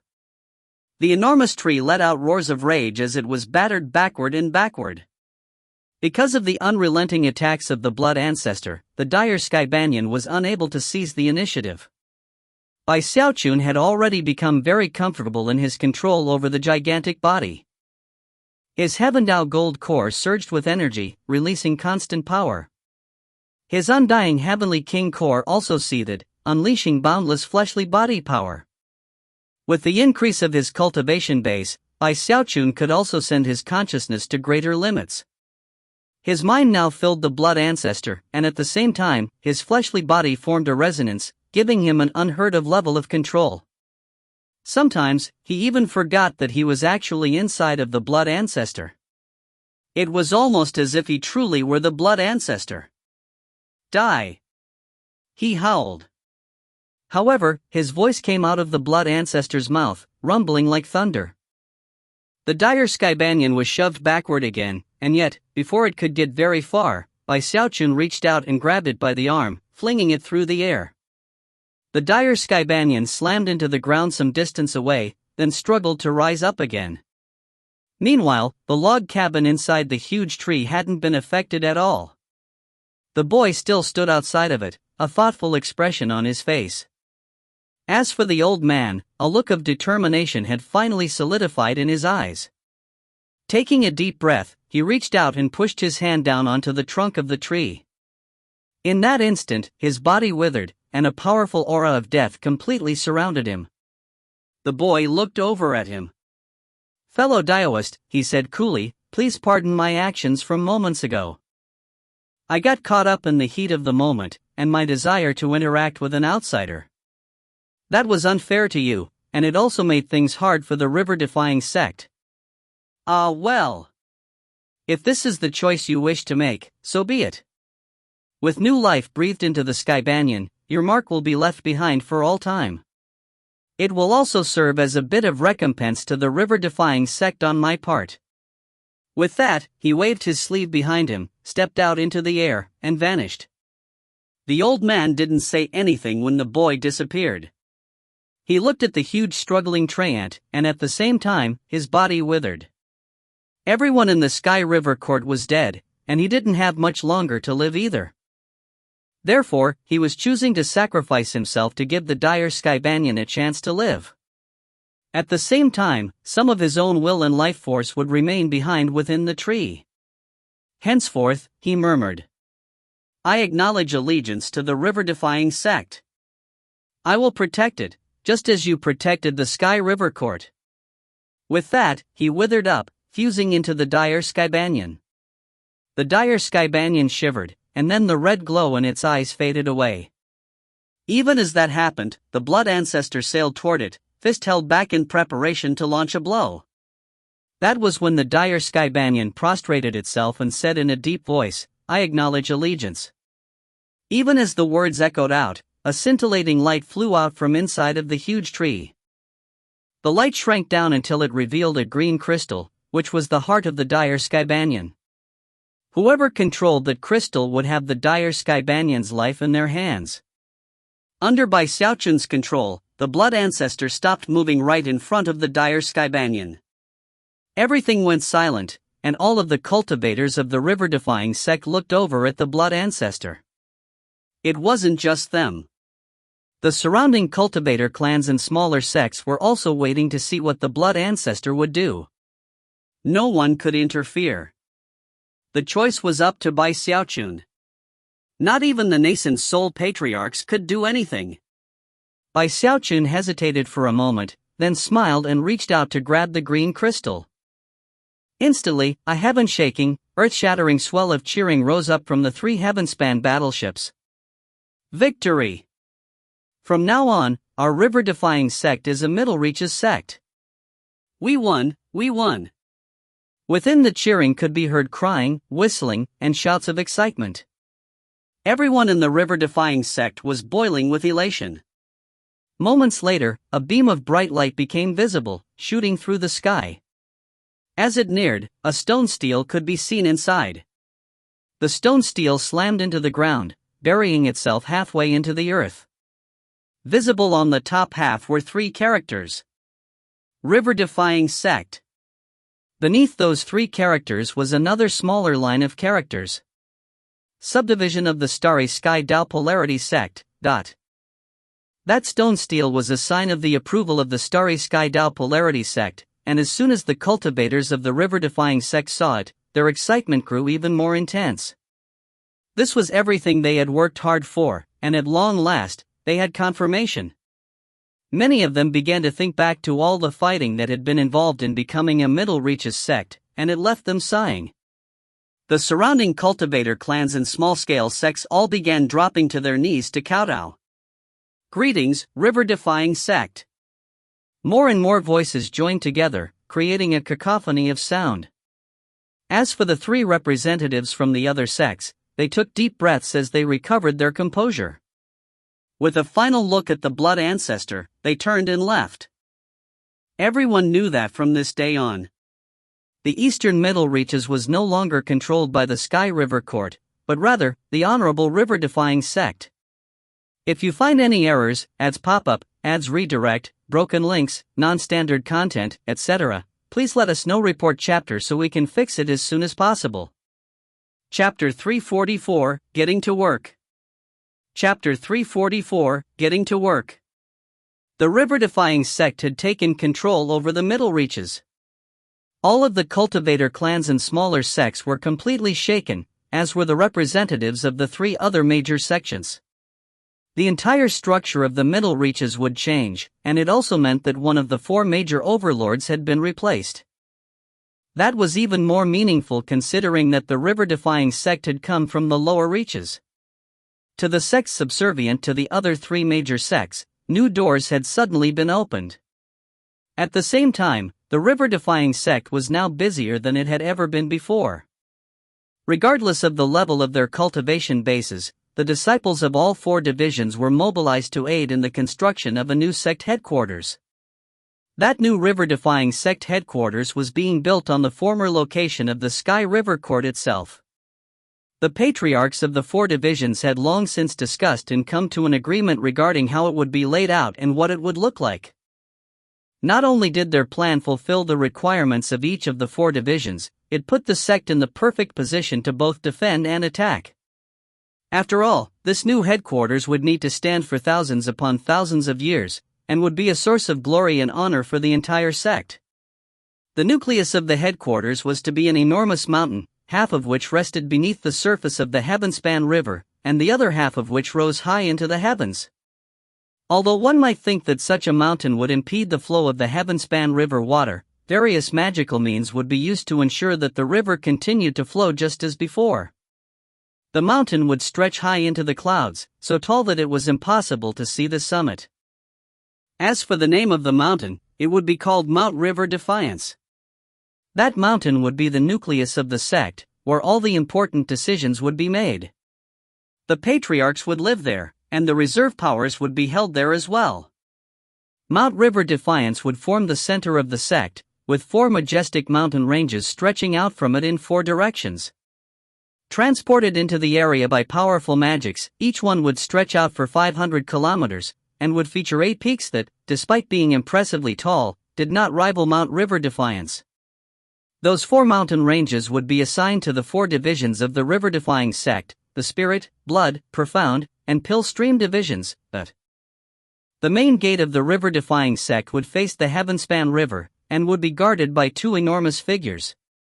On the left there would be a towering giant that thrummed with powerful blood chi, and yet appeared to be sleeping, which would be none other than the blood ancestor. On the right side would be the dire Sky Banyan, standing guard over the river-defying sect just like the giant. The towering tree and the enormous giant would cause all other smaller sects in the middle reaches to cower in fear and terror. The planned layout of the river-defying sect seemed simple, but the truth was that much thought had been put into it. For example, a grand spell formation would be erected to defend the sect, a spell formation that was 10 times larger than the one the Spirit Stream sect had created years ago in the Xiaochun Mountains. This was the type of enormous sect that deserved to occupy the middle reaches, a sect that was clearly so powerful that none of the other forces in the region would dare to trifle with it. The river-defying sect sent emissaries back to the lower reaches with new regulations for the 4 sects which had risen up in their absence. The old customs were reinstated. In the past, the 4 great sects of the lower reaches had sent tribute upriver every year. The same arrangement would continue into the future. The river-defying sect also locked down the borders of the lower reaches, ensuring that the new sects would have time to fully establish themselves and not face any outside invaders. While the shocking memory of the destruction of the Sky River Court was still fresh in the minds of all, this first Dharmic decree issued by the river-defying sect was something that no one was willing to defy, not even the other 3 major middle reaches sections. No one wanted to incur the ill will of the river-defying sect. Although the river-defying sect was weaker than the other 3 major sects, they had received approval from the presiding sect upriver. As such, the other sects couldn't very well offend them before they even had a chance to establish themselves. Because of that, the river-defying sect's territory was peaceful and calm, although the population was filled with both excitement and nervousness. The river-defying sect had many important affairs to attend to. Whether it was the construction of their new headquarters, the pacification of the lower reaches, or the task of bringing their new territory under control, there were countless tasks that required careful attention. The first matter to take care of was to assign a mountain range to each of the 4 divisions. Once each division had a mountain range, they could go about setting it up according to their own styles and requirements. Because of Xiaochun, the Spirit Stream division took the East Mountain Range. There were few changes to their division. The same 7 mountain peaks remained that had once been on the north and south banks of the river. The only difference was that the 8th mountain now belonged to the core formation cultivators. The mountain range occupied by the Bloodstream division was the one closest to the blood ancestor, which would ensure that the cultivators there were able to practice their techniques with the least interference possible. Another new rule was instituted: in order to become a blood master of one of their 8 mountain peaks, a cultivator had to reach core formation first. As for the Profound and Pill Stream divisions, they had similar rules as before. The Profound Stream division specialized in spell formations and clone cultivation, whereas the Pill Stream division focused on the Tao of medicine. When all was said and done, the river-defying sect had a strong foundation in virtually all aspects. They truly met the requirements for a large sect. The construction efforts all proceeded with great fanfare. There was also much work to be done on what had once been the battlefield surrounding the Sky River Court. The corpses of many river-defying sect cultivators who had died in battle needed to be cleared away. Those cultivators were given proper burials, and their names were inscribed to be remembered for all time. They were brave heroes of the river-defying sect whose names would be sung in songs for generations to come. There were many, many tasks to accomplish.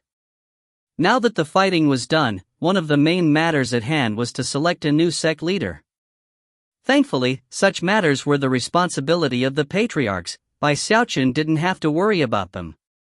Days passed, and soon Bai Xiaochun realized that everyone around him was busy in some way or another.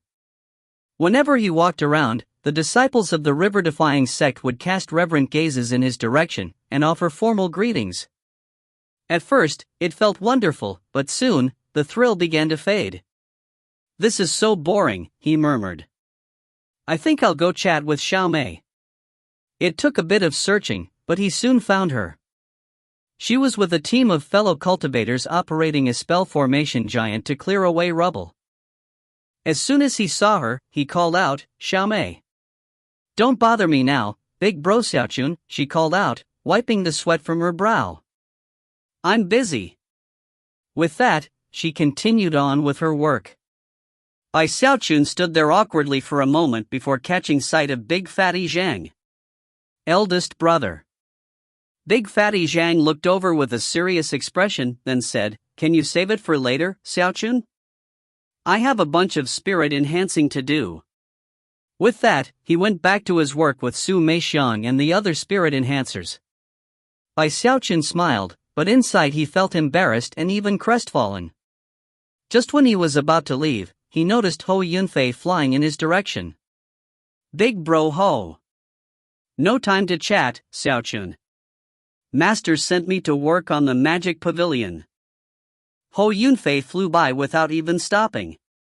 Smiling wryly, Bai Xiaochun looked around at the people bustling about, and then decided to head to the Bloodstream Division. As soon as he set foot on the mountains, he saw Song Junwan commanding a group of Middle Peak disciples as they constructed a new Middle Peak. "Big sis Song.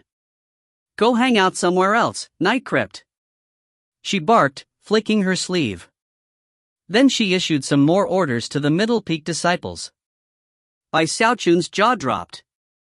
Even as he was trying to decide how to respond, a quavering voice reached his ears from behind. "Junior Patriarch, do you mind just leaving? You're making me nervous."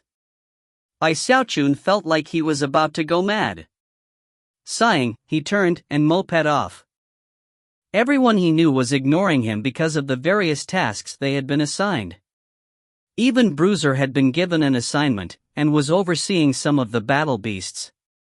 Bai Xiaochun felt like he was the only idle person in the entire river-defying sect. The only people who qualified to give him orders were the nascent soul patriarchs, and they were all busy with important matters. In fact, it was even possible to occasionally catch wind of the sounds of arguing and discussion coming from Mount River Defiance. The elites usually do the most work, but apparently a person as incredible as me, a junior patriarch, actually ends up with nothing to do. Completely incapable of thinking of any important tasks to attend to, he could only sigh. Whatever. I guess I should go concoct some medicine." After finding his way to the bank of the Heavenspan River, he found a good location, sat down cross-legged, and began to think back to what he had learned from the true spirit about the river-defying pill. "She gave me some good fortune, so I should definitely try to concoct that pill." Gradually, he sank down into the calm that came with seeking enlightenment, and began to analyze the formula for the river-defying pill. Time passed. Soon, night had fallen. Although the river-defying sect cultivators were all very busy, it was customary to rest at night, so soon, all heaven and earth grew quiet. Most of the corpses on the battlefield had been cleared away, although a few remained here and there. At the moment, the moon hung high in the sky, illuminating all of the lands down below. But then, a dark cloud appeared, which slowly spread out, casting darkness everywhere.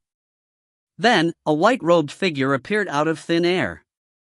If you find any errors, ads pop up, ads redirect, broken links, non-standard content, etc., please let us know. Report chapter so we can fix it as soon as possible. Chapter 345, Unclean Thing. Chapter 345, Unclean Thing. Heaven and earth were nothing but a vast swath of darkness. As the white-robed figure appeared, a sinister coldness swept out. Because of the darkness which surrounded the figure, it was only just barely possible to identify her as a woman. Her long hair flowed about her as she strolled across the battlefield through the darkness of night. Wherever she went, everything around her grew so cold it seemed to hover on the verge of becoming ice. The plants and vegetation withered as though the white-robed woman was sucking away their life force. At the same time, her own life force rapidly grew stronger. Before long, she was next to a pile of corpses belonging to former cultivators of the Sky River Court. Looking down at them, she chuckled, then sucked in a breath which caused the corpses to begin to wither up. In the briefest of moments, the corpses became nothing more than skeletons that looked like they had been dead for years. The young woman didn't stop there. She proceeded along through the battlefield, causing numerous corpses to transform into skeletons. As this occurred, her body grew increasingly distinct. In the end, she stretched her neck a bit to loosen it, then floated over to another location where a large amount of Sky River Court cultivators' corpses lay. This location belonged to the Bloodstream Division, and these corpses had been set aside for them to use in their corpse refining. The entire area was sealed tight with spell formations, and yet, they posed no obstacle to the young woman. She floated right through them until she was right above the corpses. Then, a strange gleam could be seen in her eyes as she yet again breathed in deeply. Instantly, the vast quantity of corpses began to wither. In the blink of an eye, the more than 10,000 corpses turned into nothing more than bones. Some of those bones even dissolved into ashes. By this point, the young woman's features were even clearer. After a moment passed, she burped lightly, then slowly looked up into the sky. The dark clouds began to fade away, and a shaft of moonlight fell down to reveal her face. Shockingly, that young woman was Gongsun Wanner. Well, I'm not starving anymore, but what a pity that they were all dead. If only I could eat something living. Covering her mouth, she chuckled, then turned and vanished into thin air. With her departure, the dark clouds disappeared completely, allowing the moonlight to shine down onto a field of pale white bones. No one detected Gongsun Wanner that night, not even the nascent soul patriarchs. Xiaochun suddenly sneezed as a cold feeling swept over him. Emerging from his meditative trance, he looked around for a moment, then, after seeing nothing out of the ordinary, closed his eyes again. The next morning at dawn, the disciples responsible for the corpses suddenly realized that the corpses were now nothing more than dried-up bones. Their jaws dropped, and soon cries of alarm rose up into the air. The matter instantly caused a huge stir in the river-defying sect. What could have happened? Heavens, how could all the corpses here have dried up overnight? There's not even any flesh or blood left at all. They look like they've been dead for ages. They definitely didn't look like that yesterday. As the news spread, everyone was completely and utterly shaken. Even the patriarch's meeting regarding the sect rules was thrown into chaos. Xiaochun was eventually disturbed by the racket, and quickly went to see what was going on. As he hovered in the air, he heard the various discussions, and then looked over at the corpses on the battlefield. What happened? He thought, shocked. The fact that all of the flesh and blood had vanished from the corpses left him with a very bad feeling. It was in that exact moment that more than 10 beams of light shot off of Mount River Defiance. It was the patriarchs of the 4 divisions, who had very serious expressions on their faces as they sped in the direction of the Bloodstream Division's corpse refining district. Behind them were a large number of core formation cultivators. Seeing what was happening, Xiaochun quickly flew up to join them. A large group of cultivators had already gathered in the area, and were discussing the situation. When they saw the patriarchs and the core formation experts, they quickly quieted down. However, curious expressions could be seen on their faces. They could tell that the events of the previous night were clearly no small matter. Obviously, the fact that the corpse's flesh and blood had been drained away meant that someone or something had done the deed. If that news spread, it could definitely cause problems. The nascent soul patriarchs soon arrived at the corpse refining district and began to investigate. Before long, their expressions began to flicker. That was especially true of the 3 most powerful of the patriarchs, the Great Circle nascent soul experts Frigid Sect, Master Godwind, and Crimson Soul. They could sense a lingering aura in the area that caused their expressions to turn very grim. After exchanging glances, Master Godwind of the Bloodstream Division said, when the dire Sky Banyan was uprooted, it created rifts for Earth Chi to seep through. That's what caused this event. There's no need for anyone to panic. I'll set up some spell formations to keep the Earth Chi sealed. Next, Frigid Sect and Crimson Soul also made similar statements. Considering their reputations in the sect, such words quickly eased the hearts of most of the disciples. However, Bai Xiaochun wasn't too far off from the nascent soul cultivators, and when he looked around, he instantly sensed the cold aura in the area. There were even streams of frigid qi which entered his body and caused his life force to grow sluggish. He didn't quite believe the Patriarch's explanation, but hesitated for a moment and looked over at Frigid Sect. Frigid Sect gave him a meaningful look that indicated he should hold his tongue. The matter was quickly swept under the rug. All 4 divisions entrusted key disciples to guide the flow of conversation in the sect. This, coupled with the fact that everyone was so busy, and that no living cultivators had been affected, ensured that discussion of the matter faded away quickly. Although a few people harbored some suspicions, no one attempted to dig for more information. However, that very night, there was a secret meeting on Mount River Defiance between the Patriarchs and the Core Formation cultivators. Bai Xiaochun was present. Master Godwind of the Bloodstream Division looked over the gathered Core Formation cultivators, then slowly began to explain. The strangest thing is that none of us Patriarchs detected anything unusual during last night's odd events. Those corpses were completely drained of all flesh and blood, and although they didn't contain any true life force, they would have contained other strange powers. Even more odd was that the corpses originally had a strong aura of death. However, my inspections earlier didn't reveal even a trace of such an aura. The only aura remaining in the area was something extremely sinister, something akin to the power of the 9 Serenities underworld. I can only hope that we Patriarchs' conclusion in the matter is not mistaken.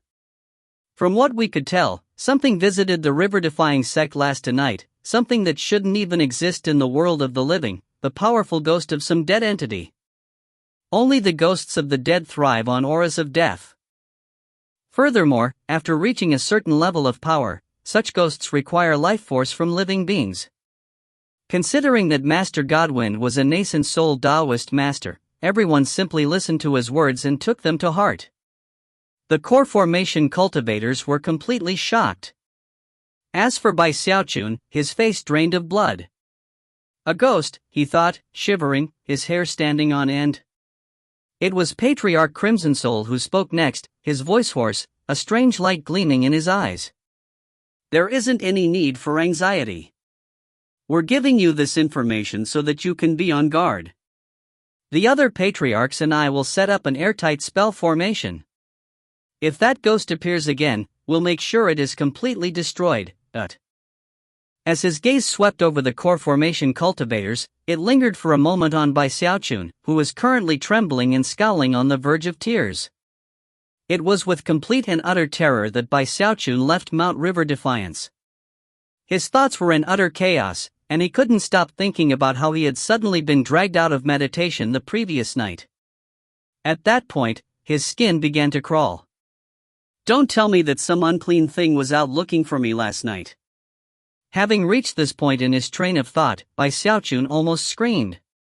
Not daring to return to the place he had been concocting pills the previous day, he decided to stay on Mount River Defiance. As far as he was concerned, staying close to the Patriarchs would obviously be the safest thing to do. Because he was the junior Patriarch of the sect, he was able to lay claim to a small area of his own on Mount River Defiance, where he personally dug out a simple immortal's cave. Then he thought about the unclean thing from the previous night, and again, his skin began to crawl. Gritting his teeth, he went to find some Profound Stream Division disciples to help him set up some defensive spell formations. Most cultivators in the sect would be content with one spell formation, but Bai Xiaochun was terrified at the moment, so he tracked down dozens of top experts from the Profound Stream Division. With their help, he set up dozens of spell formations, most of them designed to ward off evil spirits. The experts from the Profound Stream sect had very odd expressions on their faces when they left. And yet, Bai Xiaochun still didn't feel safe. Gritting his teeth, he spent a huge sum of merit points to purchase a vast quantity of paper talismans, most of them designed to ward off or suppress evil spirits. After plastering so many talismans onto himself that he looked like a boiled sticky rice dumpling, he finally felt at ease. Humph! That unclean thing won't dare to cause trouble for me now. I'm close to the patriarchs, I have tons of spell formations set up, and all kinds of talismans ready. I refuse to believe that Ghost would set foot in my direction. Breathing a sigh of relief, he strolled out of the front door of his immortal's cave. If you find any errors, ads pop up, ads redirect, broken links, non-standard content, etc., please let us know. Report chapter so we can fix it as soon as possible. Chapter 346, The Mysterious Power Appears Again. Chapter 346, The Mysterious Power Appears Again. A few days later, the work on the sect headquarters continued. No more incidents occurred, and everyone would have quickly forgotten about it were it not for the fact that Bai Xiaochun only appeared in the open blanketed with paper talismans. Su Baokai and some of his other friends were very curious about the situation, and Bai Xiaochun couldn't simply refuse to tell them the truth of the matter. Therefore, he used a variety of vague wording to explain that the river-defying sect was being haunted by a ghost. Su Baokai and the others were quite frightened, and soon started imitating Bai Xiaochun, plastering all sorts of paper talismans on themselves to ward off evil spirits. Of course, they didn't quite use as many as Bai Xiaochun did. Bai Xiaochun's talismans covered virtually every inch of his body other than his face. When he went out and about, jaws would drop, and eyes would go wide. Whether it was Zhou Xinqi or Ghost Fong, Song Ke or Nine Isles, all of them were completely taken aback. One evening when Bai Xiaochun was strutting about festooned with talismans, he happened to run into Gongsun Wan'er. Even she was shocked by Bai Xiaochun's appearance. Jaw-dropping, she blurted, "Elder brother Xiaochun, what are you?" "Well, if it isn't junior sister Gongsun." Bai Xiaochun looked her up and down, then glanced around furtively, stepped closer, and whispered, "Look, I'm gonna tell you something that you have to keep secret.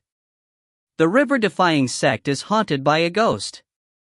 That's why I have all these paper talismans on, to ward off evil spirits." Gongsun Wan'er's eyes went even wider. A moment passed, and she jokingly looked him up and down, then reached out and rubbed some of the talismans. Finally, she forced a smile onto her face, promised that she wouldn't tell anyone else, and left. Feeling very pleased with himself, Bai Xiaochun continued on his way. Eventually, everyone was talking about the matter of the sect being haunted. By the time the patriarchs of the 4 divisions realized what was happening, it was too late to quell the rumors. Bai Xiaochun's eye-catching appearance left them frustrated and shaking their heads wryly. He's at gold core, and he's still scared of ghosts. Besides, that ghost is so terrifyingly powerful that those paper talismans he's wearing would be completely useless against it. Chuckling dryly, the patriarchs decided to just ignore the matter. A few more days passed, and when Bai Xiaochun realized that no further incidents were forthcoming, he finally started to feel more at ease. Sighing emotionally, he said, "It doesn't matter what demons or devils or ghosts come around, with my special anti-evil clothing, they'll all be turned into nothing but ash. AI. Yet again, I've saved the sect. Nobody even knows the true extent of what I, the junior patriarch of the river-defying sect, have done to help out all my other fellow disciples." It was currently late at the night, and he was sitting cross-legged in his immortal's cave, meditating. However, even as the words left his mouth, ripples spread out across the floor. They were strange ripples that seemed to be separating the area from the world outside, and they were accompanied by a frigid coldness. The sudden development caused Bai Xiaochun's eyes to widen, and a shrill shriek to escape his lips. He leapt to his feet, slapping his bag of holding and producing a huge stack of evil-warding paper talismans. "Get out of here! Stay away! I'm dangerous! I'm wearing hundreds of evil-warding talismans!" However, even as he backed up, trembling, a red beam of light shot out of his bag of holding, which was none other than the mask he had worn during his time as Night Crypt. The mask was vibrating and emanating ripples, and soon, the voice of an old man began to speak from within the mask. You. You who? Bai Xiaochun shrieked. Without any hesitation, he threw the entire stack of paper talismans at the mask, and then poured all of the Heavendao gold core power he could into it. Within that stack were talismans of sealing, crushing, and warding, and once the power hit them, they virtually exploded. Rumbling filled the air, and the mask trembled as countless paper talismans slapped down onto it. Whatever connection it had with the ground was severed, and the mask fell down. In that same moment, the fluctuations vanished, and everything went back to normal. Beads of sweat covered Bai Xiaochun's forehead. Even in the heat of the moment, he knew that the voice which had spoken was not the ghost he feared, but rather, the mysterious group that was behind the mask. A moment later, the soul of Imposter Nightcrypt flew out of the mask, trembling with fear. Looking at Bai Xiaochun, he cried, "They came.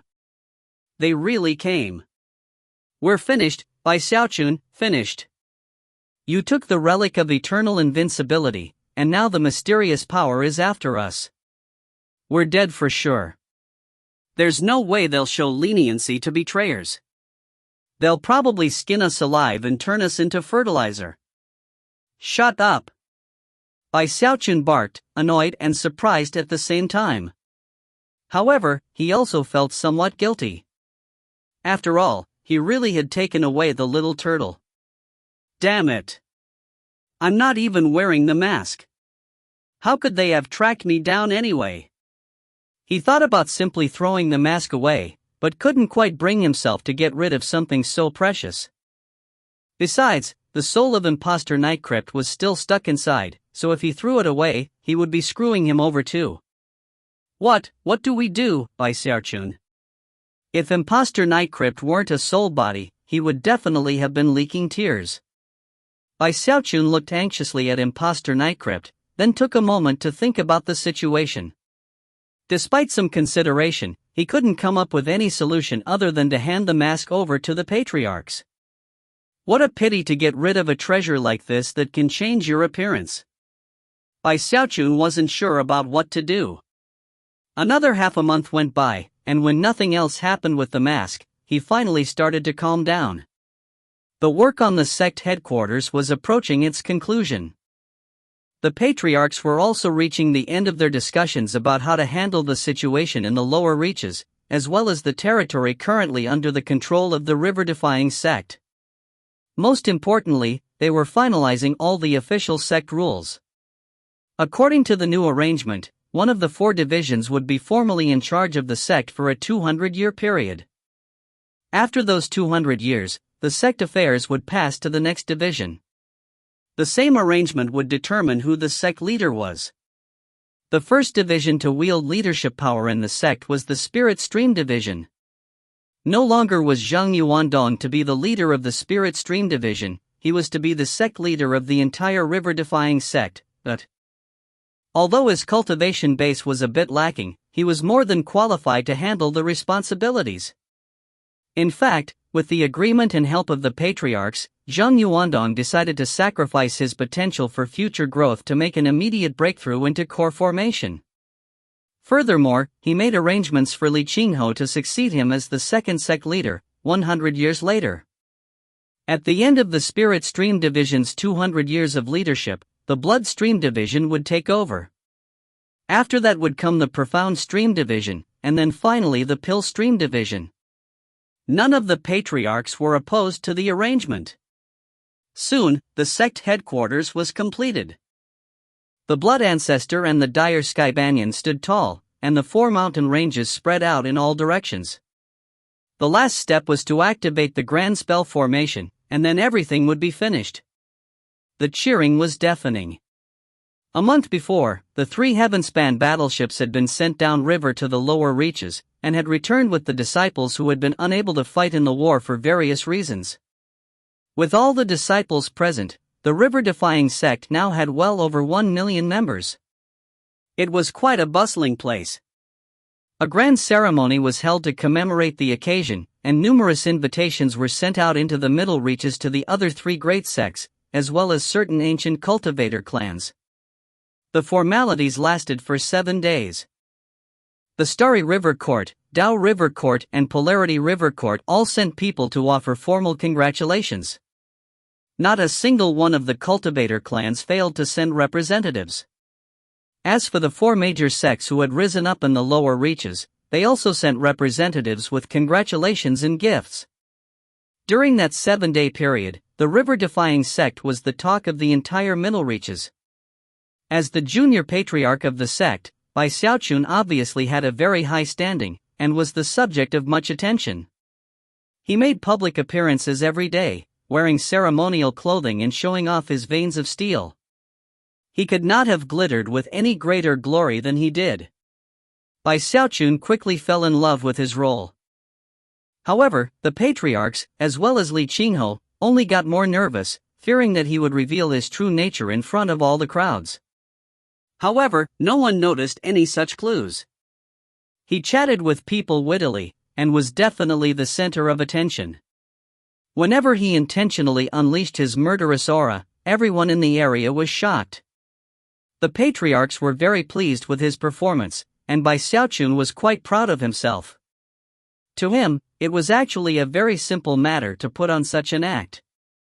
7 days later, the ceremonies ended, the visitors left, and the sect quieted down. At the moment, the biggest problem facing the river-defying sect was they had no Deva realm cultivator. The other 3 great sects in the middle reaches all had a Deva realm patriarch to oversee the sect. That was the only way to truly be a great sect, and it was a fatal weakness for the river-defying sect. If you find any errors, ads pop up, ads redirect, broken links, non-standard content, etc., please let us know. Report chapter so we can fix it as soon as possible. Chapter 347, When the Talking Rabbit Stops Repeating. Chapter 347, When the Talking Rabbit Stops Repeating. It was only now that Bai Xiaochun was learning about how the higher levels of the cultivation system in the Heavenspan realm worked. After Qi condensation, foundation establishment, core formation, and nascent soul came the Deva realm. The Deva realm was completely terrifying. It was like a complete fusion with heaven and earth, in which the cultivator didn't unleash his own power, but rather, the power of all creation around him. He drew upon the energy of heaven and earth to emit crushing pressure and utilize divine abilities that went beyond the imaginations of even nascent soul cultivators. For many years, there had only ever been 4 Deva realm cultivators in the eastern middle reaches of the Heavenspan River. However, one of them, the Deva from the Sky River Court, had been killed, leaving only 3 behind. Deva realm experts were powerful enough to be able to destroy entire sects, which meant that if one of them attacked the river-defying sect, it would most certainly be destroyed. Even with Bai Xiaochun controlling the Blood Ancestor and the assistance of the Dire Sky Banyan, they would still be defeated. Only by calling upon the assistance of the True Spirit would they be able to survive, and unfortunately, they had already used their one and only river-defying pill. Although the river-defying sect currently seemed very powerful, they were lacking the highest level of power they needed. One of the driving forces in the Patriarch's ability to reach a decision regarding the sect rules, and in fact, one of the reasons they had all agreed to fight together into the middle reaches to begin with, was that the spiritual energy and resources there were such that reaching the Deva realm was a distinct possibility. At the moment, the 3 people most likely of being able to reach the Deva realm were Master Godwind, Frigid Sect, and Crimson Soul. After the ceremonies were over, Master Godwind and Crimson Soul chose to go into secluded meditation. The other patriarchs did the same. Each and every nascent soul cultivator hoped to eventually reach the point of becoming a Deva. In all of the eastern Heavenspan River, there were no more than 10 Devas total, and that included the Starry Sky Tao Polarity sect. From that, it was easy to see not only how powerful they were, but also how rare.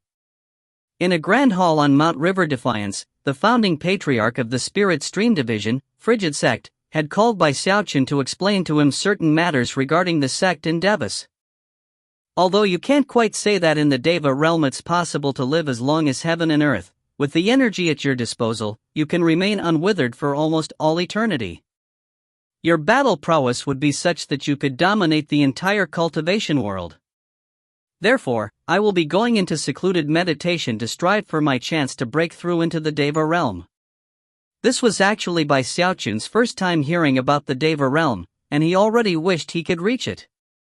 What's after the Deva realm? He asked. Frigid Sect remained silent for a moment, but his eyes were already shining brightly. After that is the demigod realm. Unexpectedly, the moment he said the word demigod, a peal of thunder rang out in the sky above. The sudden crack of thunder startled by Xiaochun. Even saying the name can cause fluctuations to appear in heaven and earth. The demigod realm defies description. Perhaps people like that really are just as the name describes, part god. The truth was that not even Frigid Sect knew much about the demigod realm. In all of the Eastern cultivation world, there is only one demigod, and he is the living reserve power of the Starry Sky Tao Polarity sect. That patriarch is the only reason why the Starry Sky Tao Polarity sect became a river source sect. This was by Xiaochun's first time hearing such things, and his eyes were as wide as saucers. Without even thinking about it, he asked, "What's after demigod?" "I don't know," Frigid Sect replied, shaking his head. Having finished his explanation of cultivation, he extended his right hand, and 3 glowing motes of light appeared. Within those motes of light could be seen a scroll painting, a reptilian scale, and a dagger. The scroll painting possessed the air of something that had existed for many years, and pulsed with an ancient aura. As for the scale, by Xiaochun's first impression was that it was beginning to rot. He couldn't even tell what kind of creature it came from. And then there was the dagger, which actually looked less like a dagger and more like a black horn. The landscape of 9 provinces is an earth-tier precious treasure, capable of storing a vast quantity of items. Anything that gets sucked in can be refined, and then sealed with an enslaving branding mark. It can provide an incredible boost to speed, and is even capable of short-range teleportation. The ancient devil scale is also an earth-tier precious treasure. Not even a nascent soul expert could break through it. Unfortunately, I only have this one scale. With more, a full suit of armor could be forged, which would make it even more difficult for nascent soul cultivators to deal with you. Last is this dagger, which is also an earth-tier precious treasure. It can summon a rebel dragon of incredible power. You're giving all of these to me? Bai Xiaochun said, his heart starting to pound as he eyed the motes of light. Any one of the objects in front of him would be enough to arouse his excitement, let alone all of them. He swallowed hard. As the junior patriarch of the river-defying sect, you will represent the sect when you go out into the world.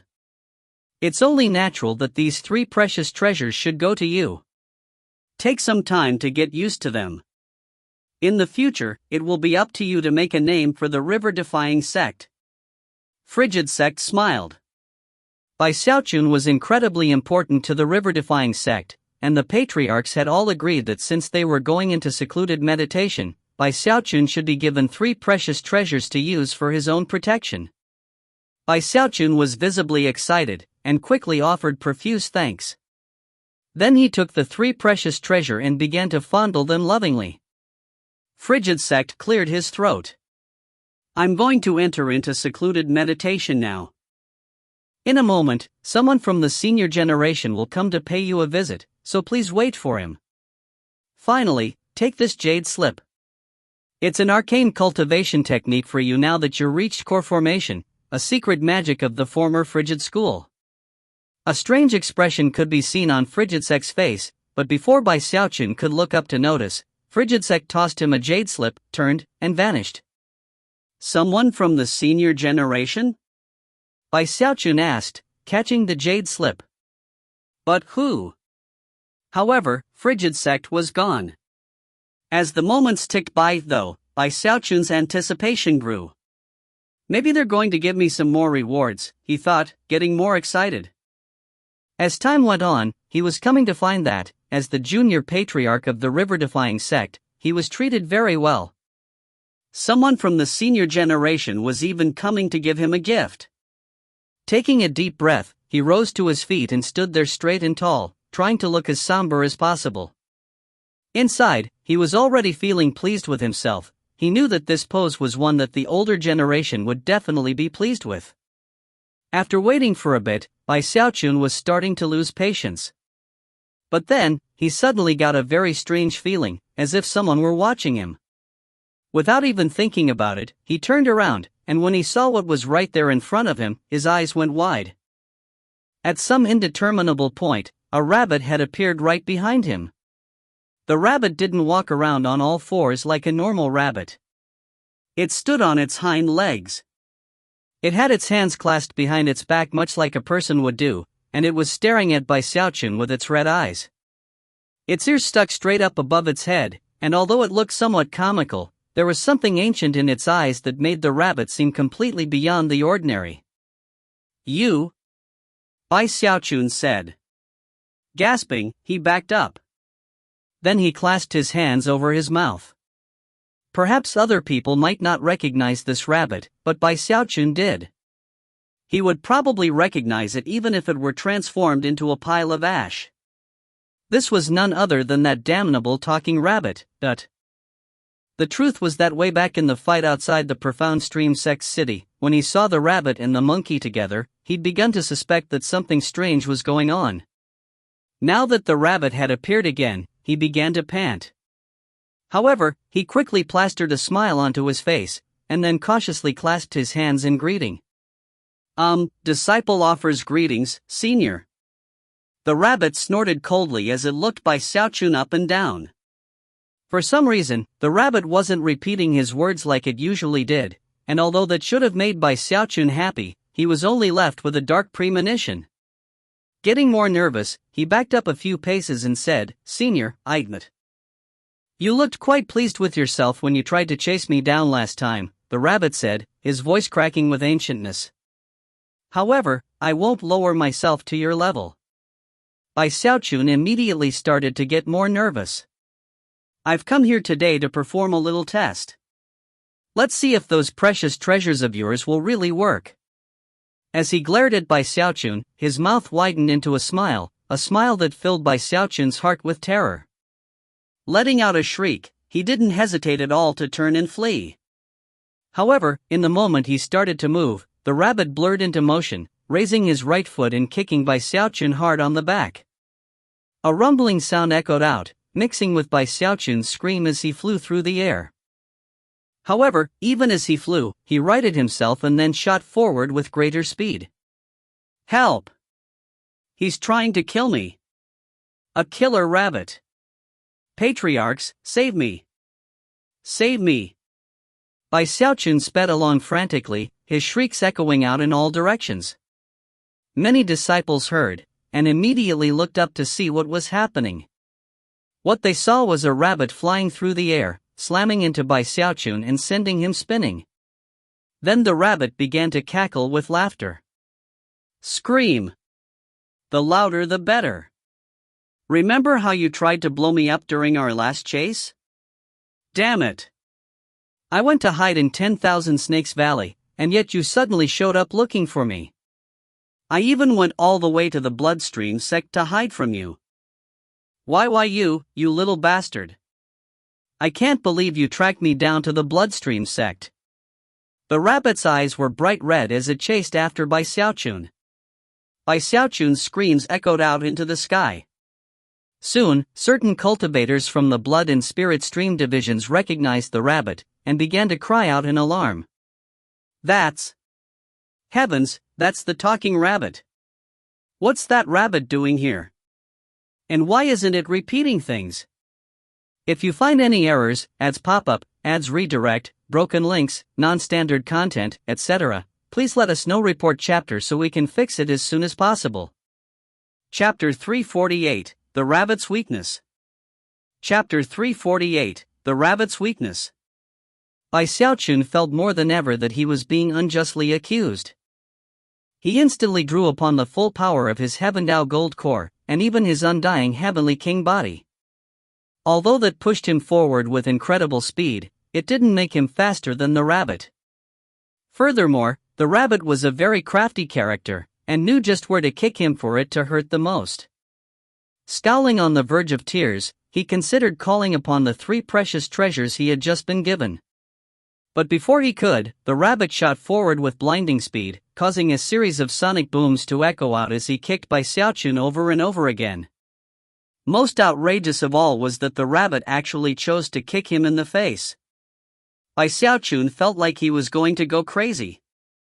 The rabbit was obviously refusing to give him a chance to use the precious treasures, all in its attempt to bully its way to revenge. "You can't blame me for everything. You're the one who loves to repeat everything. Why you're a total bully." Behind him, the rabbit roared, "You think I want to repeat what everybody says? Damn it. Nobody asked you to bring up that topic. This is all your fault." The rabbit unleashed more kicks at Bai Xiaochun. "All your fault. Especially the last time. I can't believe you only said half a sentence. Do you know that you almost drove me literally insane, Listen to me, you little punk, the next time I'm repeating what people say, you had better finish your sentences." The angrier the rabbit got, the harder and more viciously it kicked Bai Xiaochun. Bai Xiaochun was sore all over, and was being driven to the point of rage. "He's trying to kill me," he howled. "He's trying to kill me. Somebody save me. I'm the junior patriarch of the river-defying sect. I've spilled my own blood for the river-defying sect. Save me, patriarchs." However, no matter how loudly he shouted, the nascent soul Taoist masters didn't respond at all. Bai Xiaochun felt completely maligned. "You're pushing things too far, rabbit. So what if I only said half a sentence? If I had said any more, and you repeated it, I would have lost my poor little life, I said half a sentence back then, and I'll say half a sentence next time too. In fact, I'll do it now. What comes after I, Bai Xiaochun? Tell me. Hurry up, spit it out. What comes after I, Bai Xiaochun?" As the words left his mouth, a tremor suddenly ran through the rabbit. A blank look appeared in his eyes, and he suddenly lurched to a halt in midair. "I, Bai Xiaochun." In response, Bai Xiaochun's jaw dropped, and it was the same with the other disciples who had come to see what was going on. Everyone was looking at the rabbit, which now looked completely different from before. Instead of keeping his hands clasped behind his back, he dropped down on all fours, like a normal rabbit. Ears sticking straight up, he began to repeat the same words over and over again. Bai Xiaochun's heart was already pounding, but instead of continuing to flee, he cried, "Come on, tell me. What words come after I, Bai Xiaochun?" Equally nervous, the rabbit howled, "I, Bai Xiaochun. Come on, tell me.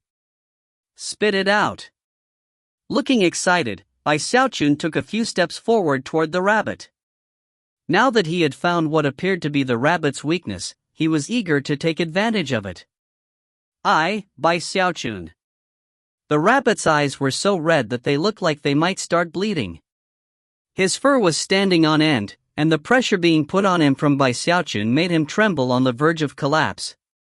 With that, he let out a bellow like a crack of thunder, then turned and began to flee for his life. At the same time, it began to cry out all sorts of gossip, a large amount of it having to do with Patriarch Crimson Soul. Incensed, Crimson Soul himself appeared and tried to chase down the rabbit, but it soon disappeared. At long last, Bai Xiaochun realized that the rabbit clearly wasn't stable mentally. Sometimes it was clear-headed, other times not. Only when it was clear-headed did it act like an old bastard. The most important thing was that their last encounter had left a deep impression on him. The matter of saying only half a sentence could drive the rabbit nearly to collapse. "So that's how it is. Ha ha ha. Trifling little rabbit. How dare you try to tangle with Bai Xiaochun? Let's see if you ever dare to mess with me again in the future." He breathed a sigh of relief, and was just about to continue to boast when suddenly he realized that Patriarch Crimson Soul had given up on chasing the rabbit, and was currently glaring at him. Then he thought back to some of the things the rabbit had said, and quickly ducked his head and hurried back to his immortal's cave. "It wasn't my fault," he muttered. "Nobody did anything to help me. Everyone just watched the poor junior patriarch getting beaten up by that rabbit." Rubbing his face discontentedly, he decided that it would be best not to go out very often. After all, if he ended up chasing the rabbit again, who knew what the thing might say? "Hey, what about Bruiser? Where did he get off to? I haven't seen him for days now. I bet he's off messing around with some female beast." Because of the special connection between the two of them, he could tell that Bruiser was safe, though, so he didn't give it much more thought. Whatever. I never took the time to rest and recover after reaching Havendau Gold Core. I might as well take advantage of the time now to go into secluded meditation. With that, he made his decision. He immediately sealed his immortal's cave up tight and began to focus on cultivation. Time passed. A month later, he opened his eyes and found that his cultivation base was much more stable than before, and had even made a bit of progress. With that, he slapped his bag of holding and produced a jade slip. It was pitch black and didn't seem very impressive. However, as soon as he put his hand on it, a sensation of intense coldness filled him. This was none other than the technique that Frigid Sect had given him. After scanning the jade slip with divine sense, Xiaochun's expression flickered with surprise.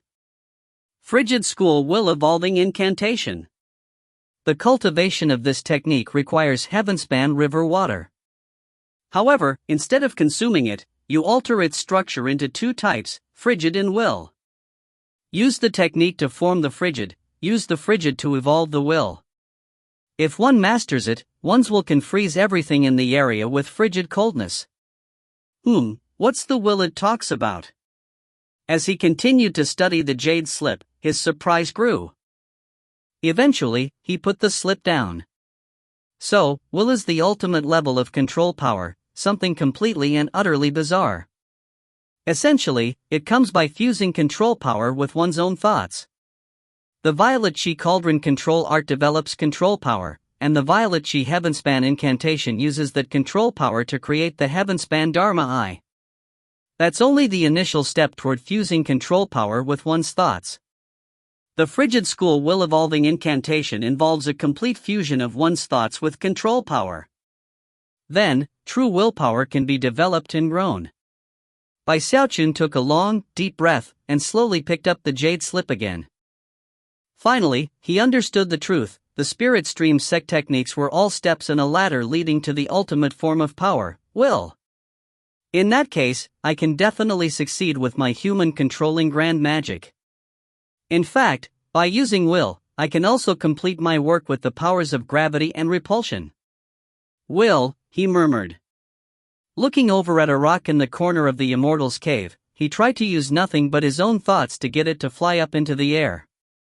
Almost immediately, the little rock trembled in place. Although it didn't fly up, Xiaochun was already delighted. He had just moved that rock without any magic, without any cultivation base power, without any divine abilities. He had used only his own thoughts. After a bit of time passed, he suppressed his excitement and began to think about going to get a huge bucket of Heavenspan river water to start cultivating. All of a sudden, he thought about his undying live forever technique. Closing his eyes, he began to review the information he had received from the Legacy of the Blood Ancestor, the third volume of Undying Muscles. Muscles were the source of speed, and the power of muscles could make a person strong and tough. When you combine such levels of speed and power into a fist strike, the shocking results would surpass anything that had come before it. Even more fantastic was that the ultimate combination of speed and power in the Undying Muscles technique led to an incredible divine ability, a hexing magic that could be unleashed with every punch or kick. It was a hexing magic that could seal anything and everything. The first two volumes of the Undying technique provided miraculous divine abilities in addition to the ultimately powerful fleshly body improvements, and this one was no different. The Undying Hex. Xiaochun's eyes shone with bright light. That was the divine ability that came with the third volume, something similar to the throat-crushing grasp and the mountain-shaking bash. Unlike the other two volumes, the undying muscles were not divided into different levels. Instead, the goal was to apply the technique to every part of the body.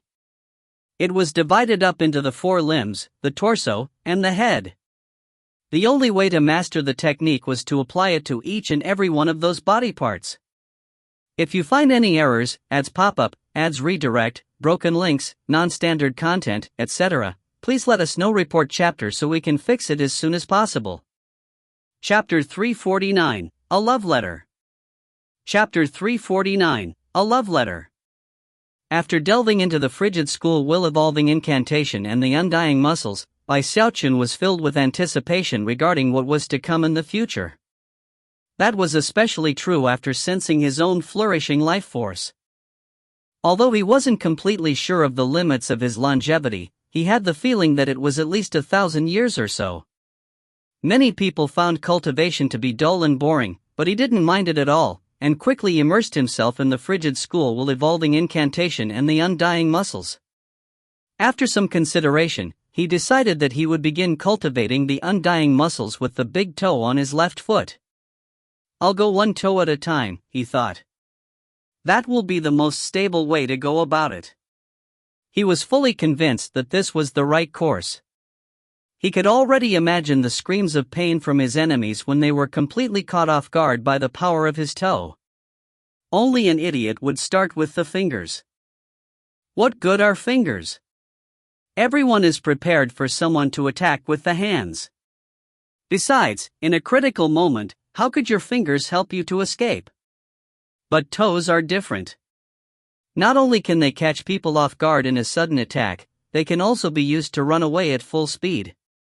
As long as I have my poor little life, I have everything. Having reached this point in his train of thought, Xiaochun was convinced that he was the epitome of wisdom, intelligence, and courage.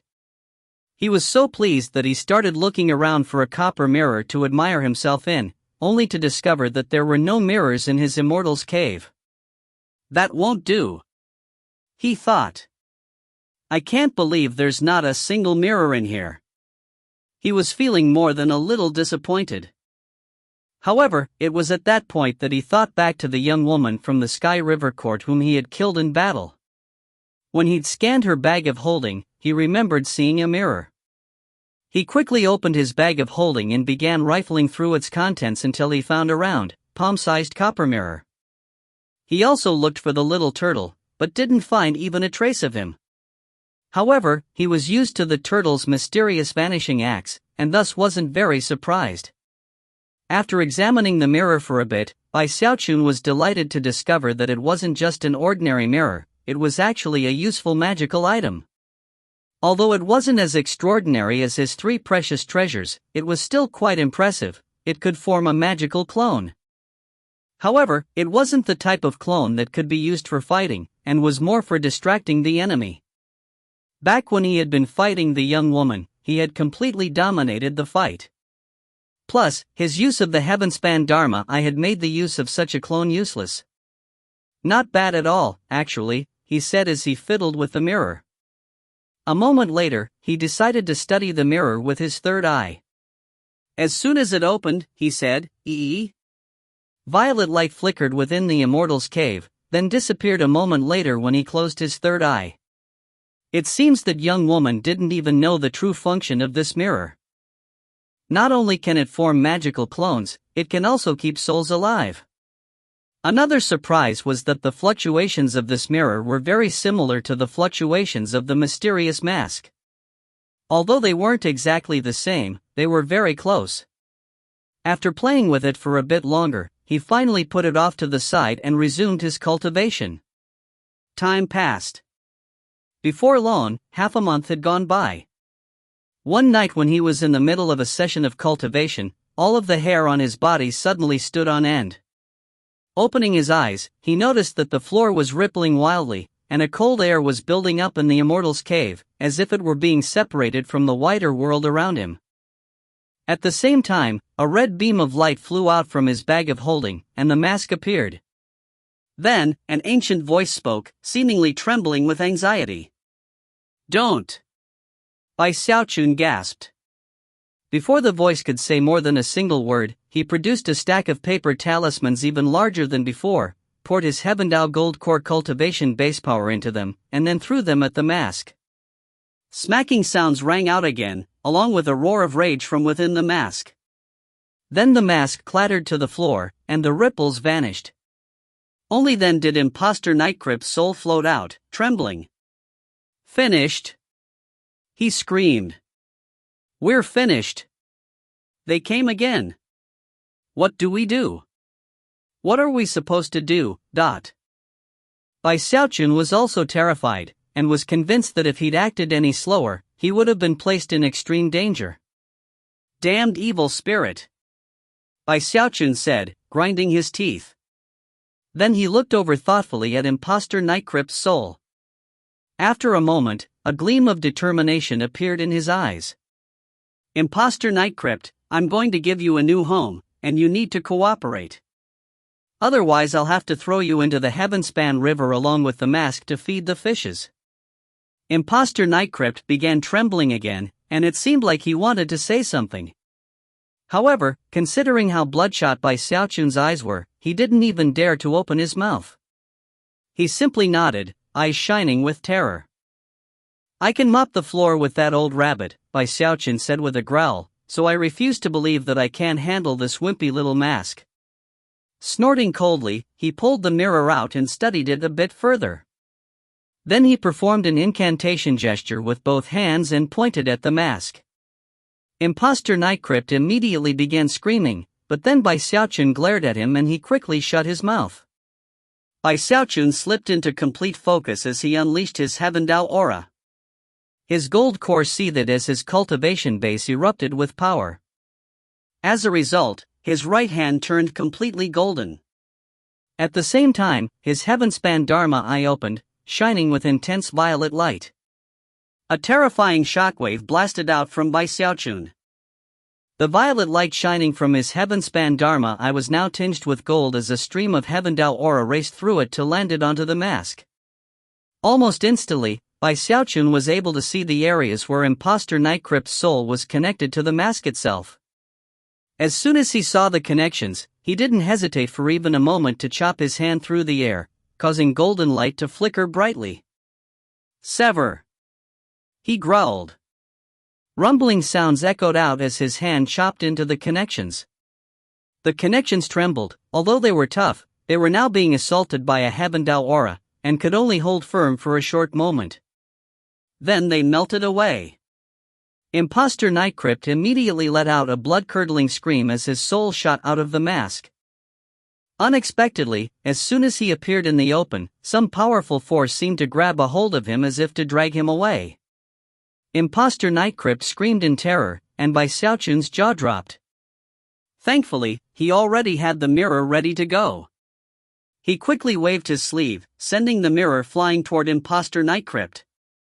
In the blink of an eye, Nightcrypt was sucked inside. After everything was over, Bai Xiaochun was left gasping for breath. Although the events which had just occurred had seemed simple enough, they had actually been incredibly draining. A quick check confirmed that Imposter Nightcrypt was now in the mirror. His soul seemed to have been weakened significantly, and he was unconscious, but not seriously injured. Bai Xiaochun breathed a sigh of relief. Then, he turned his gaze to the mask. Snorting coldly, he pulled out more paper talismans, which he slapped onto the surface of the mask. In the end, even he wasn't sure how many restrictive spells were sealing the mask, but there were layers upon layers of them. Finally, Bai Xiaochun felt a bit more at ease. Let's see if you manage to misbehave again now that you're in that state. Feeling very pleased with himself, he put the mask away, and then continued with his cultivation. Another half a month went by, during which time the mask didn't act up again. Bai Xiaochun was starting to get a bit distracted, and even found himself pondering the issue of the river-defying pill. Half a month later, he couldn't sit still any longer.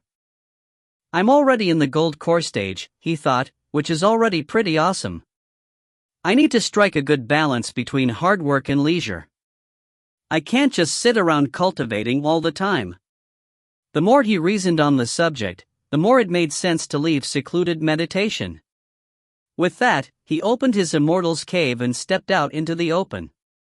After taking in a deep breath of fresh air, he looked around at the river-defying sect, and deep in his heart, a sense of intense pride rose up.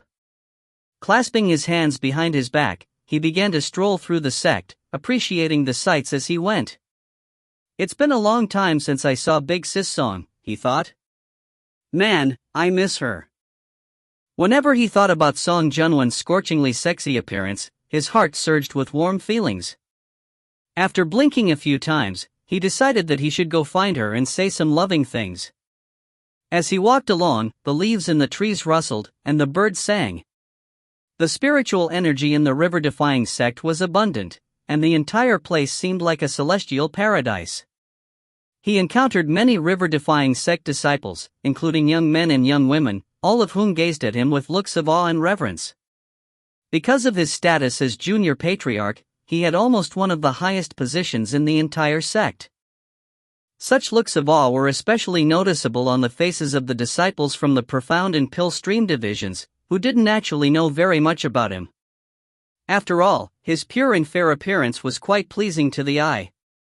Plus, he enjoyed putting on a good show in public. The truth was that there were quite a few young female disciples who had taken a liking to him. At the moment, he was passing through the Profound Stream division, and ran into some disciples who were offering him greetings. Suddenly, a female disciple flew out from one of the mountains. She was quite a beauty, but was blushing furiously as she hurried over to buy Xiaochun. To his shock, she bit her bottom lip and averted her gaze as she quickly handed him an envelope. Before he could say anything to her, she turned and hurried away. Cultivators usually use jade slips to communicate with each other, making handwritten letters somewhat of a rarity. Bai Xiaochun gaped in shock for a moment, and then looked down at the envelope to discover that a heart was drawn on its surface. "Is this?" His eyes went wide, and he gasped. Then he began to shiver in excitement. A love letter.